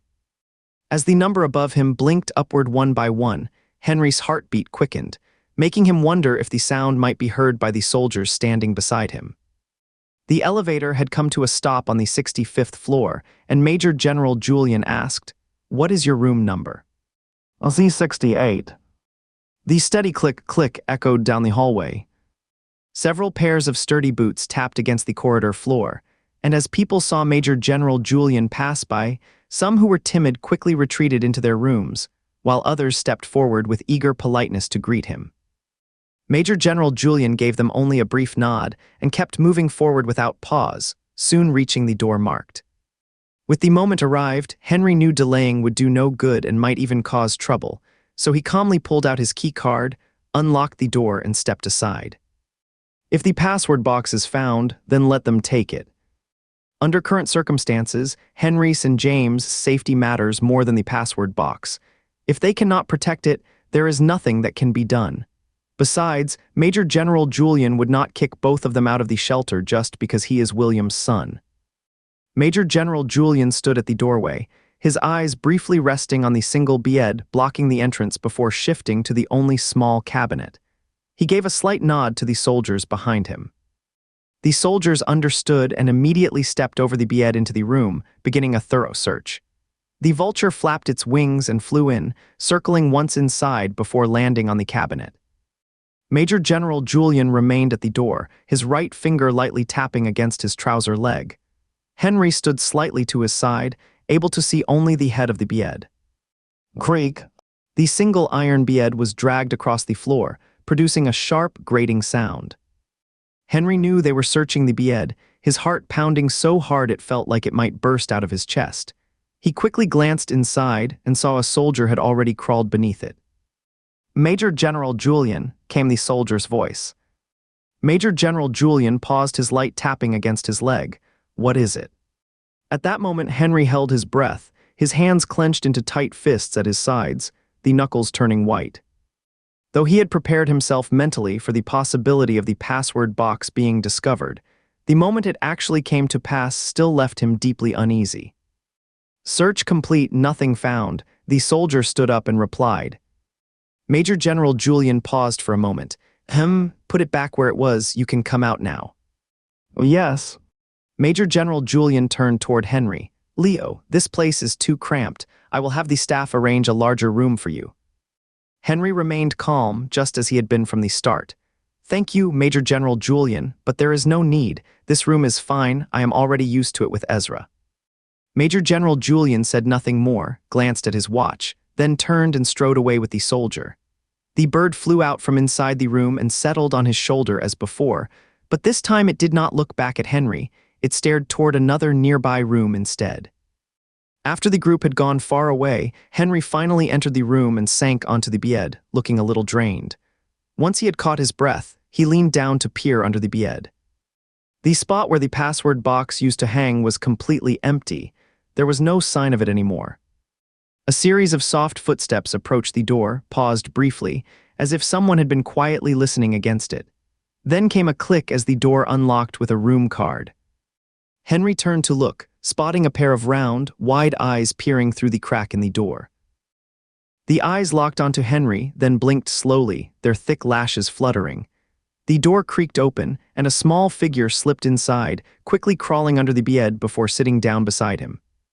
"Just saw Major General Julian's group here, so I did not come over earlier," James said, reaching into his backpack and pulling out the silver password box.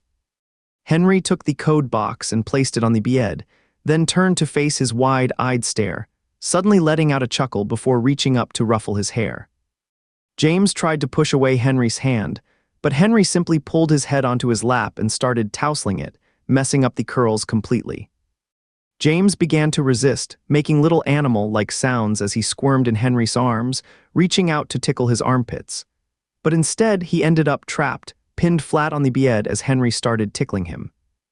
I am sorry," James gasped between laughs, wriggling like a shrimp flopping around, his shoes and socks kicked off in the struggle. After playing around for quite some time, they finally stopped. James lay flat on his back, catching his breath while Henry leaned sideways to look at his mouth. "Open wider now, let me check your teeth." James opened his mouth as wide as he could.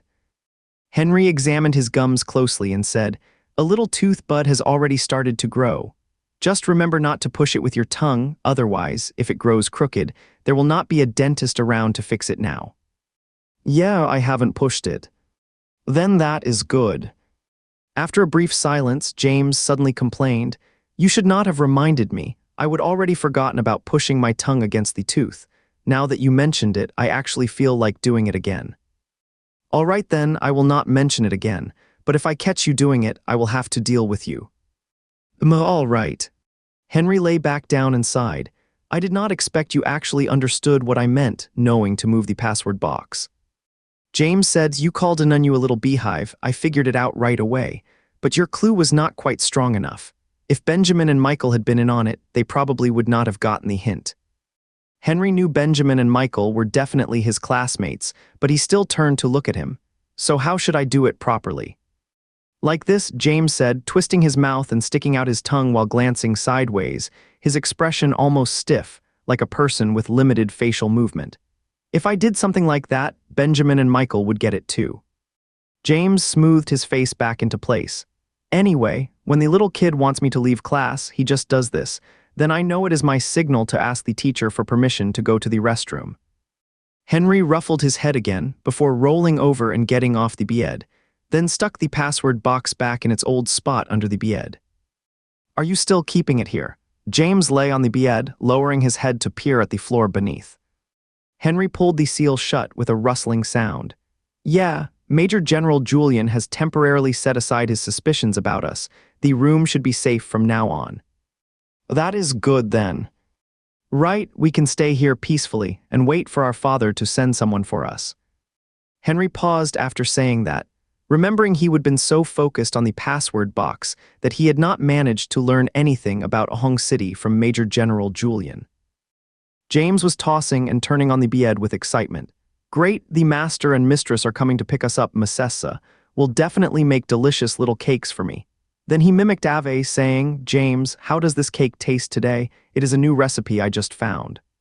Henry resecured the password box and just managed to crawl out from under the bed when he heard a knock at the door. He could not think who might be knocking, but still called out, Who is it? James, lying on his stomach on the bed, lifted his head and asked too, Who is it? Leo, came a voice from outside. Major General Julian sent me to deliver a message to you. The voice sounded unfamiliar but clearly belonged to a Western Union soldier. Henry's heart skipped a beat, and he quickly turned the bed over and opened the door. A soldier stood there, speaking in a calm, formal tone. Major General Julian remembers now that he did not answer your question about Ahong City earlier, so I am here to tell you. Henry suddenly felt his throat go dry. He swallowed once before forcing out with difficulty, Go on, I am listening. Ahong City lies at the foot of several large mountains. It is not a big city. When the earthquake struck, it triggered landslides and mudflows, burying the entire city within just a few minutes. But Major General Julian wants you to stay calm. He will keep trying to make contact with Ahong City. There is still hope that some people might have survived. The rest of the soldier's words faded into silence. Henry could only see his lips moving. It felt as if an invisible barrier had risen around him, blocking out all outside sounds. His mind was completely blank, like an old television with no signal, just flickering static without any image. Yet he mechanically replied with a thanks and an I see, waited until the soldier turned away, then closed the door. He stood there like a dead fish, though his mind had gone still. The nerves throughout his body continued to twitch reflexively. Henry remained motionless against the door, staring straight ahead. James crawled forward on the bed, anxious and frantic, cupping Henry's face in both hands, calling out, Brother, brother. Again and again, pressing his tear-streaked cheeks to Henry's cold skin in hopes of warming it just a little. Brother's brother. James guided Henry toward the edge of the bed, trying to get him to sit down. But Henry seemed completely drained, slumping onto the mattress with no strength left. His eyes stayed fixed on the ceiling, while his body shivered as if frozen. James took off his shoes, lifted both of his legs onto the bed, pulled a soft blanket over him, and then held him tightly through the fabric. After some time, Henry's shivering began to calm down. James, eyes blurred with tears, looked at him and noticed he had closed his eyes, two quiet streams of tears slipping from the corners and disappearing into his hair. James gently wiped the tears near Henry's eyes, stared at him for a moment, then lay down beside him, pressing his face against his chest and curling up like a small cat. Time passed slowly, neither of them moved. It felt like an eternity had gone by long past the time when the bedtime bell should have sounded.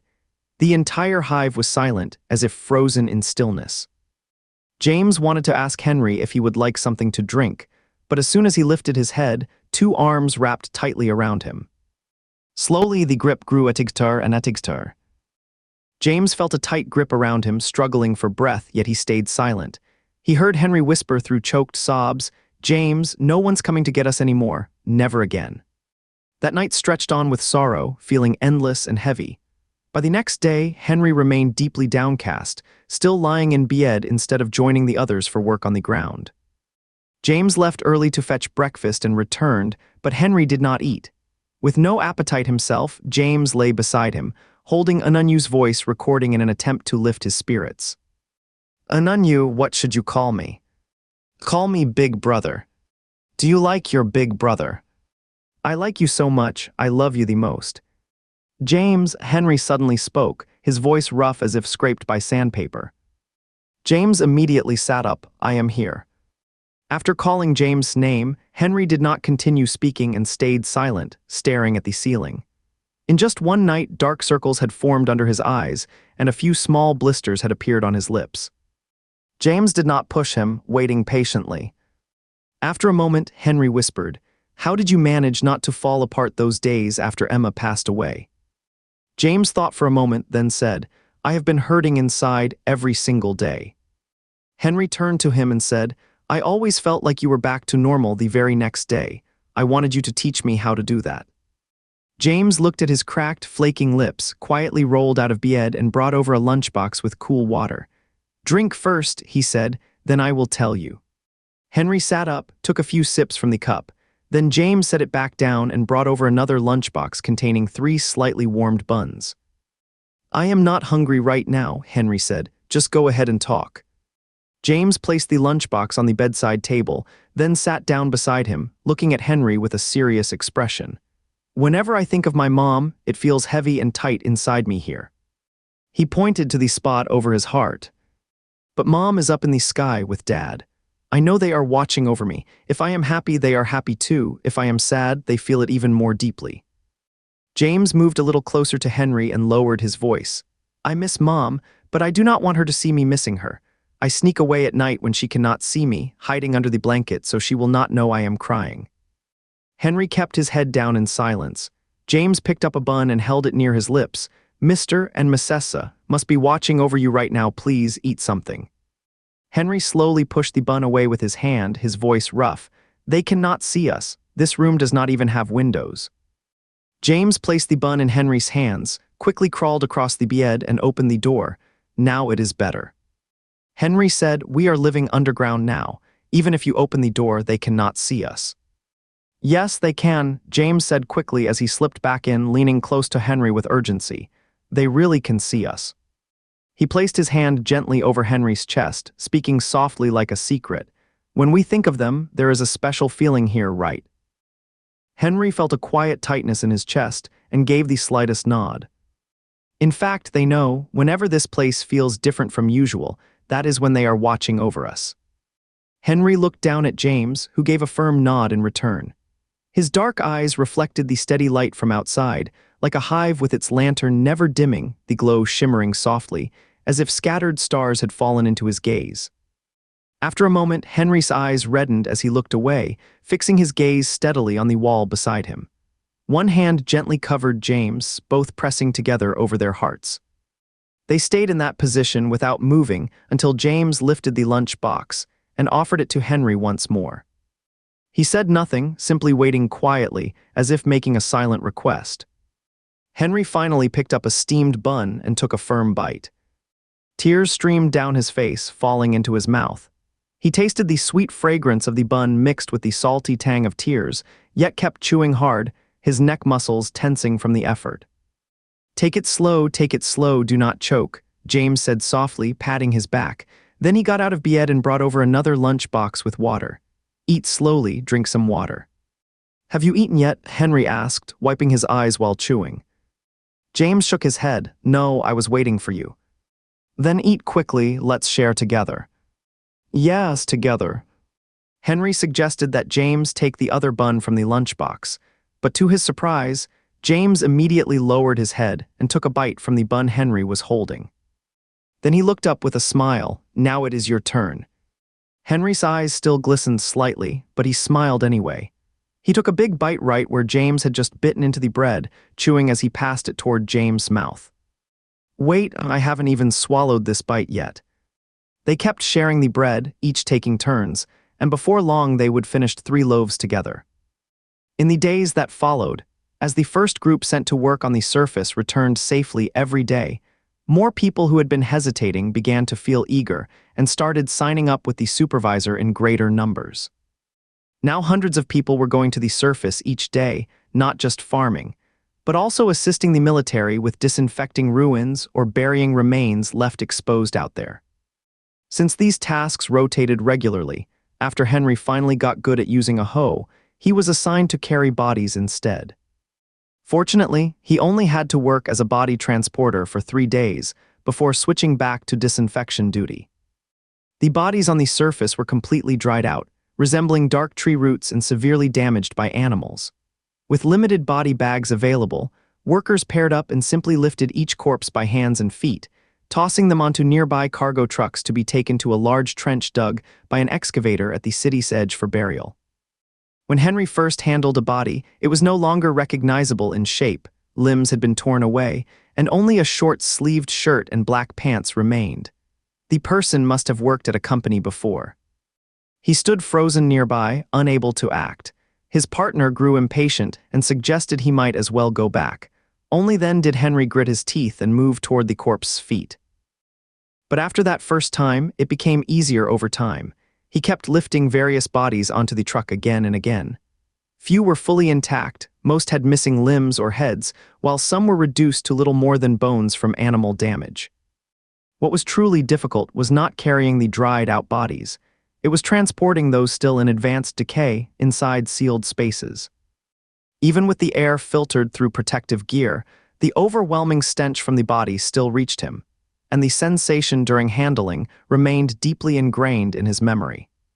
His fingers sank into a soft, semi-fluid substance with slight resistance, then pressed straight through to bone. As the body was lifted, large clumps of dark brown material fell away, revealing yellowish-black bones beneath. After tossing the body onto the truck, Henry's fingers trembled uncontrollably. He rubbed and pinched his fingertips repeatedly, but the sensation of sinking into that soft substance would not fade. His partner was not doing much better either. While Henry remained silent, the man kept talking nonstop, as if trying to ease his own tension. "This dress looks nice. Young women this year really like these styles. I prefer light yellow, but this pale green one is not bad. This must have been an older man. My dad used to wear shirts like this, said they were breathable and sweat-absorbing, plus cheap." Henry kept working without pause until he pried away a stone slab and suddenly froze upon seeing a curled-up body underneath. His partner leaned in too, unaware of Henry's change. With rough urgency, he yanked the body out. "I have got this, I will handle it. You go find another one. This is a child, probably a little boy. That deep blue overalls, kids love those these days. And that T-shirt pattern, the one everyone's talking about, what was it called again? An onion, right?" "Let him go," Henry said in a sudden, hoarse voice. Put him down, let me handle it," Henry said, his tone sharp. His partner paused, then released the body and muttered as he walked away. "Weird, just a teenager going through their phase." Henry bent down, carefully removed the bricks pressing on the body, gently turned it over, and lifted it into his arms. The child was about the same height as James, probably only a few years old. His hair was slightly curly, and his face was no longer recognizable. Holding him in his arms, Henry felt the weight settle heavily on his heart.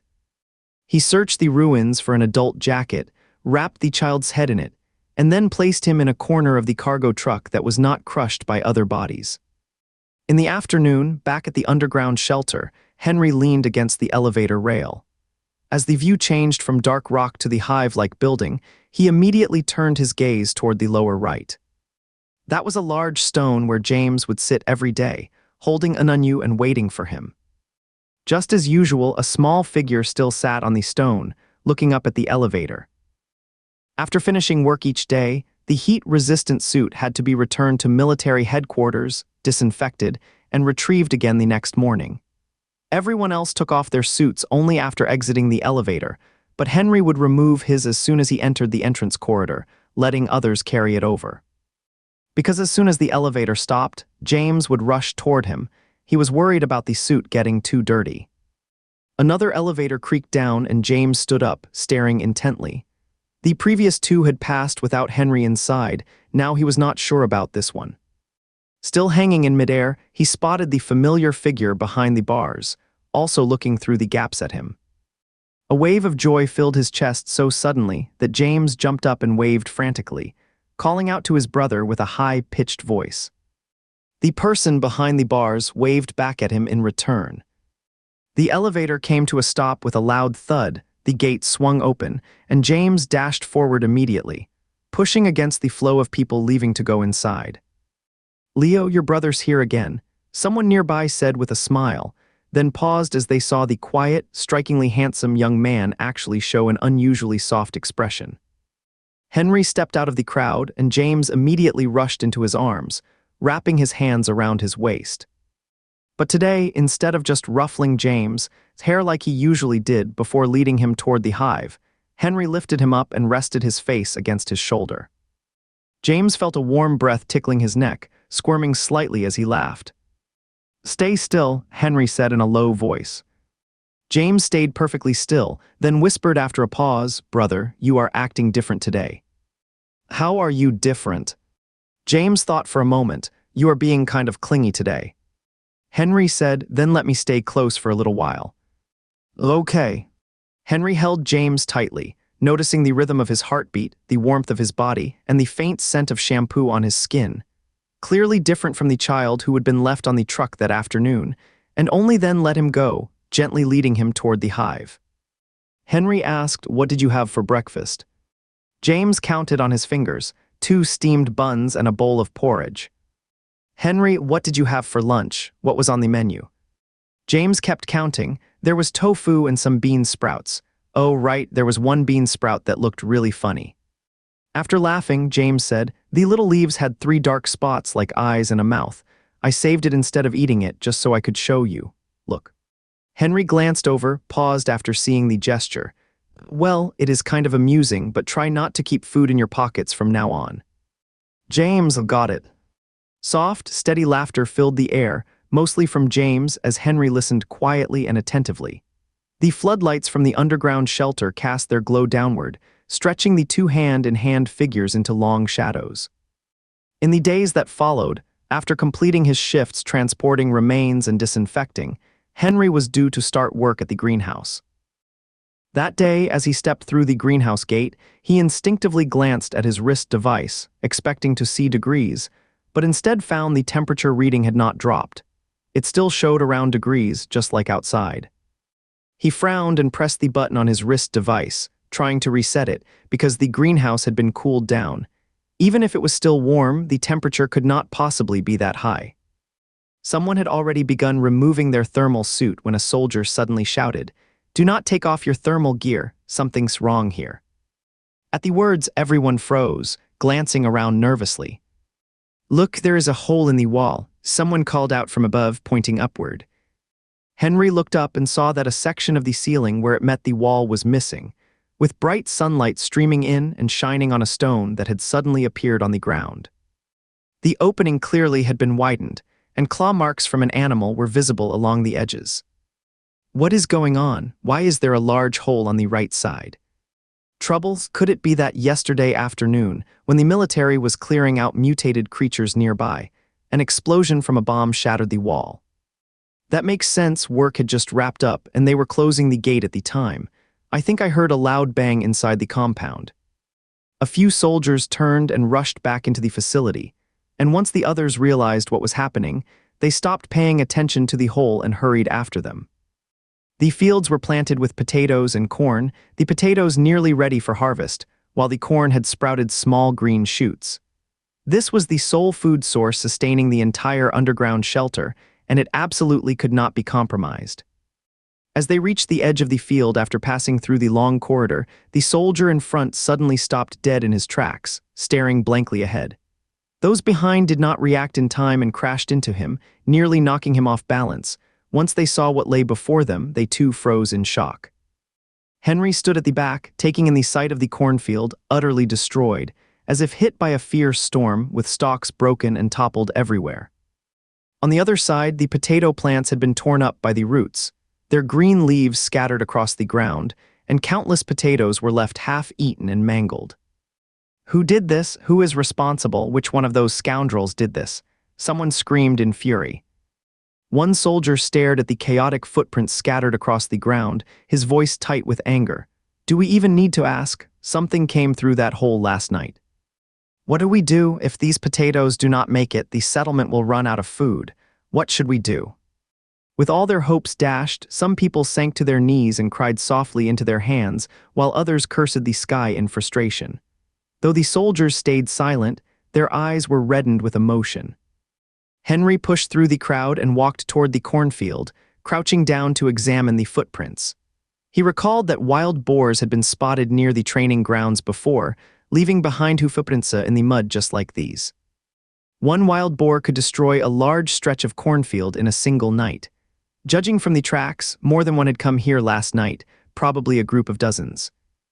It was clear these cornfields were beyond saving. He walked over to the potato field and began searching through the uprooted plants. Each potato plant had a cluster of small tubers, each no bigger than an egg. Many had been bitten in half, but the bite marks were not from boars, they were from small rodents like mice or rats. The scale suggested there were likely over 1,000 of them, having entered the farm with the boar herd and left before dawn. But he noticed not all the potatoes were ruined. On one cluster, the tubers were tightly packed together, with at least half still intact. Henry's movements caught the eye of a soldier, who wiped his eyes with the back of his hand before picking up a potato from the ground and peeling off its outer layer to check inside. "Stop crying over it, these potatoes can still be saved, enough to keep you alive," the soldier shouted sharply, turning around. The people standing by the field fell silent all at once, as if someone had choked them, staring blankly at him. The soldier shook the potato in his hand. "Each plant still has at least half of its tubers unharmed. Since they are nearly ready to harvest anyway, take only the ones without damage, toss out any that have been chewed on."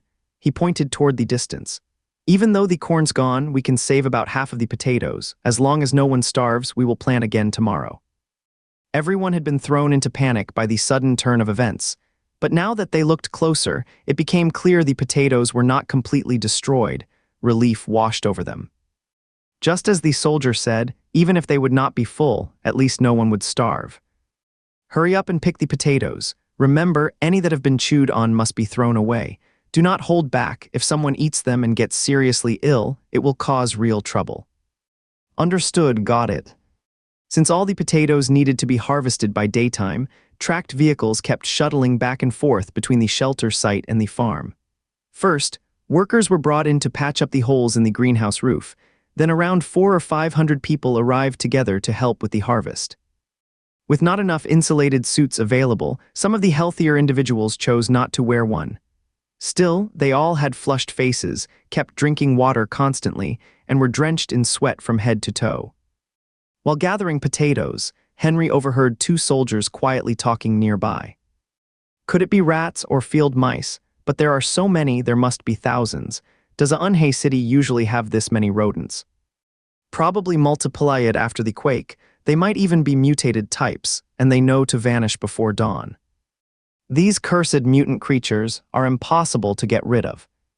Though some potatoes were salvaged from the damaged plot, the amount was still too small, and food supplies in the underground shelter were gradually running low. The buns in the mess hall used to be as big as an adult's fist, but they have now been cut down by half and are still getting smaller. A meal's price has risen from 5 credit points to 8. Those who once claimed they would live on basic credits alone have all started signing up with management, eager to work. Demand for positions grew fast and space became tight again. The farm was better, workers did not need insulated suits, just a tough walk so more people could go in. But outside, everyone had to wear protective gear, limiting how many could go out each day. Fortunately, Henry was among the first group sent out to work, and the military showed them extra consideration by increasing their base credit allowance. While others had to wait 2 days between shifts, Henry and his team were assigned daily tasks, so they did not have to worry much about earning credits. Henry was working in the farm today, where a fresh batch of corn had just been planted and was starting to sprout. When he returned to the underground shelter and stepped out of the elevator, James came over as usual, hugging him warmly before bringing a lunchbox filled with cool water from the stone bench. Henry sipped his drink while watching James' cheerful face, noticing that the weight he had lost from hunger had not fully come back. The plump cheeks were gone, and his chin remained sharp, making his eyes look even bigger. Henry gently took hold of James' jaw, studying him closely, then frowned slightly. "What did you eat today?" Henry asked. James was asked this every day, and he counted on his fingers. "I had 2 buns and a bowl of porridge for breakfast, 1 potato, half a corn stalk, and half a bowl of rice at lunch." "Did you eat enough?" Henry thought the amount sounded reasonable. James nodded. "I am full." Henry took his hand. "Come on, let's go get dinner at the canteen." The canteen was already packed with people, and as usual, everyone started complaining after getting their meals. Buns were too small. This potato was not as big as others. There was even stir-fried mung bean sprouts last night, but tonight not a single vegetable in sight. Henry held their credit points, and once they reached the front, ordered 2 buns and 2 potatoes for each of them. He swiped his card first. As James was about to swipe, Henry glanced at the screen and noticed there were still points left on the card. Henry paused, taken aback. He had been eating breakfast and lunch with the military lately, so he had kept only 200 points for himself, just enough to get dinner. All other points had been transferred into James' account, which should have totaled. James said he would eaten twice today, 1 meal at 8 of the clock, so the balance should have dropped by 16 points. Yet there was no change in the amount on his card. As James stepped out of line with his tray, Henry suddenly pulled him aside. "Did you eat today?" Henry asked. James stared at the buns in his tray, swallowing hard before saying, "I did. Breakfast was 2 buns and a bowl of congee. Lunch." "You are not telling the truth," Henry said coldly, cutting him off. James murmured quietly, but seeing Henry's expression grow darker, he finally fell silent and stood with his head down. "You have been going without food all day?" Henry asked, his tone and demeanor both stern. James quickly glanced at him, before quickly looking down again. "I just sent you some credit points yesterday, and now you are telling me you have gone hungry today. What is going on? Are you being picky, disliking the potatoes?" James quickly shook his head. "No, it is not that. I love potatoes. They are soft and tasty. I really enjoy them." Henry studied his expression and saw no sign of deception. When James mentioned how good the potatoes were, he even noticeably swallowed. After a brief pause, Henry calmed his frustration and asked, "Are you worried your credit points are not enough?" James did not nod or shake his head, just fidgeted nervously with the edge of his pants. Still, Henry understood. He glanced at James' lunchbox, took it gently, and turned toward the serving counter. "Madam, please add another portion." "No need to serve more. I have already had enough. I really have." Hearing that Henry was getting another meal, James quickly rushed forward and reached up on tiptoe to grab the lunchbox. Henry did not even glance at him. One hand held the lunchbox high while saying, "Madam, I will swipe my card." At the same time, he took James' wrist and placed it on the identity scanner. A beep sounded after successful identification. Then Henry used James' credit card to purchase another serving. Henry handed the full tray to James, then turned and walked away without looking back, his expression unreadable. James wrapped both arms around the tray and hurried after him. "Are you upset?" James asked nervously. Henry did not answer, just pressed his lips together and walked ahead quickly. Someone had left a bamboo basket in the hallway, which James did not notice. His foot caught on it. Just as he was about to fall, Henry reached out and steadied him, catching the tray before it could fly away. "Brother, I am sorry. I should not have lied to you," James said, still unsteady on his feet, clutching Henry's arm tightly. Henry glanced at his arm, tightly gripped by James, then looked into James' face. Seeing the worry in his eyes, he paused for a moment before realizing something. His expression gradually softened. "I am not angry with you, do not worry," he said, gently prying James' fingers apart. He noticed how the once small fingers now looked thin, and the little dimples on his knuckles were nearly gone. "Do not be afraid," he said, turning James' hand over in his palm. "I just did not want you to go without eating." James let out a breath. "It is fine. I drink lots of water during the day. My stomach feels full from it." Henry led him back to the room and settled him in a seat, then lifted the lid off the lunchbox and pushed it toward him. "Do not hold back on your credits. Today's meal costs 8 points, maybe 10 tomorrow, 15 the day after. Saving up only makes things worse. It would be a shame." James took a small bite of the bun, hesitating as he said, "But I do not want you to work too hard." "So you think if you eat less, I will not have to go out and work?" "Yes, the older men who work with you said it is really hot and exhausting out there, and quite dangerous too. I do not want you to suffer." Henry used his slender fingers to peel the potato skin, speaking calmly. "I do not find working hard at all back during our training sessions. Things were much tougher. I work so we can eat well, but after a whole day of effort, you did not touch anything. That is what truly hurts me most, feeling like my efforts went to waste." "Is that really how it is?" James asked, his mouth slightly open. "What do you think? I was not angry with you earlier, I was just hurt. As sorry, I should not have skipped eating and made you feel this way." Henry placed the peeled potatoes into his lunchbox. If you want to keep me from feeling upset, just eat enough, do not worry about credit points, I will handle that. Okay, James said without hesitation this time, taking a bite of the potato and squinting up at Henry with a smile. This potato is delicious, I could eat 10 in one go. Henry let out a low laugh. You are confident you can eat 10, prove it. James made an exaggerated sound and shoved nearly half the potato into his mouth, only to find himself completely stuffed, unable to chew at all, and just stared wide-eyed at Henry. Slow down, you really have no sense of restraint. Henry frowned, carefully breaking apart the potato stuck in James' mouth, then pulled a wad of tissue to wipe his fingers with a look of mild disgust. After finishing their meal, the two headed to the washroom.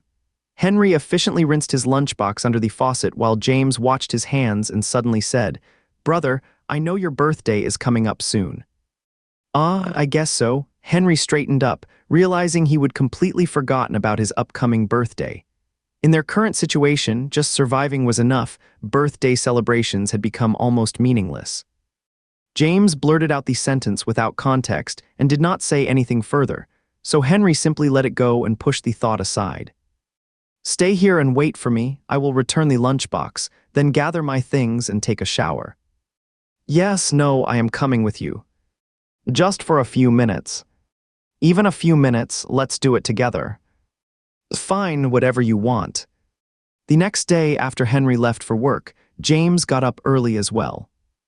After washing up and having breakfast at the mess hall, he slung the sack containing an onion over his shoulder and left the room to find Daniel. "You are going to work," Daniel said, sipping from his bowl of porridge while eyeing James up and down. "Ezra, what kind of job do you have in mind?" "I could help out at the cornfields or join the soldiers in dealing with mutated creatures. If they need someone to move heavy loads, I think I might be able to manage." Maybe. James had often listened to people talking in the mess hall, so he knew what kinds of jobs were available. Daniel chuckled, "You are not even as tall as a hoe, what kind of corn could you plant? And fighting those mutated creatures, forget it. You would only end up becoming someone else's meal." "What about carrying the dead?" Daniel set down his bowl. "Ezra, your brother works every day and earns enough credit points to cover both of you. You do not need to carry the bodies. Even if you could manage it, there is no heat-resistant suit that fits someone your size." "Is that so?" James lowered his head, disappointment showing in his eyes. Seeing the look on his face, Daniel paused thoughtfully and said, "But if you really want to work, there is still a way." James suddenly looked up, eyes wide with sudden hope as he stared at him. "Come here and let me give your cheeks a quick squeeze," Daniel said. James obediently leaned in, letting Daniel pinch his cheeks twice. "You have lost weight. How about this? Go help with sorting the Elishai. It is down at the Elishai mine. People who are not strong or are older search through the rock for Elishai, and 3 found ones earn 5 credit points.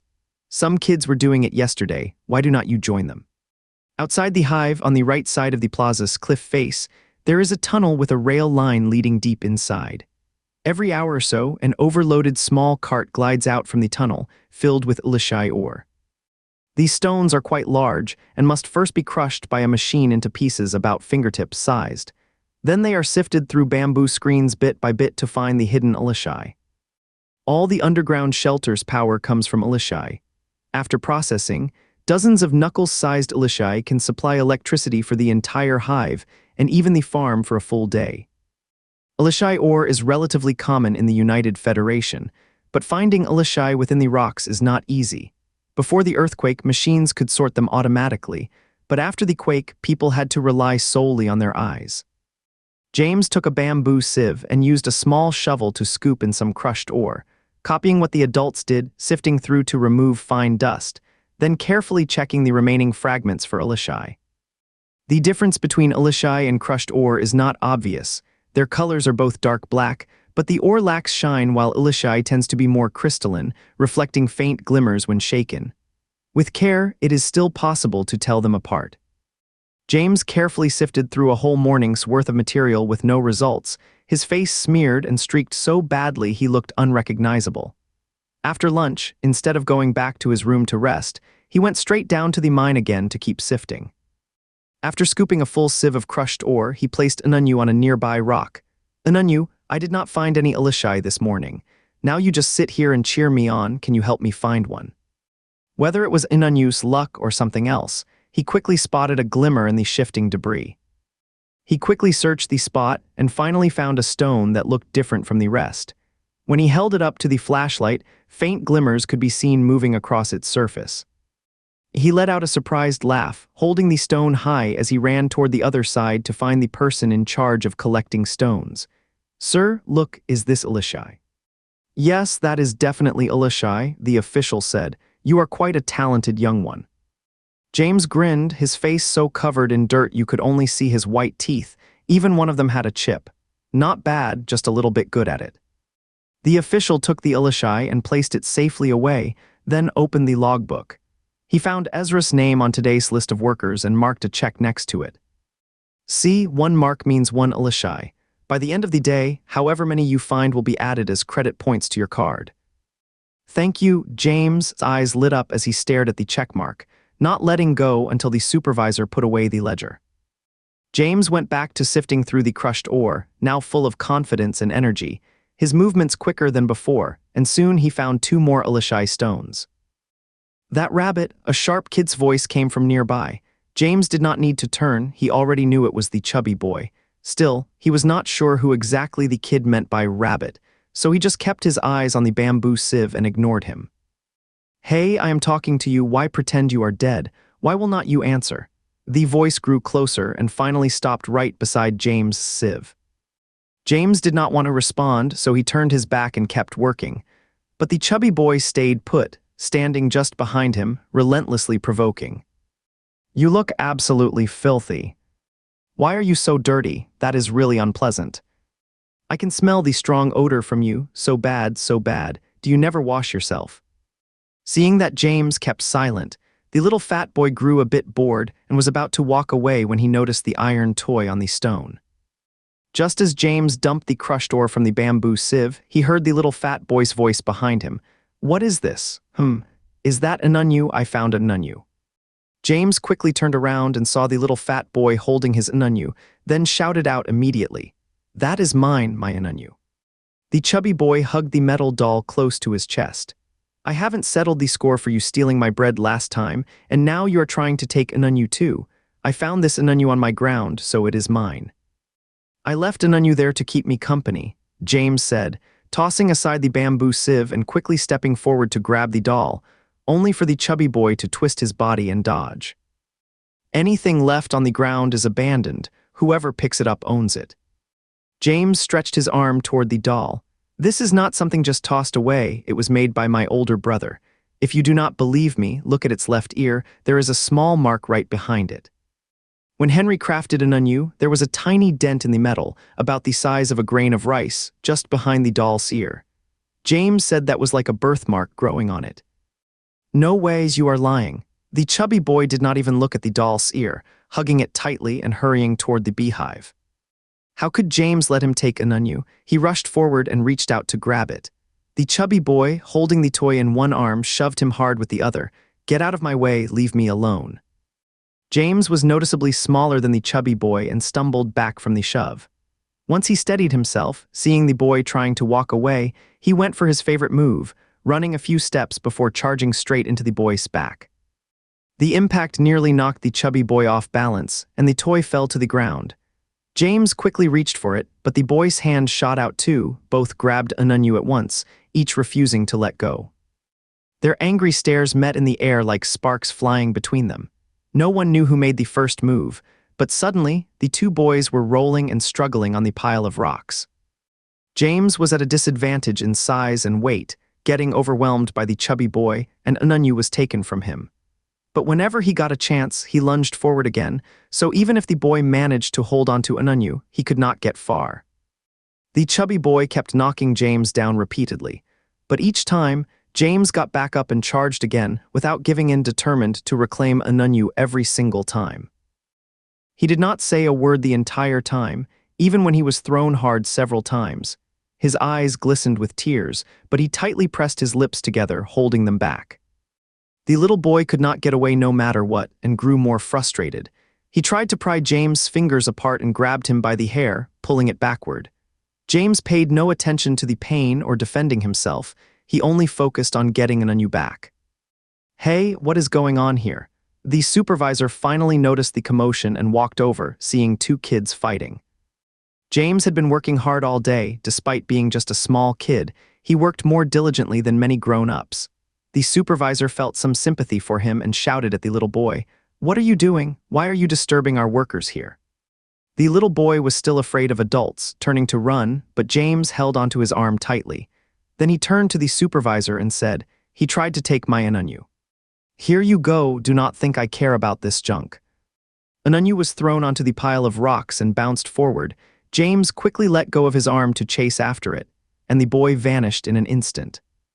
It was a tin toy, sturdy enough that even after bouncing loudly against the ground, it did not break. But its right ear, set into the top of its head, had gone missing, leaving only a thin slit where it once was. "What is wrong? Did something get damaged?" the supervisor asked. James touched the gap with his dirty hands, tears welling up in his eyes, but he still shook his head and said, "It is okay, ear's missing, I will just look for it." "All right, take your time then." Someone was about to hand in their ulashai, so the supervisor hurriedly said and walked away.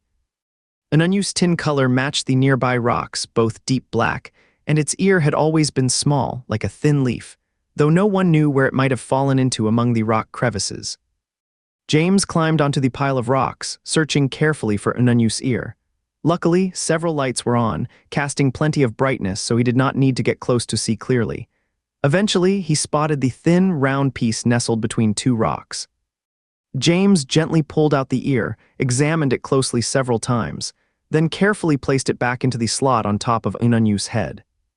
He straightened up and wiped the sweat from his forehead, only then realizing that everyone around the Ulashai mine had vanished, leaving him completely alone.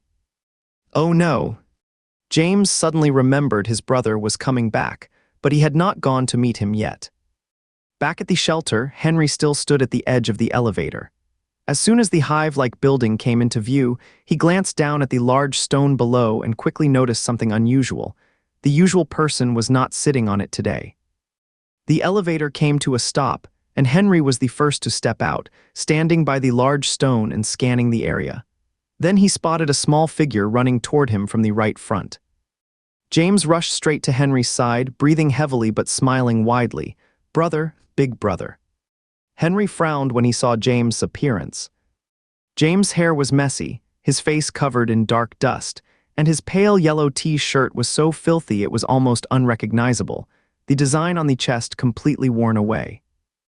"What did you do? How did you end up looking this dirty?" Henry asked, puzzled. Just as James was about to speak, Henry cut him off. "Do not try to lie to me." "I did not plan to lie," James said honestly. "I have got a job too." "You have got a job now?" James nodded firmly. "Yeah, I have been collecting Ulashai over there. Today I gathered 3 pieces and earned 5 credit points." He held out his hand, stretching it wide open. "Look, 5 points, I made 5. James was filled with excitement, hoping Henry would show the same happy expression, but Henry still had a tight frown. He took James' raised hand and asked, "What happened to your hand? Did you get hurt while collecting Ulashai?" "Oh, I was being really careful with the Ulashai. I did not think I got hurt," James said, leaning in to check his own hand. Sure enough, there was a small mark on his dirty index finger. The wound was not serious, so he did not feel much pain, but seeing his hands so dirty and being held by his neat freak older brother made him both flustered and uneasy. "My hands are really messy, please let go." Henry did not let go, stop squirming around.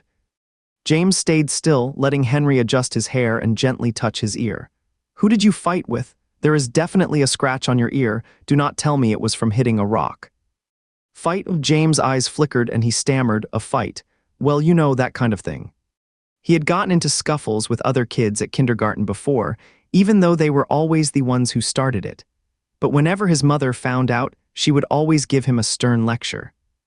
"Ames, you need to be a good boy. Think about it, how many servants' children get such luck. You eat and wear just as well as the young master does. The master and mistress like you, they even sent you to kindergarten with daily pickup by car. We must learn to appreciate what we have. Do not fight with other kids at school. If word gets back to the master and mistress, it will upset them. Understand? If someone provokes you, go tell the teacher so they can handle it." With Emma's constant reminders, James knew fighting other children was not right. Even though a chubby boy had provoked him, taking his Anunyu and shoving him, he was afraid to tell his brother, worried it would make Henry upset. "Tell me," Henry asked, "who did you fight with?" From Henry's view, James never backed down when facing outsiders.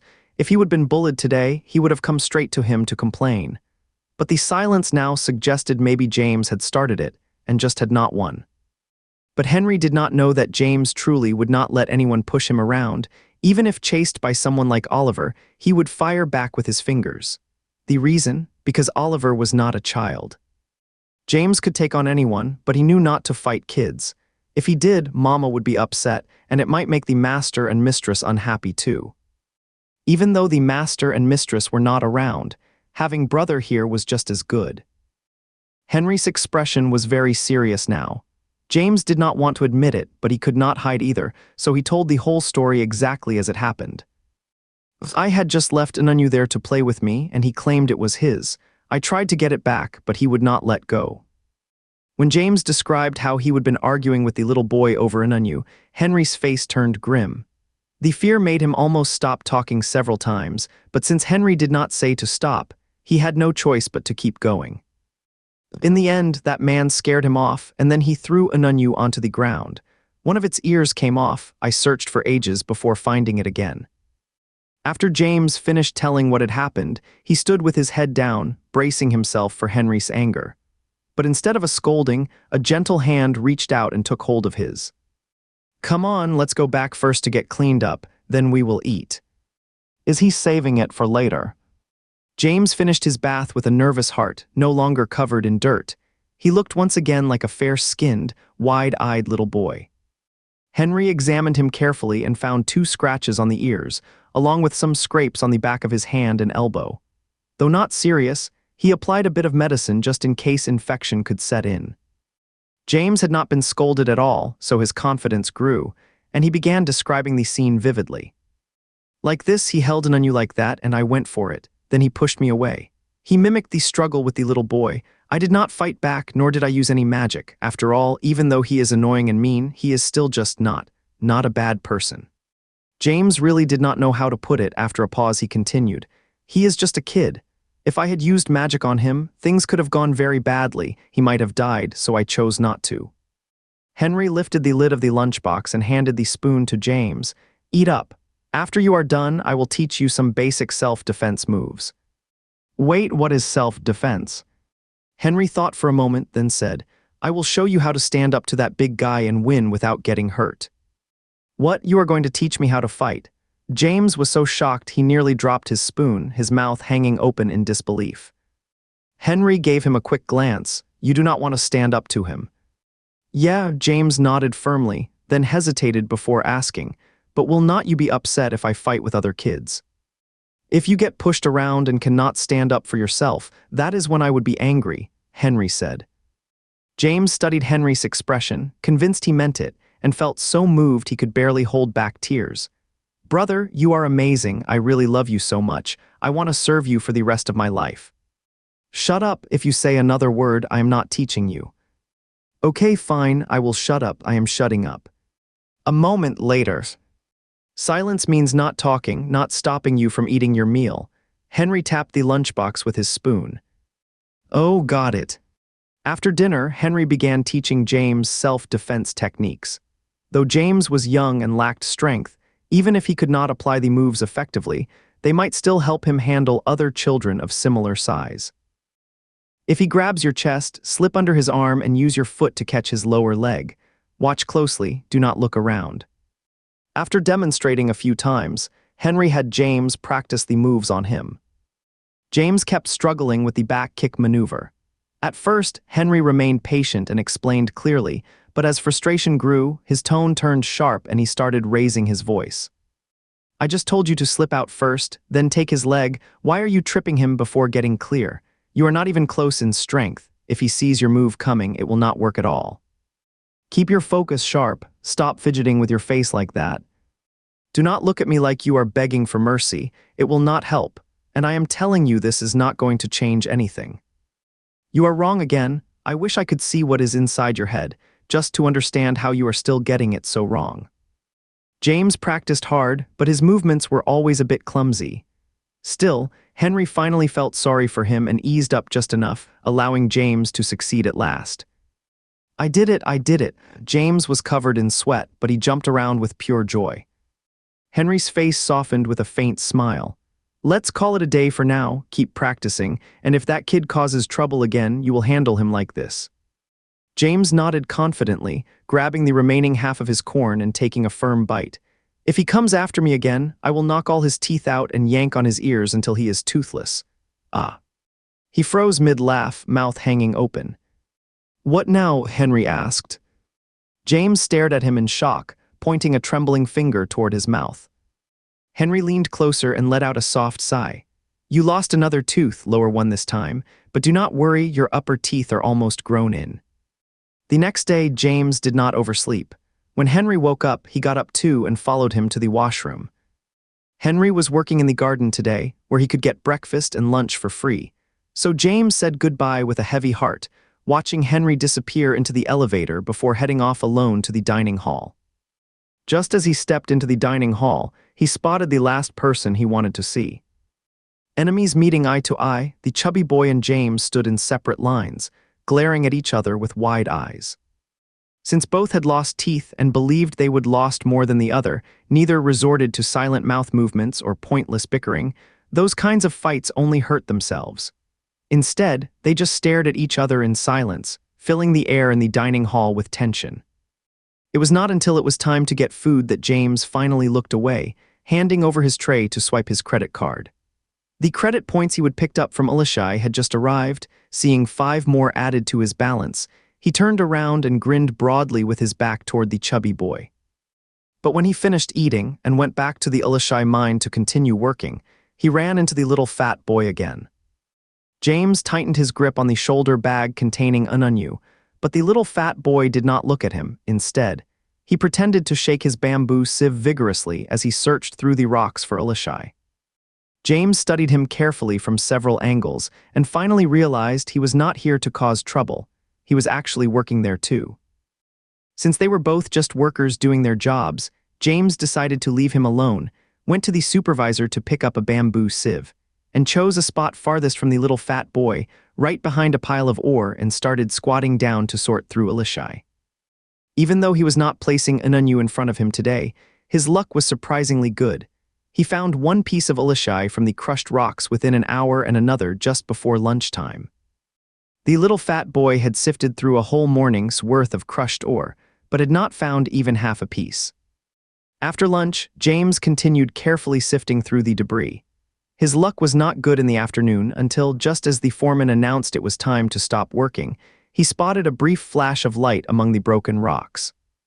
He reached forward with excitement, gently moving the small fragments with his fingers, unaware that the little fat boy had walked past nearby. When he caught sight of the tiny gleam in the bamboo sieve, his eyes lit up.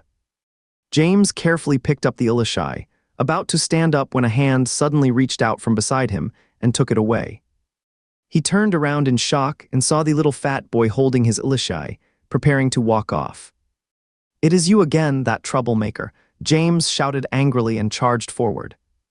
The little fat boy raised the Elishai high in one hand while pushing James with the other. Tall and strong, he was out of reach, and James was shoved back so he could not get close. "This is the one I picked up just now. Why are you trying to take it?" The little fat boy still acted cocky, just like yesterday. James could not reach the Elishai, so he decided to use the self-defense move Henry taught him last night. He shouted angrily, "You have gone too far, you are in trouble now." As soon as he finished speaking, he darted sideways, quickly circling around behind the chubby boy while extending his leg to sweep his shin. After practicing all night and mentally rehearsing during the day, James executed the move with surprising ease. The chubby boy felt a blur of motion before he vanished from sight, then a sharp pain shot through his leg. After hooking that thick left leg once, James waited for the boy to fall, but instead, the chubby boy remained perfectly still, as if rooted to the ground. He did not even shift an inch. Try again." "It did not work. I will try once more." The little guy slowly looked down at the round, small foot in his sports shoes, then clenched his teeth and said, "You actually kicked me. You have really crossed a line. You are in trouble now." In an instant, the two were locked in another tussle. Rolling around on the ground, James' self-defense moves no longer made any difference. At 6 of the clock that evening, Henry, as usual, took off his heat-resistant suit inside the elevator and immediately looked through the metal bars toward the large stone, finally spotting the small figure waiting there. As the elevator descended, the figure did not raise their head like usual or search through the bars with hopeful eyes. Instead, their head hung low, and every line of their posture screamed disappointment. James heard the elevator come to a stop, but did not look up or move until he saw a pair of familiar black outdoor shoes enter his field of view. "What is wrong?" Henry's voice came softly. James slowly looked up at Henry, his eyes filled with sadness. "I am sorry, I lost again." Henry paused for a moment, then asked, "Did you use the move I taught you?" "I tried it, but he was too heavy, I could not trip him," James said, tears welling up and spilling over as he gestured with his hands. "See, I did this, but it just did not work." He had not cried during the fight, but now that he saw Henry, the sadness welled up and spilled over. Henry stepped forward, gently running his fingers through James' messy hair from the fight, and asked, "Did he pull your hair too?" "Yes, he did," James nodded. "Then you did not pull his hair back." "I tried, but his hair was too short. I just could not get a grip," James whimpered through tears. James looked even more worn out today than yesterday, fresh scratches on his ears and several dark bruises from fingers around his neck, holding the cloth bag with Inannu close, looking utterly helpless. Henry gently touched the marks on James' skin, his dark eyes burning with quiet fury. But seeing how upset James was, he only said, "It is okay, loss today does not mean you are out for good. I will teach you a new move tonight, tomorrow you will definitely beat him." Really, but the moves we tried today, they did not seem to work very well," James said, his voice shaky with doubt. Henry lifted him up and walked back, his tone low and firm. "Really?" After bathing and finishing dinner, Henry said he needed to talk to Daniel about something important. James wanted to come along, but he was gently stopped. "It is work-related stuff, private, and needs to stay between us. You cannot be there." James, now part of the team himself, nodded understandingly. "Okay, if it is about work, then I will stay behind, but please hurry back, okay?" "I will be back soon," Henry said. Henry stepped outside, but instead of heading to Daniel, he went straight toward the elevator and pressed the button for the ITHA floor. The ITHA floor was far more chaotic than the ITHA. Children were running and playing in the hallways. A couple was arguing fiercely, fighting from inside their apartment all the way out into the open. As Henry passed by an open doorway, he narrowly avoided being hit by a flying shoe. He sidesiteped several elderly people dancing in the corridor and walked straight to a closed door, knocking gently but firmly. "Who is it?" came a rough voice from inside. Henry replied, "I am here to see Ethan's parent." He had asked around at the farm earlier today and learned that the boy was named Ethan. His family was fairly well known in Hive C district, mainly because on the very first day they arrived at the underground shelter, his mother got into a heated argument over a spacious room, leading to a physical altercation with another person. As a result, she was taken away by the Western Coalition forces and detained at the military headquarters building, already held for nearly a month. The room fell silent again, and no one came to open the door. Henry raised his hand and knocked once more. After persistent knocking for nearly half a minute, the door finally opened. A broad-shouldered, middle-aged man stood in the doorway, eyeing Henry with suspicion and irritation as he asked, "What is it?" "Hello, I am here to see Ethan's parent," Henry said, though slightly shorter than the man, his expression remained calm. His gaze quickly passed beyond the man's shoulder and landed on the small boy eating at the table. "I am him, what is wrong?" Samuel replied. Henry did not beat around the bush. He spoke directly. "I am Ezra's parent. Your son has been bullying my child, taking his belongings and physically attacking him. Today there were several finger marks on his neck and other injuries as well. Do not listen to him, he is lying. I did not bully anyone. That kid with the gap in his teeth just lost a fight with me." Ethan suddenly jumped up and darted behind Samuel. Ethan often causes trouble, and parents have come before, but Samuel always twists things around. Seeing that Henry was only a young teenager, he did not take him seriously at all. He lifted his chin and spoke condescendingly. Did you hear? My son says he did not bully anyone. Kids fighting each other is normal, just harmless play, nothing to get worked up about. After speaking, Samuel started closing the door, but Henry raised his hand and held it open. Your son's lying. If not, I will go get the supervisor from Elishai mine. The person saw Ethan take my child's toy and attack him yesterday. Dad, I am telling the truth. That Ununyu was just left on the ground, no one wanted it. Ethan said from behind Samuel, his small eyes peering at Henry through layers of fat. Samuel pushed him away, saying, Go on, go, do not block the doorway, we still have dinner to eat. Henry still held the door with his hand, his eyes dark and unreadable. Mr. Ethan, you are not willing to admit that your son hurt my child, are you? Samuel finally lost his temper and snapped. Who the heck are you? Cannot hear what my son said. He did not do anything wrong, go find whoever hurt your kid. And toys, my son's seen every kind of toy there is, trying to make trouble, but you better think twice about who you are messing with. You are asking for a lesson. Samuel kept muttering under his breath as he tried to shut the door again, but Henry held it firm. After failing twice, Samuel felt a brief flicker of doubt before reaching out to shove him. But before his hand could reach, Henry moved swiftly, slipping behind Samuel and catching his left leg with a quick kick. It was the same move he had taught James last night, but this time it worked completely differently. Caught off guard, Samuel staggered forward as his footing gave way, his massive frame tipping uncontrollably. He stumbled a few steps and fell hard into the hallway. Dazed from the fall, Samuel lay on the ground for several seconds before regaining his senses. Then his face turned bright red as he leapt up in a quick motion and swung at Henry. I will beat you to pulp, you little troublemaker.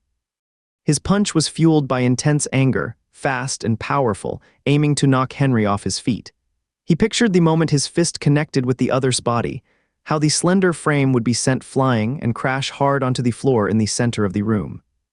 But the expected impact never came, the punch missed. A moment of confusion flickered through him as he tried to stop his forward momentum, when suddenly everything went dark. A sharp pain exploded on his face, followed by a muffled thud of flesh meeting flesh. Dad, Ethan cried out in shock upon seeing his father struck hard across the face. Samuel shook his head, trying to clear the dizziness, and stared at the boy standing opposite him, unsure whether it was really the young man who had landed the blow. The boy stood only up to his chin, though he carried himself with a straight posture. He appeared slender and still developing. Samuel thought one sharp slap could send him flying. He stood calmly in the room, expression composed, eyes calm and distant, as if nothing had happened at all. How dare you hit Dad? Ethan shouted, face flushed with fury, pointing at Henry. How dare you lay a hand on Dad? Samuel finally realized the boy was behind it, his mind racing with shock and fury as he raised his fist again. I am going to teach you a lesson. Before he could even finish speaking, still standing in place, he saw a blur of motion across the room, two sharp impacts echoed as fists landed on his face. Samuel was now completely enraged, charging at Henry like a wild beast with no regard for anything else. All he could think about was knocking the boy to the ground, beating him senseless, leaving him helpless and broken. The wooden cabinet toppled over, a chair smashed against the wall in his rage, cracked beyond repair, and the whole room was left in chaos. Yet even after all that, he never managed to land a single blow on Henry. Henry crouched slightly, eyes locked on Samuel, anticipating every move. He darted around the room with quick agility, like a gazelle navigating through thick brush, seizing openings to strike, each punch landing squarely on Samuel's face. Within moments, Samuel had dark bruises under both eyes, blood trickling from his nose, and one side of his face swollen. To Henry, Samuel's attacks were chaotic and awkward, driven only by raw strength, swinging fists wildly without control. Without formal training, the blows looked fierce but lacked speed and sudden power.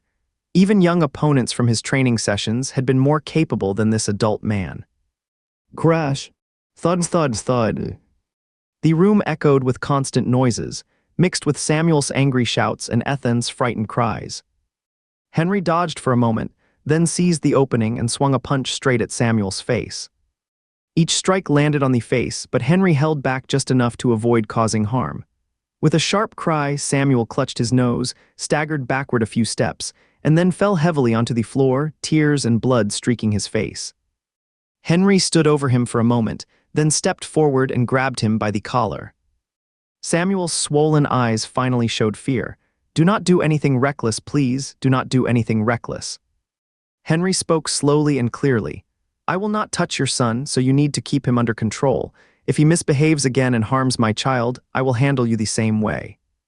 Henry let go of Samuel, pulled out a piece of tissue paper to wipe his hands, then strode toward the door. Ethan was so terrified he could not even cry, his face pale and trembling uncontrollably. Henry did not look at him, brushing past without a word before opening the door and stepping outside. James was focused on practicing the move inside the room when the door opened, and Henry walked in. Brother, did you finish your meeting? James asked happily, pausing his practice. Henry nodded and added, do not stop, keep going, let's train together. Okay. James darted forward, slipping under Henry's arm and moving behind him, then extended his leg to sweep at Henry's calf. Stop, Henry called out to James. The form is decent, but you are lacking speed and strength. Let me make a few adjustments. Here's the change. Do not try to sweep someone's legs. If they are taller or stronger than you, it will only cause you to lose balance. Instead, aim for their knee joint. Watch how I do it. James practiced the updated self-defense techniques all night long. The next day, when he went to collect Elishai, he kept a sharp eye on the small boy, fully prepared for a confrontation. The sack containing Ununyu was stashed out of the way so it would not get in the way during any sudden movement. But all his preparations went to waste. The small boy stayed far away today, not even glancing at him, let alone causing trouble. James felt a little puzzled, but it was better than fighting, so he stayed quiet and focused on collecting Elishai to earn credit points. By the end of the day, he would gathered 4 Elishai, earning 5 points, plus 1 extra that had been recorded for tomorrow's collection, when he could get 2 more and claim another 5 points. Half a month passed by in a slow, steady rhythm. That night, the 2 of them washed up as usual and climbed into bed, turning off the lights. James chattered on just like always, while Henry lay flat on his back with his eyes closed, offering a quiet reply now and then. A flurry of hurried footsteps rang out from above, shattering the stillness of the hive like night, followed by wave after wave of distressed cries. James sensed something was off and fell silent, gripping Henry's arm tightly. Henry opened his eyes and stared into the dark room, though in reality he was focusing intently on listening. The cries for help and distressed shouts grew clearer, and above them everything erupted into chaos, like a crowd of people rushing toward the elevator shaft. After listening quietly for a moment, Henry lifted the soft blanket, got out of bed, and opened the door to step outside. Brother, James felt uneasy and quietly slipped out of bed, following after him. The hallway on this floor was already filled with people, all looking up at the upper levels while murmuring quietly, unsure about what exactly was happening upstairs. Fight the Sea Nest had one last night too. Everyone got hurt pretty badly. The Western Alliance took them all away, and each person involved was locked up for a month. Not sure yet, let's wait and see.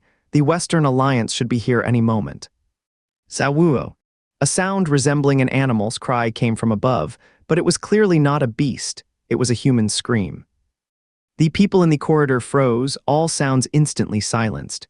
For a second of stunned silence, it was as if a drop of water hit hot oil.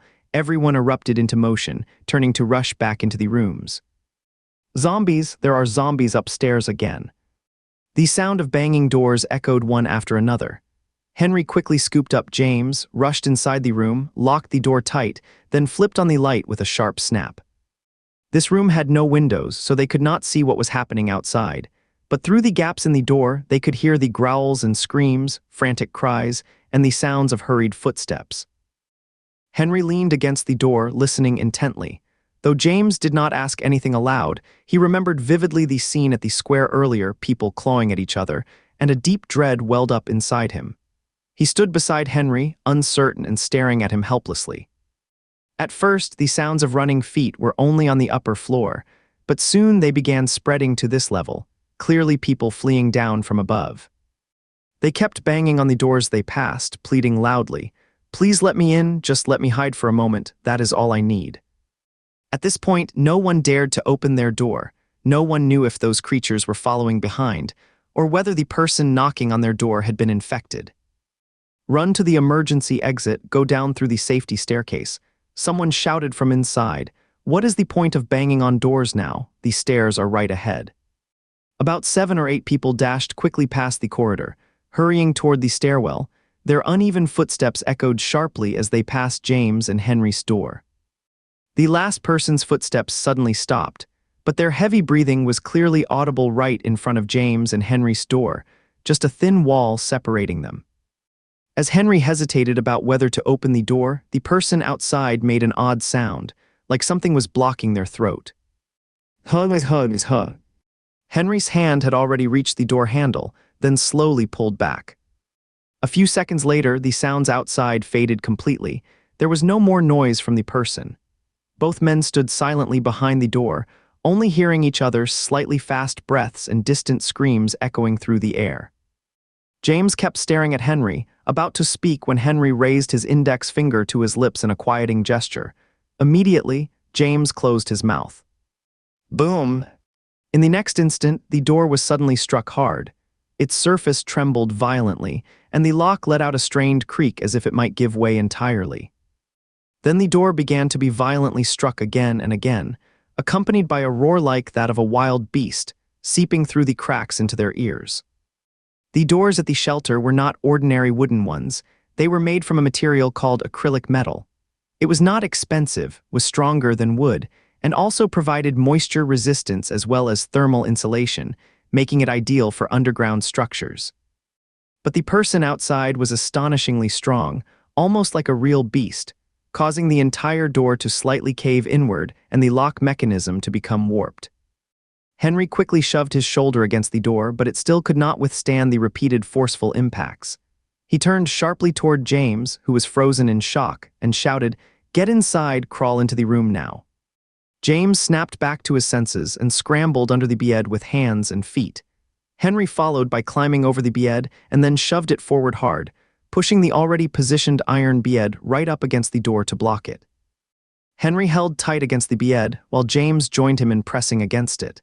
Outside, the figure grew even more agitated, roaring angrily with each forceful blow at the door.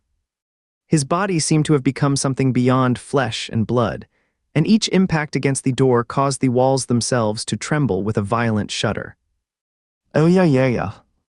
Hearing the cries from outside, both men pushed hard against the bed, James' face turning red as he kicked frantically with his feet. Henry knew this would not last. The door latch was already warped and could not hold much longer. If they kept being hit like this, the door would eventually give way, and since there was not even a single window in their room, escape was impossible. Bangs, bangs, bangs. The banging continued, the door now slightly dented inward and unable to close fully, revealing a narrow gap about half a finger wide. The center of the latch bulged outward, and the bolt was clearly on the verge of popping free. Henry glanced at James beside him, gritting his teeth as he said, "If the door opens, we will crawl out from under the bed and run as fast as we can." "Hoya," James seemed not to hear him, only clenching his eyes shut and straining against the bed, his face twisted in effort. Suddenly, sharp gunfire erupted from the elevator shaft, followed by a loud voice through the speaker. "No one is to leave their room or open doors. Anyone who does will be shot on the spot.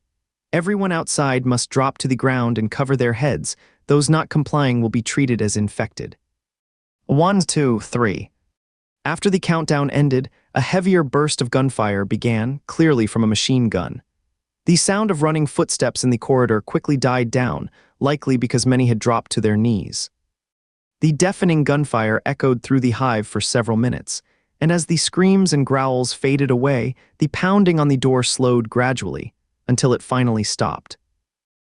James was still straining with eyes shut, tiny veins bulging on his neck, as he kicked the ground alternately with both legs. "Stop, hurry up and stop," Henry called out to him. James stopped. Both of them were breathing heavily as they listened to the sounds outside, still leaning their bodies against the bed in case the figure beyond suddenly started ramming the door again. "Get down, everyone, cover your heads and crouch. No one stands up. Anyone who rises now will be shot immediately," a soldier shouted from the far end of the corridor. Although the continuous burst of machine gun fire had ended, sporadic single shots continued and slowly moved deeper into the passage. "Can you hear that? Get down and cover your head, do not stand up. If you do not obey right now, you will be shot. I am telling you, get down and protect your head immediately." A sharp cry rang out. Bang! The gunshot cut off the scream instantly, leaving only silence in its wake. Henry heard the soldier's footsteps pass by without stopping, and finally let out a long breath, confirming that the figure who had crashed into the door was no longer alive. He turned and slowly slid down against the bed leg, pulling James, who was still on the top bunk, to him, his voice barely above a whisper. "It is okay now." They sat huddled together on the floor, holding each other's cold hands in silence, listening quietly to the sounds outside. "Move fast, everyone in the hallway, head to the elevator now, escorted down with someone watching your back. Move, move, move." Footsteps resumed, and the survivors rushed past James' room again, some crying as they ran, all hurrying toward the elevator. After a short while, the corridor fell completely silent. Henry stood up, dragged the bed back into place, then reached for the door. The door's lock had been shattered, no need to twist the handle. He gave it just a light tug and it swung open. As soon as the door opened, a heavy body toppled forward. Henry instinctively kicked out with his foot, sending the figure sprawling across the hallway floor with a dull thud. This was likely the one who had been pounding on their door earlier. He lay flat on his back, eyes wide in defiance, face marked by dark blue-purple veins. One side of his ear appeared to have been torn off by another infected creature, and a bullet wound sat at the center of his forehead, oozing thick blackish fluid. Henry gripped the broken knife in his hand and leapt through the doorway, scanning both sides of the corridor. The ground was littered with bodies lying in every direction, roughly 100 or more, and soldiers were moving cautiously between them, weapons raised. Although this floor had been cleared, sporadic gunshots still echoed from above and below, signaling that the troops were dealing with remaining infected. "Brother," James called out nervously from behind the bed, "come back quickly, please come back." "It is fine, you stay right where you are, do not come out. I will be back in a moment," Henry said, turning around. Outside were countless bodies, some so badly damaged that their faces were unrecognizable, scenes too disturbing to show James just yet. A sudden rustling sound came from behind, a breeze brushing past his ear. Henry tensed instantly and instinctively raised the knife to turn, but then realized something was off and stopped himself mid-motion. A large bird flew past his head, and Major General Julian's voice came from behind. "Leo." Henry turned around and gave a greeting, "Major General Julian." Major General Julian held a gun and was followed by a group of soldiers, asking, "Are you two all right?" "I am fine." Major General Julian approached and paused slightly upon seeing James standing in the center of the room. James, who had just been frightened by a zombie, now felt no fear at the sight of Major General Julian and raised his right hand to wave in greeting. Major General Julian lightly touched the brim of his military cap, giving a brief nod to James before noticing the distorted door lock. "Replace the door for this room," he said to the soldier behind him. "Yes." "Clear away the body at the entrance immediately." "Sir, yes." Major General Julian continued forward, tossing an object into the room without a glance. It arced through the air and landed near James. James instinctively reached out and caught it, then looked down to see a small bag of cookies in his palm. The soldiers acted quickly, replacing the door for Henry's room with a new one and installing a lock that was stronger than before. While the door was being replaced, James stood beside Henry, offering him a cookie and then taking one himself. By the time they lay back in bed to sleep, it was already a time when they would normally be fast asleep, but after what had just happened, this would surely be a long night. James lay with his arm around Henry's. No one suggested turning off the light. Both kept their eyes closed but stayed alert to every sound outside.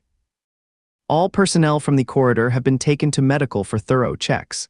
Anyone with skin injuries, regardless of cause, is being isolated for observation. "Yes." "The bodies will be taken to the surface, burned, and then buried." "Yes."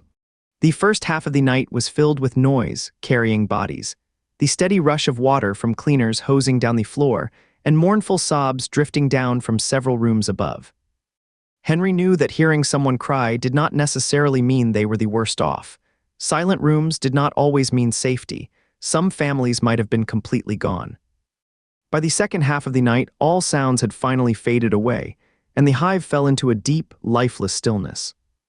James kept holding onto Henry's arm without moving, and Henry had thought he was asleep, until he suddenly spoke in a quiet voice. "Young master, if we never take a bath, will those people still bite us?" Henry paused for a moment before saying, "Yes." "Then would not they mind how we smell?" "Not at all." "Ah," James let out a soft sigh. Henry turned his head slightly to look at him and whispered, "When that person knocked on the door earlier, I told you to hide under the bed and run out as soon as it opened. Did not you hear me?" "I heard you," James said. "So why did not you get under the bed?" James moved closer, pressing against Henry, his soft hair brushing against Henry's neck, then whispered quietly, "I do not want to run away by myself." "But if you do not run, we might both be in serious danger," Henry said without pushing him away, simply stating the facts calmly. "Let's just face it, death or not, I do not care." After a moment of thought, Henry said hesitantly, "James, not everyone goes to heaven when they die, so it is still best to do whatever we can to stay alive." James suddenly looked up at him, a few curls resting on his pale forehead, eyes wide open. "Of course, your mother and the others all made it to heaven, but we might not if we die because we are still kids," Henry said without looking at him, his gaze fixed on the ceiling. James slowly lay back down and after a pause said, "No matter where we go, I am staying with you. When something like this happens again, you have to listen to me." "No," James said, clearly annoyed, slapping Henry's chest with a firm hand and speaking with strong determination. "I am not going to do it. I want to stay with you." It was the first time James had defied Henry's wishes, his attitude stubborn and unyielding.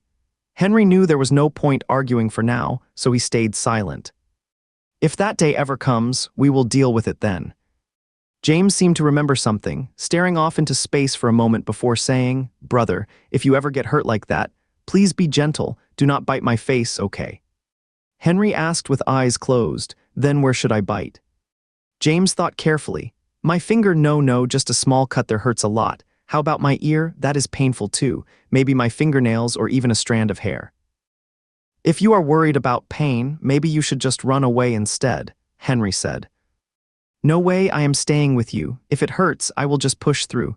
"Oh well, go ahead and bite wherever you want, just bite my face, there is more flesh there." Henry reached up and gently pinched his cheek. "Where is the extra flesh? You have actually lost weight."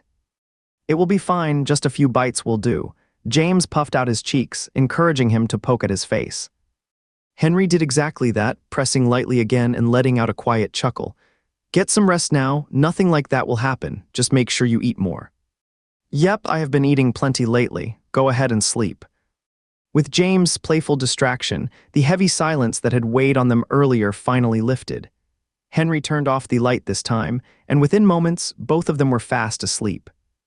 The next morning, soldiers arrived with a supervisor, checking each room one by one to take temperatures.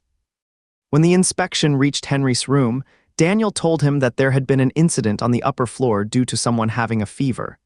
The person did not want to be taken to the military medical facility because many who went in never came out again. So, they managed to trick the external temperature scanner into showing normal readings. Though he had gotten past the screening earlier, trouble happened last night, so now they have switched back to traditional mercury thermometers, with soldiers personally taking each person's temperature to prevent any attempts at deception. Henry and James each held a thermometer under their armpits. Just as Daniel finished speaking, the temperature check was complete. When the soldier came to collect the thermometers, Henry felt some unease, worried he might be running a low-grade fever again. "Degrees, normal." "Good news." Henry slowly relaxed. For the next while, life at the underground shelter went smoothly, with no further incidents involving zombie attacks. The potato and corn fields in the garden were nearing harvest again. Everyone had become more cautious now. Before leaving the garden each day, they carefully checked everything to make sure there were no issues. Henry encountered some dangers while working above ground, such as moving bodies or disinfecting rubble, but he managed to avoid serious trouble when unexpected creatures appeared. Fortunately, none of them were particularly dangerous, and he came through each time without harm. James had been eating well lately, even though the food was always the same few options. He still had a good appetite, enjoying every spoonful of plain soybeans as if they were a treat. The weight he would lost gradually returned. He continued going out each day to collect ilishai. On lucky days, he could earn 10 points. On bad ones, he got nothing. Overall, the amount of credit points saved in his card was slowly growing. That morning, after waking up, Henry went to work above ground, but James did not head out to collect ilishai as usual. He instead made his way to the trading center. Supplies were becoming increasingly scarce, and with many people now working on the surface, the trading center was noticeably quieter than before. Still, a few individuals remained at their stalls, selling all kinds of goods. James held his credit card tightly in hand as he slowly walked between the vendor booths, scanning the wide variety of items on display with careful eyes. He had been collecting ilishai every day for tomorrow, August 8th, the birthday of his older brother. All those saved credit points were meant to buy a meaningful gift for Henry. James remembered Henry's birthday because each year on that day, their mother Emma would begin saying, "James, today is August 8th, the young master's birthday. Be good today, do not bother him, and do not cry in front of him." James could not recall his own birth date, but he knew what birthdays were, and he truly looked forward to them. There was always one morning when he woke up from sleep, and instead of being scolded for wetting the bed, his mother would smile warmly and hand him a bowl of noodles. Snow-white noodles were sprinkled with bright green scallions and topped with a fragrant egg. "James, it is your birthday today. Eat this longevity noodle soup, grow up healthy and strong, and no more bedwetting ever." Birthday was a special day. Madam would give him new clothes, bake a little cake for him, and Master would have his aide take him horseback riding and give him a toy gun that made a cheerful beeping sound. So for the past 2 years on August 8th, he would also prepare gifts for young Master Henry. He would secretly place a small bottle containing 2 earthworms, a few glass beads that changed color in sunlight, and a small handful of cicada shells on the young master's nightstand when he was not around. He just did not know if Brother Henry had liked those gifts back then. He probably still liked them. As James walked, he quietly thought about what Henry might like. A slightly used doll, no good. A box of sandwich cookies, he would eat them, but they were not really his favorite, so no. Clothes. No way, Henry does not really care about clothing. Gosh, there are not even any worms to dig up here. Finding a birthday gift that feels just right is really tough. The stall vendors saw James and figured he was just a kid coming around for fun, so no one paid him much attention. After wandering through the scattered stalls, James felt overwhelmed by all the choices, but still had not found anything that truly suited his taste. A man in his early 40s was scrolling through his phone. Even though there was no signal, the trading hall had everything for sale, including pre-downloaded movie files, so he could still watch a film on his device. He looked up and noticed James, who did not seem to be just goofing around but actually seemed serious about shopping. Since he had nothing else to do anyway, he put down his phone and asked, "Hey kid, what are you looking for?" James stopped in front of the stall. "I am not sure," he said. "Something to eat." "I do not know, really." "Or maybe you are looking for something to play with." James rubbed his cheek. "I really do not know either." The vendor lost interest in James, picked up his phone to continue watching a movie, but James started examining the items on the stall. Shampoo, toothbrushes, glass ashtrays, toilet paper, light bulbs, bottled fermented tofu. James did not need any of these things, but just as he was about to leave, he suddenly noticed a sheath nestled between 2 bottles of shampoo. He had grown up within the Effing family, so he would seen items like this before. Besides, Henry carried one himself, making it easy for James to quickly recognize the object as a dagger with just a casual glance. "Sir, I would like to take a look at that," James said, pointing toward the knife sheath. The vendor picked up a bottle of shampoo. "This one." "No."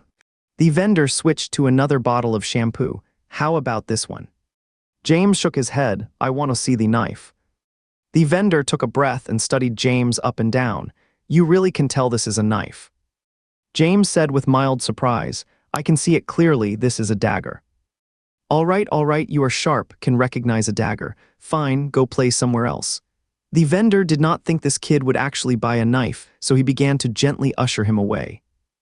James did not move his feet. "Sir, I would like to take a look at that dagger."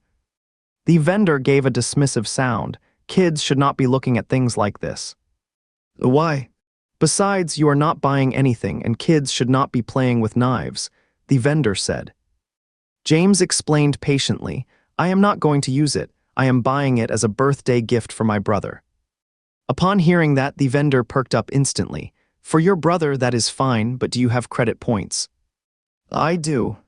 10 minutes later, a knife was added to James' backpack, while his credit point balance dropped by 65 points, the total he would earned from collecting Ulishai over the past few days. He carried his cloth sack like it held something precious, happily returning to his room to wait for Henry. Henry was now standing in front of a warehouse. It was a storage facility belonging to a charity organization, which had only partially collapsed during the recent earthquake. The military had organized personnel to clear out the site, hoping to recover any usable supplies. Although the heat had ruined all the food, some everyday items were still in good condition and could be used. Henry pushed his cart through a freshly cleared entrance into the warehouse, where workers were loading blankets and quilts onto it. Once full, they rolled it out to be unloaded onto the waiting tracked vehicle outside.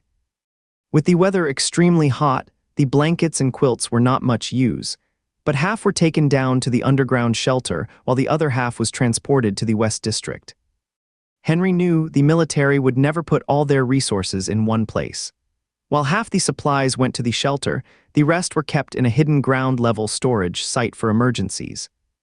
The short path from the warehouse to the tracked vehicle was not easy, rough with broken stones and debris, making the cart wobble as he pushed it forward. He had just reached the armored vehicle when he suddenly felt the light was no longer so glaring, dimming noticeably in an instant. Though he could not look directly at the sun, he still glanced upward, astonished to find the sky was no longer a dazzling white blur. There were now several dark clouds appearing. Others nearby noticed too and turned their gaze toward the clouds, letting out excited shouts. People from the warehouse came running out upon hearing the noise, staring up at the sky with uncontrollable excitement. Look at those clouds. They are going to bring rain and cooler weather. I am worried they might vanish soon. The sun could come back out any minute." "Not possible. Look, there are more clouds now. It is definitely going to rain." Just as they were speaking, a gust of wind swept through, lifting a plastic bag from the ruins and sending it swirling into the sky. "Is it starting to blow? Is this really the wind?" "Yes, it is blowing. The wind has picked up. The rain is definitely coming down now, and temperatures will drop soon." This heat wave had been going on for months, and even if the rain does not bring a big temperature drop, it would at least ease the oppressive heat. There is a chance we might finally be able to leave the underground shelter and return to the surface. Even though their old homes were completely destroyed, reduced to rubble, and rebuilding would be hard work, everyone still longed for that day to come as soon as possible. Some people danced with joy, while others stood trembling, tears streaming down their faces, crying out in overwhelming emotion. "Let's not get too excited. Hurry up and load everything onto the vehicles, or it will be a mess if it starts raining." Everyone sprang into action, pushing their carts with quick steps, all full of energy. Henry pushed his cart, but he was not as cheerful as the others. Even though he longed to return to the surface, a faint worry stirred in him as he stared at the dark cloud mass on the right side of the sky. During training, his instructor once showed them a photo taken long ago before a major flood, an aerial shot of the sky just before disaster struck. Henry thought the current sky looked exactly like that image, thick gray clouds blanketing the horizon. Though the ground remained calm, the clouds churned and swirled like crashing waves, slowly forming a vortex, clearly signaling a massive storm brewing high above. Henry kept glancing up at the sky so often that he nearly tripped over a rock. Someone nearby laughed and reached out to steady him. "Do not get too carried away, watch where you are going, or you will drop everything." There were still several hundred cotton blankets left in the warehouse, and it would take about half an hour to move them all. But just then, the faint breeze suddenly grew stronger, and a fierce wind began sweeping across the ruins. The wind came without warning, roaring through the entire city of Unhei City. It howled through the rubble, producing sharp, piercing shrieks. Sand and dust were lifted into the sky, blocking out the layers of clouds, turning the whole world into a single color, dull and yellowish, like the scene of an approaching end. Even with his heat-resistant suit on, Henry's transparent visor became coated with flying dust, forcing him to keep wiping it with his hand, though no matter how much he wiped, the view remained blurry. "Hurry up, speed things along. Once we are done moving these blankets, we head back." Seeing the wind grow stronger by the minute, the soldier beside the vehicle shouted at the group. Others quickly lost their earlier cheer and moved like busy ants, rushing to push the blankets toward the tracked vehicle. Clang! The man in front of Henry had his cart tipped over by the wind, and he rushed to hold down the scattered blankets when suddenly, a powerful gust swept him off his feet, sending him flying like a kite for several meters before crashing back onto the ground. Fortunately, the fall was not from great height, but even so, he was too stunned to get up right away. Another person caught in the wind, still gripping the metal cart tightly, feet off the ground and shouting desperately. As the cart wobbled dangerously, the man behind him reached out to grab him, but both of them were swept away together like connected skewered candied haws. The storm raged on, normally manageable, but now with ruins and dust everywhere, visibility dropped sharply. The two disappeared from sight in an instant after being lifted into the air. On a moment they were visible, the next, gone without a trace. Henry clung tightly to the cart as he felt his body losing control, almost carried away by the wind. The cart swayed dangerously, tilting more and more on the verge of tipping over.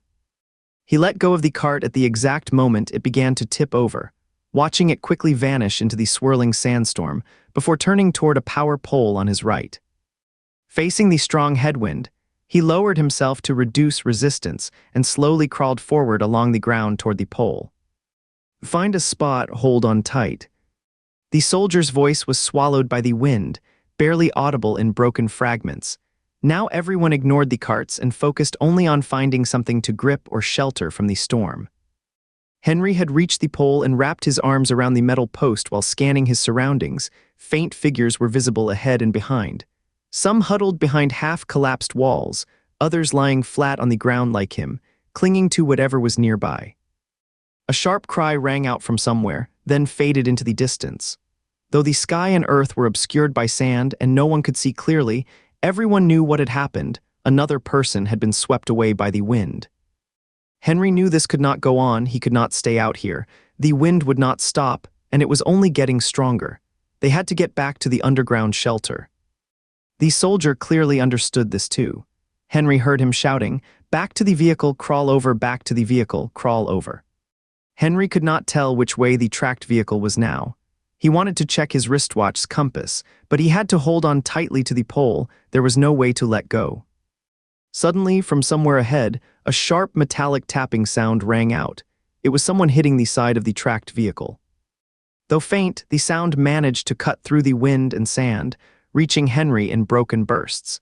He slowly let go of the pole and began crawling toward the source of the noise in front of him. Above, beside swirling dust, other objects were flying through the air. A large piece flew past Henry's forehead, brushing right by nearly hitting him.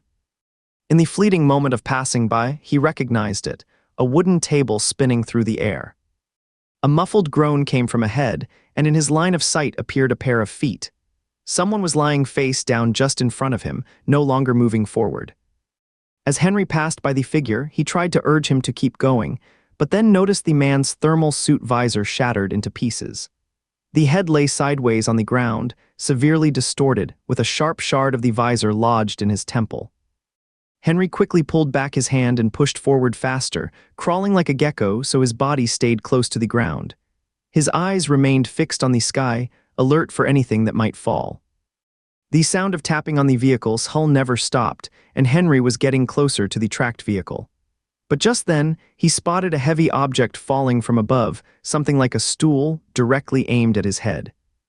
He quickly rolled sideways to avoid it, but was carried along by the wind and began rolling uncontrollably. Just as he was about to roll too far, Henry quickly pulled out the broken dagger and drove its blade deep into the ground.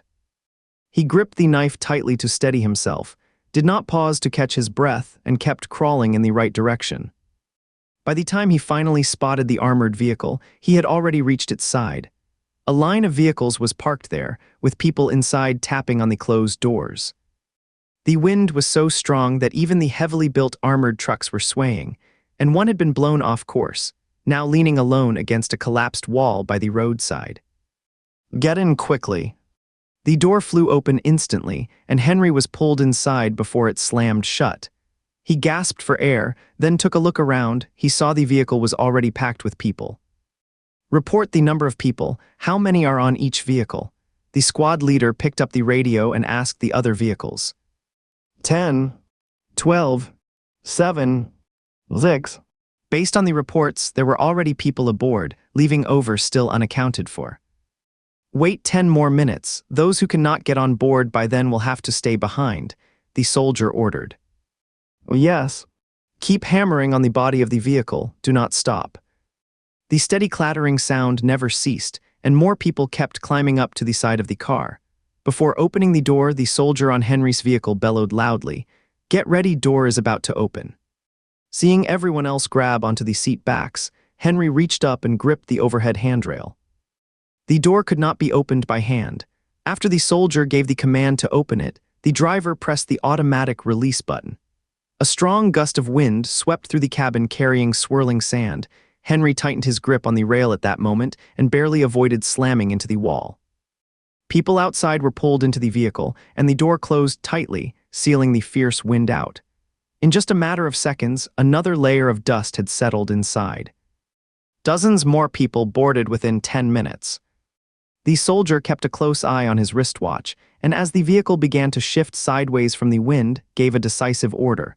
"Move out, return to the shelter, hurry." All the tracked vehicles immediately started up, struggling forward toward the shelter. The shelter was upwind, making progress extremely difficult. Henry's vehicle was at the front, and despite the driver pressing the accelerator to the floor, they inched forward like a snail. Although these were air-floating tracked vehicles, the current conditions made floating impossible. Doing so would have flipped and blown away the entire vehicle. They had no choice but to move on tracks along the ground. Visibility outside the vehicle was extremely poor. Everything was blurred and indistinct. The tracked vehicles were normally capable of handling rough terrain, able to roll over piles of rocks or mounds of dirt without hesitation, but they were not armored tanks. After blindly crashing into a wall, the vehicle had no choice but to reverse and try another direction forward. Henry sat inside the vehicle as it rocked back and forth, feeling several times like it might tip over, but each time it miraculously regained balance, moving with a wobbling steadiness, much like a top that refuses to fall. Everyone inside was deeply tense, their nerves strained tight. No one spoke, only the lead soldier using his radio to relay instructions to the other vehicles. "Stay close, the distance between cars must not exceed 3 meters. Vehicle 3, has Vehicle 3 fallen behind? Respond immediately if you hear this."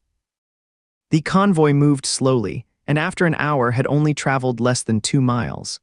Several vehicles were eventually flipped by the wind, but they righted themselves after a few rolls without serious damage. Once adjusted, they continued following the group. They had prepared to keep moving through the storm all the way, but halfway through their journey, the fierce wind suddenly stopped without any warning. It was as if someone had paused a disaster movie in mid-play. Screaming winds vanished instantly, and the swirling dust began settling down.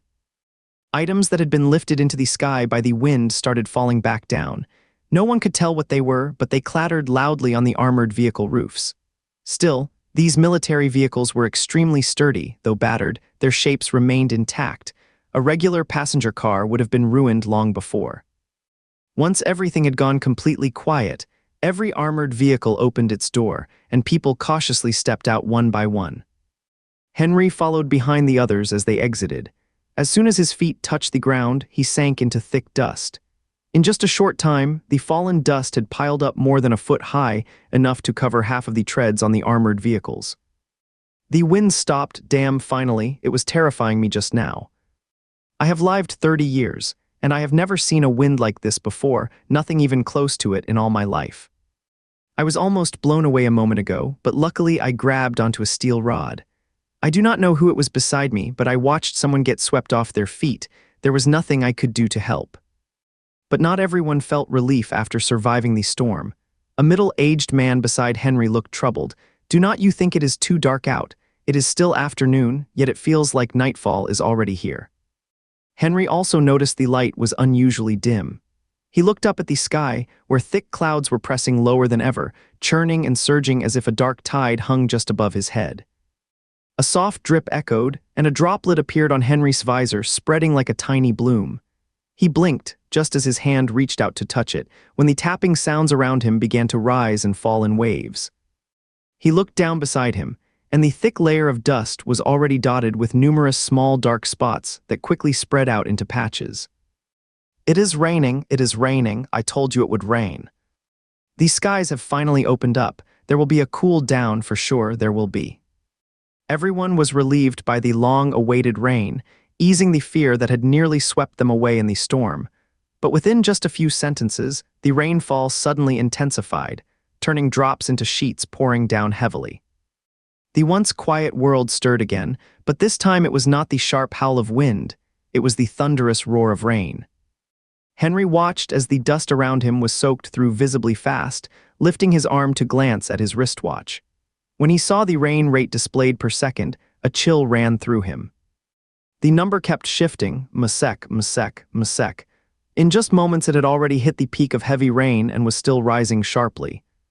As a seasoned soldier with solid military training, the team leader immediately sensed something wrong and started urging those nearby to get into the vehicles. "This rain is abnormal, hurry up, everyone back in the cars. No delays, get to the shelter fast." Henry was closest to the vehicle, so he turned and headed straight toward it. The dust a foot high at his feet had turned into thick mud, and the water on top could not soak in quickly enough, forming shallow pools across the surface. Move fast, do not dawdle, those behind, step it up," the soldier kept urging without pause. The thermal suit now served as a raincoat, and the sound of rain hitting it echoed with each splash. Henry felt his feet stuck in the mud. Pulling them up was tough, but since he was close to the vehicle, he quickly climbed aboard. He wiped the rain from the face shield of his suit and turned to look at the others. Those farther away were struggling badly. With each step, they sank deeper, and as water piled up on the surface, some had already lost their legs beneath the rising level. "Move faster, keep going," the soldier's voice grew increasingly urgent. A voice cried out in panic, "I cannot move, I am completely stuck in the mud, I cannot pull my feet free. My legs will not come loose either, what should we do?" The waters reached my waist. As more people sank up to their legs in the mud, the lead soldier shouted firmly, "Stop walking, crawl on the ground. Pull your feet free and move like we did when the wind hit earlier." Henry glanced at his wristwatch, second. He mentally cursed. The rainfall rate had already surpassed the highest recorded in Unhei City's history. They would stopped in a low-lying area to shelter from the wind, and now thick mud combined with rising floodwaters meant those outside would not survive much longer if they did not get back on board soon. Even the driver had gotten out earlier, leaving Henry alone inside. He searched through the cabin, lifted the front passenger seat, and found a long rope in the storage compartment underneath. Henry held the rope bundle and leaned out from the doorway, shouting, "Catch." He threw the coil forward with all his strength. The rope sliced through the heavy rain, stretching straight in midair as it landed far away. Once he saw someone pick up the rope, Henry secured the other end to a seat leg. With the rope in hand, it became much easier. Those at the front grabbed the rope and pulled themselves onto the vehicle, then worked together with Henry to haul out the ones stuck in the mud. Seeing this, others on nearby vehicles followed suit, tossing ropes outward, and soon everyone was safely brought aboard. The doors closed, and the lead soldier gave the order to move forward. The tracked vehicle pressed through the mud and kept going. The temperature began to drop. The car's automatic air conditioning had stopped working at some point, displaying a reading of degrees. Yet no one felt relief from the heat. They were now facing a new challenge instead. The convoy exited the low-lying area and pressed forward through heavy rain toward the shelter, with the sky turning completely dark. Rain poured down in sheets, thundering on the roof like they were passing through a massive waterfall. The headlights only illuminated the path ahead for about 1 or 2 meters, and water streamed down the windows. Henry strained to look out, noticing that outside, the floodwater had risen to the level of the car's waist within just a short time, its surface swaying just below the window. The road is completely flooded. There is no sign of it anymore. What should we do? The driver had to shout over the roaring rain. Henry's vehicle was the lead car, and now they could not see the road ahead, with no buildings on either side for reference. The area was full of potholes and wide cracks left by the earthquake. Pressing forward blindly would be extremely risky. Before the lead soldier could figure out a plan, an urgent voice crackled over the radio. "This is Unit 7. The vehicle ahead 6 kept traveling to the left and suddenly vanished. This is Unit 7. 6 has disappeared without a trace. We suspect there is a deep fissure on the left side. It might have fallen in."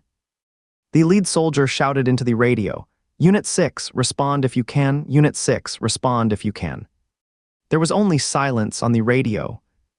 "Damn it, stay in formation. Follow the car directly ahead. Keep tight behind them," the lead soldier roared in fury.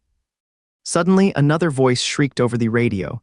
"This is Unit 12. We are stuck in a hole and cannot get out. The water's already rising to the windows. What do we do?" "I will reach out to the safe zone and have them send help as soon as possible."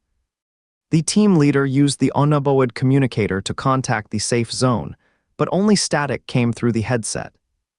Damn it, the antenna on top of the vehicle was blown off by the wind. Cut off from communication with the safe zone, the team leader was at a loss, clutching the radio in silence. The temperature had dropped and the cabin's climate returned to normal, but through the visor of his insulated suit, Henry could see beads of sweat rolling down his face. "We cannot stay in the vehicle any longer. We need to get out. We have to leave the car."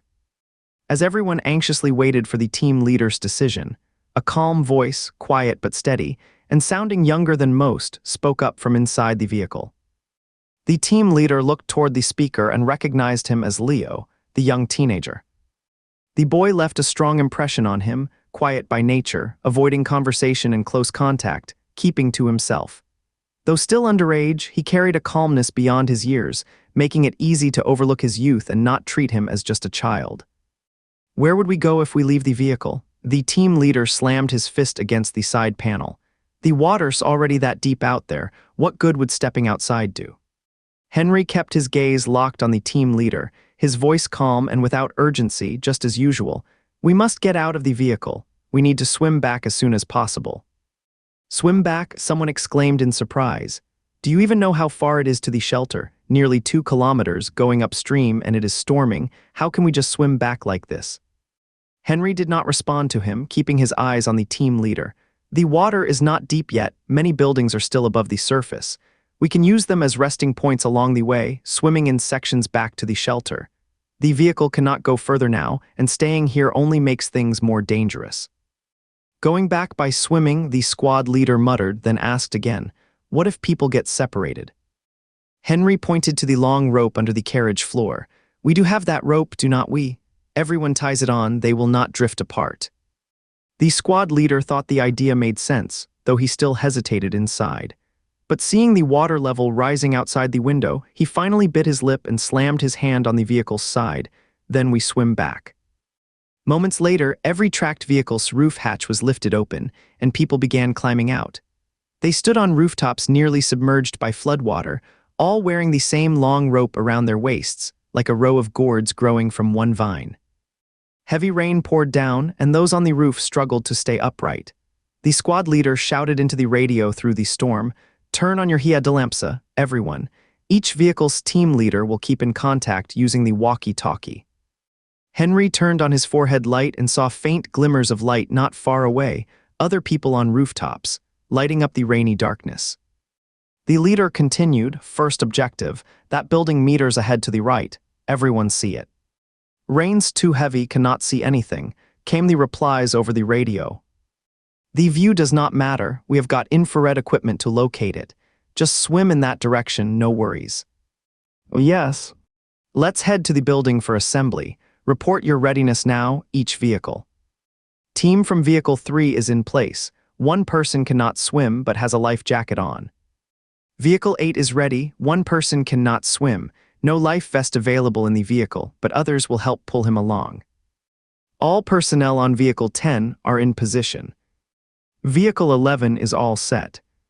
In just a short while, the floodwater had risen above the car roofs, and the vehicles beneath their feet were swaying dangerously, as if they might float away at any moment. The team leader no longer hesitated and shouted loudly, "Go." Henry plunged into the water alongside his teammates. Heavy rain poured down, and as soon as he entered, he kicked hard with both feet to bring himself back up to the surface. The Hiadalampa could not cut through the thick rain curtain, only illuminating a small patch around him. He was surrounded on all sides by flailing figures, making it impossible to tell who was who. The sound of rain drowned out everything else. Henry felt the rope around his waist tug, so he pushed hard with his limbs and worked together with the others to steer toward the right front. A sudden flash of lightning tore across the heavy sky, briefly lighting up the entire world. It revealed the bobbing heads scattered across the water's surface. Everyone was paddling hard in the same direction. As they drew closer, the building soon came into view, its basic shape becoming clear. It was a building that had not collapsed, now submerged up to the second floor. Henry and his group grabbed onto the second-floor balcony sticking above water and pulled themselves inside. Swimming 500 meters in this situation was nothing like swimming the same distance in a pool. After everyone scrambled over the balcony, they collapsed on the floor, breathing heavily. People from the other vehicles gradually swam over, grasped the balcony, and climbed into the second floor. Soon, the entire balcony was packed with people sitting and leaning in a half-crouched position. The lead soldier picked up the radio. "Report your status, one vehicle at a time." Vehicle 11 has arrived safely. Vehicle 7 has arrived safely. Vehicle 13 has arrived safely. All the vehicles had safely reached the first rest point. The lead soldier used a scanner to check ahead and detected another safe resting spot emerging above water, 400 meters away.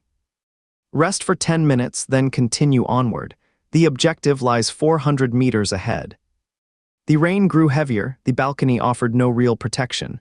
Through the thin insulation suit, Henry felt a steady chill spreading across his body. He lay flat on his back, suddenly thinking of James, wondering what he might be doing right now. In the underground shelter, beside the elevator that led up to the surface, James stood there holding Anunyu in his arms. Each time an elevator descended, his eyes lit up with hope, scanning the faces of those stepping out. But when he saw no one he was waiting for, the light in his gaze would quickly fade. Everyone who came down from the elevator was drenched and looked solemn and worn out. James never found Henry, so he hurried after one of them, calling out anxiously, "Sir, is it still raining outside? Why haven't the warehouse crew come back yet?" James often heard people in the mess hall talk about the farm, and he started worrying about those potatoes. This morning, when Henry went out to work above ground, James was still in bed, half awake, asking him to check how big the potatoes had grown. Henry said he was not going to the farm today, he was heading to the warehouse, so James remembered that clearly. The man glanced at James and replied, "It is pouring outside and the floodwaters are rising. The people from the warehouse should be back later." Floods? James stood still, his face slowly turning pale. He knew what floods were, had seen them on news reports. The scenes from when the city of Zaire was flooded were still vivid in his mind. People who could not get away were clinging to tree branches or standing on rooftops, being rescued one by helicopters. But are there even any helicopters out there now? Could my brother be trapped in the floodwaters? If he is hanging from a branch, would a helicopter come to get him? A group of soldiers stepped off the elevator and hurried toward the military headquarters building. James looked at the elevator, then at their retreating figures, and followed them at a steady distance. He wanted to find out if the Western Alliance would send helicopters to rescue his brother. The military headquarters was in chaos. People were rushing through the hallways, voices shouted urgently, and no one noticed James at the back of the small group of soldiers, allowing him to quietly follow them inside and up to the second floor. On the second floor, a room was open, with loud voices coming from within. He stepped inside and realized it was a suite, with the speakers located in an adjacent private room. "General Ilake, the plantation has been submerged. Harvesting the crops was impossible, but fortunately all personnel have returned safely." "What about the people in South City?" "They have all come back too." "What about the Hong'an warehouse?" The responder paused briefly. "The people at the Hong'an warehouse have lost contact." "Could the Hong'an warehouse be the one my brother went to? It must be that one." James stood in panic. his breathing quickening as he tightly gripped an unused hand. General Alake paused for a moment before saying, "Have you reported the current situation to Major General Julian?" "Yes, I have." "What did Major General Julian say?" The response came, "Major General Julian said to leave it in your hands. You must now keep a close watch on the entrance of the shelter. Regardless of whether anyone has returned from outside, as soon as the water level rises above the warning mark, seal off the gate immediately." Another silence fell in the room. General Alake said, "I will go check the main entrance myself. You stay here and assign tasks to the others." "Understood." Hearing footsteps approach, James realized he should not be there and quickly crouched behind the sofa, peering out with only one eye. A young officer strode out from the inner room. He was in his late 20s, tall and lean, with a strikingly handsome face. As he reached the doorway of the inner chamber, he paused briefly, glancing toward the left side of the room where the sofa stood. James was worried about being spotted, so he quickly pulled his head back and dared not peek outside anymore. General Alake paused for just half a second, then the footsteps continued and stopped at the suite's door. James heard him give orders to the others, "Assemble your squad and follow me to the shelter gate." "Yes." Once the footsteps had faded away, James quickly slipped out from behind the sofa and stepped through the door. General Alake was ahead by about 10 meters, so James hurried forward with light steps to keep up without being noticed. General Alake kept walking without looking back, and though others coming toward him noticed James, they assumed he was with General Alake. Though slightly surprised, none of them said anything, allowing James to pass through the military building unimpeded. James followed behind General Alake and the soldiers until they reached the main elevator. After waiting for them to go down to the ground level, he took the next available elevator up after them. Ever since he had waited in the corridor for Henry last time and ended up getting a furious reaction from him, James had not dared return to the surface. Now gripping the slightly swaying metal railing, he felt some unease, but his worry about Henry ultimately overpowered that hesitation. Let him get angry, it is not like he cannot make a scene if needed. He will cry, roll on the floor, stay put where he is, and cling to the bedpost. He was not going anywhere no matter what. Lost in his thoughts, James stepped off the elevator as it reached the top, then walked forward down the corridor. This time he did not feel any intense heat.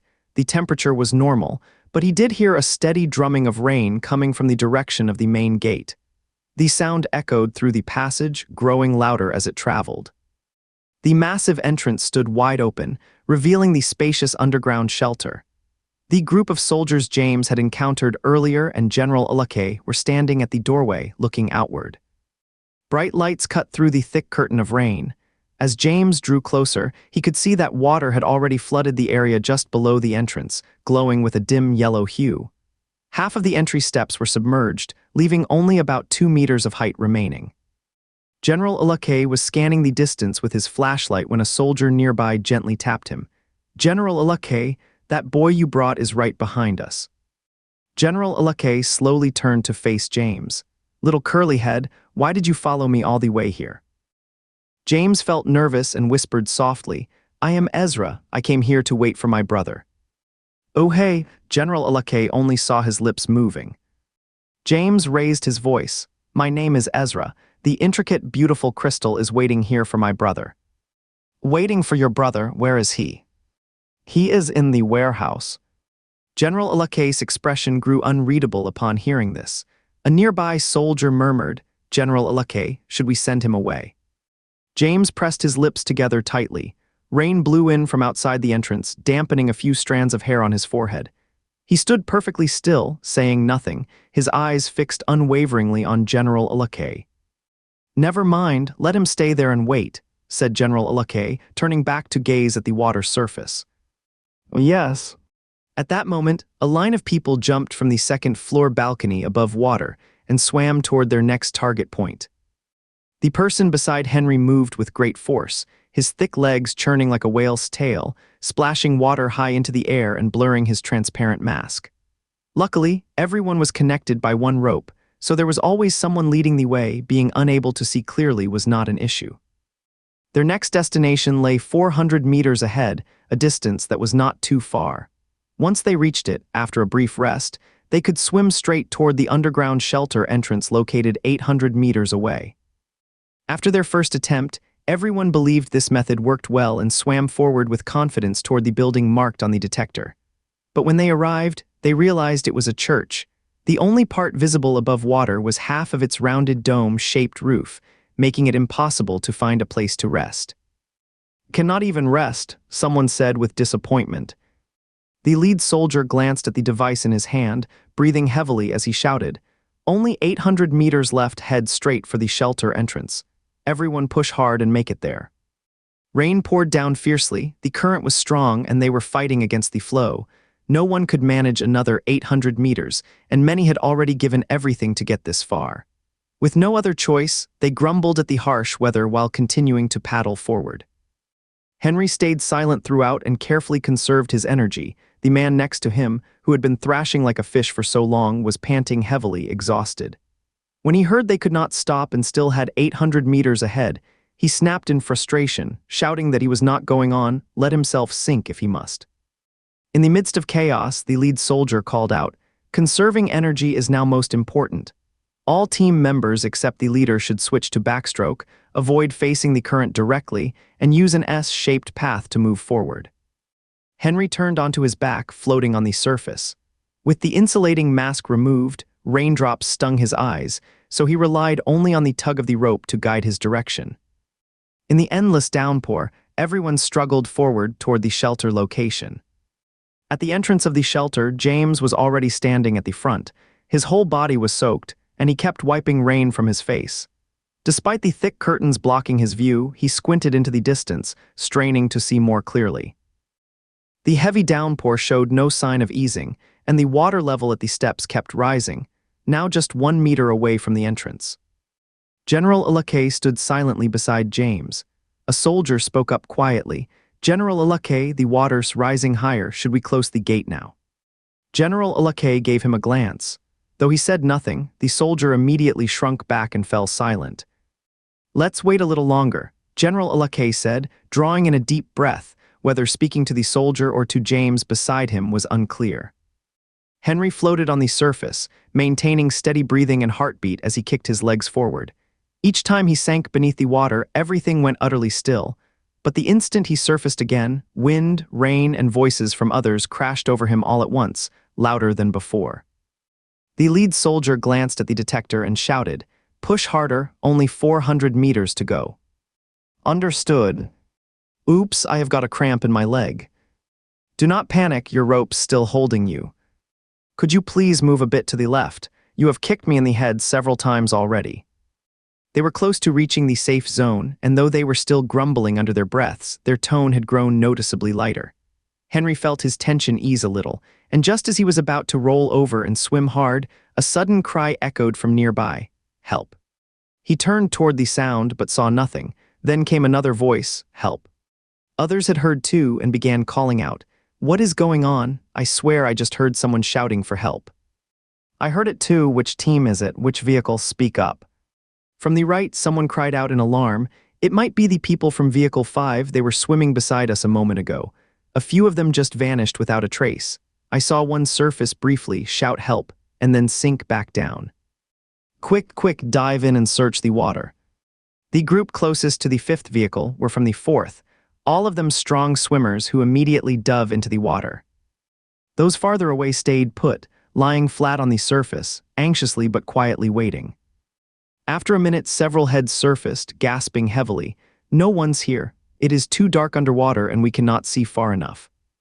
The lead soldier knew they could not stay long under these conditions, and everyone was already drained. Continuing the search would only slow them down further, so he made a firm decision. No more looking, keep moving forward. Everyone resumed swimming toward the shelter point. No one spoke anymore, all were silent and still, their heavy breathing lost in the roaring wind and rain. The water was icy cold, and Henry's body temperature was dropping fast. He lay flat on his back, focusing on steadying his breath as he thought to himself. Everyone was connected by ropes, so even if one person could not keep swimming or the rope got caught on something, they would not all go under at once. There would still be time to stay afloat and shout for help. But the people from vehicle number 5 went underwater together and only cried out twice before falling silent, leaving no chance for rescue. This made no sense. Could it be something else is down there in the water? Henry's thoughts froze at the idea, and he turned his head toward the surface. The light on his forehead illuminated a patch of water ahead, but the murky yellow tint made it impossible to see what lay beneath. Just as he was about to look away, he noticed a ripple breaking apart 10 meters to his left. Something was shooting through the water straight toward him. It moved at lightning speed. The next instant, something gripped his left foot tightly. The moment after, he was pulled underwater.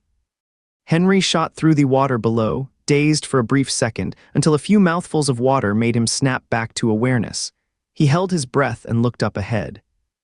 The waves churned wildly as a dark shape darted forward in front of him, its tail fin flicking sharply. It looked like a fish about the size of a person, clamping his left foot firmly in its mouth and dragging him deeper into the black water. He tugged at his left foot, but the fish had a firm grip and he could not break free. There was pressure on his leg, yet no pain, so the creature's teeth must not be sharp. A strong pull came from his waist, and he turned to see the string of gourds being dragged into the water by the rope around his waist, one after another trailing behind him. Gurgle, the person beside him, stared in terror, eyes wide open, bubbles forming at their lips. Henry did not have time to wonder where the fish was dragging them. It was all he could do to pull hard on his left foot, trying to free it from the creature's mouth. But no matter how much he struggled, nothing worked, so he kicked the fish's head with his right foot. The water made movement difficult enough, and being dragged only made it worse. Henry kicked several times without breaking free. The breath held in his lungs was nearly gone, and his chest felt heavy and tight. He glanced at the others again and saw that the person next to him had rolled their eyes back and passed out. The rest were not doing much better, frantically flailing their arms and legs in a desperate attempt to rise toward the surface.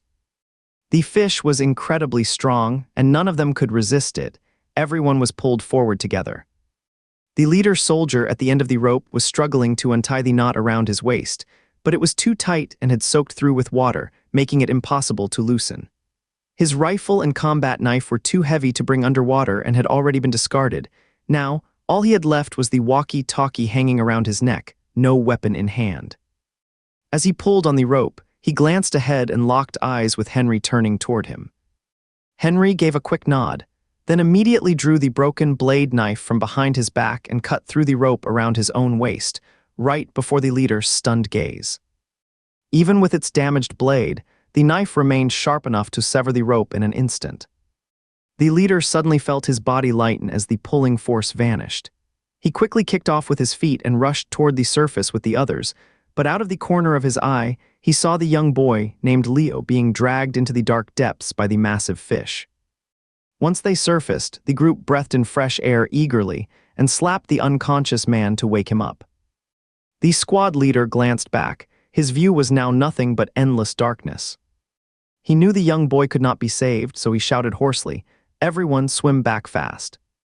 At the underground shelter entrance, James kept staring ahead. Aside from occasionally wiping his eyes with a hand, he remained completely still like a statue.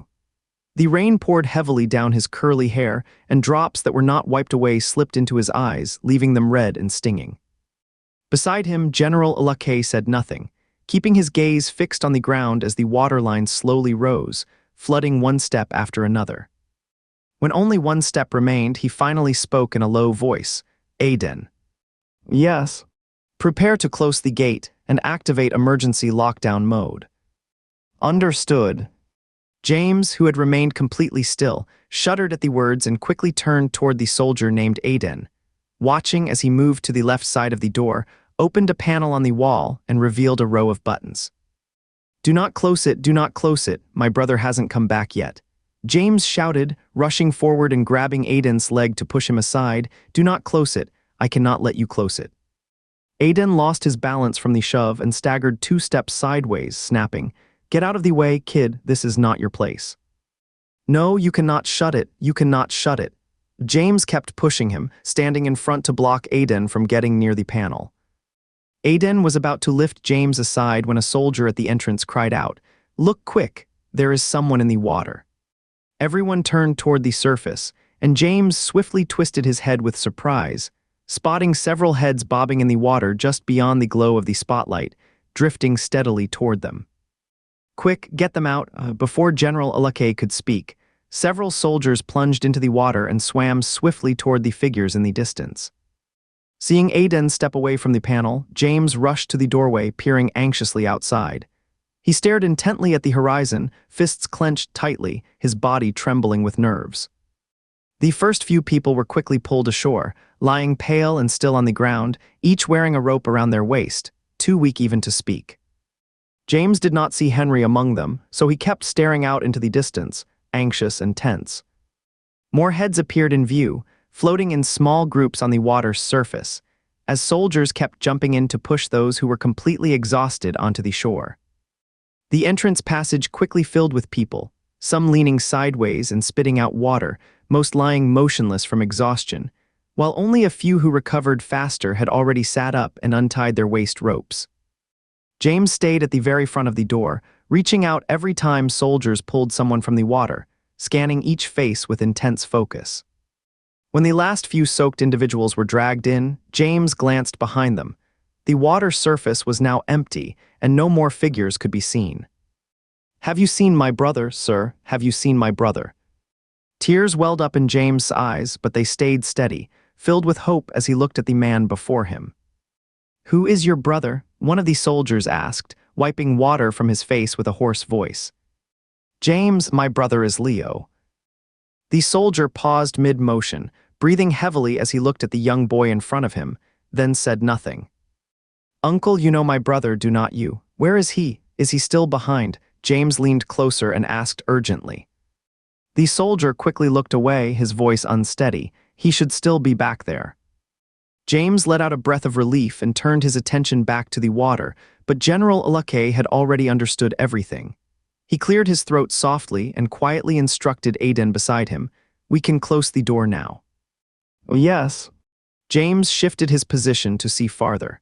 As he adjusted, a flicker of movement in the corner of his eye caught the soldier closing the door heading toward the wall-mounted cabinet. His heart immediately tightened with alarm, and he stared intently at every move the man made. As Aiden pulled open the cabinet cover, his fingers had just touched the red button when a small figure suddenly burst forward like a cannonball, crashing into him. Caught off guard, he was pushed several steps back. James spread his arms wide, using his back to shield the cabinet, while glaring at everyone around him and shouting in a strained voice, "Do not close it, do not close it, just wait one more moment. My brother hasn't come back yet." Henry's lungs felt like they were about to burst from lack of air, and a high-pitched ringing filled his ears. He did not know where the fish was dragging him, but he knew he had to get his foot free from its mouth and reach the surface as quickly as possible. He gripped the knife, trying to bend his body to strike at the fish, but the speed was too great and the current too strong. He could not even manage the motion of bending over. Without the rain to block it, the overhead light shone farther through the water. He could see the massive fish thrashing its tail and moving forward, and just ahead, less than 100 meters away, a section of water turned noticeably darker, a long dark streak. "Danger!" Henry realized that this had to be a fissure formed by an earthquake. There was no time to think of a plan. The fish was already shooting toward the crack like an arrow, pulling him downward into its depths. The water temperature dropped sharply, and Henry was instantly wrapped in cold, which also cleared his mind slightly from its fog. No, had to break free quickly, could not keep sinking, needed to act fast. Luckily, the fish had slowed down, no longer rushing wildly but moving steadily downward.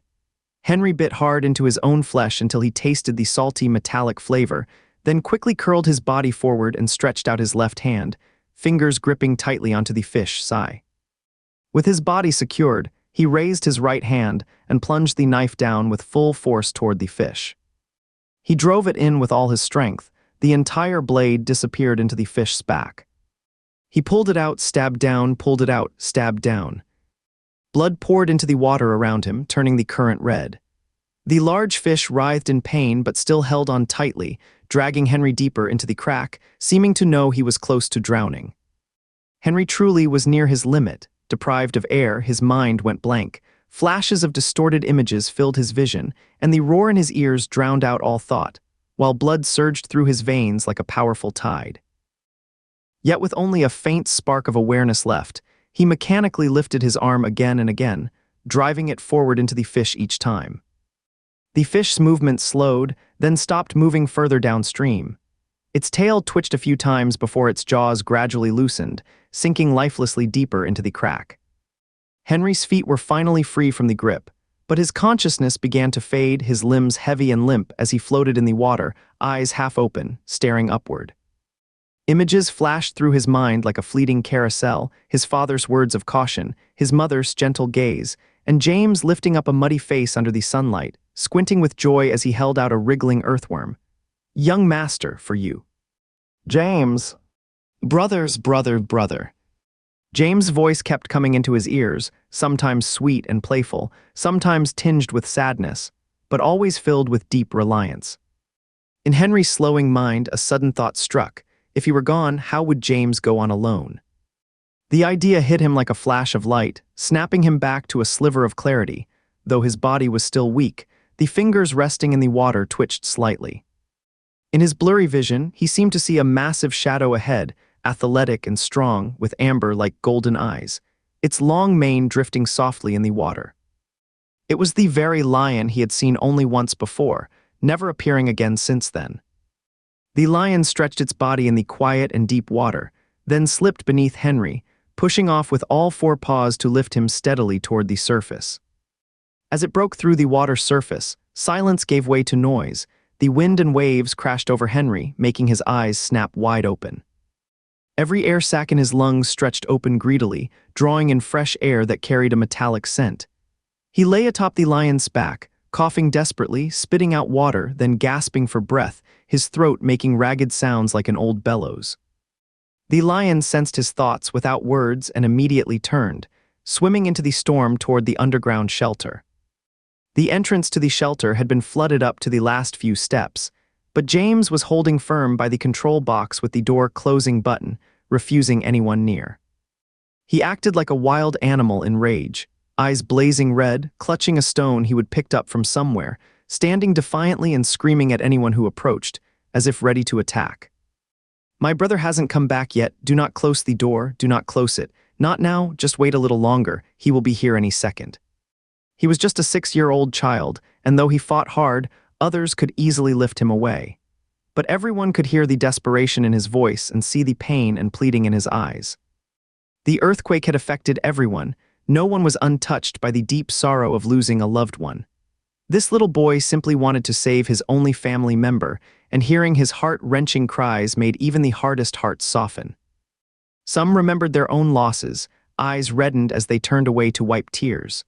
Others wanted to close the door right away but hesitated to physically remove James, so they stood in silence, looking at one another. The squad leader who had been tied to Henry felt even more deeply moved.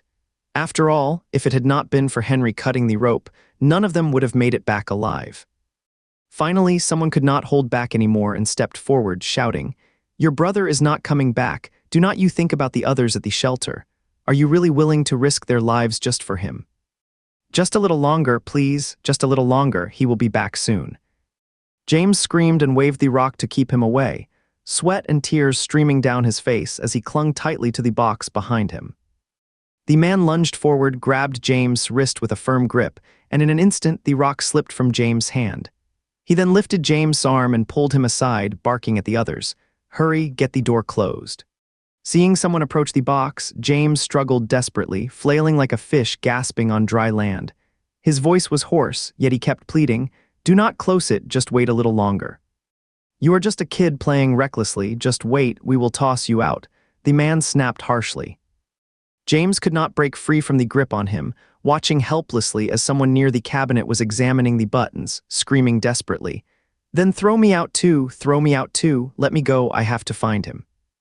The squad leader who had been in the same vehicle as Henry stood up and walked toward General Alake, his throat tight as he said, "General Alake, the one who hasn't returned, he is just a child too." The man holding James continued shouting, "Have you even thought about others? There are so many people in this underground shelter. Do you really think it is worth everything just for your brother?" "Wait, do not close the door yet." General Alake suddenly spoke, breaking the noise with a quiet voice. All eyes turned instantly toward General Alake, and the person about to press the button froze mid-motion.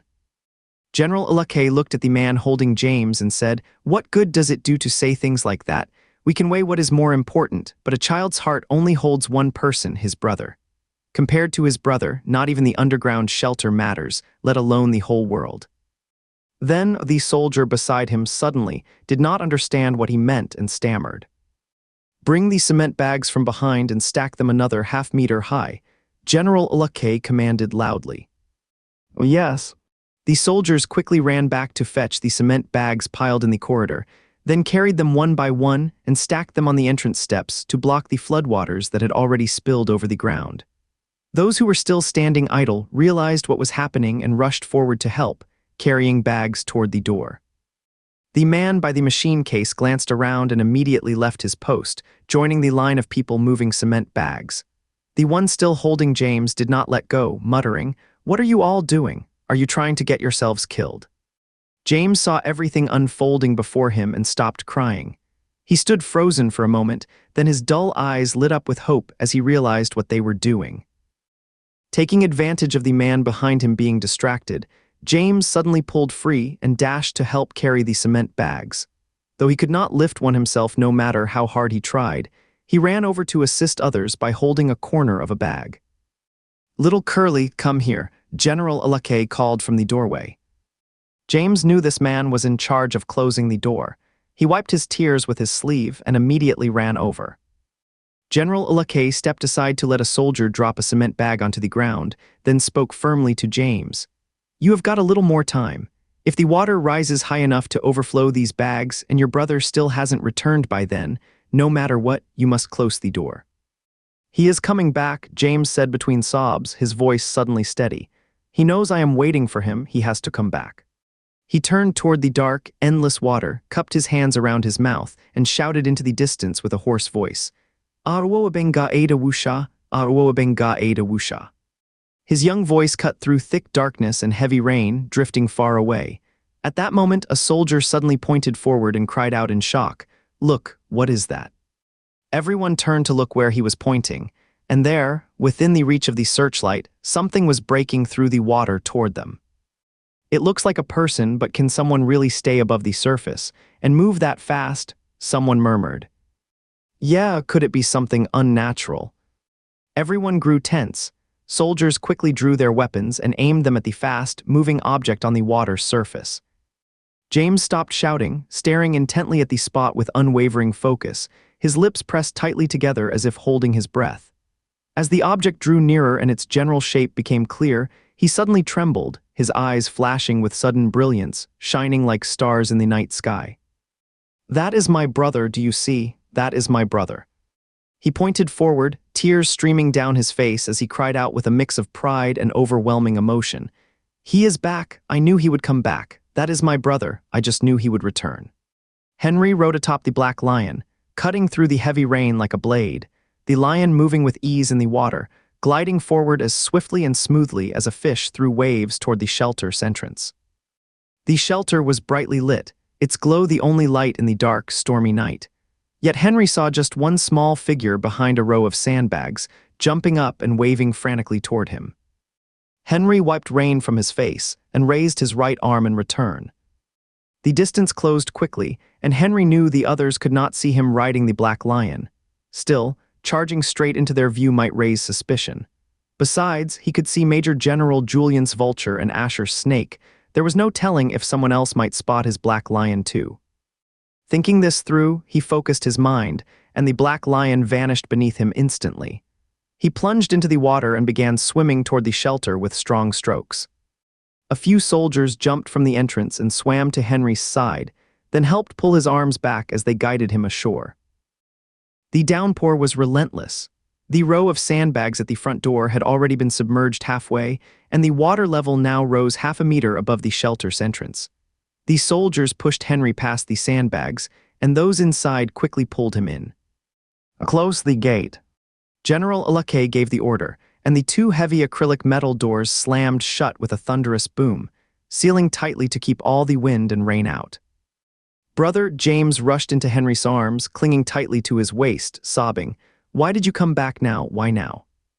Henry felt his body trembling, his heart aching with warmth and sorrow. He reached up to gently touch James' soaked hair, speaking in a hoarse voice, "I am sorry." James suddenly stepped back half a pace, then raised his hand and lightly hit Henry twice before bursting into tears. "You have made me so angry, I am really angry. I am sorry. This time I truly do not want to forgive you, not really sniffle.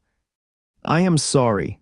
James rushed back into Henry's arms. "You must never do something like that again." "All right, I will not ever do it again, I promise." Someone nearby could not help but ask, "How did you get back? It looked like you were floating on the water." "Yeah, did you ride something?" Another person chimed in with curiosity. The lead soldier, who had been tied to Henry earlier, patted his shoulder. "Kid, you have got guts. I saw that big fish dragging you toward deeper water. I thought you were not coming back." Henry went along with it. "After the fish pulled me away, we struggled in the water for a while. It finally gave up and I rode it back here." The squad leader said nothing, simply staring in silence. Others exclaimed in shock, "A big fish? What kind of big fish?" It was about the size of a shark, but definitely not a shark, more like a massive catfish. Henry turned to the man speaking, the one who had been right beside him, splashing his legs as if he were a whale, now gesturing energetically at the others. "This huge fish." One moment the guy from car number 6 was swimming in the water, then suddenly vanished. Next thing we knew, we were pulled under. Oh man, it was terrifying. I truly thought I would never make it out alive. James glanced over, realizing for the first time that Henry had nearly been dragged away by a huge fish. He sucked in a breath and gently pressed his fingers into Henry's arm, as if to make sure he was really all right. Henry sensed the worry in him, so he gave his shoulder a reassuring pat and whispered, "It is okay, I am back safe and sound." General Alake listened silently nearby, his eyes carefully studying Henry. When more people began closing in with questions, he suddenly spoke up to cut through the noise. "Everyone clear the entrance and return to the hive." The soldiers immediately ran toward the elevator, while everyone else stopped talking and followed. Henry held James' hand as they walked last, but James suddenly stopped and reached out his arms. "Hug." Henry did as he was asked, crouching down to lift James into his arms. James then wrapped his arms around Henry's neck and buried his face into the crook of his shoulder, clinging close. Someone watching them suddenly said, "You know, your brother blocked the door earlier so no one could close it. If he had not, you would not have made it back." Henry paused for a moment, his eyes drifting over the row of cement bags, and answered softly, "I know." Both were soaked through, so after returning to the hive, they headed straight for a hot shower. In the steamy changing room, James had foam all over his head, eyes closed, humming softly as his voice still carried a slight rasp. Henry carefully rubbed his head, then pulled him under the hot stream to rinse off. "Do not open your eyes and do not touch your face," Henry said, gently moving James' hands away. James spat out water and groaned. "Water got in my mouth." "You just stop singing and close your mouth, easy enough," Henry said sharply. Once James had quieted down, Henry asked again, "How long were you crying earlier? Your voice sounds so rough now." "It was not really that long, just, gurgle." "I see, just stop talking now." After rinsing off, Henry squeezed out some soap and started washing James, who was playing with the bubbles when he suddenly said, "Brother." Henry said, rubbing James' back with a towel. James said, "If you do not come back today, the gate will close, and I will go looking for you." Henry paused. "Where would you even go to find me?" James rolled the soap between his palms, saying, "I do not know where exactly, I just have to go out there." Henry's voice grew firmer. "You will not drown." "You did not drown either, and something brought you back," James mumbled quietly. Henry grabbed his arm and pulled hard, making James stumble forward before shouting, "Water got in my eyes." Henry reached up and turned off the shower, then roughly spun James around so he faced him. "James, I am telling you, next time something like this happens, you must follow orders from the officers.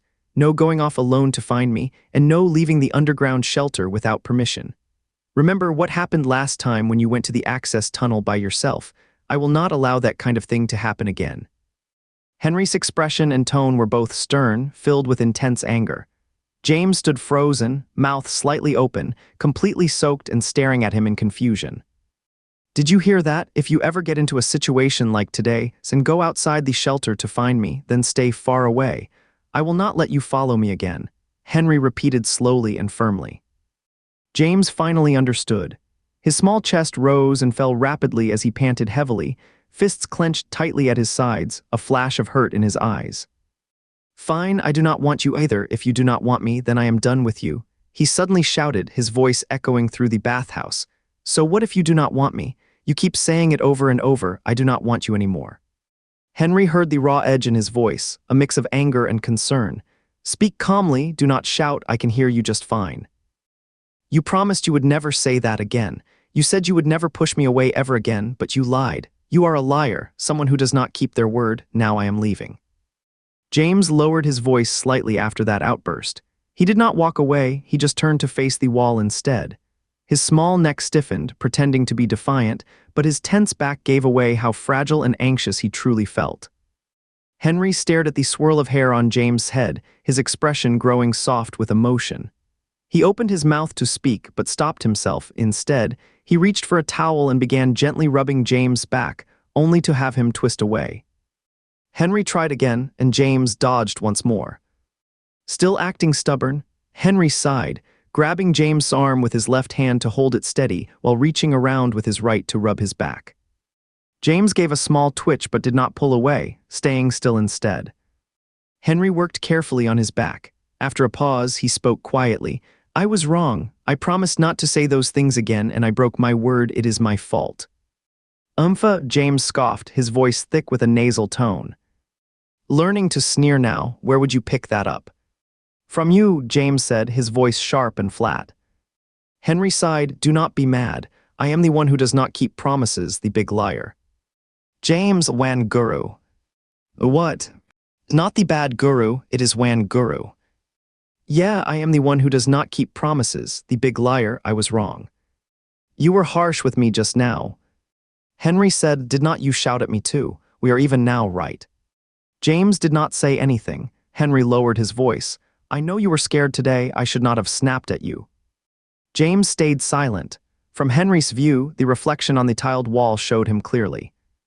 The reflection of James slowly pressed his lips together, a faint smile appearing on his face. At first, Henry found it hard to say these words, but seeing the smile in the mirror made him feel much more at ease. He leaned forward and whispered softly into James' ear, "Please do not push me away, okay? If you do, I will be really heartbroken." James' reflection smiled even more warmly, his mouth nearly wide open and his eyes crinkling with joy. Henry reached out to turn on the shower head, letting hot water flow again, then pulled James under it. As he rinsed away the soap from James' body, he explained calmly, "I spoke too hastily earlier. I could have come back tonight, but when I did, I found you had gone looking for me. What was I supposed to do? I had to go out and find you again. If not for that, would we even be standing here now?" Henry spoke gently, and the slight hurt James had felt just moments ago vanished completely. "I understand now. I will be good from now on. I will wait at the shelter like you said. I will not run out again," he whispered softly. After a pause, Henry added, "Honestly, I was shaken today, but it is all right now." James wiped the water from his face and looked up at Henry. Henry said nothing more, turned off the shower, dried James thoroughly with a towel, dressed him in clean clothes, and guided him out of the stall. "Stay outside waiting for me. I will be done soon." If they were showering together, Henry would not start undressing until James had stepped out of the cubicle.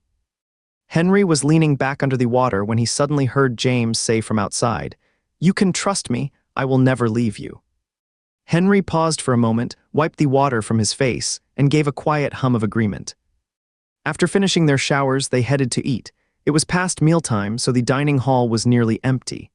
The head cook let them sit in the kitchen and stayed nearby, watching as they ate while muttering, "Go ahead and eat more. With the city flooded like this, we are going to have to tighten our belts for a while." At bedtime, James held tightly onto Henry's arm and kept murmuring softly, asking about the appearance of the big fish and how Henry managed to ride it back. Maybe because he had been in the water for too long, or maybe from exhaustion, Henry felt drained and barely responded, only nodding with his eyes closed. He finally pretended to fall asleep, which finally quieted James down. James nuzzled his face against Henry's shoulder, found a comfortable spot in his arms, and soon fell into deep sleep with steady breathing. In a daze, Henry found himself back on the familiar snowy plain, spotting the large cocoon standing amidst the storm. The cocoon had split open, fragments scattered around, and the black lion was curled up inside as expected, hugging its paws and tucking its massive body into a tight ball. Henry held his breath and carefully lifted the top fragment, meeting the black lion's half-open eyes. Without a word, he could sense everything about the black lion, knowing it was pushing forward with determination, completing its final stage of transformation. It might happen tonight, or perhaps tomorrow. The black lion would soon break free from all constraints and emerge fully formed. James dreamed he was holding a furnace, the heat spreading through his whole body. Half asleep, he shifted slightly, trying to move away from it, but tumbled off the bed with a sudden thud. The bed was not very high, but it still hurt when he landed. He lay still, eyes closed, sniffled twice, and called out for his brother. James did not get a response from Henry, so he lay on the floor for a moment before groaning softly and dragging himself up, rubbing his sore elbow as he sat on the edge of the bed. Henry's side was pressed against his back, and the skin where they touched felt scorching hot, just like the furnace from his dream. "Brother, what is wrong?" he said, gently nudging Henry. His hand came away feeling intensely hot. Henry lay completely still, and in the dark, James reached out to touch his forehead. Without pressing his own against it, he could already tell he was running a fever. James' drowsiness vanished instantly. He was now fully awake. He knew exactly what a fever meant in the hive. Soldiers checked temperatures every day, and anyone who seemed off would be taken to the bare white building at the medical station. Some came back after a few days, but most were never seen again once they would been locked inside.